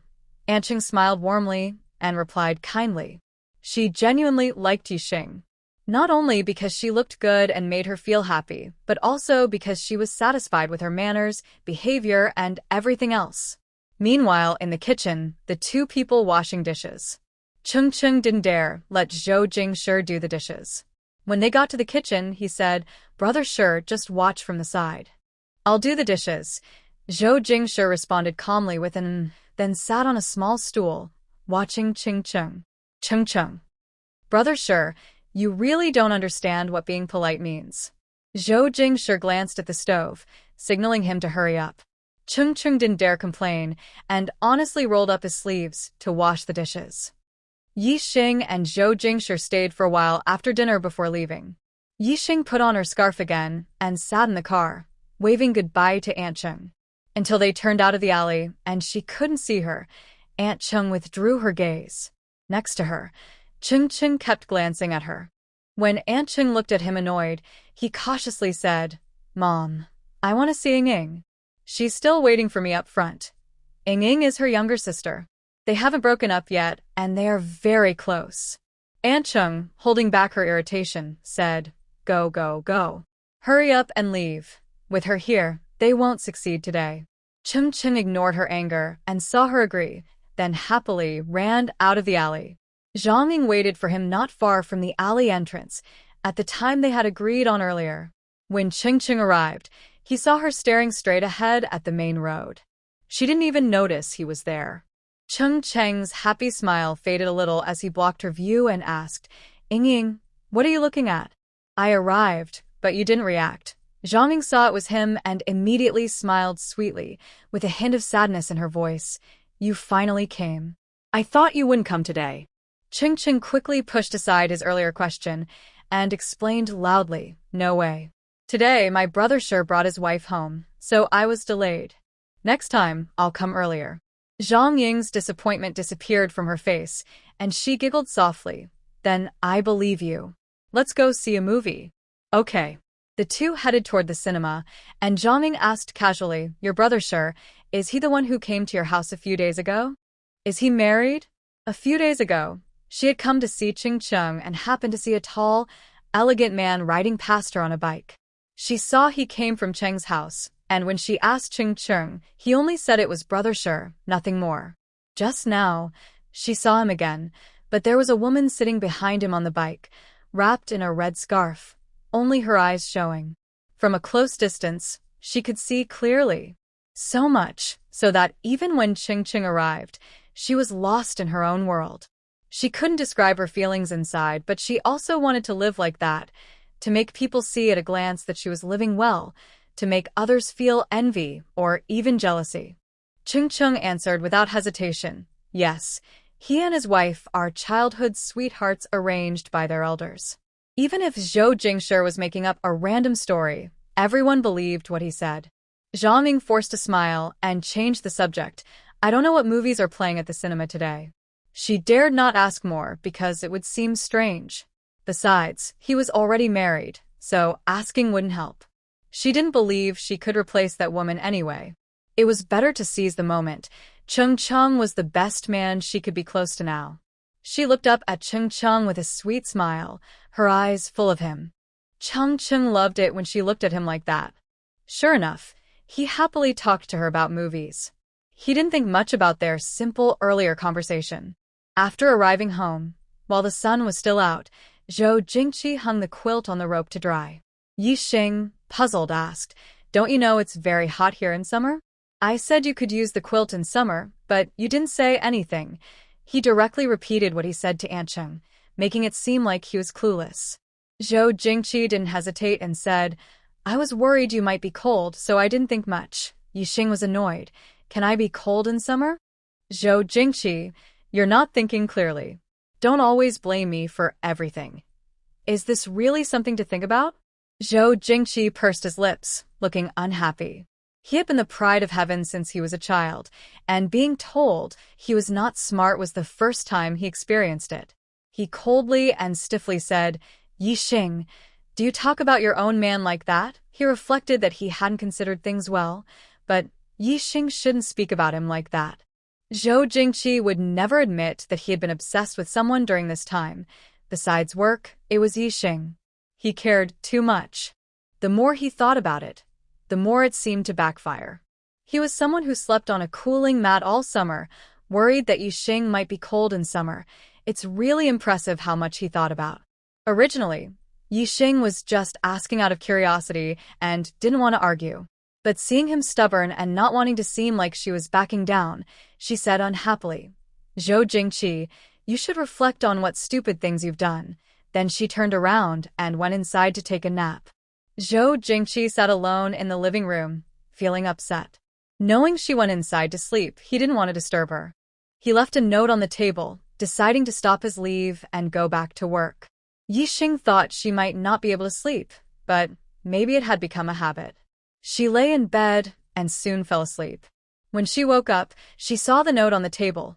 "Going to work, bring dinner in the evening." The message was simple and clear, easy to understand. Unlike her usual neat handwriting, her handwriting on this note was messy. It made her think of their recent argument. Going to work. Wasn't she supposed to reflect in the living room? That was her first thought. She paused for a moment and then smiled. She went to the yard to wash her face with some well water, trying to wake herself up. At dinner that evening, the two sat at the table, feeling awkward. Yi Xing remembered the argument. Although she was no longer angry, she didn't speak first. Zhou Jingqi was annoyed with her, but he went to work and didn't listen to her reflections in the living room either. Somehow, he also felt a bit empty. Dinner was very quiet. Before eating, Yi Xing drank some soup. Usually, Zhou Jingshi would scoop the soup and place it in front of her. Today, Yi Xing took the initiative to do it herself. Zhou Jingshi wanted to help her, but was a bit slow. His hand on her lap hesitated, then lowered again. After finishing the soup, Yi Xing understood that Zhou Jingshi's personality made it impossible for him to be the first to speak. So she stopped being silent and asked, "About the thing you reflected on this afternoon, how are you thinking about it?"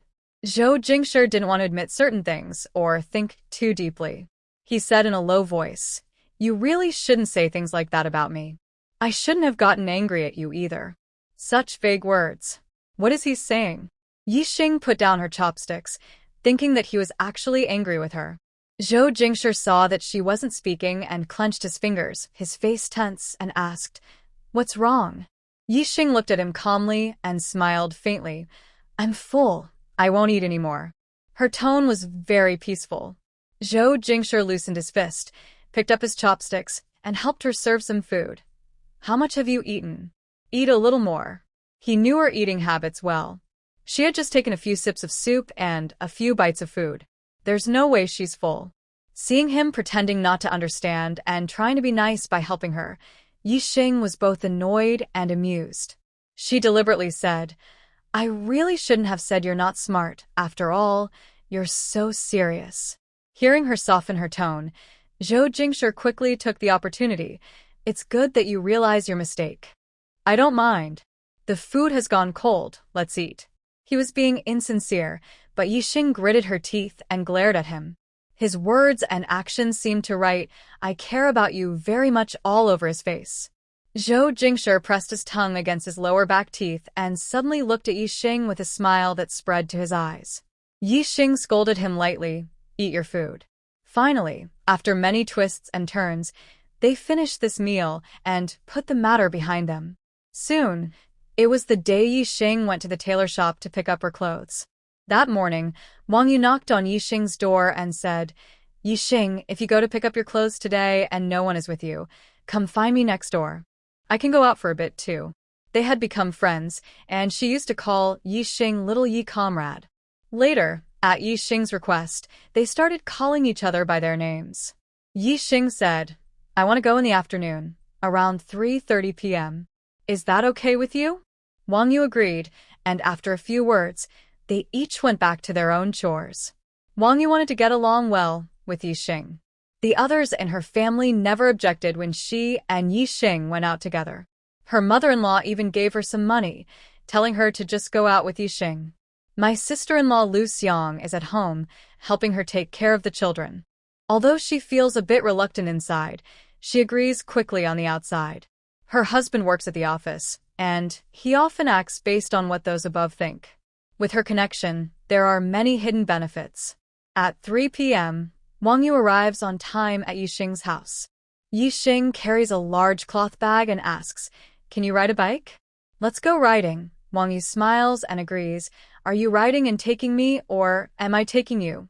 She knows Yixing just learned to ride recently and doesn't trust him to take her, but she also doesn't dare to tell him to sit behind. "Of course, you're taking me. I wouldn't be able to take someone." She's not reliable on her own bike either. Wang Yu nods, pretending to be exaggerated. "Haha, I'm not even sure I'd dare to sit if you were riding." Yixing awkwardly touches his earlobe, thinking that might be the truth. Yixing gets on the back seat, and Wang Yu rides the bike toward the tailor shop. Getting the clothes was smooth. Yixing is very happy with the clothes and pays without hesitation. Master Lu promised that if the fit isn't right, they can take it back for adjustments. After leaving the tailor shop, they decide to visit the supply and marketing cooperative. On the way, Wang Yu and Yixing gossip, speaking mysteriously. "Yixing, guess what? My sister-in-law has been going back to her parents' house a lot lately. What do you think she's doing there?" "How could I guess that?" Curious, Yixing asks, "What is she doing there?" Wang Yu chuckles. "I heard her mom found her a traditional remedy." Just then, they arrive at the supply cooperative. She leans close to Yixing's ear and says, "A traditional remedy that can help with having children." Yixing is stunned, feeling both shocked and confused. "What?" Wang Yu bends down to lock her bike nearby and confidently says, "It should be true." Yixing is speechless for a moment and asks, puzzled, "Why are they in such a hurry to have children?" "They're so young and they haven't been married long, right? Less than half a year." Wang Yu replies, "It's not like others who just got married and got pregnant right away." Her mom is anxious. It's been quite a while since they married. Now, almost no one uses contraception. They start having children right after marriage. Several girls who married at the same time as Lu Xiang are now pregnant, but she is still not. How could she not be anxious? After hearing the gossip, Yixing feels it's too private and a bit uncomfortable. "Why are you telling me all this?" "You know about the little couple's affairs," Wang Yu explains. "I just couldn't keep it inside." I can't tell Minfeng about this, so I only tell you. Please don't say anything to others. My mom came to see me yesterday and secretly told me something. Yixing promised, I definitely won't tell anyone. If it gets out, people will just mock lesbians. Gay men are completely ignored, which isn't fair. Wang Yu is her sister-in-law and has a neutral attitude about this matter, more like gossiping, especially since it's someone else. When they entered the supply and marketing cooperative, Yixing took Wang Yu to the second floor. The shop rarely stocks new items, mostly common daily necessities. They browsed from the second floor to the first, each buying a few small things. On the way home, they passed a state-run restaurant, where ice pops were sold outside. Wang Yu parked the car. Can you eat ice? I'll treat you to an ice pop. Yixing hadn't tried one before. Sure. They locked the car at the restaurant entrance and planned to walk around nearby, then eat and go back. Wang Yu bought 2 cream-flavored ice pops. Yixing happily took one. Thank you. Friends should give and take to keep the friendship lasting. Don't be polite. Come, let's walk behind the restaurant. There's a small park back there. The older folks in the county love to go there for walks. At the park entrance, a few old men were playing cards in the shade. There weren't many people in the park now, so they headed inside. Seeing the flower beds, Yixing wanted to sit for a while. Before they could sit down, they heard a voice piercing through the trees. When we get married, can you stop working and stay home to take care of the kids? I work hard earning money, and I want to come home to a hot meal. The familiar male voice made Yixing and Wang Yu exchange glances. They found a good spot and looked through the trees. It was him. Li Junhou. Yixing adjusted her view and saw which unfortunate lesbian was on a blind date with him. Wow, an acquaintance. The female clerk at the clothing counter on the second floor of the supply shop. Wang Xiaoyan looked upset. She's strong-willed. Otherwise, with several sisters at home, she wouldn't be working at the supply shop. This job had to be returned after marriage. Her mother definitely wouldn't let her bring her job into her husband's family unless she paid for it. She originally wanted to find a capable man. Her requirement for marriage was to find a job. Li Juanhao wasn't capable, but his parents were. As long as he agreed to marry her, the job was practically guaranteed. She didn't expect him to make such a demand. After hesitating, Wang Xiaoyan finally said, Okay, I'll keep my job for my mom. After marriage, I'll return it. She agreed outwardly, but was secretly planning. After getting married and having children, she'd go back to work. Any job she wanted, and maybe she could even get a divorce if needed. Li Juanhao likes gentle, obedient women who listen to him. When Wang Xiaoran took a long time to agree, he felt very unhappy. It's all his dad's fault for forcing him to go on a blind date. Noona esas huet asarao. Why did Ro leave him? He went to school to find her but couldn't find her. Yixing saw them coming and pulled Wang Yu to the back. Li Juanhao kept talking about his thoughts. My parents only have me, so if you marry me, you'll have to take care of them. Wang Xiaoyan looked around curiously, feeling like someone was watching her. Seeing she didn't respond, Li Juanhao got angry and said, That's all for now. I have something to do, so I'll go first. Wang Xiaoyan thought, why did he leave? She chased after him and only separated at the small park entrance. Marriage is a big thing and usually parents decide. Wang Xiaoyan didn't want to coax him anymore. Yixing and Wang Yu both let out a sigh of relief, almost being caught. Their ice pops finished, Yixing said, Shall we go back? Let's go, Wang Yu said excitedly. This small park is a good place for blind dates. I didn't expect to see Li Juanhao on a blind date. Since seeing Li Juanhao lose his temper at the cinema last time, her image of him as a refined college student and teacher had shattered. Such a coincidence, Yixing sighed. They had met Li Juanhao quite a few times recently. Li Juanhao left the small park feeling very annoyed. He was unhappy with his blind date and even angrier at his dad, who had said if he didn't go on a date, he could just stay in the small house assigned at school. That small house had no cooking and no one washed his clothes. He was walking back to school, thinking about staying out late. Little brother Bao, let me carry your school bag. Are you hungry?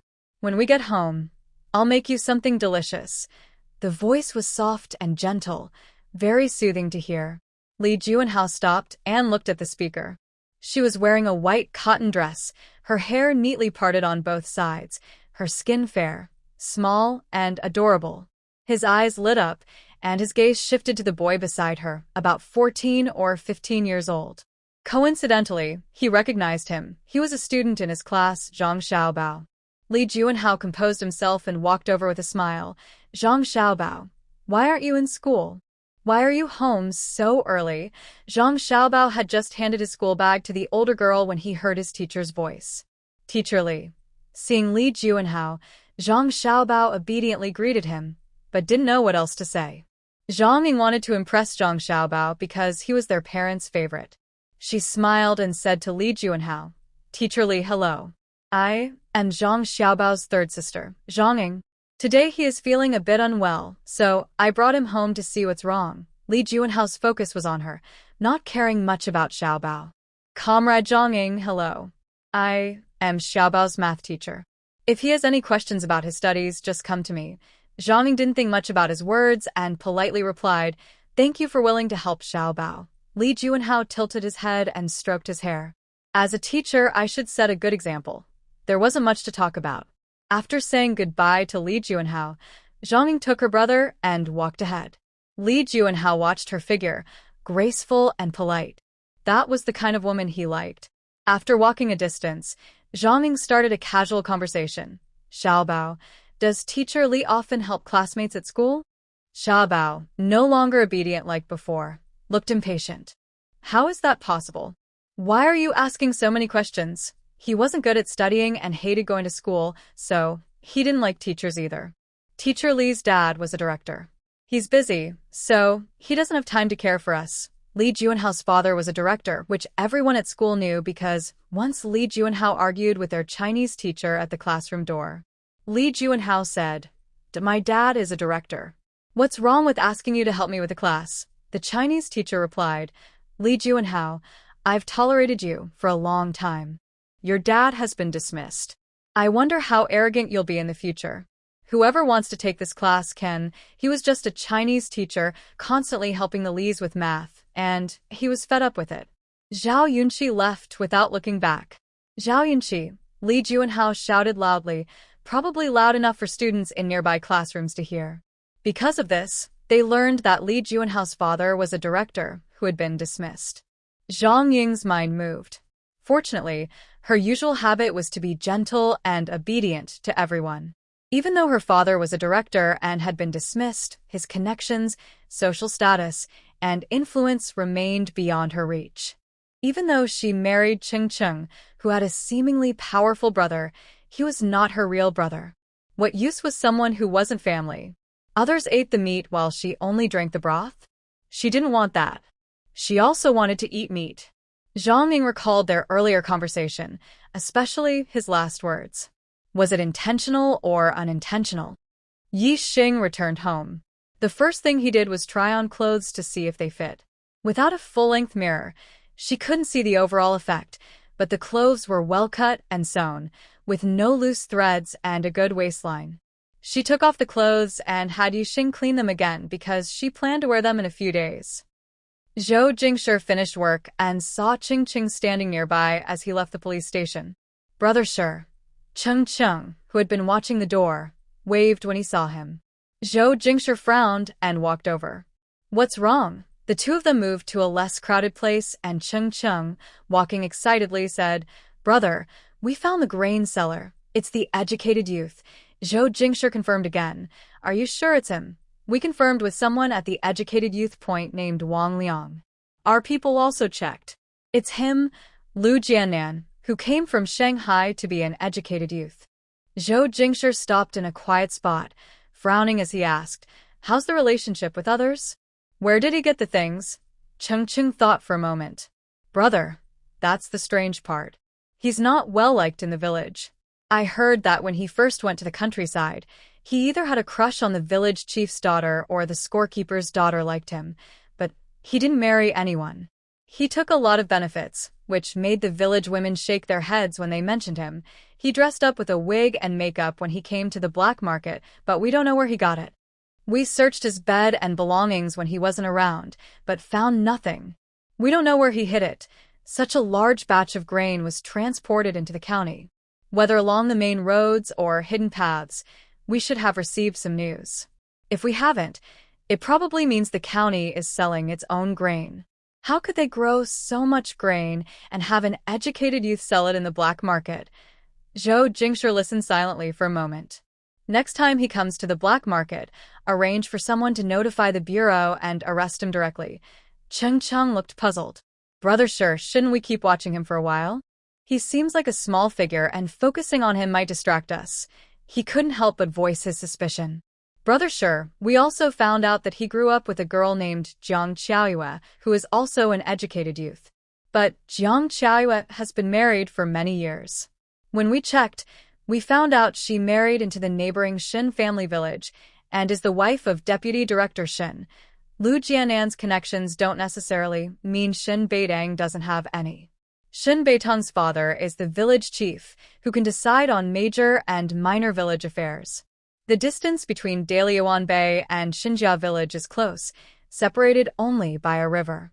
Don't investigate her, Zhou Jingshi said without hesitation. I will ask Beidang to check on some details. His attitude clearly showed he didn't want to involve Shin Beidang. Zhou Jingshi hadn't forgotten the favor owed to Uncle Shin some time ago. He coldly said, first, arrest him and control him. See if anyone else behind him has any tricks. Cheng Cheng replied, okay. After they quietly discussed the matter, Zhou Jingshi went home without staying for dinner. Cheng Cheng looked at his back, scratching his head. In the past, when he came to see Brother Shi, he would take him to a restaurant for a meal. Now, he didn't even mention it. Zhou Jingshi didn't care about the person behind him. He's an adult now, and has places to eat. Just don't disturb him and Yi Xing while they eat. In the yard, a dark green long dress hung on the rope, simple in style but eye-catching.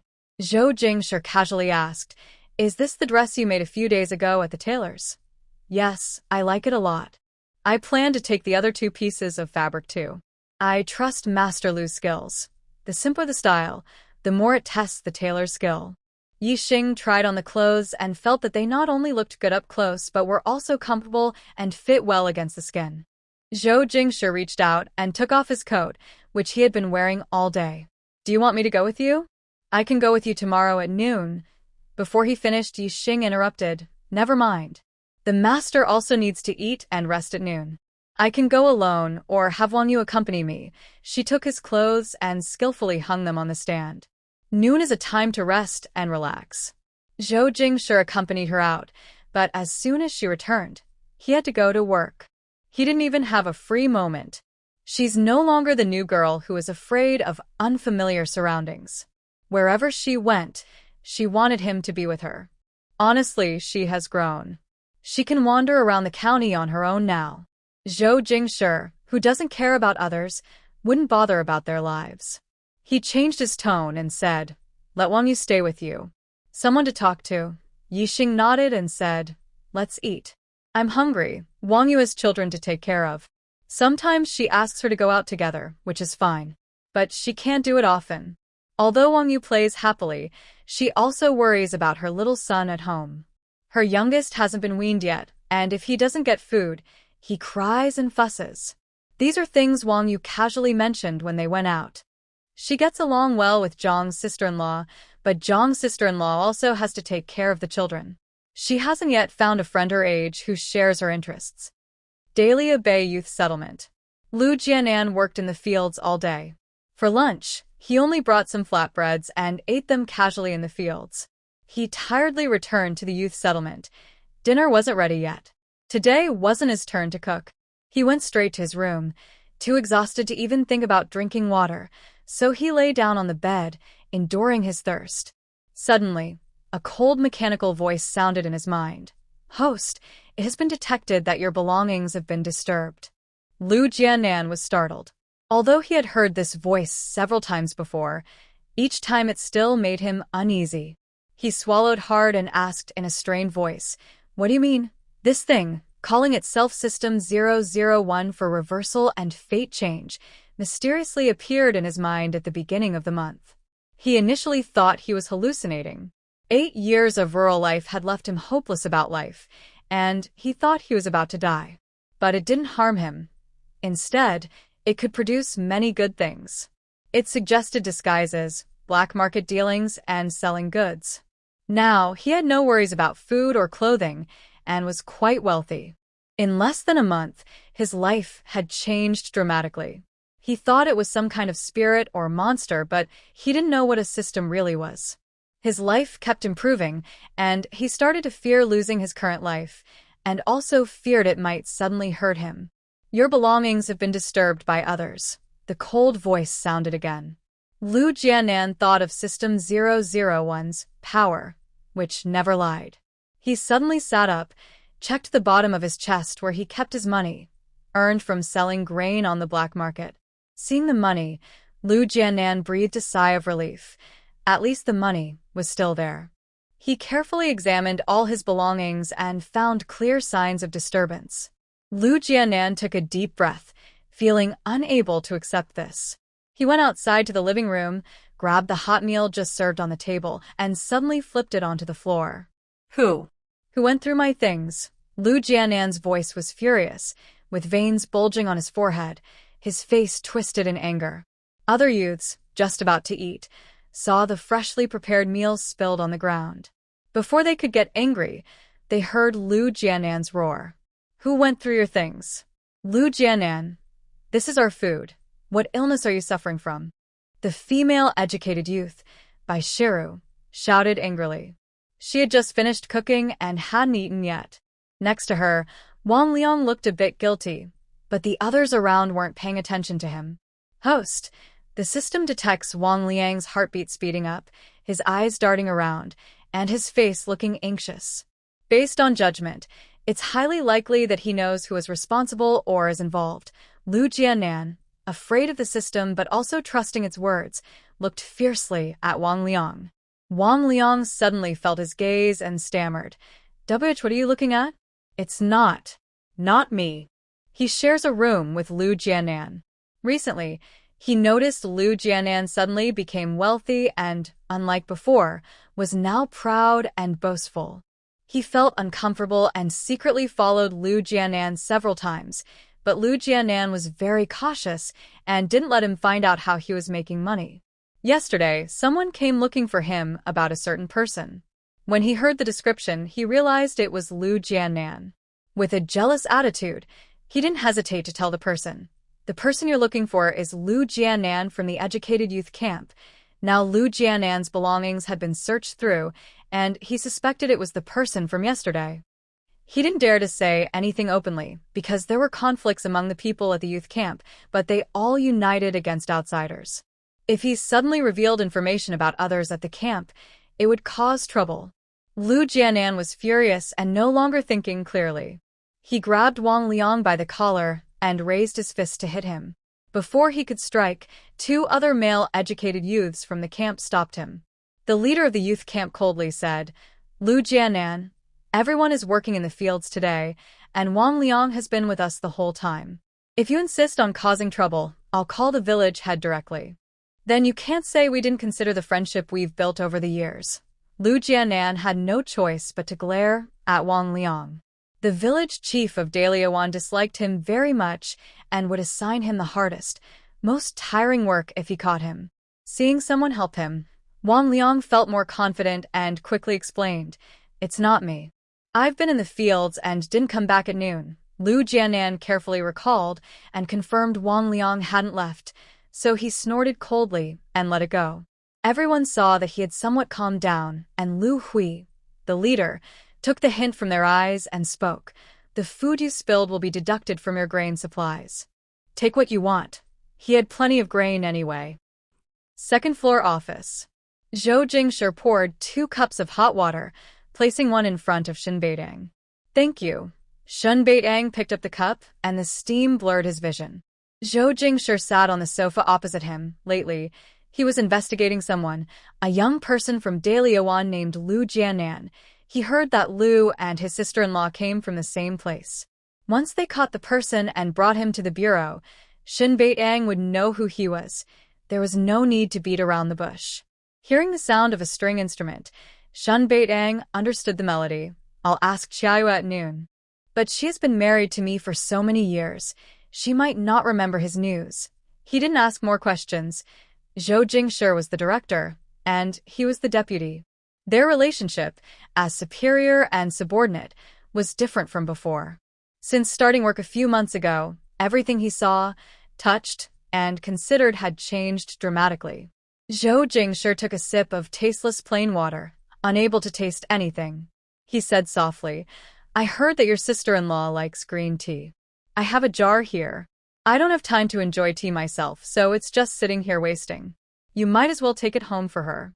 After a few casual words, their conversation was interrupted when Lin Fong knocked on the door. Shun Baitang stood up. "You go ahead, I'll leave first." Zhou Jingshi went to the cabinet, took out some green tea, and handed it to him. Shun Baitang smiled. "I won't be polite with you." Until the door was closed again, Zhou Jingshi put away his smile and returned to his usual desk. Lin Fong glanced at his expression and said, "Director Zhou, the documents you requested are ready." The documents he asked for half an hour ago, he hurriedly revised and brought over. Zhou Jingshi didn't look at him and said in a deep voice, "Put them on the table and leave." Yes. Not sure about Zhou Jingshi's attitude, Lin Fong lowered his head, placed the documents, and left.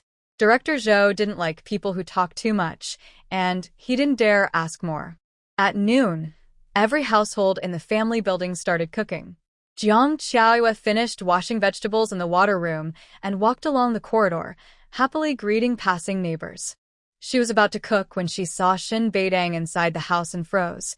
"Why did you come back so early?" "The meal isn't ready yet." Xiangzhe also hadn't finished school and come home. Shun Beidang went forward, placed the freshly washed vegetables on the table, and half leaned to bring her into the house. "While Xiangzhe isn't home, I want to ask you something." Their oldest son was already 7 years old, so not everything could be said in front of him. Jiang Qiaoyue hugged Xianglo, who was playing inside, and asked, "What is it?" "You can tell me." She and Shun Beidang had only been living together for a few months. He was responsible for earning money, and she took care of the household chores. Shun Beidang was quiet and strict, and he mostly talked to the children. He made all the big decisions at home without consulting her. She couldn't think of anything he needed to ask her about. His tone was calm and no different from usual, coldly saying, "Lu Jianan, you know him, right? He was a young, educated youth who went to the countryside with you in Dalian. I heard he's from the same place as you." Jiang Qiaoyue frowned, confused, and said, "I know him. We've been neighbors since we were kids. Later, we went to the countryside in the same place by chance. What's wrong with him?" Jiang Qiaoyue was annoyed with Lu Jianan. Before going to the countryside, he was very obedient to her sister, and she thought he liked her sister a lot. After going to the countryside, she found out he was cold to every girl and shamelessly warm to others. Shun Beidang thought she was concerned about Lu Jianan, and his cold eyes suddenly darkened. "So, you're on very good terms with him?" They had known each other since childhood, like childhood sweethearts. Jiang Qiaoyue quietly snapped, "Nonsense. I don't know him well. I married you less than 2 months after going to the countryside, and we've had no contact in these 8 years. Shun Beitang knew her character well and believed she would never betray their marriage. He composed himself and asked, "Has anything strange happened to him? Or is there anyone strange around him?" Jiang Qiaoyue's heart skipped a beat, feeling uneasy. She even thought of her sister. Pushing aside her doubts, she thought for a moment and shook her head, saying, "I don't know. I'm not familiar with him, and we hardly interacted." Jiang Qiaoyue continued, "If I had to say, it's that he's popular with women. He used to be very attractive to girls, and many female comrades were jealous of him. After going to the countryside, the girls in Dalian also fought over him." Shun Beitang didn't interrupt her thoughts. Hearing this, he couldn't help but smile wryly. "What's so strange about that?" "It's just petty tricks among women." Shun Beitang wasn't interested. Seeing that he couldn't get any more information, Shun Beitang spoke, "Cook dinner. I'll help you." In the afternoon, Shun Beidang went to the bureau and first stopped by Zhou Jing's office. They exchanged a few words, and Shun Beidang said, "Lu Jianan, I heard he's very popular with female comrades." If we investigate thoroughly, we might have to send someone to Hushur. This meant he hadn't learned anything useful. His wife knew nothing about it. Zhou Jing smiled and said, "All right, thank you, sister-in-law." He hadn't expected to find anything useful either. He tested Shin Beidang to see if he knew about this matter, as a warning. If it were him, he would hide it well and cut off any loose ends. Now it seems it wasn't him. He had been in the military before, and none of his siblings seemed capable of this. Zhou Jingqi watched Shin Beitong's back as he left, twirling his pen. Yixing woke up from her nap, the sun shining brightly. She disliked the strong sunlight, but enjoyed the warm feeling of sunlight on her skin. With a silk scarf wrapped around her head, Yixing sat with her back to the sun, reading a book and basking in the warmth. The only downside was that there was no small table at home, so Yixing had to move a stool nearby, with her favorite cakes and candies on it. A gentle breeze blew, and Yixing stretched lazily. By around 4 o'clock, the sunlight gradually weakened, and Yixing got up to tidy up in the west room. She packed her clothes into a cloth bag, planning to go alone to the tailor shop. She decided to ride her bicycle. She completely ignored Zhou Jingqi's suggestion to ride less. Her ears ignored his words, letting them pass in one ear and out the other. When she arrived at the tailor shop, she found no one outside and called out, "Is anyone here?" "Someone is here," came a clear, pleasant female voice, not Master Lu. After waiting a moment, a young woman, about 18 or 19, came out. She had 2 braids on each side of her head, smiling on her face. "Hello, comrade. Are you here to make clothes or to alter clothes?" "Hello," Yixing nodded at her. "I came to make clothes. A few days ago, I had a dark green dress made here, and I came to pick it up yesterday." Hearing about the dark green dress, Lu Hongmei's smile deepened. "I know that dress. It was yours. It suits you very well." Yixing smiled faintly. "Thank you. Today I came to find Master Lu. Please ask him to help me make 2 more outfits. My grandfather has something to do today and isn't home," Lu Hongmei explained. She took a booklet from the drawer that Yixing had looked at last time and handed it to her. "You can leave the fabric here, choose the style, and when grandfather returns, I'll tell him." Yixing agreed and started selecting fabrics. For the red velvet dress, she chose a spaghetti strap style, thinking that the red color with a slightly sexy design looked better. For the dark green coat, she asked Lu Hongmei for advice. Based on her recommendation, she chose a high-waisted, full-skirt style. After choosing, Lu Hongmei estimated how long it would take and told Yixing about 10 days. "Come back then to pick up your clothes." "Okay, thank you." Yixing spent a bit more time at the tailor shop than expected. Lu Hongmei has been familiar with fabrics, styles, and designs of clothes since she was young, thanks to her grandfather's influence. Yixing held a small flower booklet and discussed with her for a while, taking in some of her advice. As they talked, time passed quickly. When Yixing got home, he found Zhou Jingqi had already returned. He heard sounds and came out of the house, seeing Yixing pushing his bicycle into the yard. Yixing glanced at his watch and cheerfully said, "Oh, I didn't notice the time. You're already off work. It wasn't even 5:30 yet, just a little past 5, but Zhou Jingqi sometimes comes back at this time." Zhou Jingqi chuckled angrily. He would never listen to her when she tried to talk to him seriously. "Where did you go?" Yixing put down her bag, grabbed her cloth bag, and headed inside. Passing by him, she shot him a glare. "Fourth brother, listen to your tone. I'm not a criminal from the bureau." Zhou Jingqi watched her walk into the house and could only softly ask, "Where did you go?" "Nowhere," Yixing said as she washed her hands and sat at the table, smiling broadly at Zhou Jingqi. "Then I chatted with Master Lu's granddaughter for a while, and after that I came back." Zhou Jingqi looked at her and confidently said, "You went alone." Yixing pretended not to see his gaze and said naturally, "Yes, I know the way." Zhou Jingqi raised his hand to rub his forehead and asked helplessly, "Don't you want me to go with you? Don't misunderstand me." Yixing accused him, "It's just that you're busy with work, and I don't want you to have no relaxing time at noon, so I decided to go by myself." Zhou Jingqi disagreed with her idea. "No matter how busy I am with work, I have time to go with you." He was worried about her going out alone. The county's public security seemed good on the surface, but every year there were cases of women and children being kidnapped.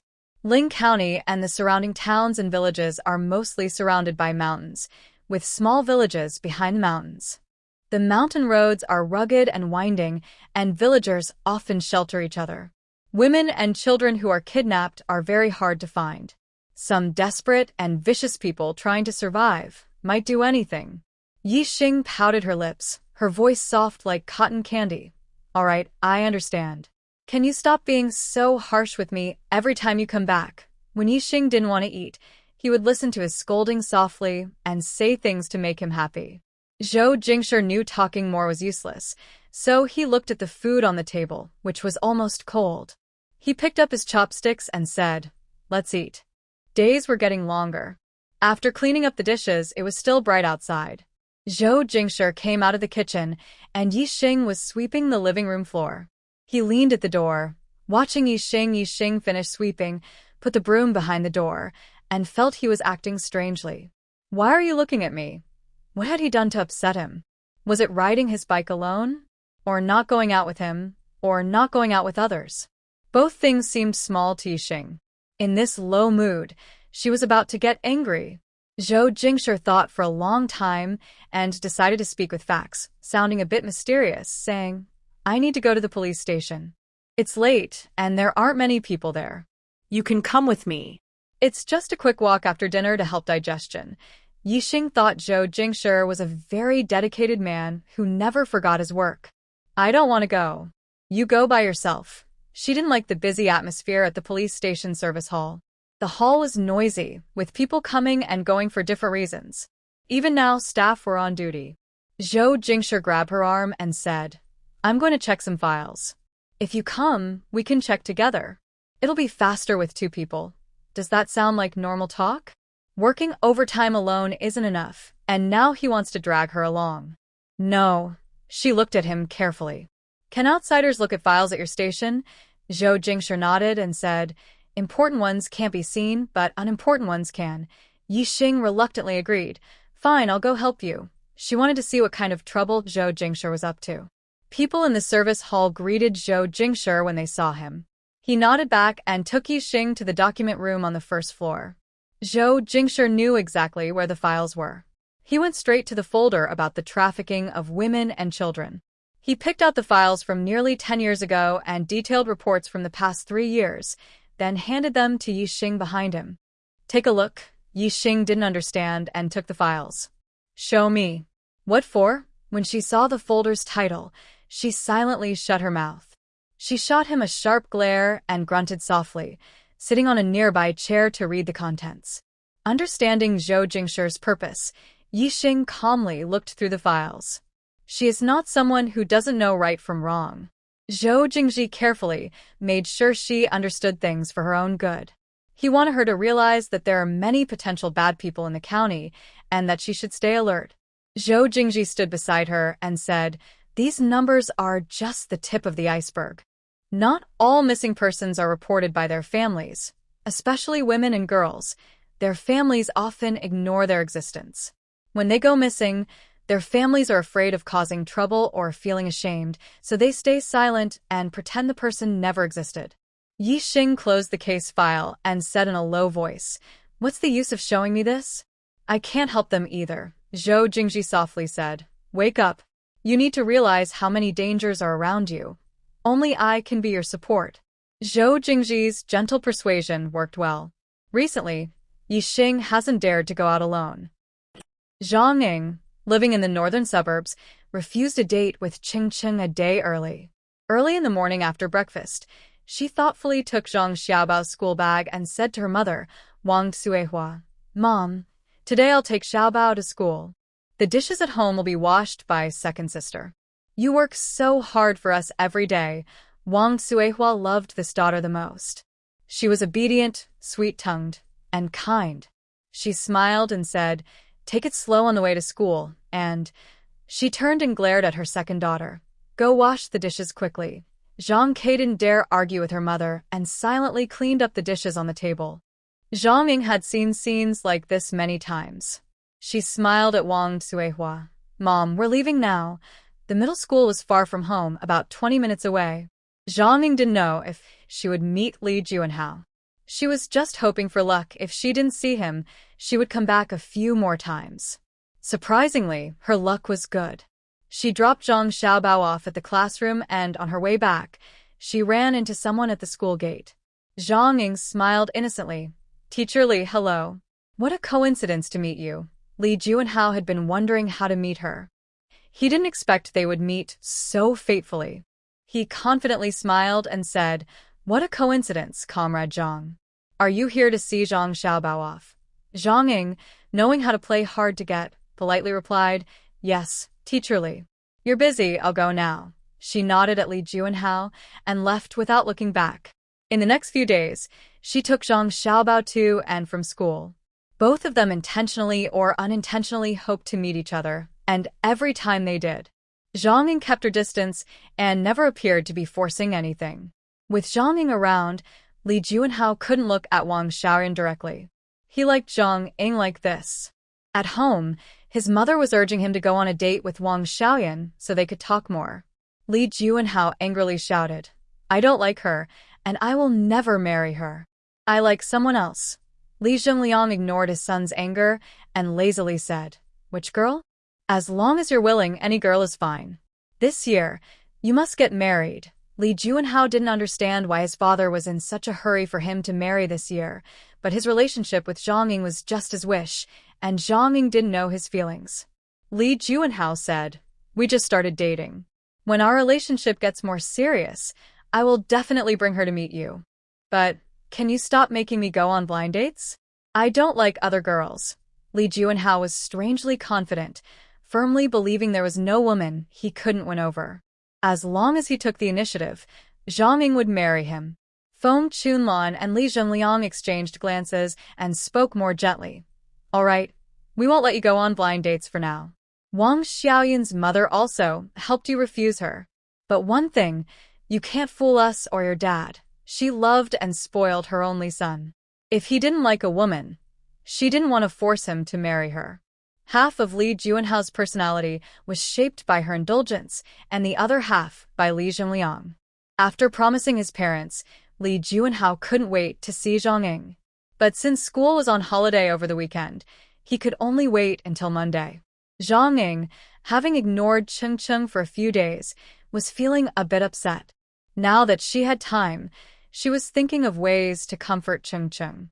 She didn't dare go to public places like the cinema or supply and marketing cooperatives with Cheng Cheng, fearing she might run into Li Juanhao. They could only meet in small woods, quiet corners, or by the river, whispering sweet words and sharing feelings. This morning, Yixing heard the magpie's cheerful call. The chirping was bright and pleasant, making her feel naturally excited and happy. Yixing opened her eyes, looked out the window, and saw that the sky was already bright. She put on a dark green long dress and looked at herself in the mirror, drawing her eyebrows. The woman in the mirror had a classic oval face, beautiful features, and naturally fair skin.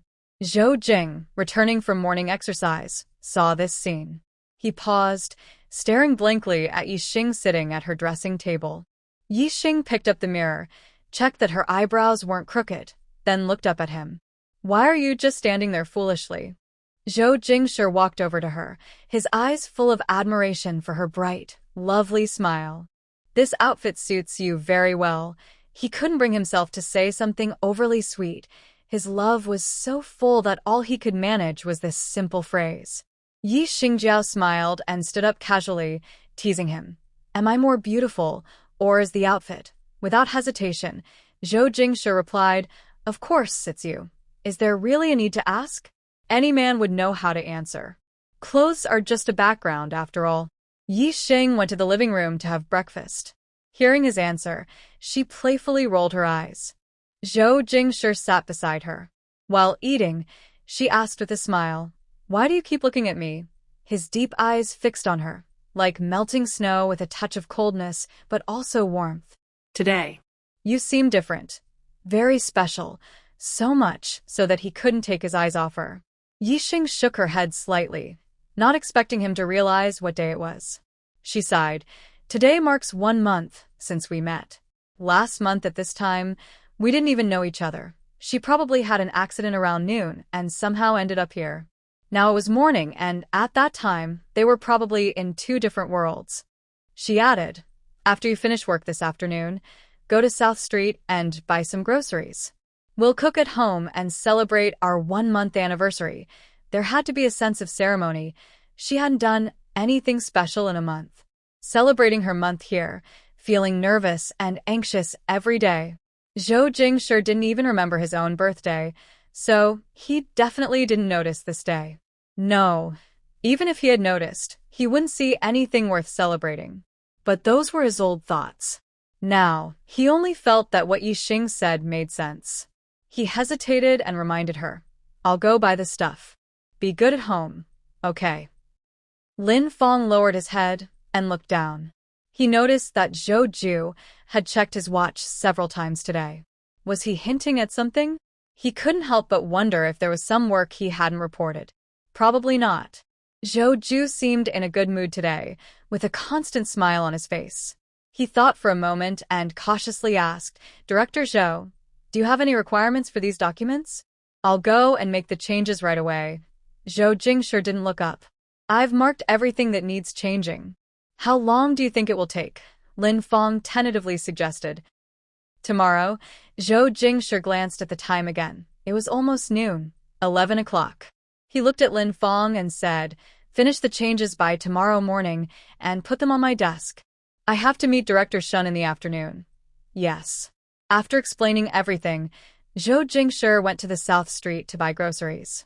In the afternoon, he planned to stay at home and keep company with Yixing. Yixing mentioned several times that he was busy with work. Ultimately, he felt he had neglected her because of his job. Thinking about this, Zhou Jingshi felt guilty. She was at home and probably hoped he would spend more time with her. Yixing sat at her desk under the west room window, looking at the garden's gardenia tree. A blank sheet of paper was open on the desk, with a pen beside it. Yixing wanted to record the little things from this month, but didn't know what to write. What should she write? She could write about learning to start fires and cook, learning to sew clothes, riding a bicycle, planting vegetables herself, or how many times she listened to the radio. If these were just experiences she tried, she might happily write them down and even keep them for her future children to see. But thinking that these would become her life made her suddenly feel bored. She would rather watch the 2 gardenia trees in the yard, which had adapted to the soil here and were thriving in the sunshine. The yard gate was pushed open by Zhou Jingshi, who carried a mesh bag with vegetables and fresh meat. Yixing's eyes lit up, and she happily went to greet him. "Fourth brother, you came back a bit early today." Zhou Jingshi raised the vegetables he was holding. "Came back to cook. I have the afternoon off, so I can stay and keep you company." "Wow." Yixing said happily, "Fourth brother, you're so nice." Zhou Jingshi was happy to think about taking the afternoon off to stay home with her. It made her happy, and it reminded him to be content and find happiness. He had made progress. When she first arrived, he wouldn't have thought of asking for a day off. He would only question her being overly sensitive. They cooked together in the kitchen and casually chatted about a few things. During dinner, they took out fruit wine and toasted each other. They played around and then took a nap until after 3 o'clock. While the sunlight was not too hot, Zhou Jingshi helped Yixing wash her hair in the yard. His rough but strong fingers massaged her thick, soft hair. Yixing enjoyed the moment, closing her eyes to relax. After washing her hair, Zhou Jingshi used a towel to dry it until it was half dry. They sat in the yard, feeling the gentle breeze, each reading a book. Yixing leaned on Zhou Jingshi, chewing on snacks he occasionally fed her. They sometimes said a few words without worrying about each other's feelings. At this moment, both of them were extremely relaxed. They enjoyed the comfortable atmosphere they created together. Happiness is always short-lived. Before nightfall, the two of them started cooking and busying themselves. After dinner and washing up, they bathed under the bright moonlight and fell asleep in each other's arms. At the Daily Bay Youth Center, the sounds of others sleeping peacefully could be heard around them. Lu Jiannan lay on his bed, wide awake with no desire to sleep. A mechanical voice kept echoing in his mind, cold and emotionless. "Host, Please upgrade the reversal and fate-changing system 001 as soon as possible. After the system upgrades, it will offer more services to the host. The CPU of 001 was almost overheating. It tried various phrases from different databases, but the bound host couldn't communicate with it at all. A month ago, it escaped into this world, originally wanting to connect with the Reborn heroine. Its model was best suited to be a perfect partner for her. Just as it was about to take action, it suddenly sensed that he was watching it the heavenly way. Terrified, it panicked and chose a random person to bind with, Lu Jianan, the most compatible within its range. Just one glance from him caused it severe damage. Its original power was nearly depleted. Lu Jianan didn't want to go to the black market for adventures. He already had enough money to last a long time. He wasn't worried about food or drink now, and didn't want to live in constant fear. Every time he went to the black market, his heart pounded with fear of being discovered, which would ruin his life forever. He also didn't want to upgrade 001, fearing that if it became too powerful, it might leave him or harm him. I've been too tired lately and don't have time to go to the black market. Maybe after things settle down, I'll think about it, Lu Jianan said awkwardly in his mind, not used to talking to it this way. If no one around was asleep, he would have spoken aloud. In a hidden corner, sparks flickered. 001 was furious, its forehead metaphorically smoking, though it didn't have one. It had bound a timid, ignorant, disobedient host, and had given up. In her previous life, the heroine liked this kind of man. Serves her right for such a miserable fate. 001 cursed Lu Jianan mercilessly, not sparing anyone even remotely related to him. Lu Jianan chose not to go to the black market. After a few days of not seeing him, the people there relaxed their guard. Zhou Jingshi went to the scrap yard to pick up a small square table and replace the old one during lunch. Just the two of them, eating at a small table, made the meal warmer and more intimate. Yi Xing wanted to go to the bookstore, so she shortened her nap. Before work, Zhou Jingshi rode his bike to take her there, and after work, he came to pick her up. At the county middle school, Li Juanhao did not see Zhang Ying in the morning. In the afternoon, he waited at the classroom door and saw Zhang Xiaobao coming to school alone. He felt disappointed and asked Zhang Xiaobao, did you come by yourself today? Did your sister not bring you? Zhang Xiaobao looked confused, clutching the strap of his backpack, and said, I came by myself. His third sister doesn't always bring him, and she often did so recently just to please him. He is the main support of the family, and the only boy.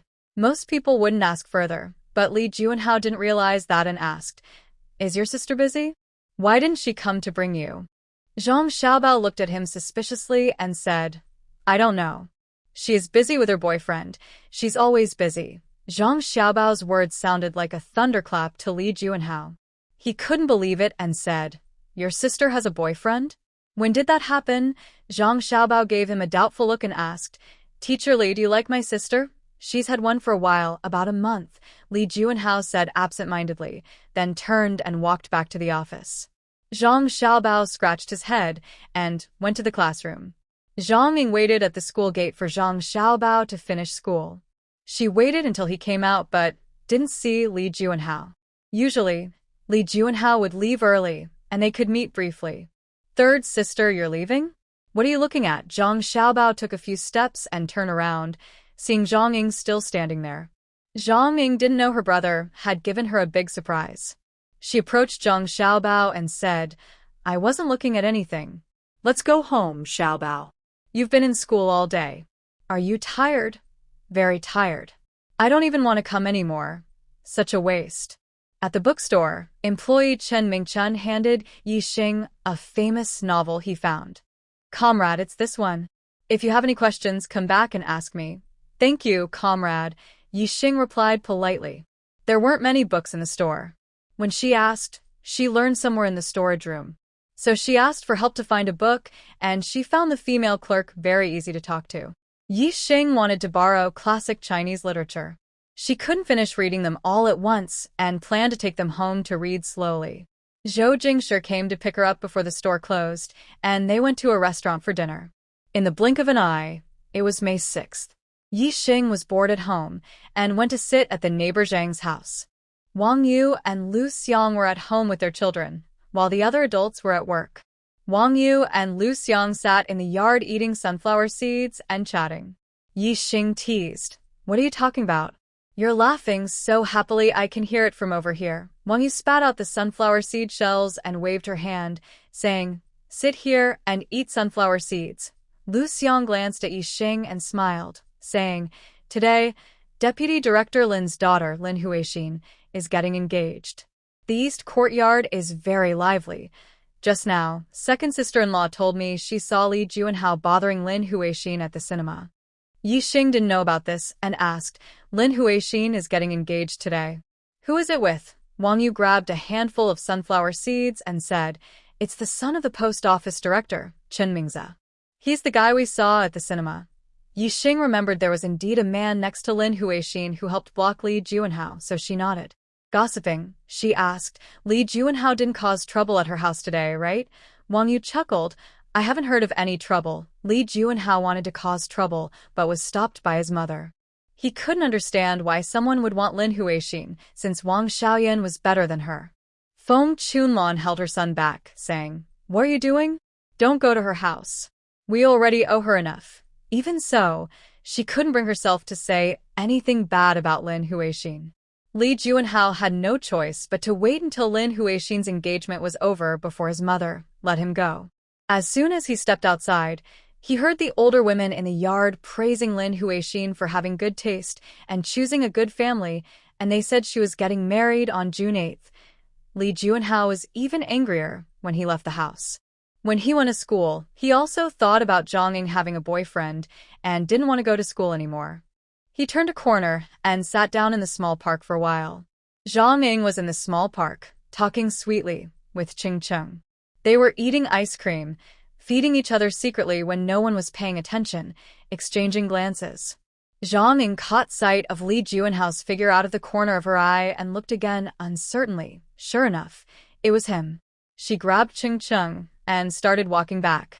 Ching Cheng turned his head to look behind, noticing only a few people sitting on the flower bed, not paying much attention. He asked, "What's wrong?" Zhang Ying quickly adjusted her mood and smiled, saying, "Nothing. I suddenly remembered my mom asked me to come back early today. I don't know why, so I'll go check." As for her future mother-in-law's request, Cheng Cheng didn't dare refuse. He said, "Okay, I'll take you." Zhang Ying pouted and said, "Next time we meet, you don't have to see me off. You're busy too, right? I can go back alone." Cheng Cheng had to handle things related to the black market every day and find time for dates. Their outings were always scheduled in advance. Today, they had only just left the house. Cheng Cheng often thought about the black market. In the future, they would have many chances to be together, so he said, "Take your time on the way." They parted at the small park entrance. Zhang Ying went behind the nearest wall, waited until she couldn't see Ching Cheng's back, then came out again. She returned to the small park. Today, she wore a white cotton shirt and blue wide-leg pants, with a blue hairpin in her hair. Her fair and petite figure easily evoked a protective feeling. Li Juanhao saw her walking toward him and wanted to smile but couldn't. "Why are you here too?" Zhang Ying sat about a meter away from him, sighed softly, and looked sad as she said, "I came out to relax, didn't expect to meet Teacher Li. Her former fiancé, whom she disliked the most, was getting engaged today." Her fiancé came from a family just as well off as his, which made Li Juanhao feel frustrated. He said sarcastically, "Did you have a fight with your partner?" Zhang Ying's worried expression almost couldn't hold. Her mind was very quick. In an instant, tears filled her eyes, and she looked sideways at Li Juanhao, asking, "And you? Did you have a fight with your partner too?" Her tone was more of a question, with a hint of grievance and stubbornness. Li Juanhao stared at her blankly, words coming from his mouth without thinking, "Since he doesn't cherish you, break up with him. Be with me." Zhang Ying blinked her watery eyes, thinking she had misheard. She wasn't used to such directness. Li Juanhao couldn't accept that his ex-fiancée had gotten engaged before him. He also wanted to find a girl who was 10,000 times better than Lin Huixian. Zhang Ying was very suitable. I can have my parents propose to you tomorrow, and we can get engaged the day after tomorrow. He wanted everyone to know about their engagement. The girl he was going to marry would be gentler and more obedient than Lin Huixian. Zhang Ying didn't know if he was joking. She just nodded lightly, her red lips slightly parted, and softly said, okay. Before 8:30 p.m., Yixing would definitely not sleep. She couldn't fall asleep. She covered herself with a light ice blue silk blanket, her fair arms resting on the quilt. Zhou Jingshi sat on the edge of the bed, holding the novel Yixing borrowed yesterday, reading the story in a low, hoarse voice. Yixing was initially dissatisfied, feeling his voice was flat and didn't show the story's ups and downs. But after listening for a while, she found it more pleasant, even a bit nice. Zhou Jingshi looked down at her, and she was blinking at him, wide awake. She wasn't sure if she was listening carefully or watching him carefully. He put the book aside, picked up the teacup on the table to clear his throat. 2 days from now, I will go on a business trip to Lin Shui City. Do you want to go visit Lin Shui City? Yixing Dao asked. When are we leaving the day after tomorrow? When will we return? I definitely want to go, he replied. Will it interfere with your work? Zhou Jingshi swallowed water, his throat moving up and down. No. We'll leave early the day after tomorrow by jeep and come back the morning after that. If Yixing doesn't go, he will return in the evening. If she goes, she will stay overnight at the guest house. Once confirmed that they're going to Lin Shui City the day after tomorrow, Yixing packs her clothes to change the next day. She spends the whole day happily preparing to go to the city. She takes out her secret savings of 200 yuan. In the city, she plans to shop and buy lots of things. That morning, Yixing was woken up by Zhou Jingshi. The jeep was waiting outside the small courtyard. Lu Weiguo was driving, and Lin Feng sat in the front passenger seat. Yixing, still sleepy, nodded at them and sat with Zhou Jingshi in the back. The car quickly left the courtyard heading toward Lin Shui City. On the way, Zhou Jingshi gently encouraged Yixing to eat breakfast first, then she dozed off to sleep. For this trip to report work, only Zhou Jingshi and Lin Feng needed to go. Yixing wanted to go too, so Lu Weiguo was added to ensure her safety. After nearly 3 hours, they arrived at the best guest house in the city, around 8 a.m. They booked 2 rooms, one for the couple and one for Lin Feng and Lu Weiguo. Zhou Jingshi told Lin Feng to go to the city police station before he left, warning him, if you want to go out, go with Lu Weiguo. If not, stay at the guest house. Understand? Okay, I'm not a kid anymore. You should go now, Lin Feng replied. Yixing, annoyed by his nagging, told him to hurry up and leave. Zhou Jingshi was still worried and repeatedly told Lu Weiguo to pay close attention to Yixing's safety. He left a large amount of money and tickets in Yixing's small cloth bag before leaving with Lin Feng. He couldn't stay with Yixing all the time, so he prepared extra money for her. Once Zhou Jingshi left, Yixing happily raised her fists and shouted, "Yay!" Suddenly, she felt no longer sleepy or tired. She went out with Lu Weiguo, carrying her cloth bag, and headed to the city's department store. Since Zhou Jingshi had left, Yixing could only walk there. Lu Weiguo, lively and clever, had been to the city several times and asked the staff at the guest house about good places to eat and visit. He led the way, walking at a comfortable distance from Yixing, joking and teasing her. Yixing was already in a good mood, smiling and glowing with happiness as she listened to his jokes.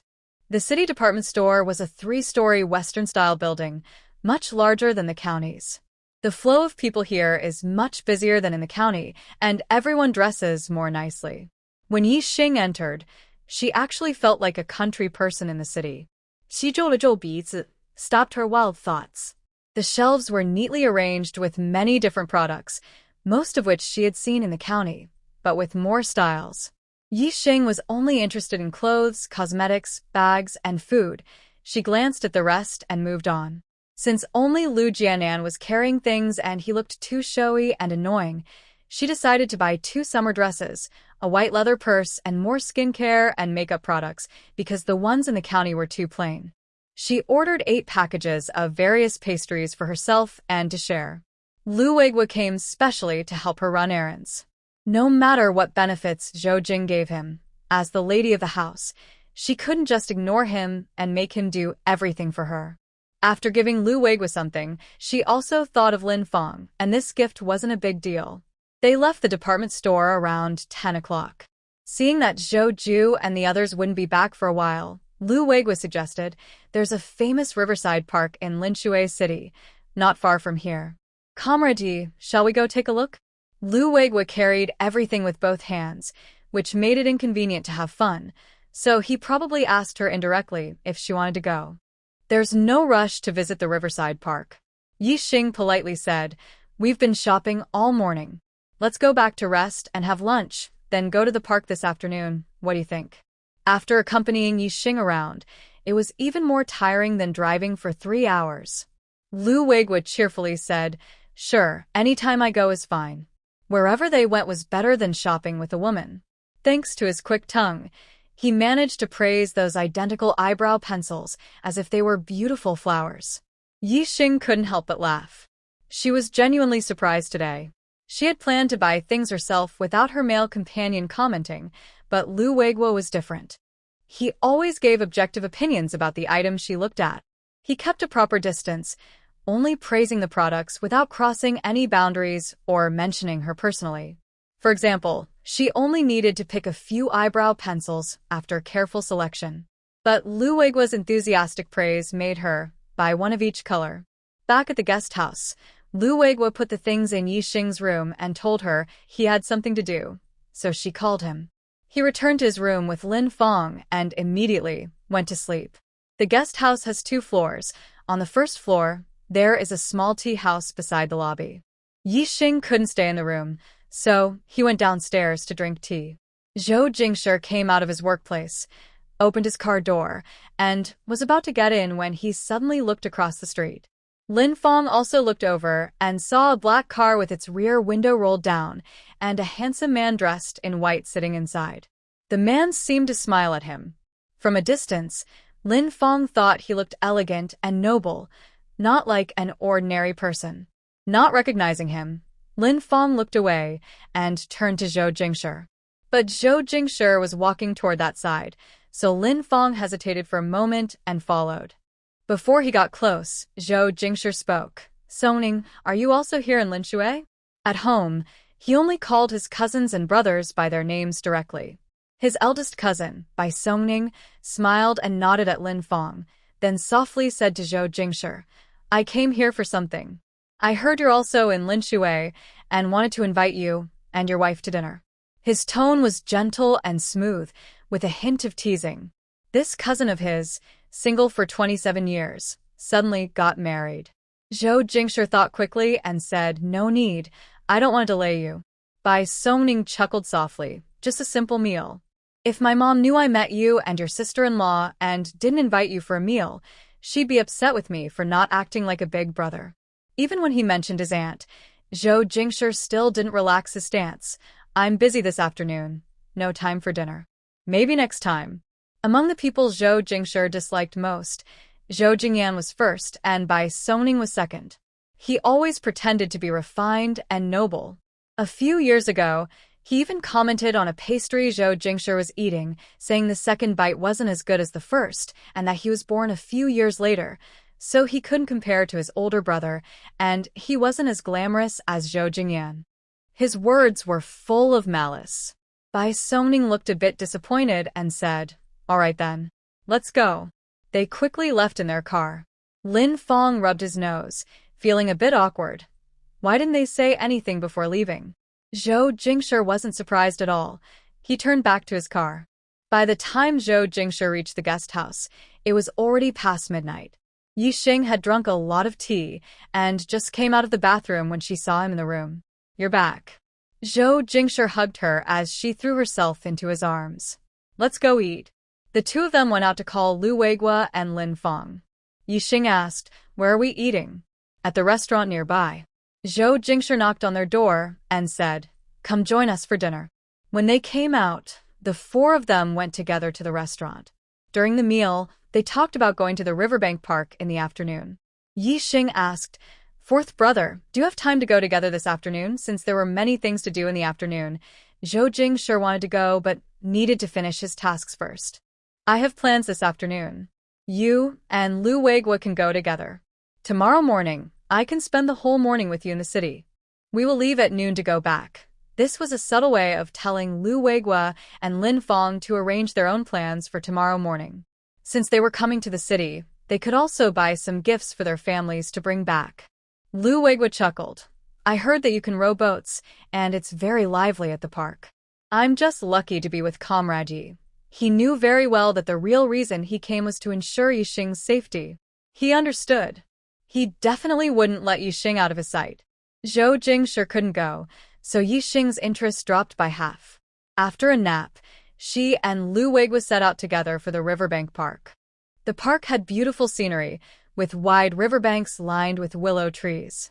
The tender green willow branches looked lively and full of energy. People came and went, laughing and playing, wearing woven willow crowns decorated with colorful flowers, creating a lively picture. Yixing wore a light floral dress and carried a white bag she bought in the morning. She stood on the bridge, watching boats sailing on the river. Lu Weigua stood about 2 meters away, pretending to look down at the river like Yixing. He didn't know much about women and didn't understand why watching others row boats was interesting. He had no special feelings for Yixing. He just wanted to do well and get promoted. His father had always said he was obsessed with official titles. When playing role-playing games with other kids, he insisted on pretending to be someone with a position. After a while, he couldn't hold back and asked, Comrade Yi, do you want to ride a boat? Although I'm not very good at rowing, we can find someone to row for us. Today, Yixing was wearing a light floral dress, worried about getting water splashed on her. Comrade Lu, I won't ride the boat. I'll sit in the front corridor for a while. You can walk around or row a boat. You don't have to stay right next to me. The front corridor was spacious and Lu Weigua looked over. Okay, I'll stay nearby. If you need anything, just call me.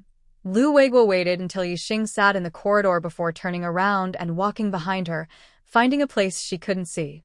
Fortunately, because of his job, he knew some surveillance and tracking techniques. That way, Yixing wouldn't feel uncomfortable with him nearby, and he could always keep an eye on her. The corridor had a roof, and Yixing held her straw hat, fanning herself to stay cool. Under the willow tree, Qian Tong was taking photos. Suddenly, in the moving lens, a bright and proud figure appeared. A quick glance, and it was enough to move the heart. He moved the camera back to find that figure. He found her, adjusted the focus, and zoomed in. The girl in the lens seemed to be looking at something, her sweet smile making people feel happy. Qian Tong paused his camera shutter hand but ultimately did not take the picture. He hesitated and put down the camera. Qian Tong hesitated for a moment, then decided to ask her if he could take a photo of her. He took 2 steps forward but saw a man walk over to her. He stopped, hesitated for a while, and chose to leave. Lu Weigua saw an ice cream seller nearby, bought 2, and handed one to Yixing. Grandma, I want to eat the ice cream too. The mischievous child saw the ice cream, his eyes wide with desire, and whined his grandma to buy one. Good boy, Grandma won't let you eat it. Lu Weigua was worried the child's fuss might disturb Yixing, so he stayed seated opposite her. Yixing had already turned his head and continued looking outside the corridor. No, I want to eat it. Wah wah wah. The child had his own way of thinking. Every time he cried like this, his grandma would give in. Oh, my dear grandma, stop crying. The old lady glanced at Yixing and saw he had already turned away. She looked at Lu Weigua, who was eating his ice cream and watching her. Her face changed, and she dared not make a scene. She took her grandson and left. Good boy, Grandma bought this for you. Yixing glanced at them as they left, finally relieved. The child cried for several minutes, making her head ache. Around 4 o'clock, Yixing and Lu Weigua left the riverbank park. Outside the park, they walked back. Yixing walked slowly, while Lu Weigua led the way a short distance ahead, occasionally looking back to see if he was following. He didn't dare walk beside Yixing, worried about misunderstandings with Zhou Jing. He kept a distance at all times. Yixing knew he was avoiding suspicion. He treated him like a bodyguard, completely ignoring his presence, walking at a steady pace. Just as they turned a corner, a sudden figure snatched the white bag from Yixing's hand with a swift whoosh. Yixing staggered, nearly falling, but managed to steady himself. She nervously stretched out her hand. "Hey, my bag." The man in black who stole her bag didn't look back and kept running forward. Lu Weigua turned around and saw this scene, which frightened him quite a bit. After confirming that Yixing was okay, he immediately chased after the man in black. "Hey, don't chase." Yixing wanted to call Lu Weigua back, but Lu Weigua suddenly ran far ahead and didn't listen to her. Yixing withdrew her Kong hand and sighed helplessly. There was only money in her bag. Losing it wasn't a big deal. Lu Weigua chased after the thief, worried that if the thief had an accomplice, she might get into trouble. There were few people around. The money at the photo studio across the street caught sight of the scene and, rudely leaving her customers, quickly walked over. "Miss, are you okay?" Yixing stood still, afraid of causing a chain reaction since she was unfamiliar with the area. At least a few people had seen her being robbed and were discussing it nearby. If the thief had an accomplice watching her secretly, it would be very dangerous once she left their sight. She was also waiting for Lu Weigua. If he came back and didn't see her, he would be very frightened. She was about to find a friendly person to help call the police when she heard a gentle male voice nearby. Turning her head, she saw a man with soft features and bright, clear eyes, very friendly. Yixing politely asked, "Comrade, hello." "I'm fine. Could you please help me report this to the police? My friend went after the thief, and I'm worried there might be danger." Qian Tong replied kindly, "Don't worry. I'll have someone report it right away. Good people are blessed by heaven. Your friend will be fine." He waved to the photo studio, and a young man came out. "Xiao Wu, go report it quickly. You saw what happened here, right? Describe everything honestly." Xiao Wu nodded and ran towards the police station. Qian Tong wanted to invite the person inside the photo studio for a hot drink to calm down, but at this moment, he was worried that the woman might misunderstand and refuse. If she thought he was involved with the thief, that would be bad. Bai Songning waited inside the photo studio for a while, but when the person didn't come back, he was annoyed and went out to see what was happening. "Qian Tong, what are you doing? He told me to wait inside, yet you still have time to flirt with the girl." Yixing followed the sound and looked over. A refined man with noble bearing lazily stood nearby, watching them. Qian Tong knew he was a difficult person to deal with, but he didn't expect him to be so temperamental in private. He wouldn't tolerate being ignored even a little. "Brother Ning, wait a moment. This lady has had some trouble. Qian Tong, when did you start meddling in other people's affairs?" His voice was gentle and smooth, but his words sounded very sharp. "Come inside quickly. Finish what you need to do." Not wanting to see Qian Tong's annoyed and shy expression, Bai Songning finished speaking and turned to enter the photo studio. Yixing awkwardly pointed at the photo studio and said, "Comrade, maybe you should go ahead and handle your business. The police are coming soon." "I'm fine." Qian Tong really wanted to show a bad face to Bai Songning, but he knew that doing so would only make the female comrade feel awkward. Blushing, he said, "Comrade, I'm inside. If you need anything, just call me." "Helping others is a good virtue." Yixing replied, "Thank you, comrade." Qian Tong's face, which was already red, darkened instantly when he arrived at the photo studio. He silently went to the work table to develop photos, not wanting to pay any attention to Bai Songning. Bai Songning chuckled softly, not caring about his dark expression at all. This little joke from Bai Songning irritated Qian Tong, who gritted his teeth and said, "You really are very annoying." They knew each other before, but only nodded at each other, aware of each other's presence. They had more contact recently, and Qian Tong didn't expect Bai Songning to have two completely different faces, polite and gentle on the surface, but mean and harsh behind the scenes. Bai Songning relaxed and leaned back in his chair, smiling lightly, without caring about his mood. He thought, this young man is more interesting, just a little teasing shows on his face. Looking at Zhou Jing, he felt how boring he was. The police arrived quickly. Not long after, Lu Weigua brought back a thin man. Yixing let out a breath of relief. glad that Lu Weigua was okay too. The man had a swollen face from being beaten, and the two police officers who came looked unhappy. Lu Weigua, experienced in this line of work, knew the rules and standards. He handed a white bag to one of the officers. "Comrade, please take a look at the amount stolen." Yixing had bought something that morning, and without hiding, he opened his bag and took out money. He roughly knew how much was inside. It was enough to send this reckless person to reform for 10 or 8 years. The two police officers opened the bag, looked inside, then closed it, and said nothing more. Yixing and Lu Weigua were asked to give statements at the police station. Before leaving, Yixing went to the photo studio but didn't go inside. "Comrade, thank you for helping me report earlier. The police are here now and I'm fine." Thinking about how others kindly helped, Yixing wanted to be polite before leaving. Qian Tong came out softly and said, "It's good that you're okay." Bai Soning finally noticed Yixing's good appearance and looked at Qian Tong, who seemed to have a crush. His eyes deepened with a smile, clearly amused. Yixing came back, thanked Qian Tong, and after speaking with him, left with the police. Qian Tong watched her back disappear from sight, feeling regret for not asking her name and unsure if they would meet again. Bai Soning spoke with a hint of mockery. "You and this comrade have no fate, but no destiny either." Qian Tong glared at him angrily. When did young Master Bai learn to predict people's futures? Hearing him no longer call him Brother Ning, even the most polite and gentle person lost their temper. Bai Soning raised an indifferent eyebrow and said nothing.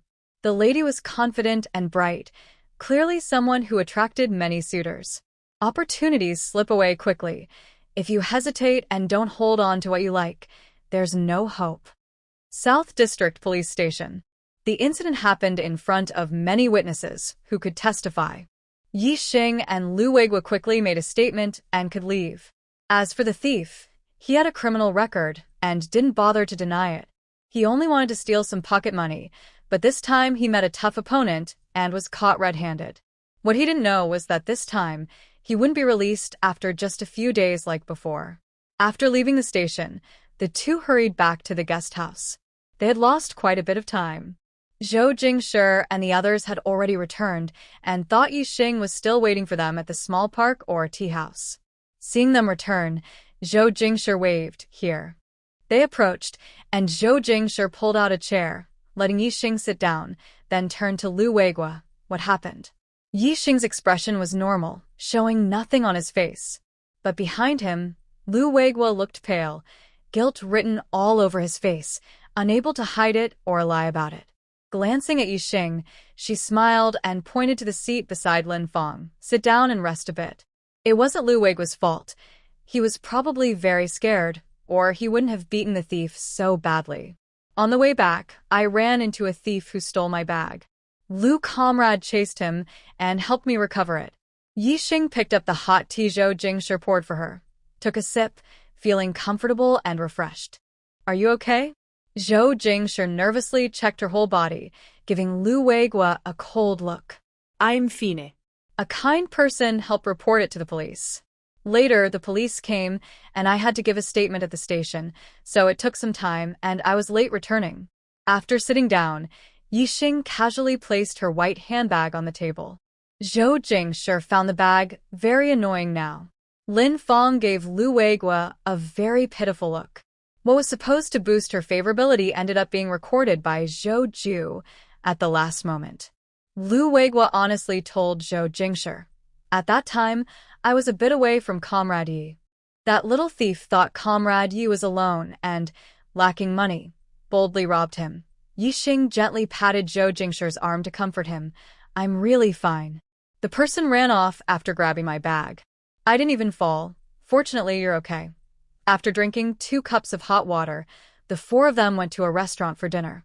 During lunch, Lu Weigua livened up the atmosphere with his talkative nature, but at dinner, he played the role of a quiet person. Lin Fong repeatedly tried to hint at something but failed, so he broke the silence with a smile.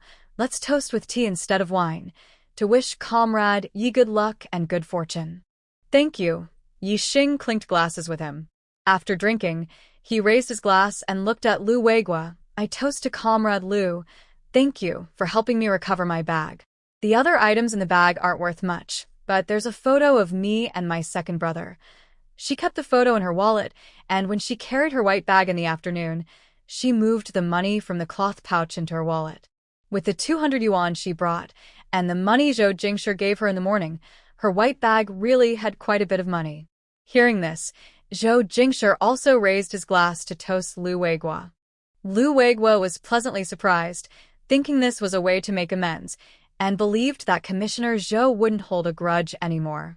After dinner, Yixing went to the bathhouse to wash up, while Zhou Jingshi waited outside, worried. Lu Weiguo, carrying his clothes, saw Zhou Jingshi and approached. Commissioner Zhou, what are you doing? Waiting for someone. Oh. Lu Weiguo wasn't there to take a bath. Seeing Zhou Jingshi waiting outside for Comrade Yi, he saw an opportunity and also brought his clothes over. He then recounted the situation and the basic information about the thief, who was detained at the South District Police Station. Zhou Jingshi responded indifferently within, and Lu Weiguo smiled foolishly. Commissioner Zhou, shall I go take a shower first? Go ahead. Lu Weiguo entered the bathhouse, rubbed his face, feeling it was too difficult. The next morning, Yixing happily went shopping with Zhou Jingshi. With Zhou Jingshi there, Yixing bought things without worry. They bought clothes and shoes at a department store, and also bought 2 sets of clothes for Zhou Jingshi. Yixing also bought a black leather bag, simple and elegant in style, which she liked very much. Zhou Jingshi stayed quietly by her side, not expressing any opinion. He didn't like this kind of bag, even in different colors. Yixing snorted and rolled her eyes at him. Compared to Lu Weiguo from yesterday, Zhou Jingshi standing there like a mute made her think he owed her a lot of money. She muttered, he's better than Lu Weiguo. Zhou Jingshi didn't hear clearly. What? Yixing was holding a black bag in his hand and pointed to the white bag Zhou Jingshi was carrying. Which color looks better? Zhou Jingshi couldn't tell. Neither looks good. Pay the bill. She thought it was fine as long as it looked good. The two came in a jeep, so they could carry more things. Yixing bought 4 bottles of alcohol and a lot of snacks and pastries. Carrying 2 bottles of alcohol and 2 bags of pastries, Zhou Jingshi drove to the photo studio. Unfortunately, Qian Tong wasn't there, and only an old man was at the studio. When he heard their purpose, he said that the person helping Yixing was the young master of the studio, and he kindly offered to leave the items and pass them on for her. Zhou Jingshi didn't mind whether they saw the person or not, as long as the thank you gift was delivered and manners observed. They didn't refuse and left the items at the studio. Yixing and Zhou Jingshi then returned to the guest house. After having lunch around 10 o'clock, the 4 of them left Lingshui City and returned to Ling County. The car first arrived at the courtyard and stopped at Zhou Jingshi's door. They carried the items from the car into the living room, 1 bag at a time. Lin Fong and Lu Weiguo drove back to the bureau. Zhou Jingshi saw them off and said, I've left some gifts in the trunk for you too. Thanks for running around these days. They happily thanked her. After arriving at the bureau and opening the trunk, they found 2 identical sets of gifts, 2 bags of pastries, and a bottle of sunflower Maotai liquor. A generous gift. Lin Fong looked at Lu Weiguo and smiled. I guess I owe this to Lu team. Lu Weiguo forced a smile. Lin assistant, you're too polite. I'm just lucky. Please go ahead, then I won't be polite. Lin Fong took 1 set nearby and Lu Weiguo went to grab the other. By the time they got home, it was already past 1. They cleaned the house thoroughly. Bang, bang, bang. The courtyard gate was knocked on. Zhou Jingshi opened the door and saw Cheng Cheng. He was surprised to see him. Cheng Cheng usually blocked people at the police station entrance when he had something to say. What's the matter with you? He brought Cheng Cheng into the yard. Zhou Jingshi felt something was off about him. What's wrong? Is it Cheng Aunt? Cheng Cheng's face was pale, and he looked lost and hopeless. When he heard Zhou Jingshi mention his mother, he couldn't help but hug Zhou Jingshi's leg and cry loudly. Yixing was startled and hurried out. What happened to Cheng Aunt? Ugh ugh ugh. My mom is fine. Cheng Cheng cried and said, It's me. Boo-hoo. Yixing sighed in relief. What's wrong? It's hard to look at a grown man crying like that. Zhou Jingshi moved his leg, trying to pull it out, but Cheng Cheng held on tightly. Brother sure. Let me cry for a while. I feel so sad. Boo-hoo. Zhang Ying lied to me, boo-hoo. Zhou Jingshi didn't pull his leg away and looked up at the sky in silence. Who is Zhang Ying? She's my girlfriend. We've been dating for a month, and now she's going to get engaged to someone else. Cheng Cheng's voice was choked with tears. Zhou Jingshi, worried he might get his clothes wet with tears, took the chance when Cheng Cheng loosened his grip and quickly pulled his leg back. Zhou Jingshi went to the living room and said calmly, "Come in and cry." Cheng Cheng was startled by this move, regained his composure, and slowly walked into the living room. "Brother Shi." Yixing poured a glass of water for Cheng Cheng. "Sit down quickly." He placed the water in front of him and handed him some tissues to wipe his face. Then he sat next to Zhou Jingshi to listen to what happened. Wow. Who made this young man kneel and cry so sadly? Zhou Jingshi looked at him with a cold gaze. "Tell me what really happened." Cheng Cheng stammered and explained the situation. It all happened a few days ago. Li Juanhao, for some reason, convinced his parents to visit Zhang Ying's family for a formal meeting. But it was impossible to propose marriage directly. Feng Chunlan and her son discussed it and decided to just go visit and see the girl. Feng Chunlan spoke gently but firmly to her son. "Take some gifts when you go to visit. It's almost the same as proposing. If they like her, it's like a proposal. If not, just a visit. Is that okay? If not, go talk to your dad. I won't interfere with this." Li Juanhao believed no one would dislike Ying, so he reluctantly agreed. Early on the 7th, he and his parents went to Zhang Ying's house. Feng Chunlan and Li Zhengliang didn't care much about the family background of the bride. They cared more about whether she was smart and capable. Their son was like this, so the bride had to be impressive. Zhang Ying didn't try to be sneaky in front of Feng's mother. She behaved normally. She politely asked her second sister to serve tea and water.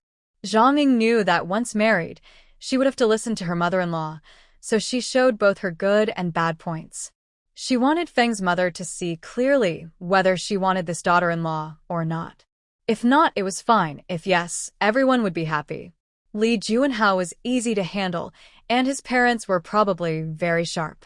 Feng Chunlan watched as Zhang's mother held Zhang Ying's hand tightly, constantly praising her daughter for being considerate and filial. Mrs. Zhang smiled happily, clearly believing in her heart that this was the right decision. The second son, who had just poured water, stood quietly aside with a respectful look, not speaking. Her son, Li Juanhao, smiled foolishly at Zhang Ying. She hesitated, glanced at Zhengliang, and saw he did not oppose, so she agreed to the marriage proposal. She also suggested that the engagement be officially arranged tomorrow, the 8th. The date was very close, but it was a day her son specifically insisted on. He said it had to be that day. The Zhang family agreed to everything.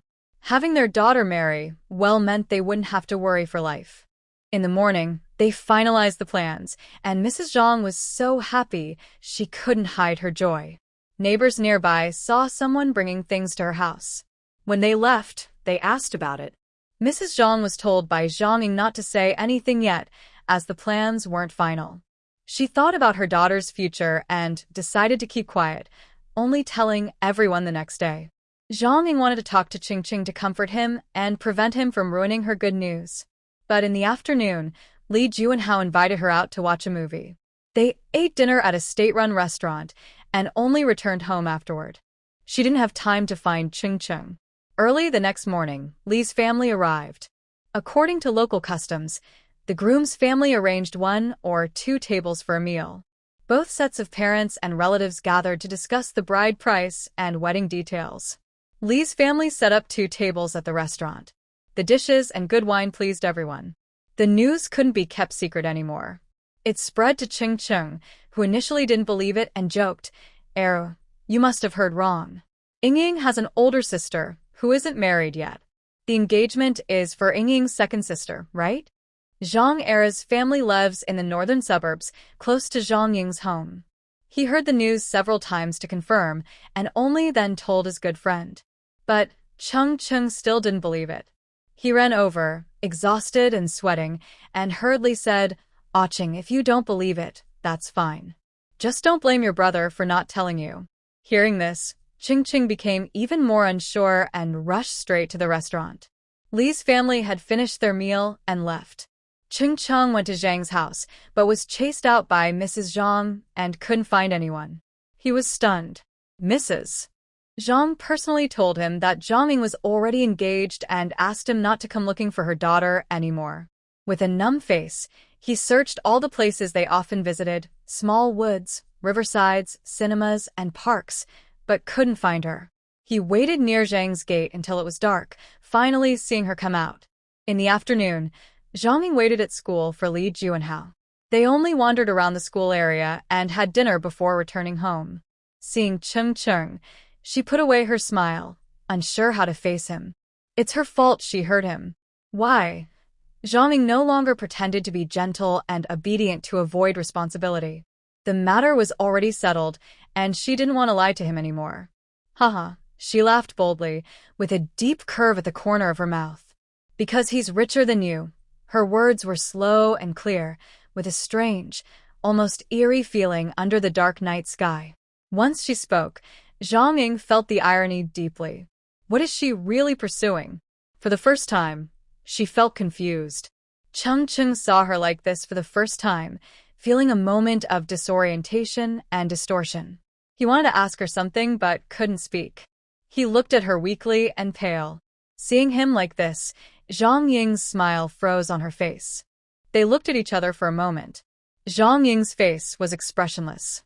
I'm leaving. She went straight home. Do you like me? Before entering, she heard him ask. Zhang Ying didn't answer. She simply closed the door cleanly. What does liking matter? Maybe she didn't like him that much after all. Today, Cheng Cheng followed Li Juanhao all morning, wanting to hit him.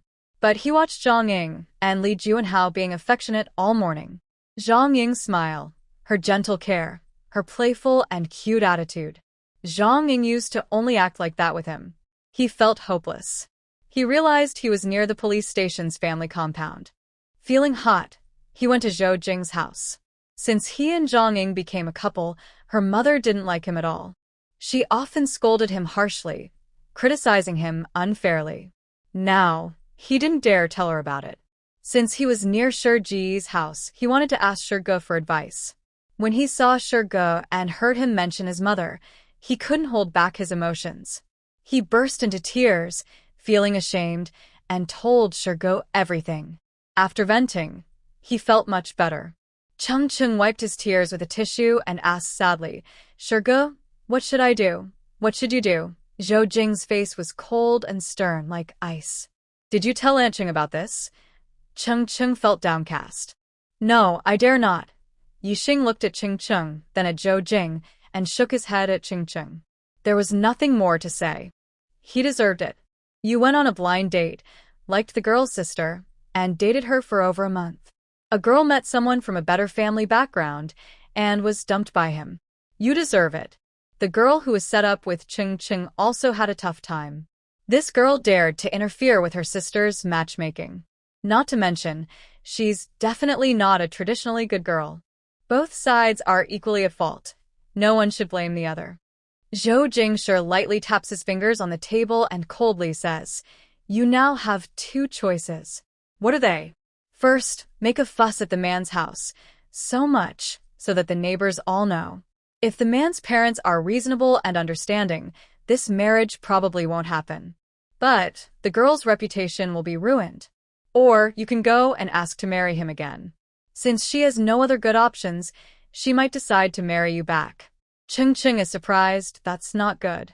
He wants to cause trouble, but he didn't think about ruining Zhang Ying's reputation. He knows how important reputation is for a woman because his mother raised him alone and cares a lot about it. If he ruins another woman's reputation, his mother would be the first to disown him. From another perspective, if Zhang Ying wants to marry someone else, how could he still marry her? He only wants to marry a woman who truly wants to be with him and live happily together. Zhou Jingshi continues. Second, pretend you have no connection with this girl. Go back and let Anqing introduce you to someone else, and forget about this matter. Cheng Cheng remains silent. He's not willing to accept this. It's too frustrating. Yixing looks at both of them, one drinking water, the other looking dejected. She also picks up her glass and takes a sip, then casually breaks the silence. Which family does the man come from? Do you know him? Chung Cheng's eyes turn red, and he whispers, I don't know him. I asked around today. His name is Li Juanhao. Cough, cough. Before he can finish, Yixing hears the name and can't help but choke on her water. Zhou Jingshi pats her back and scolds, be more careful. Even drinking water can cause a choking. Yixing ignores him and asks Chung Cheng, Li Juanhao from the East Courtyard, a teacher at County Middle School? Chung Cheng looks up, sister-in-law, do you know him? Not exactly, but I don't know him well. It's unbelievable. Li Juanhao is everywhere. She never expected that the man would be Li Juanhao. Chung Cheng, unwilling, asks again, sister-in-law, what do you think I should do? Yixing pretends to think for a moment, appearing calm and composed, and says, listen to your brother's advice. Go back and ask Aunt Cheng to help you find someone else. Thinking about Ching Cheng's hobby, he emphasized, don't mess up this time. Don't fall for the girl's older sister or younger sister, or if word gets out, no good family will trust you to marry their daughter. Ching Cheng replied confidently, okay. It seemed he understood why his mother had been displeased with him lately. Before, he thought that when his mother arranged his marriage, it didn't matter who he was with. What's wrong with liking his younger sister or being with her? Why doesn't his mother understand him? He was her own son. Now he seemed to realize that he could be with any girl's sister. But he couldn't choose his future wife's younger sister when meeting her sister. Meanwhile, Lu Weigua carried 2 bags and returned to the family housing at the police station. On the way, he kept thinking how lucky Lin Fong was. They were about the same age, grew up in the same small town, went to the same schools from elementary to high school, and worked at the same place. They knew each other since childhood. Originally, they were evenly matched, neither stronger than the other. But Lin Fong was lucky. When Director Zhou arrived, he was promoted straight to the top assistant position. He went from a minor administrative worker to a key assistant. His status rose quickly, and everyone praised him as young and talented.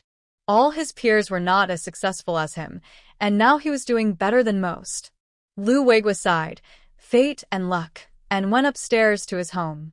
His house was on the 2nd floor of a building in front of the family housing, a small 30-square-meter apartment where he and his wife lived. They had a son and lived with his parents in the grain station's family courtyard. His father was the station master at the county grain station, and his mother was a women's director at the street office. He had 2 older sisters and a brother, all married. In the afternoon, Chen Mingchen, who had a day off, was happy to see him return. Weigua, you're back, Mom. Lu Weigua called happily when he saw his wife at home. Look, I bought you a dress. You'll look great in it. In Lingshui City, he saw Comrade Yi buy clothes without hesitation. The next day, he went to a department store and bought a dress for his wife. Chen Mingchen took out the dress, a red and white checkered blouse. She looked at it happily and playfully scolded, You spend money recklessly again.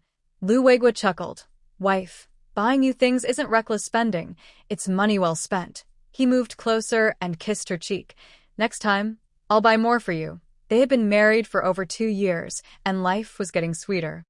At the end of spring, in Cheng's house in the alley, Aunt Cheng forced a smile as she returned home from outside.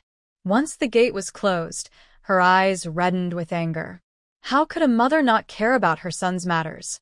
Hearing about Zhang Ying's engagement, she went out to find more information. Her son had been acting strange yesterday, and today he was even harder to find. She had always disapproved of her son dating Zhang Ying, thinking she was too scheming and not honest enough to be a good wife. She followed her cousin to a matchmaking event and liked her cousin's match. A shameless girl who got involved with someone she shouldn't have. Now that Zhang Ying was engaged, there was no hope left for her son. Looking at her son's reaction, she suspected he was probably kept in the dark. Only after a heavy blow to the head would he realize he had been tricked. Aunt Cheng pounded her chest in regret, blaming herself for spoiling her young son when he was little. She wished she had taught him better. Falling hard might be good for a lesson, helping him settle down and focus. After Ching Ching left, Zhou Jingshi took Yixing for a nap. He woke up early in the morning and sat in the car, until he felt sore all over. Yixing changed into pajamas and lay comfortably on the bed, sighing softly. Sleep. Zhou Jingshi patted her back gently and whispered soothing words. When Yixing was deeply asleep, he left a note on the table and rode his bike to the black market. He was worried about Cheng Cheng's condition. He went to another door in Chunwei Alley and knocked. A burly, fierce-looking man opened the door. Seeing Zhou Jingshi, he frowned and said gruffly, "What's the matter?" His tone was quite rude and showed a hint of disdain. "Something's happened." Zhou Jingshi was used to his attitude and nonchalantly raised his chin, indicating, "Come in and talk." Reluctantly, the man let Zhou Jingshi into the yard. As he stepped inside, he urged, "Hurry up and say what's wrong." This man was Lao Sun, whose real name was Sun Daji, an impressive name. In his youth, he was bold and meticulous, involved in many black market deals, and was well known in several nearby counties. In recent years, he married and had children, washing his hands of the underground world and living peacefully in Chunwei Alley. When Zhou Jingshi arrived in Ling County, he asked for his help with some work. He refused at first, but Zhou Jingshi forced him to keep an eye on the black market here. He explained a few things to him, exchanged greetings with his wife, and then left. Lao Sun closed the door with a gloomy face, and Lu Jiejie chuckled, "Brother Hua, you're working under someone else's command. You better control your temper." Young Sun was very thin and bony when he was a child. He was often bullied in Dahlia Bay, and other kids would tease him, giving him the nickname Sun Little Flower. Jiejie Lu, from Dahlia Bay, knew this nickname and often called him that. Young Sun didn't like it, so later he changed his name to Flower Brother. He didn't dare argue with his wife, so he just kept a mental note about Zhou Jingshi. It seemed like Zhou Jingshi came here on purpose to annoy him, especially over such a small matter. Zhou Jingshi had some deliberate intentions. He had been busy for a month and didn't have time to visit young Sunday. This time, he came to tell young Sun to share the work from Cheng Cheng. Cheng Cheng was young and emotionally unstable. Without understanding his feelings, Zhou Jingshi wouldn't let him get involved in the black market affairs anymore. Young Sun was different from Cheng Cheng. He was experienced, clever, and cunning. If his wife and children didn't live here, Zhou Jingshi wouldn't trust him. Young Sun was his target from the start, observing him for over a year. Now Zhou Jingshi decided to entrust everything to him. North suburb next to Zhang Ying's house, separated by a wall, was the Zhang family's main house. The Zhang family had split up. Zhang Ying's father was the second son, and Zhang Yan's father was the eldest. Old Master Zhang and Old Lady Zhang still lived with the eldest family. Since the incident with Zhang Yan's matchmaking, the two families interacted less. Whenever Zhang Yan's mother, Zhang Ping, mentioned Zhang Ying, she would scoff. Looking at the obedient, fair-skinned girl, she thought she was too bold. Does she not have a man? Her family's Yan Yan finally liked someone, and she turned around and got involved with another. Before the matchmaking, she said she would accompany Yan Yan so she wouldn't be too embarrassed. After the matchmaking, she didn't even say a word and started a relationship with him. Mom. Zhang Yan called out from her room. Zhang Ping snapped back to reality and went to Zhang Yan's room. "Hey, what's wrong, girl?" Zhang Yan sat quietly by the window, with various embroidery and sewing in a small bamboo basket on the table. She sighed softly. "Mom, if Aunt Ching still talks about marriage, don't play hard to get. Just agree." Zhang Ping was unhappy and scolded sharply. "Yan Yan, what's wrong with you? Come on, tell Mom honestly. What are you thinking? What's so good about Cheng Cheng? Why are you so interested in him?" Zhang Yan half closed her eyes, looking at the big goose she embroidered on the table, and said after a long pause, "Mom, I want to marry into the Cheng family. I want to marry Cheng Xian. But he will never come back. She can't marry him anymore."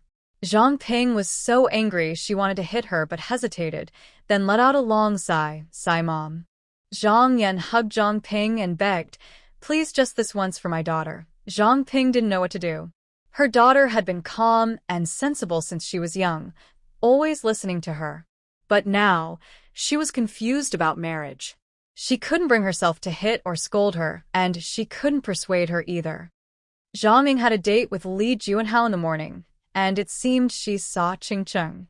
Looking again, no one was there, but Zhang Ying inexplicably believed her intuition. He must be nearby.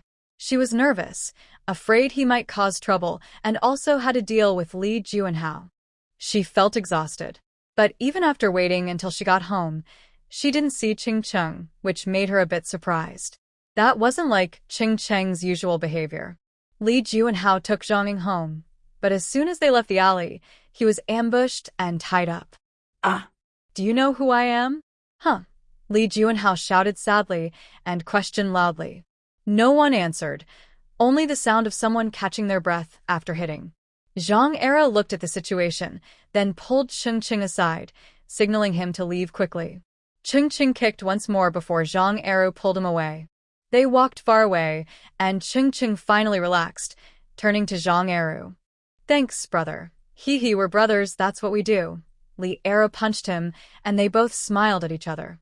Li Juanhao, beaten and dizzy, sat up after a while. He reacted slowly, then shouted angrily. Ah! Ouch! He had a cut on his mouth and grinned painfully. He stood up slowly, feeling pain in his stomach, legs, and face. It was already dark, and few people noticed his injuries. Crying as he returned home, Li Juanhao saw his father and burst into tears. Wow! Ouch! Dad, someone hit me, ouch! Li Zhengliang put down the newspaper with a serious look. When Feng Chunlan heard the noise and came out, she saw Li Juanhao like this and said with concern, Son, who hurt you like this? Mom will make sure they pay. Sniff, I don't know. It hurts so much. Seeing his parents, Li Juanhao felt the pain from his injuries even worse. Feng Chunlan and Li Zhengliang quickly took their son to the county hospital for a checkup. They worked until midnight. The doctor said it was just bruises and no broken bones. Feng Chunlan gently asked her son lying in the hospital bed where he had been hit. He said it was in the north suburb.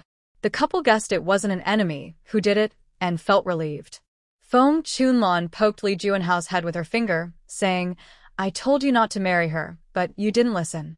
Now look what happened, you got beaten. Li Juanhao turned his head painfully and cried out, Mom, it hurts.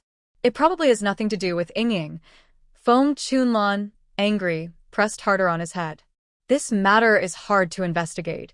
It was dark and no one saw anything. The son doesn't know who is involved, so it's almost impossible to find the person.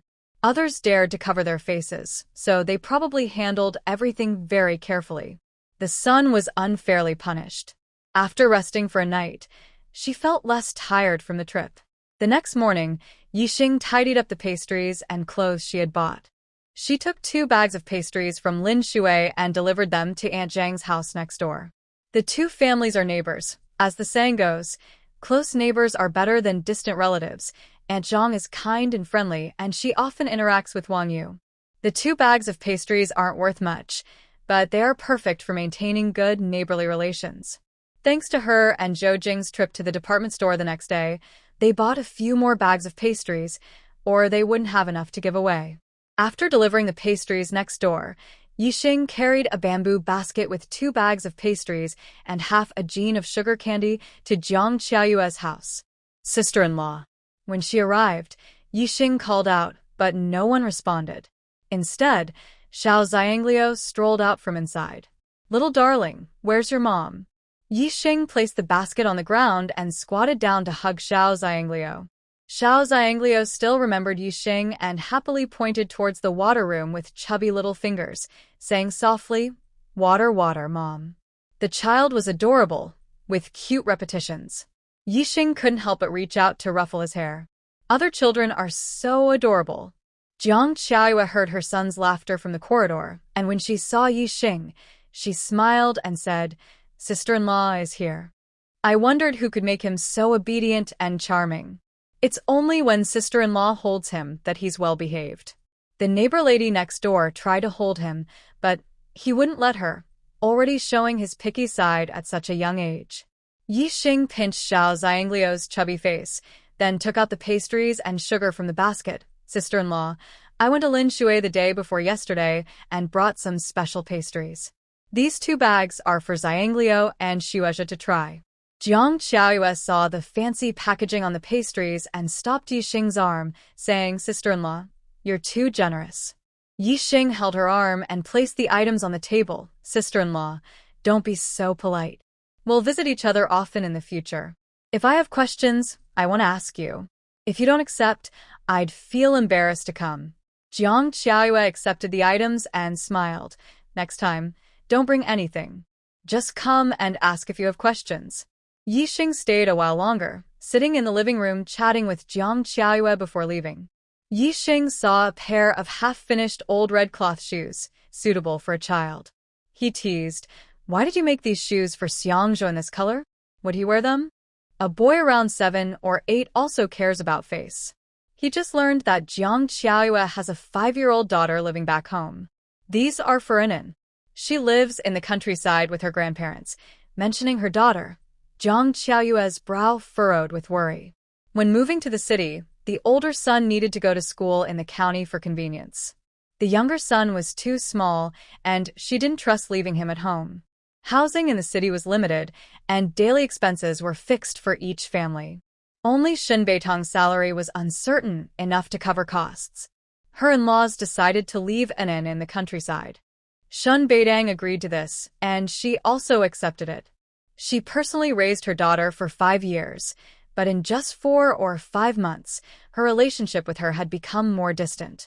Her once obedient and sweet daughter now looked no different from the village girls, covered in dirt. Her personality also became wilder. Yixing always thought Jiang Xiaoyue only had 2 sons, and was surprised. How could you leave the child in the countryside?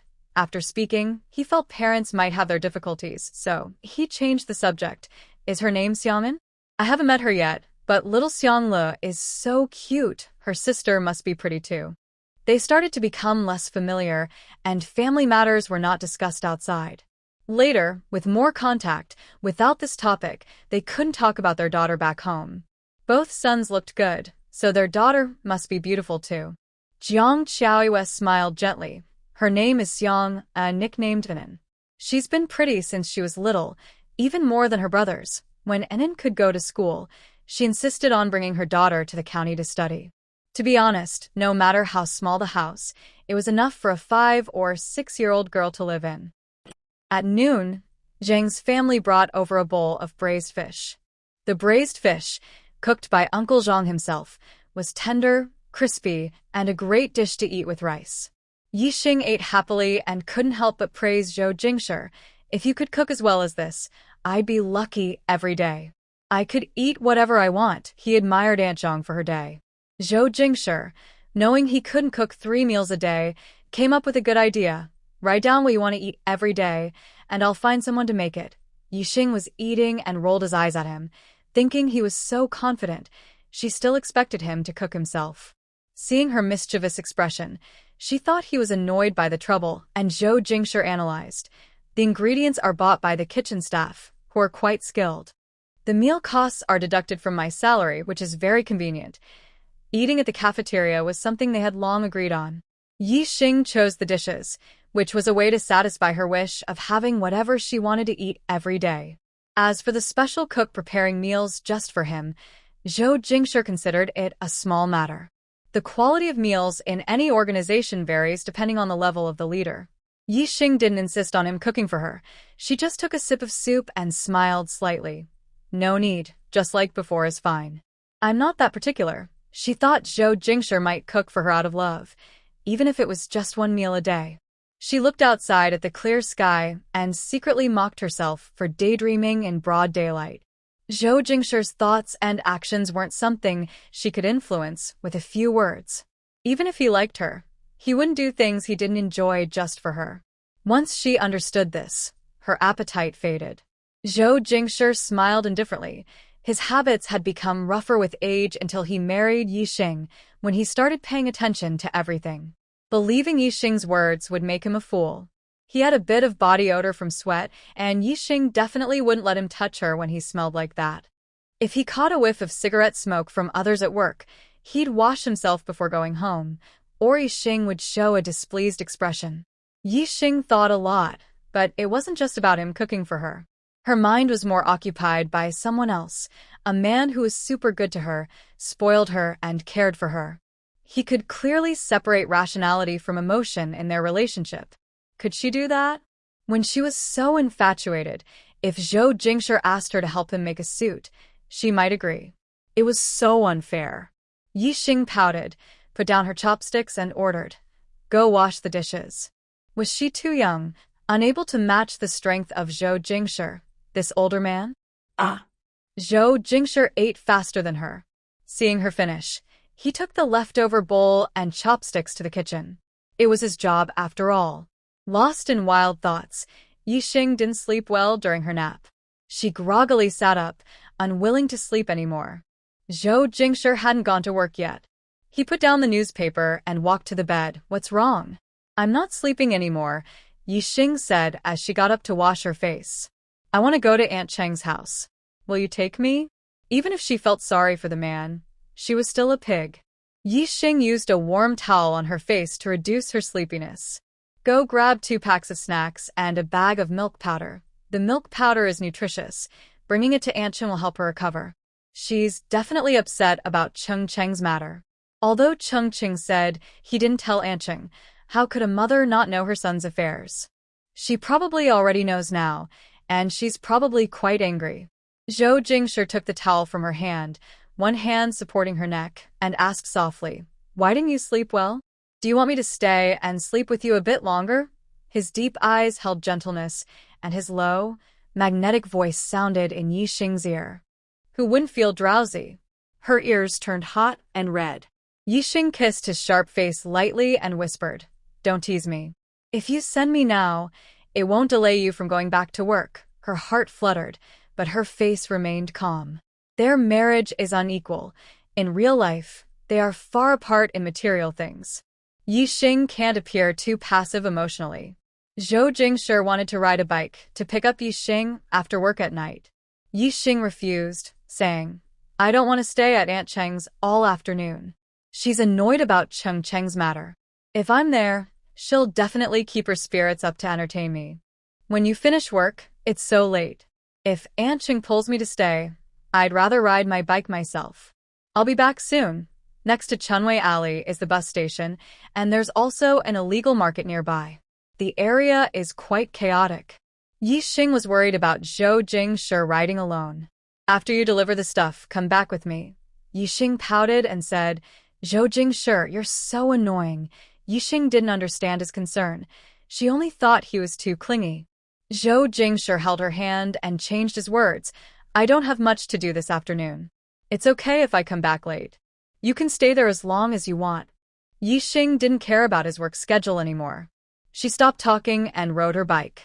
"Let's go." Zhou Jingshi couldn't stop her from riding alone and told her, "Ride slowly." He could only follow her closely, always watching to make sure she didn't fall again. Aunt Cheng had a heartfelt talk with her son in the morning and learned that her son had let go, so she felt relieved. Cheng Cheng became much calmer after this incident. Aunt Cheng felt both pity and relief. She's not someone who likes to cause trouble and didn't want to trouble the girl. Her son is reckless, rushing into the girl's arms, and they are happily together by mutual consent. No one is perfect. Falling down is just part of life. This outcome was somewhat expected. Aunt Cheng resented her son's blindness and foolishness. She really liked Zhang Yan's girl. Over the years, Yan Yan often came to talk to her. She was gentle, quiet, and not competitive, and she was also pretty. Her son, a Cheng, was never suitable for her. She boldly mentioned him to Zhang Ping a few times. Unexpectedly, the Zhang family quickly agreed. She arranged a blind date for them, but her son, who was irresponsible, soon started dating Zhang Ying. She was so angry she couldn't eat well for days. She felt ashamed to face Yan Yan.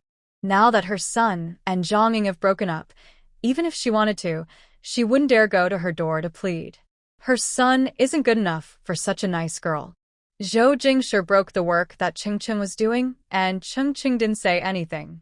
He fought Li Junhao, and his mood became much calmer. After all, they had only been together for a month, How deep could their feelings be? The good times went quickly, and the bad times followed soon after. In the morning, she comforted her mother at home. In the afternoon, she went to old Sun's place, helping out and learning from him. They all lived in Chunwei Lane. Because of their good reputation, Chung An was kind and friendly to everyone, always smiling. Lu Jiejia called her Auntie warmly every day. Old Sun, seeing Chung An's face, didn't chase her away even with a stern look. He was happy to do the dirty and tiring work.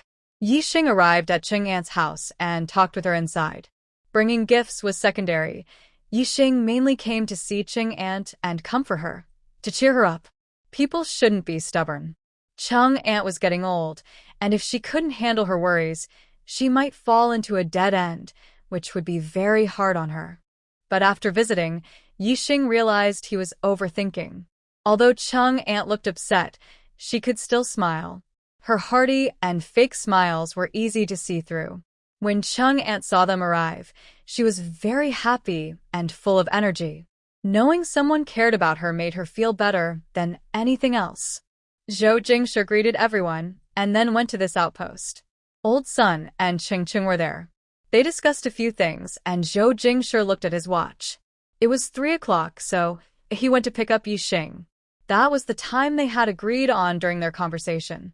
When Yixing saw him, knowing he was leaving, he softly said, "Children and grandchildren have their own blessings.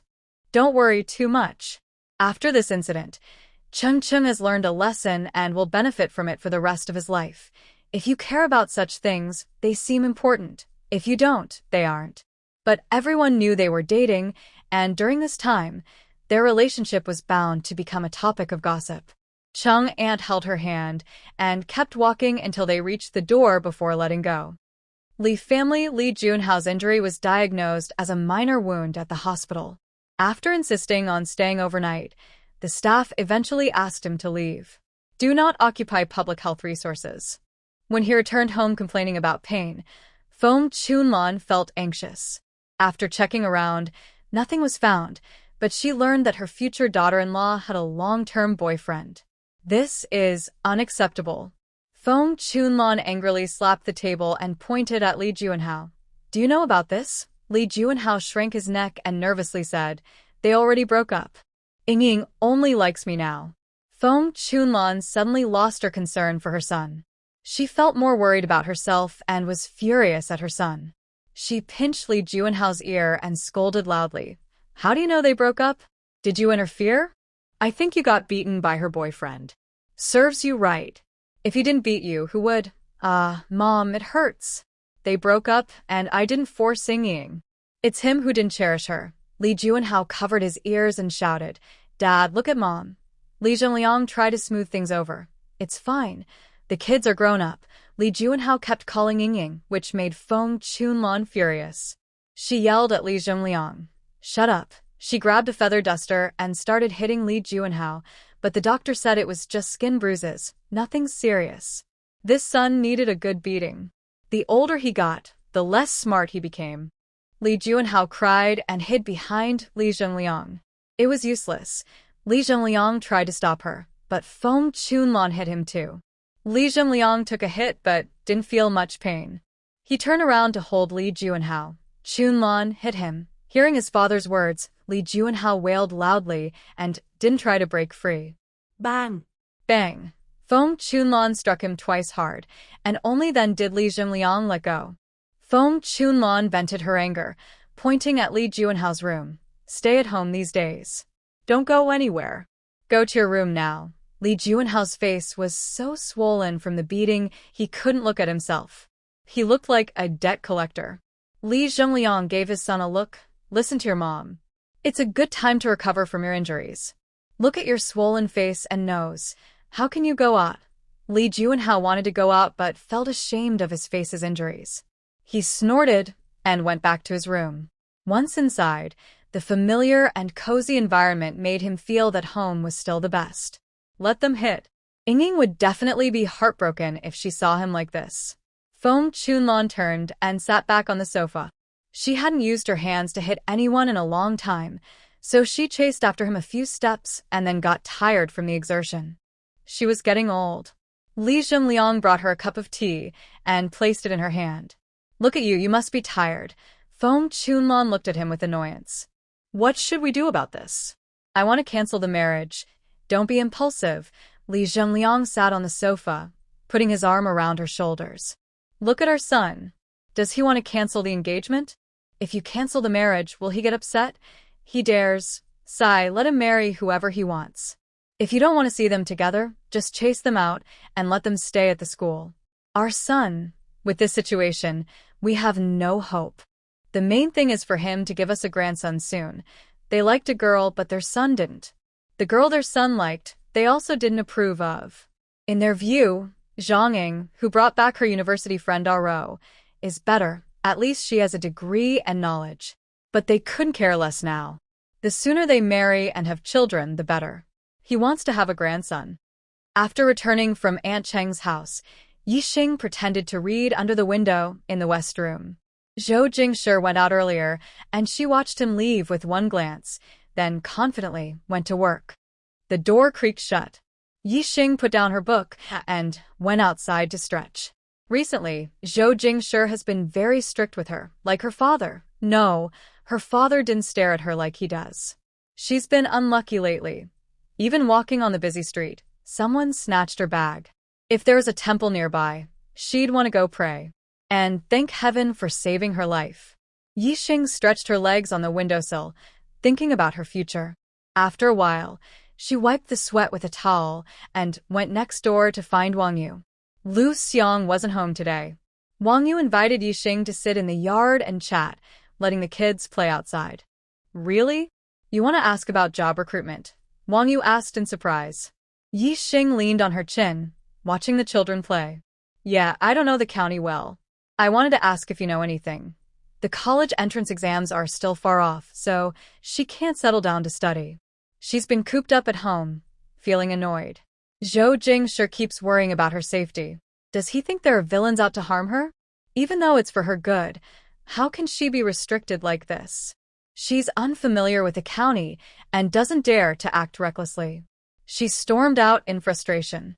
Luckily, nothing happened, but if something had as a woman, she'd be at a disadvantage.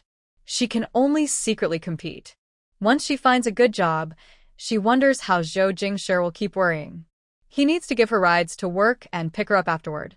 Whenever there's a small matter, he calls on him for help. Let him do the driving a few times and keep asking him. If he finds it troublesome or refuses, he might get annoyed.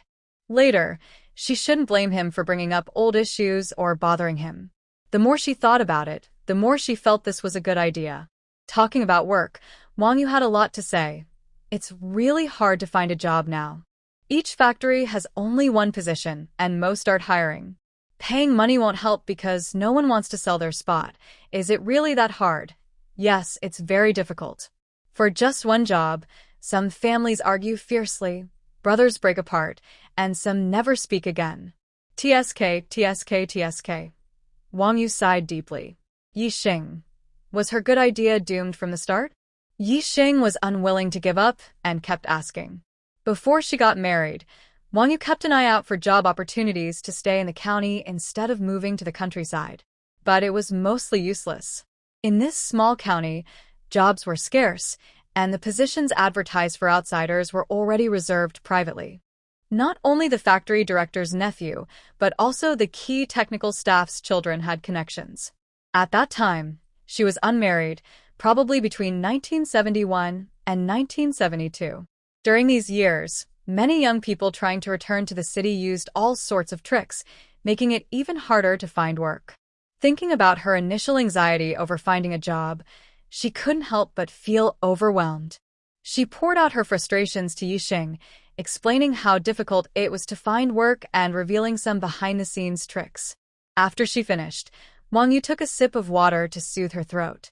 But you're different. You can ask your Zhou bureau chief at home. He can definitely help you get a job. For people like us who didn't finish high school or even middle school, easy jobs are out of reach. Even if we find work, it's usually rough and tiring. It's better to save that effort and just ask your husband to find you something simple. She looked at Yixing with a bright, cheerful face, not like someone who had been treated unfairly. Yixing felt her words sting her and brought up her diploma again, sobbing softly. She took a sip of water to calm her frustration and smiled lightly. I just want to do something. Staying at home all the time is boring. I'd rather go out and work to earn money. Her reason was straightforward. Wang Yu nodded. Yixing had no children and was young, so it was normal for her to be restless. She saw her sister-in-law Lu Xiang had gone out to visit friends again in the afternoon, often not at home. Zhang Pingling was sleepy, so Wang Yu held him in her arms and gently rocked him to sleep. Yixing took the opportunity to go back home. Knowing the situation with job hunting and understanding how difficult it was for her to find work on her own, she thought about asking Zhou Jingshi for help. Will Zhou Jingshi help her find a job? During dinner, Yixing asked the question, "Fourth brother, I'm bored staying at home every day. Can you help me find a job?" She pouted and looked at Zhou Jingshi with big, pleading eyes. Zhou Jingshi paused while putting food on her plate, then calmly said, "Aren't you studying at home? How are you bored? Have you run into a problem you can't solve?" I've never seen you ask me. Yixing forced a stiff smile and politely said, "It's just that I realized I'm not cut out for studying. I want to learn in a different way. Gaining knowledge and skills at work is also learning." Zhou Jingshi hesitated about whether she should work. With Yixing's temper, outright refusal wouldn't work. A gentle refusal would leave room for her. If she acted spoiled or stubborn, he wouldn't be able to argue with her. He gently placed braised pork into her bowl, then looked down and asked in a serious tone, "If you go to work, what do you think you could do?" Yixing thought about this question. "I could be a news announcer. I have a nice voice, speak standard Mandarin clearly, and I can do it well. I could also be a publicity officer, drawing pictures of little red scarf characters. I wouldn't have a problem with that." This was the most suitable job she could think of at the moment. She wouldn't consider factory assembly line work. Other jobs, like writing or storytelling, she wasn't good at because her writing skills and ideas weren't strong. After comparing, she realized her options were limited. Zhou Jingshi casually broke her fantasy. There aren't many places in the county that need announcers. Each position has someone already, and no one would quit easily. How would you get in? A publicity officer has to go around promoting, sometimes even to the villages and communes below. You dislike even the toilet at home, let alone the rural outhouses. Do you think publicity work is just about drawing? You need to gather materials, write scripts, and have good speaking skills. Being able to talk well is essential. Yixing's smile almost couldn't hold. She quickly buried her face in her hands to stay calm, then looked up at Zhou Jingshi with a bright smile and humbly asked, "Fourth brother, can you help me think of some ideas?" Zhou Jingshi wasn't worried she'd throw a tantrum. Instead, he was a little afraid of her acting like that. He sat up straight and stopped being dismissive. "I'll go to work tomorrow and find out what's suitable. Is that okay?" "Okay, fourth brother. Pass me some food," Yixing said happily, scooping a big piece of scrambled eggs onto his plate. This is something she recently discovered. Zhou Jingshi doesn't like eating scrambled eggs. She loves all kinds of eggs, and Zhou Jingshi would buy a plate of eggs every few days. Gradually, she noticed that Zhou Jingshi rarely touched that dish. When he helped her serve food, he would avoid that particular dish. When Zhou Jingshi saw the eggs in his bowl, he frowned but didn't say anything. He lowered his head and ate the food. He couldn't bring himself to tell Yixing that he didn't eat eggs. As a grown man, there was nothing he couldn't eat, but he swallowed the eggs quickly without much chewing. The reason he didn't eat eggs was simple. He thought they smelled fishy, no matter how they were cooked. Just after he swallowed, he saw Yixing pick up a chopstick and bring it toward him again. Zhou Jingshi wanted to stop him, but before he could speak, Yixing turned the chopstick and put the eggs into her own bowl. Yixing smiled at Zhou Jingshi, saying, "This is for me." Zhou Jingshi chuckled quietly. She did it on purpose. Yixing had been sleeping in the same bed with Zhou Jingshi for over a month. She knew he didn't like to lie, so she asked him to help her inquire about a job, and he definitely would. What the final result would be depended on who was more clever. Zhou Jingshi's position was fixed, and he didn't have the resources to help her change jobs. If he said it out loud, no one would believe him. It all depended on whether he wanted to help or not. Night fell, and they turned off the lights to sleep. Yixing's clothes from the tailor shop should be ready to pick up. She planned to go in the morning. At breakfast, she mentioned it to Zhou Jingshi, so he wouldn't worry if he came home and saw she wasn't there. Zhou Jingshi knew Yixing didn't like to be controlled or restricted by him. The tailor shop was near the grain station, an area with relatively good security, so he didn't say anything. Recently, the police had intensified efforts to crack down on various crimes, especially human trafficking. Once discovered, they would investigate thoroughly and show no mercy. Next to Ling County was Gaoqiu County, known for being very poor, with many illegal businesses operating secretly. The bus station and main roads in Ling County were closely monitored, and Gaoqiu County had been very chaotic lately. Yixing finished packing at home and dawdled until after 9 before leaving. She rode her bicycle with a large cloth bag, which she used to carry clothes when she returned. Master Liu was at the tailor shop, and his granddaughter, Lu Hongmei, was there too. Her coat and skirt were already finished. The skirt was hard to try on, but the coat could be tried. There was a big mirror in the tailor shop. Yixing put on the coat, and its style and fit looked good. She was very satisfied with how it looked on her. Lu Hongmei was there to greet Yixing, seeing that Yixing's eyebrows and eyes were curved happily. She liked the clothes her grandfather made and cheerfully promoted the family business. Comrade, recently we received a piece of very good fabric. Would you like to take a look? Whether for shirts or skirts, the finished clothes will look great. As long as she had money, Yixing never limited herself when buying clothes. She bought until she ran out of money. Seeing beautiful clothes, Yixing felt happy. She smiled and said, "Sure, I want to see." One person sincerely sold, the other sincerely bought, and they got along well. Before leaving, they ordered 2 skirts and a nightgown. Yixing didn't pay for the skirts. She only brought a little money, since the fabric was good and expensive. Lu Hongmei was easy to talk to, so she told her to bring the money when she picked up the clothes. After leaving the tailor shop, Yixing was holding not only the clothes but also a bag of snacks, made by Lu Hongmei herself, a type of sweet cake. She happily accepted the kindness from others. Next time she visited the tailor shop, she planned to bring other tasty treats for Lu Hongmei. Humming a song, Yixing rode her bicycle home. Lu Jianan's face was darkened with soot, wearing a wig, dressed in a gray long shirt and pants, fully covered up. He carried a large bamboo basket on his back and walked hunched along the small path. He refused to go to the black market. The 001 system checked the database and, based on the information, started persuading him to sell things at the county's residential area. Selling fewer items was less risky and still made money. The 001 system kept persuading him all day, repeating reasons in his mind, and Lu Jianan, feeling annoyed, finally agreed. Today was his first attempt. He went to the grain bureau's residential area, where the women had money. A few of them bought all his goods. When he left, he was suddenly chased by a fat man. Frightened, he followed the route planned by the 001 system and narrowly avoided being caught. He decided never to come back. Lu Jianan wiped the sweat from his forehead, feeling scared. Yixing rode past him on her bike and looked at him twice. It was because he was too dark. Yixing had never seen someone so dark in Ling County. She thought to herself that she must protect herself from the sun. He looked too ugly.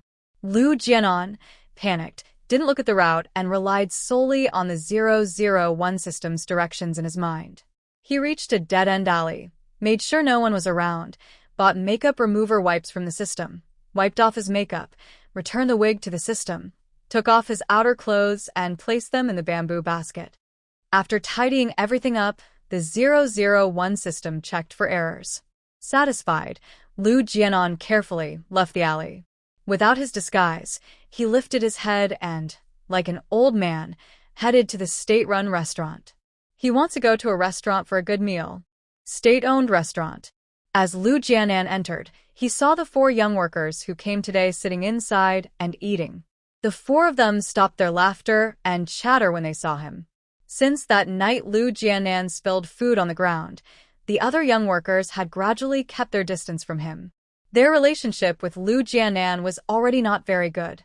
When he first went to the countryside, he caused trouble and hurt the reputation of the young workers group many times.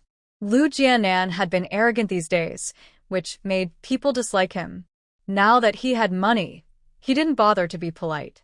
He just ignored others, which made him seem snobbish. Lu Hui, the leader of the young workers, was known as a kind person. He greeted him politely.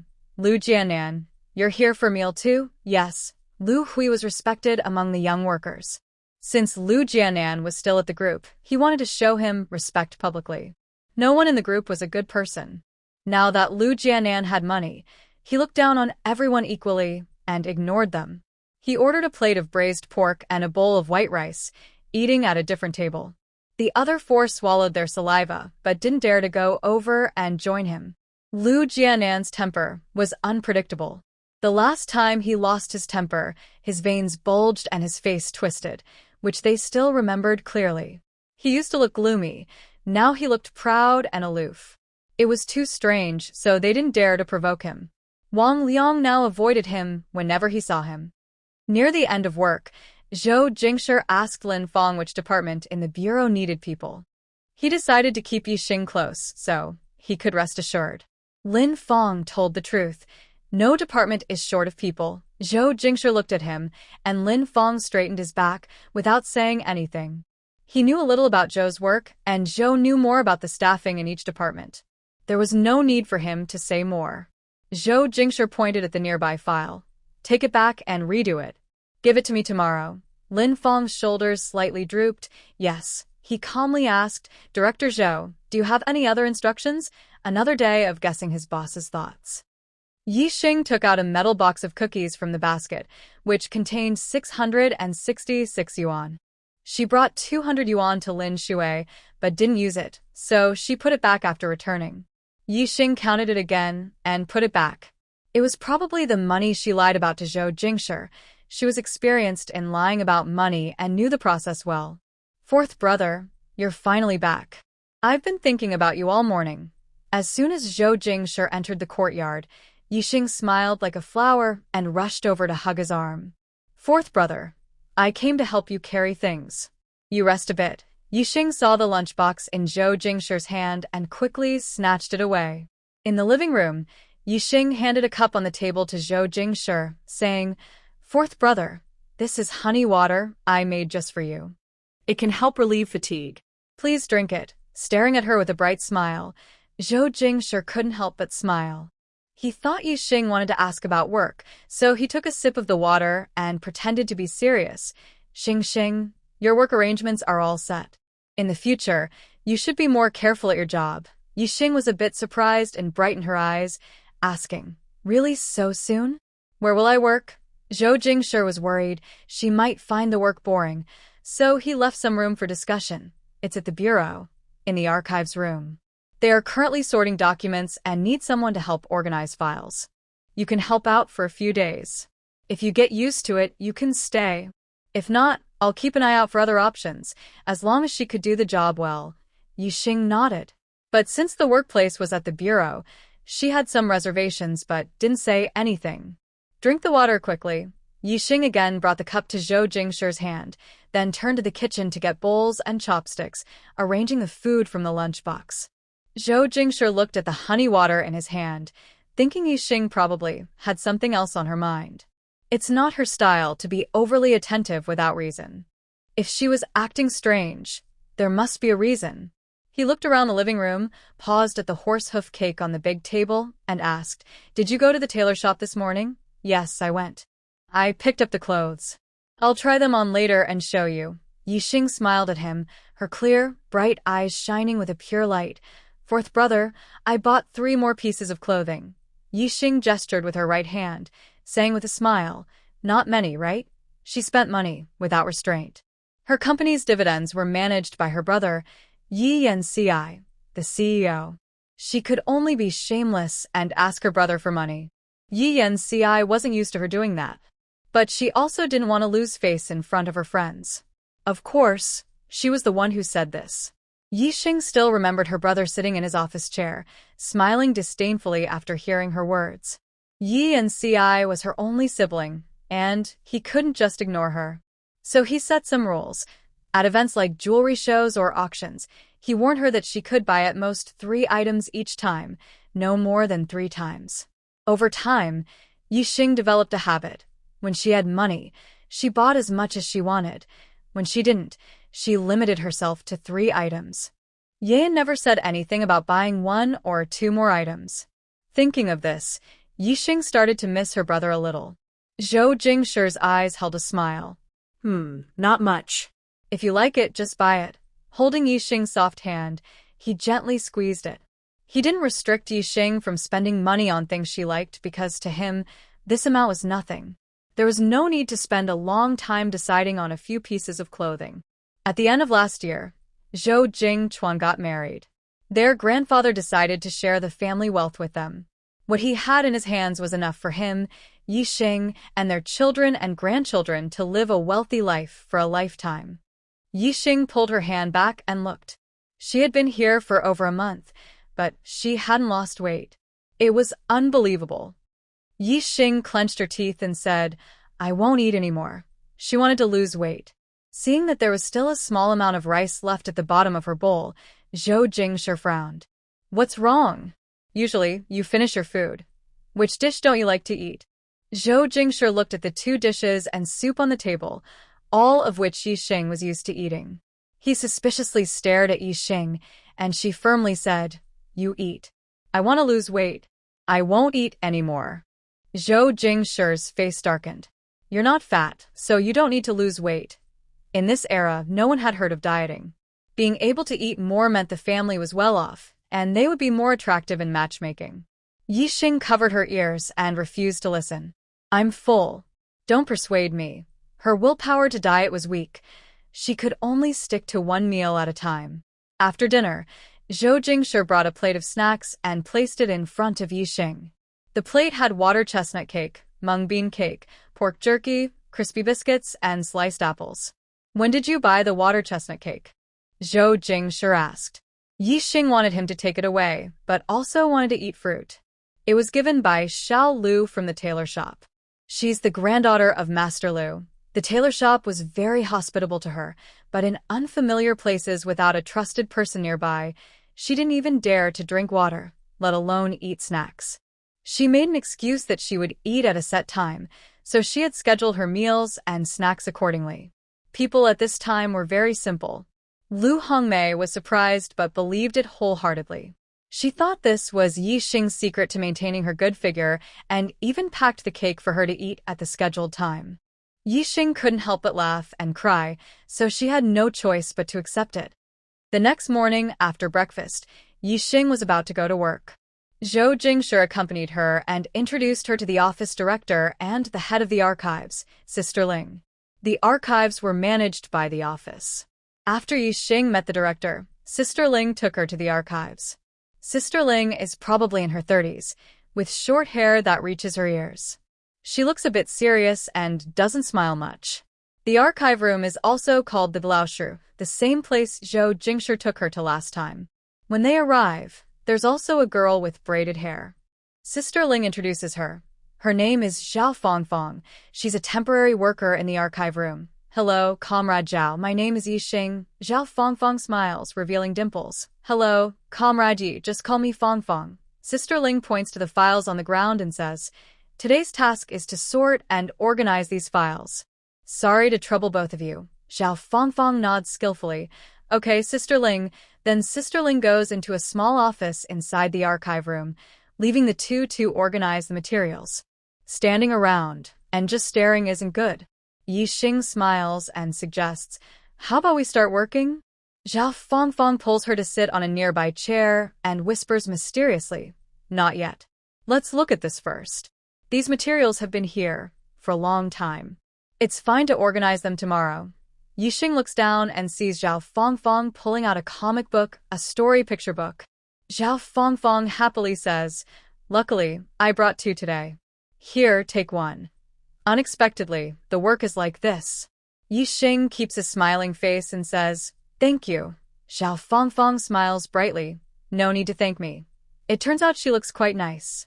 Zhao Fangfang gives Yixing the first volume, with an exciting story, bright colors, and vivid characters. Yixing watches eagerly. Zhao Fangfang chuckles. "Pretty good, right?"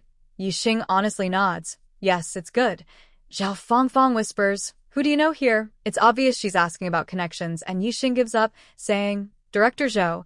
Zhao Fangfang gasps softly. "Impressive." Yixing asks, "And you? Does Zhao Guqiang know?" "Yes." Yixing really knows. "He's the county head of Ling County, mentioned in the newspapers." Zhao Fangfang casually says, "My dad." Yixing gives a thumbs up. "Awesome." After a while, Zhao Fangfang casually asks, "What's your relationship with Director Zhou?" Yixing remains calm and says, "My revolutionary comrade." Zhao Fangfang stops reading and turns to look at him, giving a thumbs up. "Really impressive." She came to work at the police station. When she arrived, her father told her, "Old girl, do your best at the station. Avoid trouble and focus on work. Keep your eyes open when walking. Never provoke Director Zhou. If you upset someone, I might be able to help you out and pull you through. But if you offend him, don't blame me for warning you.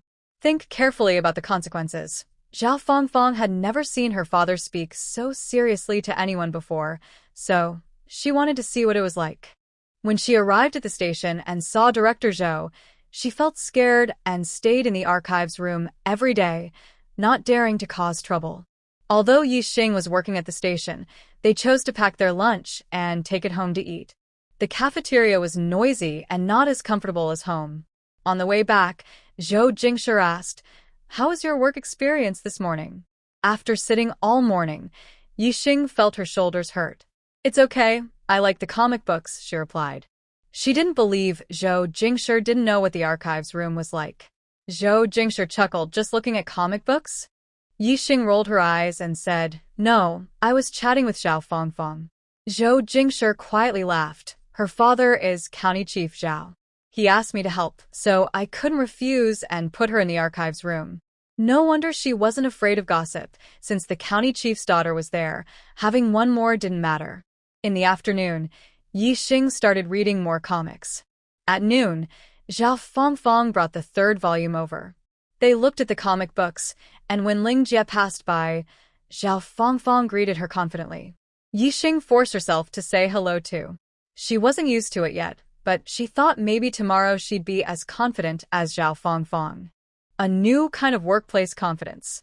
Their comic books were openly placed on the table, without any cover-up. Ling Jie looked serious, her face expressionless. She went to her small office, opened a drawer, and took out some navy blue yarn, continuing to knit a half-finished sweater. The archives room was very quiet when idle, busy when needed. Others in the office did their own things during free time, and no one said anything. At night, Yixing was in bed applying body lotion, just snow cream, and sighed, "Work is really tiring." She hadn't done much, just looked at 2 comic books. But she still felt exhausted, an indescribable tiredness. Zhou Jingshi massaged his temples and shook his head with a smile. "You don't want to go somewhere else?" "Fine, since you're not getting paid anyway." "Yes." Yixing went to work in the archives room, and Zhou Jingshi said she wouldn't get a salary, so she just learned something. She asked Zhao Fangfang how much she earned. The temporary worker's pay was less than 10 yuan. Yixing placed the snow cream on the table and spread out on the bed. She sighed. "It's been so hard." Zhou Jingshi glanced at her with a smile, but ignored her melancholic feelings. In his view, this was nothing special. Yixing didn't think much about it. She was tired after a long day. She adjusted her quilt and prepared to sleep. Suddenly, she remembered the black man she saw that morning and couldn't help but complain to Zhou Jingshi in a lazy voice. "Third brother, on my way back from the tailor shop this morning, I saw a black man. He was so dark from the sun. When the weather gets hot, you must protect yourself from the sun with me. Otherwise, if you get too dark, don't blame me for being annoyed." A darker skin tone was okay, but not too dark. Zhou Jingshi was stunned, his face turning cold instantly. He walked to the bed and sat down, checking if Yixing was okay. Yeving mumbled. Who? What's wrong? Zhou Jingshi bent down and gently held her in his arms, hiding the sharpness in his eyes. Nothing, he added. Men look more handsome when they're tanned. White skin isn't attractive. It's like a girl. Yixing chuckled softly in his arms. Since Zhou Jingshi had a darker complexion, he would naturally say such things. He tidied her hair and thought about the message from Old Sun in the afternoon. At the grain station's family courtyard, a dark-skinned man had been there in the morning. His goods were similar to Lu Jianan's, and the makeup on his face was the same as before. Coincidentally, Lu Jianan had gone into town today. It was likely him, but there was no proof, and they couldn't find any clues. They could only observe secretly. Unexpectedly, Yixing had seen him. Old Sun said that the person he was tracking had chased Lu Jianan all the way, and the panicked escapee could do anything. It was good that Yixing was safe. Even at the tailor shop, such a dangerous thing happened. Zhou Jingshi lowered his head and bit her plump earlobe, wishing he could turn back time to the morning and stop her from going out. Yixing let out a soft sound. Be gentle. There were 4 volumes of the comic book series. On the second afternoon of work, Yixing finished reading all of them. Zhao Fangfang was very helpful. She had all 4 volumes. She closed the last page and returned the book to Zhao Fangfang. Fangfang, thank you for the comic book. Zhao Fangfang was reading another comic book with a different story. She looked up when she heard this. Oh, you can leave it on the table. I brought some comic books today. They're all there. Feel free to read. Today, she brought 2 more that she had read before, sharing them with Yixing. After personally checking, she assured Yixing that the stories were truly wonderful. Okay, Yeving chocolate. I won't come tomorrow. If you want to hang out later, you can come to my house. Zhao Fangfang has a small round face, and when she smiles, she shows 2 little dimples. Her first impression is of a sweet girl. But after spending these past 2 days together, she speaks casually and confidently, with a bit of a rebellious streak. She enjoys sharing, and right now their relationship is quite friendly. Deciding not to come tomorrow, she told her goodbye, having looked at her little comic books for 2 days. Zhao Fangfang felt a bit disappointed. She had finally found a friend. Just forget it if you don't want to come. You don't even get paid, so it's okay if you don't want to come. I've lent you all the comic books you like. Just finish reading them and return them to me. When I'm at work, I'm in the archive room. You can come find me directly. Yixing promised. Okay, I'll take good care of them. You're not going? Yeah. Yixing sat at her desk, drawing and writing. The warm orange light shone through the open window, illuminating Zhou Jingshi's side face outside. Zhou Jingshi was about to pour the laundry water onto the ground when Yixing stopped her. Don't pour it there. Those 2 plants are almost dead from being watered. Zhou Jingshi turned her hand and poured the water on the other side. After folding the clothes, Zhou Jingshi came over to Yixing. Now, every department has no idle positions. If you don't want to go, you can stay at home for a while. Okay? Yixing closed her notebook. All right, but don't forget to keep an eye out for me. If there are suitable jobs at other factories, that's fine too.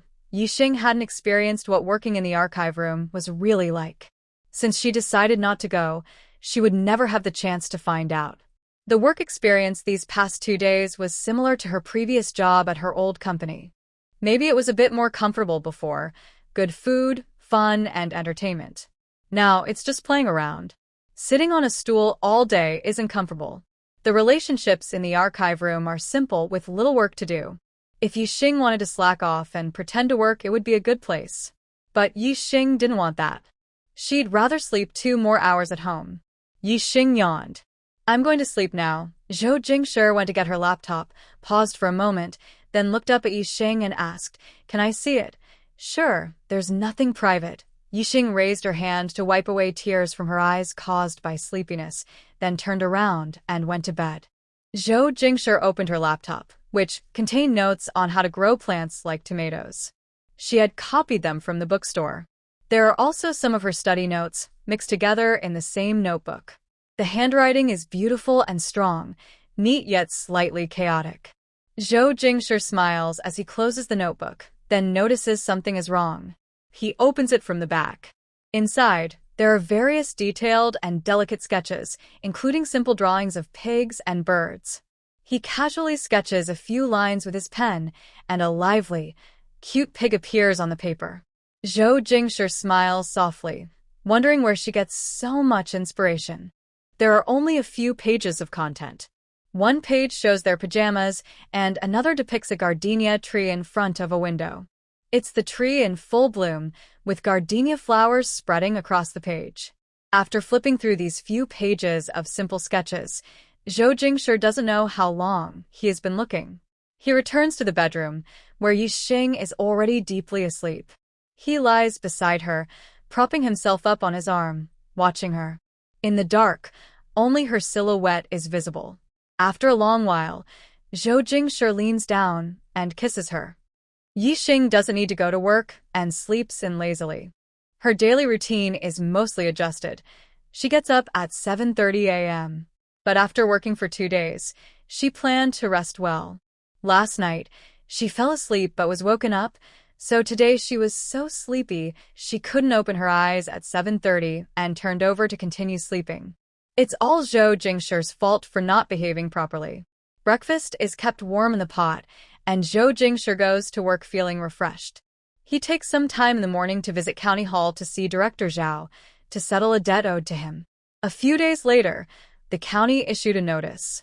To support the central policies, they emphasize the importance of education management for primary and middle school students and the all-round development of their morals, intelligence, physical health, and arts. That afternoon, the first elementary school posted a recruitment notice for an art teacher. Few people knew about the news. Only the teachers at the school and a few students. The interview was scheduled for the morning after the notice was posted. Zhou Jingshi took the morning off and took Yixing to the interview. He only told her about it that morning. She was excited and hugged Zhou Jingshi's face, kissing him several times. "Fourth brother, I'm sure I'll pass the interview. When I start working and get my salary, I'll treat you to a meal." Zhou Jingshi, happy from her kisses, smiled and said, "Keep your salary for yourself. If you pass the interview, I'll give you some pocket money as a reward." The teacher's salary is very low, only a few yuan. Yixing happily smiled and said, "Okay." Her pocket money is kept in the drawer in the living room, where Zhou Jingshi often puts money. She doesn't go out shopping, so she doesn't touch the money inside. When she goes out shopping, she takes some money from the drawer. She's bought many popsicles and snacks. When they arrived, Yixing went inside for the interview, while Zhou Jingshi waited for her in the schoolyard. There were 4 candidates applying for the job, including Yixing, 2 women and 2 men. They didn't chat, but watched each other cautiously. Since there was only one position, everyone wanted to get it. The well-mannered man looked at Yixing several times on purpose. Yixing noticed and glanced back. Dong Wenhua immediately smiled shyly at Yixing. Yixing looked expressionless and looked away, not recognizing her. Lu Mei, the other woman, saw this and sneered. Dong Wenhua, annoyed and embarrassed, glared at Yixing. Lu Mei pouted. Dong Wenhua, upset that Yixing ignored her, glared at her again, but Yixing didn't even look at them. Next to them, Lu Xiangjuan watched quietly, with a calm expression. A school teacher came over and interrupted their tense standoff. The interviewers were Principal Wu Shetian and 2 teachers, Shun Wan and Zhao Yunqi. Other classrooms were in session, so the interview was held in the teacher's office. The art teacher needed to be able to draw and write. Each of the 4 candidates was asked to draw a picture of rice planting with words. The best drawing would earn the position. Zhao Yunqi handed out paper and pencils, 1 sheet of white paper and 1 pencil to each candidate. They all quietly started drawing, supervised by the others. Principal Wu Shetian looked at the 4 submissions and whispered with the other 2 teachers for a while. Then, they announced that Yixing was hired. The other 3 had different expressions. Lu Mei glanced at the 2 men and saw they didn't want to speak up, so she turned to Principal Wu and asked, "Principal Wu, can we see Teacher Ye's drawing?" Principal Wu, in his 50s, with half-gray hair and a kind smile, nodded, "Of course." Zhao Yunqi took all 4 drawings and handed them out for everyone to see. After looking at them, Lu Xiangjuan said to Principal Wu, Principal Wu, I have no objections to this result. I'll leave now. Principal Wu spoke slowly, his voice deep and strong. Good. All three of you have solid skills. We only need to hire one teacher, but there are other schools in the county. Don't be discouraged, there are always opportunities. After Lu Xiangjun left, Lu Mei and Dong Wenhua also soon departed. As they left the office, Lu Mei shot a sideways glance at Dong Wenhua, snorted coldly, and quickly walked ahead, swaying her hips. Dong Wenhua, feeling unhappy, looked gloomy and serious, walking behind without paying her any attention. He has seen Yixing before, at the cinema. At that time, he was on a blind date with Lin Huixin and greeted her. When she turned to look at Lin Huixin, he was sitting next to her, thinking she saw him too.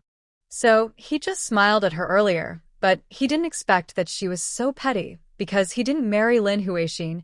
She didn't even show him basic politeness. Lin Huixin was the best match he had met so far. He lowered himself to praise her, agreed with everything she said, and listened to her. But she didn't pay much attention to him. Unaware of his worth, Dong Wenhua secretly cursed Lin Huixin. He often got angry at home when thinking about this, his eyes turning red. If he married Lin Huixin, he would have a good job and social status. Maybe his in-laws would even give him a house. He wouldn't have to struggle so hard for years, just to smile and look for work. Thinking about it, Dong Wenhua felt his heart bleed. Yixing stayed because Principal Wu had something important to tell her. There were mainly two things: the formalities of starting her job and her work arrangements. There are two elementary schools in the county. One is Chunfeng Elementary, located near Chunwei Alley, and the other is the County First Elementary, where Yixing had her interview today. The area around it mostly consists of staff housing, and the county middle school is nearby. There is no high school in the county. Students must go to Linshui City for high school. Currently, including Principal Wu and her, there are 6 teachers at the school. From 1st to 5th grade, each grade has one class, totaling 5 classes, with varying numbers of students. She is responsible for teaching art, and all 5 classes need her lessons. She teaches 1 or 2 classes each week, and the teachers can coordinate their schedules. The school starts summer vacation on Saturday afternoon and ends on Monday morning, giving a day and a half off. Most students live in the county, but some have special circumstances. Those from the countryside can go home during the break. The nearby middle school offers boarding, but elementary students cannot stay overnight. They need to go home for lunch. Today is Monday. After completing her employment procedures, Yixing didn't rush to schedule classes. She went home first. Zhou Jingqi had been waiting for her downstairs for an hour or two. But she has met teachers from all grades. Zhao Yunqi is the homeroom teacher for 5th grade, teaching Chinese for grades 4 and 5. Shen Wan is the homeroom teacher for 4th grade, teaching math for grades 4 and 5. Dong Hongjun is the homeroom teacher for 3rd grade, teaching math for grades 1 to 3, sometimes teaching grades 1 and 2 together. Lu Hui is responsible for 2nd grade, teaching Chinese for grades 2 and 3. Principal Wu personally teaches 1st grade. Zhou Jingqi sat on a stone, saw Yixing coming over, stood up, and asked, "Was it smooth?" Ye's eyes brightened with a little pride, and she nodded confidently. "Yes, very smooth. From now on, please call me Teacher Yi." Zhou Jingshi placed the straw hat he was holding onto Ye's head and, with a charming voice, said with a teasing tone, "Let's go, Teacher Yi. I'll take you to a restaurant for dinner." It wasn't even 11 o'clock yet, and the two weren't in a hurry to eat. They went for a walk around the supply and marketing cooperative. Yi bought a pair of white pearl Mary Jane shoes to wear to work. A new job brought new changes. With work, Yi felt very happy, glowing under the sunlight. Even though her new salary plus allowances only added up to 7 yuan a month, she still looked cheerful. Zhou Jingshi watched her smile and couldn't help but smile back, his eyes full of happiness. In the afternoon, Yi was at home, preparing for her first day at work tomorrow. Wang Yu came to chat with her, noticing her happiness and curiosity, and asked, "What's going on? Why are you so happy?" They had become close friends, sharing gossip whenever something interesting happened. Her paperwork for the new job was all done, and it was certain she would start soon, so there was no need to hide it. This morning, I went for an interview for an art teacher position. I got it, and I'll start tomorrow. Wang Yu was initially surprised, then smiled and said, "Oh wow, that's great news. No wonder you're so happy. If it were me, I'd be smiling in my sleep. A stable job like that was a lifelong guarantee, no more worries." Wang Yu continued, "Why did the small school suddenly hire an art teacher?" "I haven't heard any news about it." Yi smiled softly and said, "After I went, 3 other people also interviewed. They probably kept the news very secret." Wang Yu nodded deeply in agreement. "It's true. Whoever finds out about a job opening might become a competitor." In the afternoon, Zhao Fangfang returned home from work. She first went to her room to put away her comic books, then headed to the kitchen. "Mom, I'm here to help you. Go away. Don't make things worse." Wu Yue was busy washing vegetables, sounding annoyed at her daughter. She knew her own daughter well. She was useless at everything, ate everything but leftovers. "Mom, what did you do at Annie's house the day before yesterday?" The 2 packages of pastries in the cupboard were gone. She thought her second brother had stolen some. Asked him at noon, and he said his mom had given them to Andy. When she checked her small room, 2 bottles of good wine were missing too. There was no reason to give gifts for no reason. What had happened at home? Wu Yingwe looked serious and said, "Kids ask so many questions. Go wipe the table. When your dad comes back, we'll eat." Zhao Fangfang couldn't figure it out, so she took a cloth to wipe the table. Her snack, brought back by the big brother from the city, was very tasty and pitiful. County Number 1 Elementary School is the best primary school in the county. Its teaching environment is much better than that of the other Chunfeng Elementary School. The school entrance has 6 brick and tile houses. The walls, weathered over time, show traces of age, with faint blue bricks still visible. The houses are lined up side by side. The office is in the easternmost room. In front of the classroom is a large grassy area. The classroom door swings back and forth and isn't very sturdy. The desks are long tables where 4 or 5 children sit together. Some tables have missing legs, and stones or bricks are placed underneath to support them. Most students bring their own stools from home. The quality of these stools reflects their family situation. Some children sit crookedly on their stools, possibly because one leg is missing, and they use a stick to support themselves, which is unstable. Yixing has to go to work at school and bring her own stool. Classes start at 8 a.m. Every morning, Zhou Jingji takes her to school after breakfast. Since it's her first time being a teacher, Yixing feels excited and secretly vows to teach these children well with all her heart. She wears a white shirt, black pants, and a neat ponytail. She carries a black cloth bag containing her pen and notebook. She also brings a stool, and Zhou Jingji only leaves her at the office door before leaving. "Take your time on the way," Yixing softly reminds Zhou Jingji. Inside the office, a few teachers are already there. Yixing greets them with a smile. "Good morning, Principal Wu, Teacher Zhao, and Teacher Liu." Wu Shutian responds calmly, "Just call me Teacher Wu at school." Yixing corrects herself, "Okay, Teacher Wu." Zhao Yunqi responds gently, "Good morning, Teacher Yi." Lu Hui, with a forced smile, says, "Good morning, Teacher Yi." She sold the school's recruitment news to her cousin Lu Mei. If Lu Mei gets selected, she'll benefit a lot later. But suddenly, Yixing appeared, disrupting her plans. Zhao Yunqi points to the corner desk. "Comrade Yi, that's your desk." "Okay." Yixing looks over. It's an old, worn desk with many miscellaneous items on it. She moves her stool over and tidies up the desk. Teacher Wu is looking down at something, while Lu Hui, appearing indifferent, was drinking water. Yixing smiled and turned to Zhao Yunqi, asking, "Teacher Zhao, whose things are these?" "Where should they go?" He was holding used paper and old books. After looking around the office, Zhao Yunqi said, "Teacher Yi, just put them on the ground for now. There was no extra table in the office." Usually, the empty table belonging to Yixing was used to store miscellaneous items. Yesterday, when other teachers were present, he specifically mentioned that new teachers would need a table so they should take their things back. Most likely, the papers on the table were unwanted scraps. 2 other teachers, Dong Hongjun and Shunwan, came into the office one after another. They greeted each other and exchanged words. Dong Hongjun glanced at the corner of the room, then walked over and bent down to pick up the books on the floor. He said calmly, "Why did you throw my books on the ground?" His tone sounded like a question, and his eyes flicked slightly toward Yixing. Zhao Yunqi opened his mouth to explain.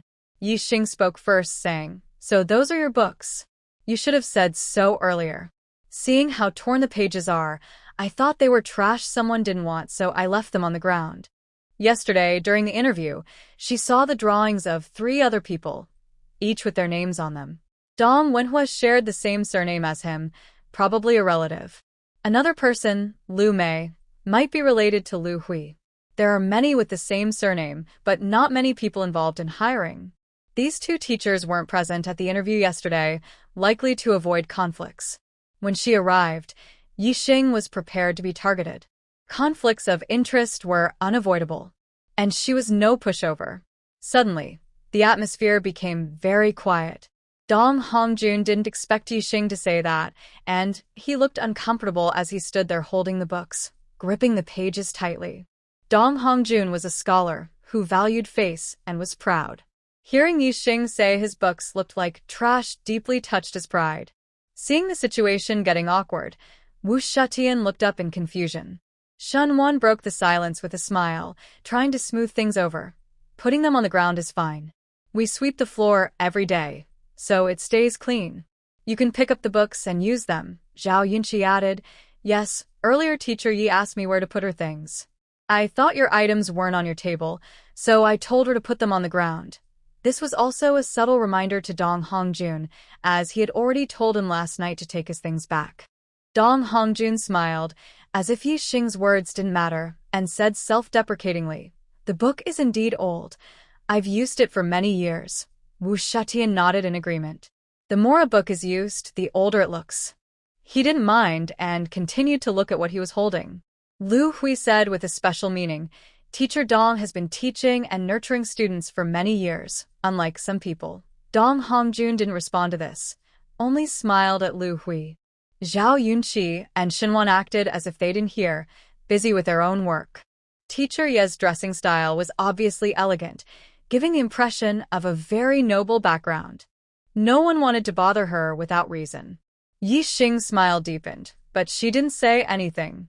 She took out a notebook and pen, then walked over to Teacher Wu and asked, "Teacher Wu, I want to confirm, on which day is the art class for first grade scheduled? Usually, Chinese language classes are in the morning and math classes are in the afternoon or vice versa." The 2 teachers coordinate the schedule, allowing for rescheduling or substitution, as long as they communicate in advance. This is also why Zhao Yunqi previously helped Li Juanhao teach math at the nearby middle school. Unwritten rules permit this. No one would object. Those who didn't know might think it was agreed upon by both. Zhao Yunqi and Li Juanhao are responsible for teaching first-year Chinese and math.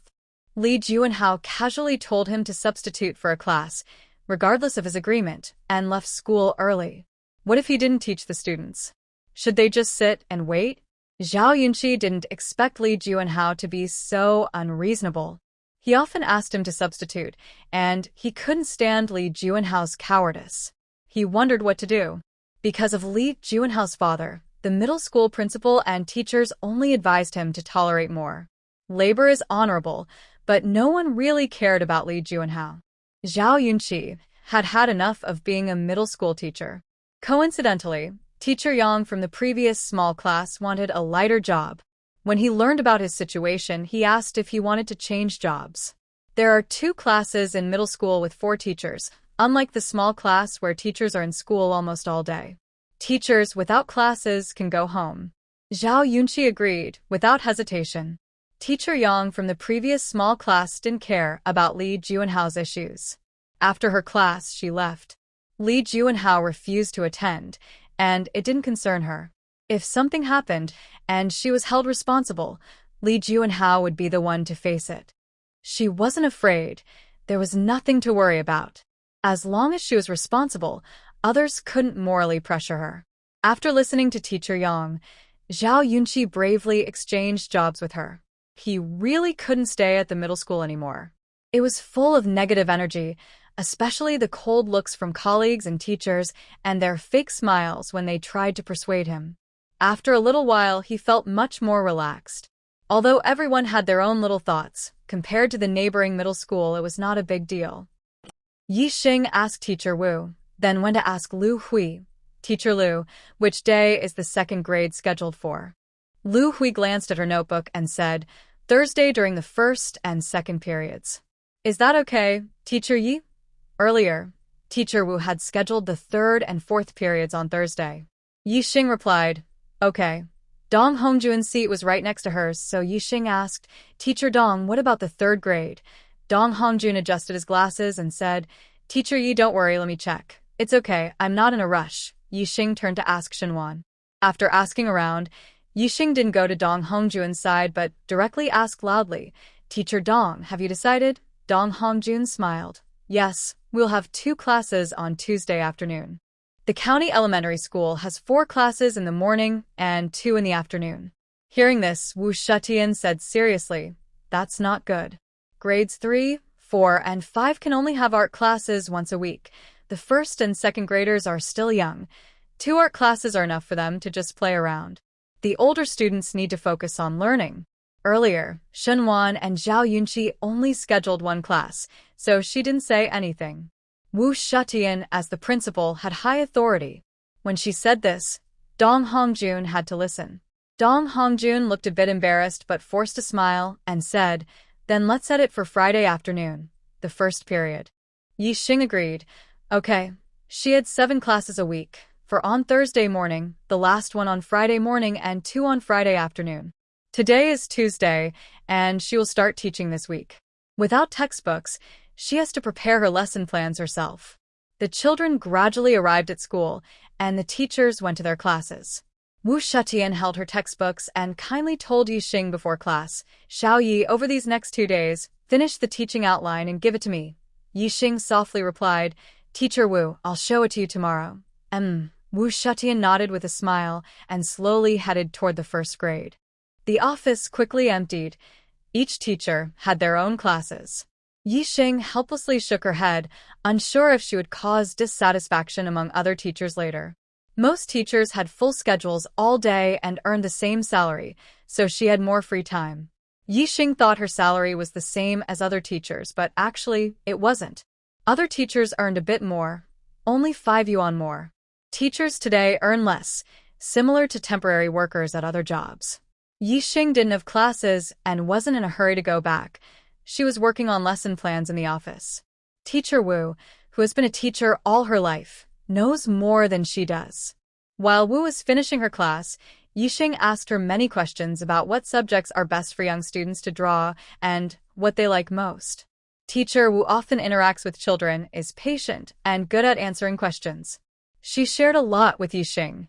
In the last class, Wu even took Yixing to observe, saying it was for her to watch and learn more. First graders are very young, around 7 years old, with some as old as 10, or even older. There are about 20 to 30 children in a class. When they see Yixing, their eyes light up with curiosity. A few brave boys jump up and loudly ask, Teacher Wu, is she our new teacher? Quiet, Wu says. As soon as they enter the classroom, Wu Shutian, with a serious face, furrowed brows, and a stern expression, speaks in a heavy voice. The chattering in the class instantly stops.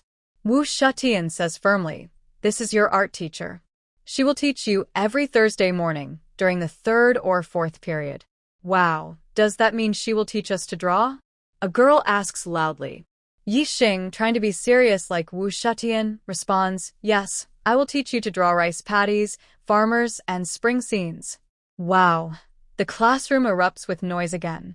Shun Xiangzhe, a boy in the class, grins widely and waves happily at Yixing.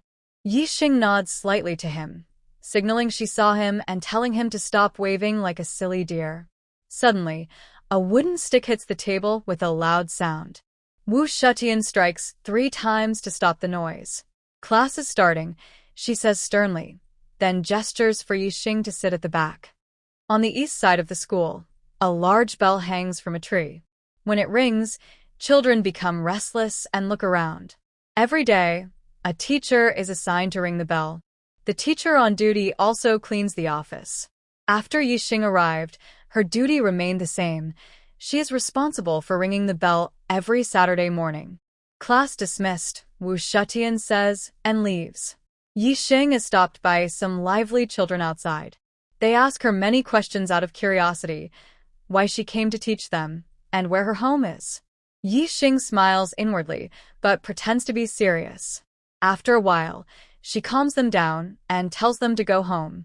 Zhou Jingshi is already waiting at the school gate. After Yixing leaves, she gets on her bike and they leave the school together. Dad, today a new art teacher started at our school. Guess who it is? Shun Baiting waited at the police station for a while for his son, then they went home together. On the way, his son kept talking nonstop. Who is it? Shun Baiting replied casually. Shun Xiangzhe held his father's hand and shook it, saying, Dad, just guess. We know each other. Shun Baiting looked down at him and said directly, I don't know. Shun Xiangzhe angrily shook off his father's hand, annoyed that he wasn't cooperating. A smile flickered in Shun Baiting's eyes, and he asked again, Who is it? Shun Xiangzhe snorted and took a few steps, then couldn't help but grin. It's Aunt Yi. From now on, she'll teach us art class every week. Aunt Yi says she'll teach us to draw spring. Shun Baiting paused slightly, but continued walking forward with his son. Shun Xiangzhe chattered on like a wheel, and seeing his father ignore him, he asked, Dad, why aren't you talking? Shun Baiting replied impatiently, Hurry up. Your mom has already finished cooking and is waiting for you to eat. Seeing that his dad didn't understand his happiness, Shun Xiangzhe ran quickly back home to share the good news with his mom. From now on, he could learn to draw. In the afternoon, Yixing had no classes and didn't go to school. Zhou Jingshi went to work, and Yixing went with him to the police station. She went to find Zhao Fangfang. She had finished reading Zhao Fangfang's comic book and was returning it. At the station, they parted ways. Zhou Jingshi went to the second-floor office, and Yixing went to the first-floor archives room. Zhao Fangfang was already there. Yixing smiled, took the book out of her bag, and handed it to her. Fangfang, I'm returning your book. Zhao Fangfang was lazily lying on the table. When she heard the voice, she immediately looked up and got off her stool. Yixing, you're here. I've missed you so much these past few days. Since Yixing left, she talked to the air every day, but couldn't say much. As for Sister Ling, she couldn't really connect with her either. Yixing chatted with Zhao Fangfang in the archives room for a while. I found another job. I'm going to teach art at a small school. Zhao Fangfang exclaimed, Wow. My aunt is the principal of a small school. Teacher Wu Shutan? Yes, I'm super afraid of her. When I was in elementary school there, she was my teacher. She used to hit my hands with a ruler. Zhao Fangfang looked at her palms, still a bit scared. When she was little, her biggest fear was her aunt. Yixing thought about Teacher Wu's quick change of expression, which was very smooth. He could switch from kind to strict in a second, which indeed could scare children. You're already this old, so you shouldn't be afraid of her anymore, right? After all, Teacher Wu is usually very gentle. Zhao Fangfang shook her head. You don't understand. I'm still a little afraid. Her childhood memories are still fresh. Later, she asked Yixing when he was going for the interview. Zhao Fangfang thought about her mother giving gifts to her aunt. Could there be some trick involved? Did her mother want to secretly arrange for her cousin to go, but her aunt refused? That's why her mother was in a bad mood? In Zhao Fangfang's eyes, her aunt's upright and just image is very deep-rooted. Her aunt has long-cut ties with the family. When she was a child, she heard her grandmother and grandfather scold her aunt for being unkind and not understanding her parents. It seems that because of her aunt's husband's family issues, her memory is that her aunt has always been alone. Although they are both in the county, her aunt never goes back to her parents' house. She definitely wouldn't help anyone. When it was time to go to work, Yixing didn't stay long. As she was about to leave, she met Sister Ling. She was about to nod when Sister Ling asked if she was a teacher at Yixiao. Yes. How did Sister Ling know? My daughter Li Hongtao is in first grade at Yixiao. She told me about it when she came home.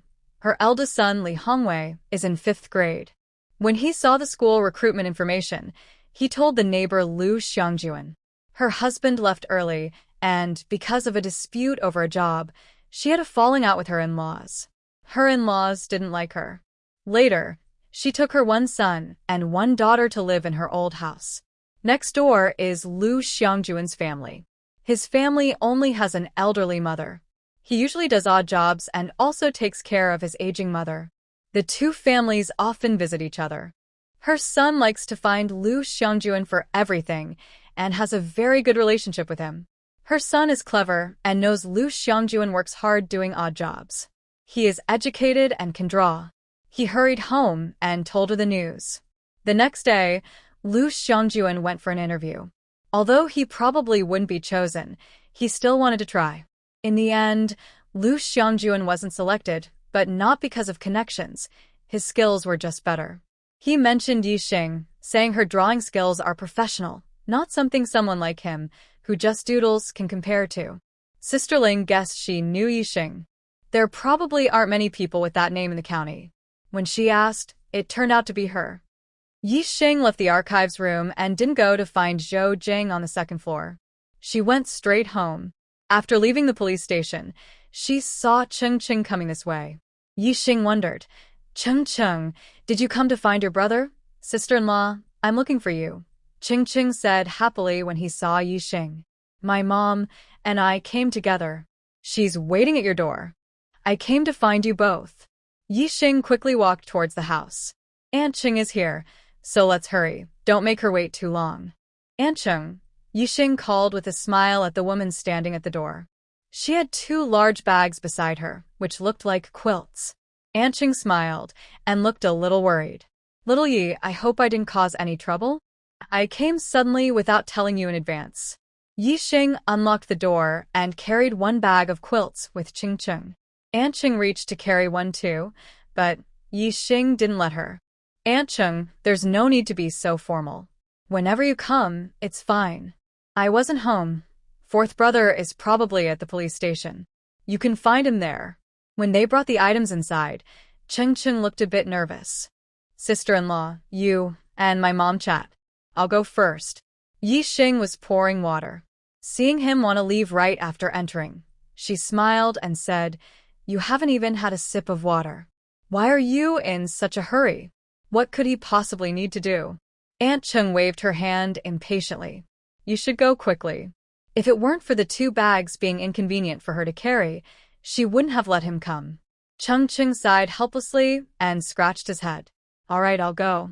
Sister-in-law, no need to pour me water. Aunt Cheng had already spoken, so Yixing politely said, All right, take care on your way. They hurriedly left, the door creaking as it opened and closed. Cheng Cheng quickly left. Yixing took out some honey from the cupboard and added a spoonful to her cup. Aunt Cheng, this is wild honey. It's sweet when mixed with water and good for your health. Try some. She sat on a stool, chatting casually with Aunt Cheng. The quilts are ready. I thought Xiao Zhou is busy, so I decided to deliver them myself. Take a look and see if you're satisfied. When talking about the quilts, Aunt Cheng opened the outer cloth and took out two thick quilts inside. Yixing and Aunt Cheng carried the quilts to the west room and spread them on the bed to look. There was also a set of bed sheets, a quilt cover, and pillowcases. The stitching was tight, and the quilts were thick, clearly made with care. Aunt Cheng also brought some food for Yixing, a jar of marinated duck necks and duck paws. She placed the items in her cloth bag, and as she took them out, she said seriously, Little Yi, don't look at the meat quantity. Aunt Cheng's skills are good. The marinade makes it flavorful and tasty. Try one. When she took out the food, Yixing immediately smelled the aroma of meat through the oil paper. He couldn't wait and pinched a duck paw, took a bite, and nodded nonstop. Aunt Cheng, your cooking is really good. It's delicious. The spicy flavor was just right, fragrant and tasty. Aunt Cheng smiled gently and said, I'm getting old. When I have free time, I like to cook and try new dishes. Next time, I'll make some for you. At this time, duck necks and duck paws were hard to find separately, and few people only wanted those parts. Yixing enjoyed his meal happily, knowing in his heart that Aunt Cheng must have put in a lot of effort to prepare these dishes. Aunt Cheng, you can stay for dinner and go back later. I have good news, I got a job now. Aunt Cheng didn't want to stay for dinner but was happy to hear about the job. She asked, what kind of job? Tell me about it. Aunt Cheng didn't want to trouble the two of them, so she planned to leave around 4 o'clock. Yixing held her back, acting a bit spoiled. Aunt Cheng, this is your first time here. Please stay and eat with us. Neither I nor fourth brother are good at cooking.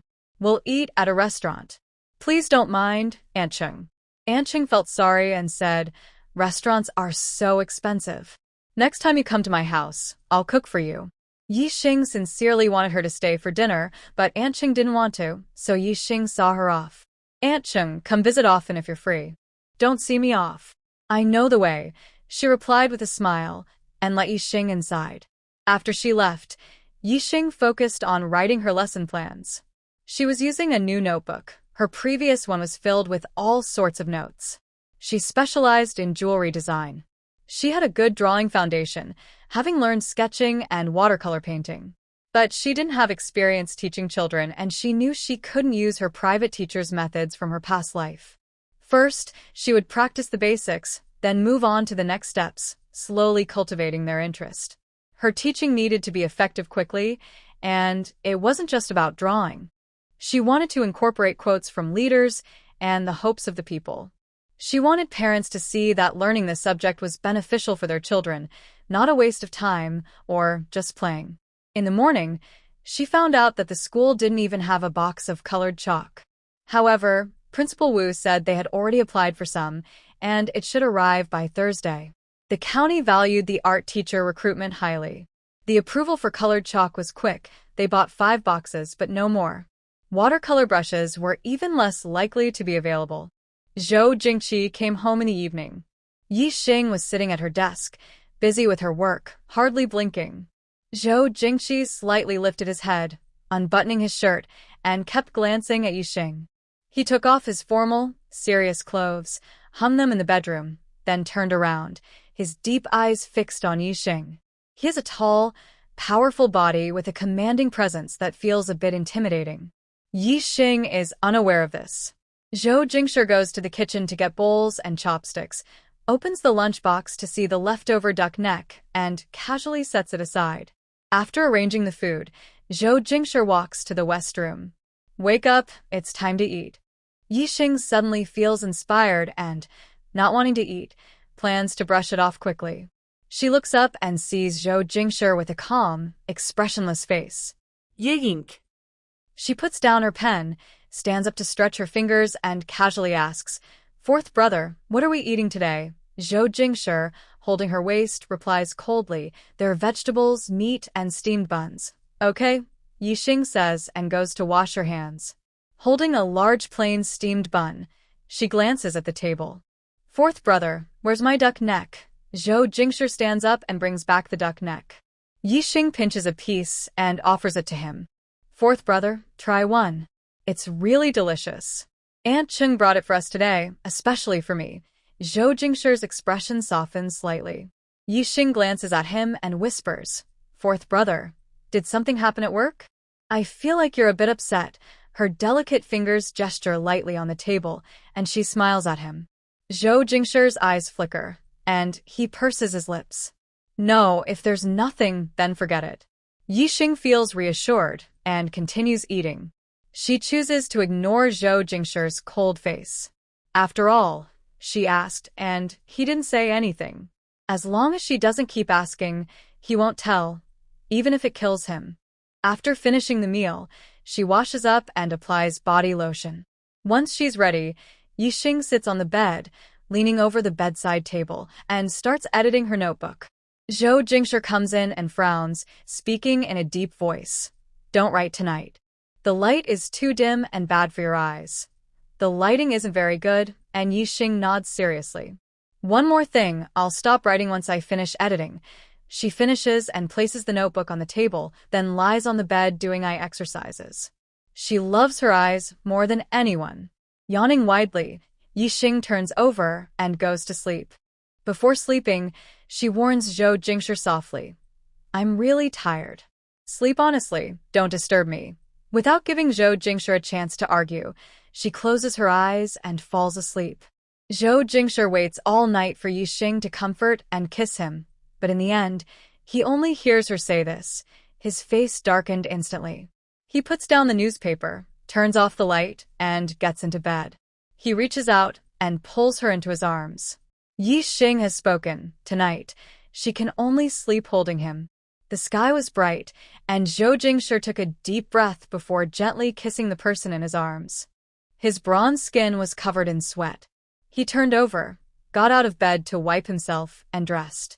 Yixing's face was flushed, and she pouted at him from her pillow with a bit of annoyance. One less time isn't acceptable, you dog man. Zhou Jingshi looked at her with a smile, and Yixing covered herself with a blanket to continue sleeping. Before leaving, Zhou Jingshi tucked her in tightly. He looked at his watch. He was an hour later than usual when he left the house. In the afternoon, Yixing took her prepared lesson plan to school. She still needed teacher Wu to review it. Wu Shetian looked over her work, nodded repeatedly with approval, and then offered many small suggestions. Yixing stayed at school all afternoon. During Wu Shutian's class, she made revisions, and after class, she checked her updates. School ended at 5:10 p.m. After the students left, some teachers stayed behind to grade assignments. Finally, Teacher Wu nodded, and Yixing no longer needed to make changes. She glanced at Lu Hui and Zhao Yunqi in the office and softly said to Wu Shetian, "Principal Wu, my classes are fewer than other teachers, but my salary is the same. This isn't fair to the other teachers. I want to give my monthly salary to the school, and you can distribute it to buy prizes for the students as rewards."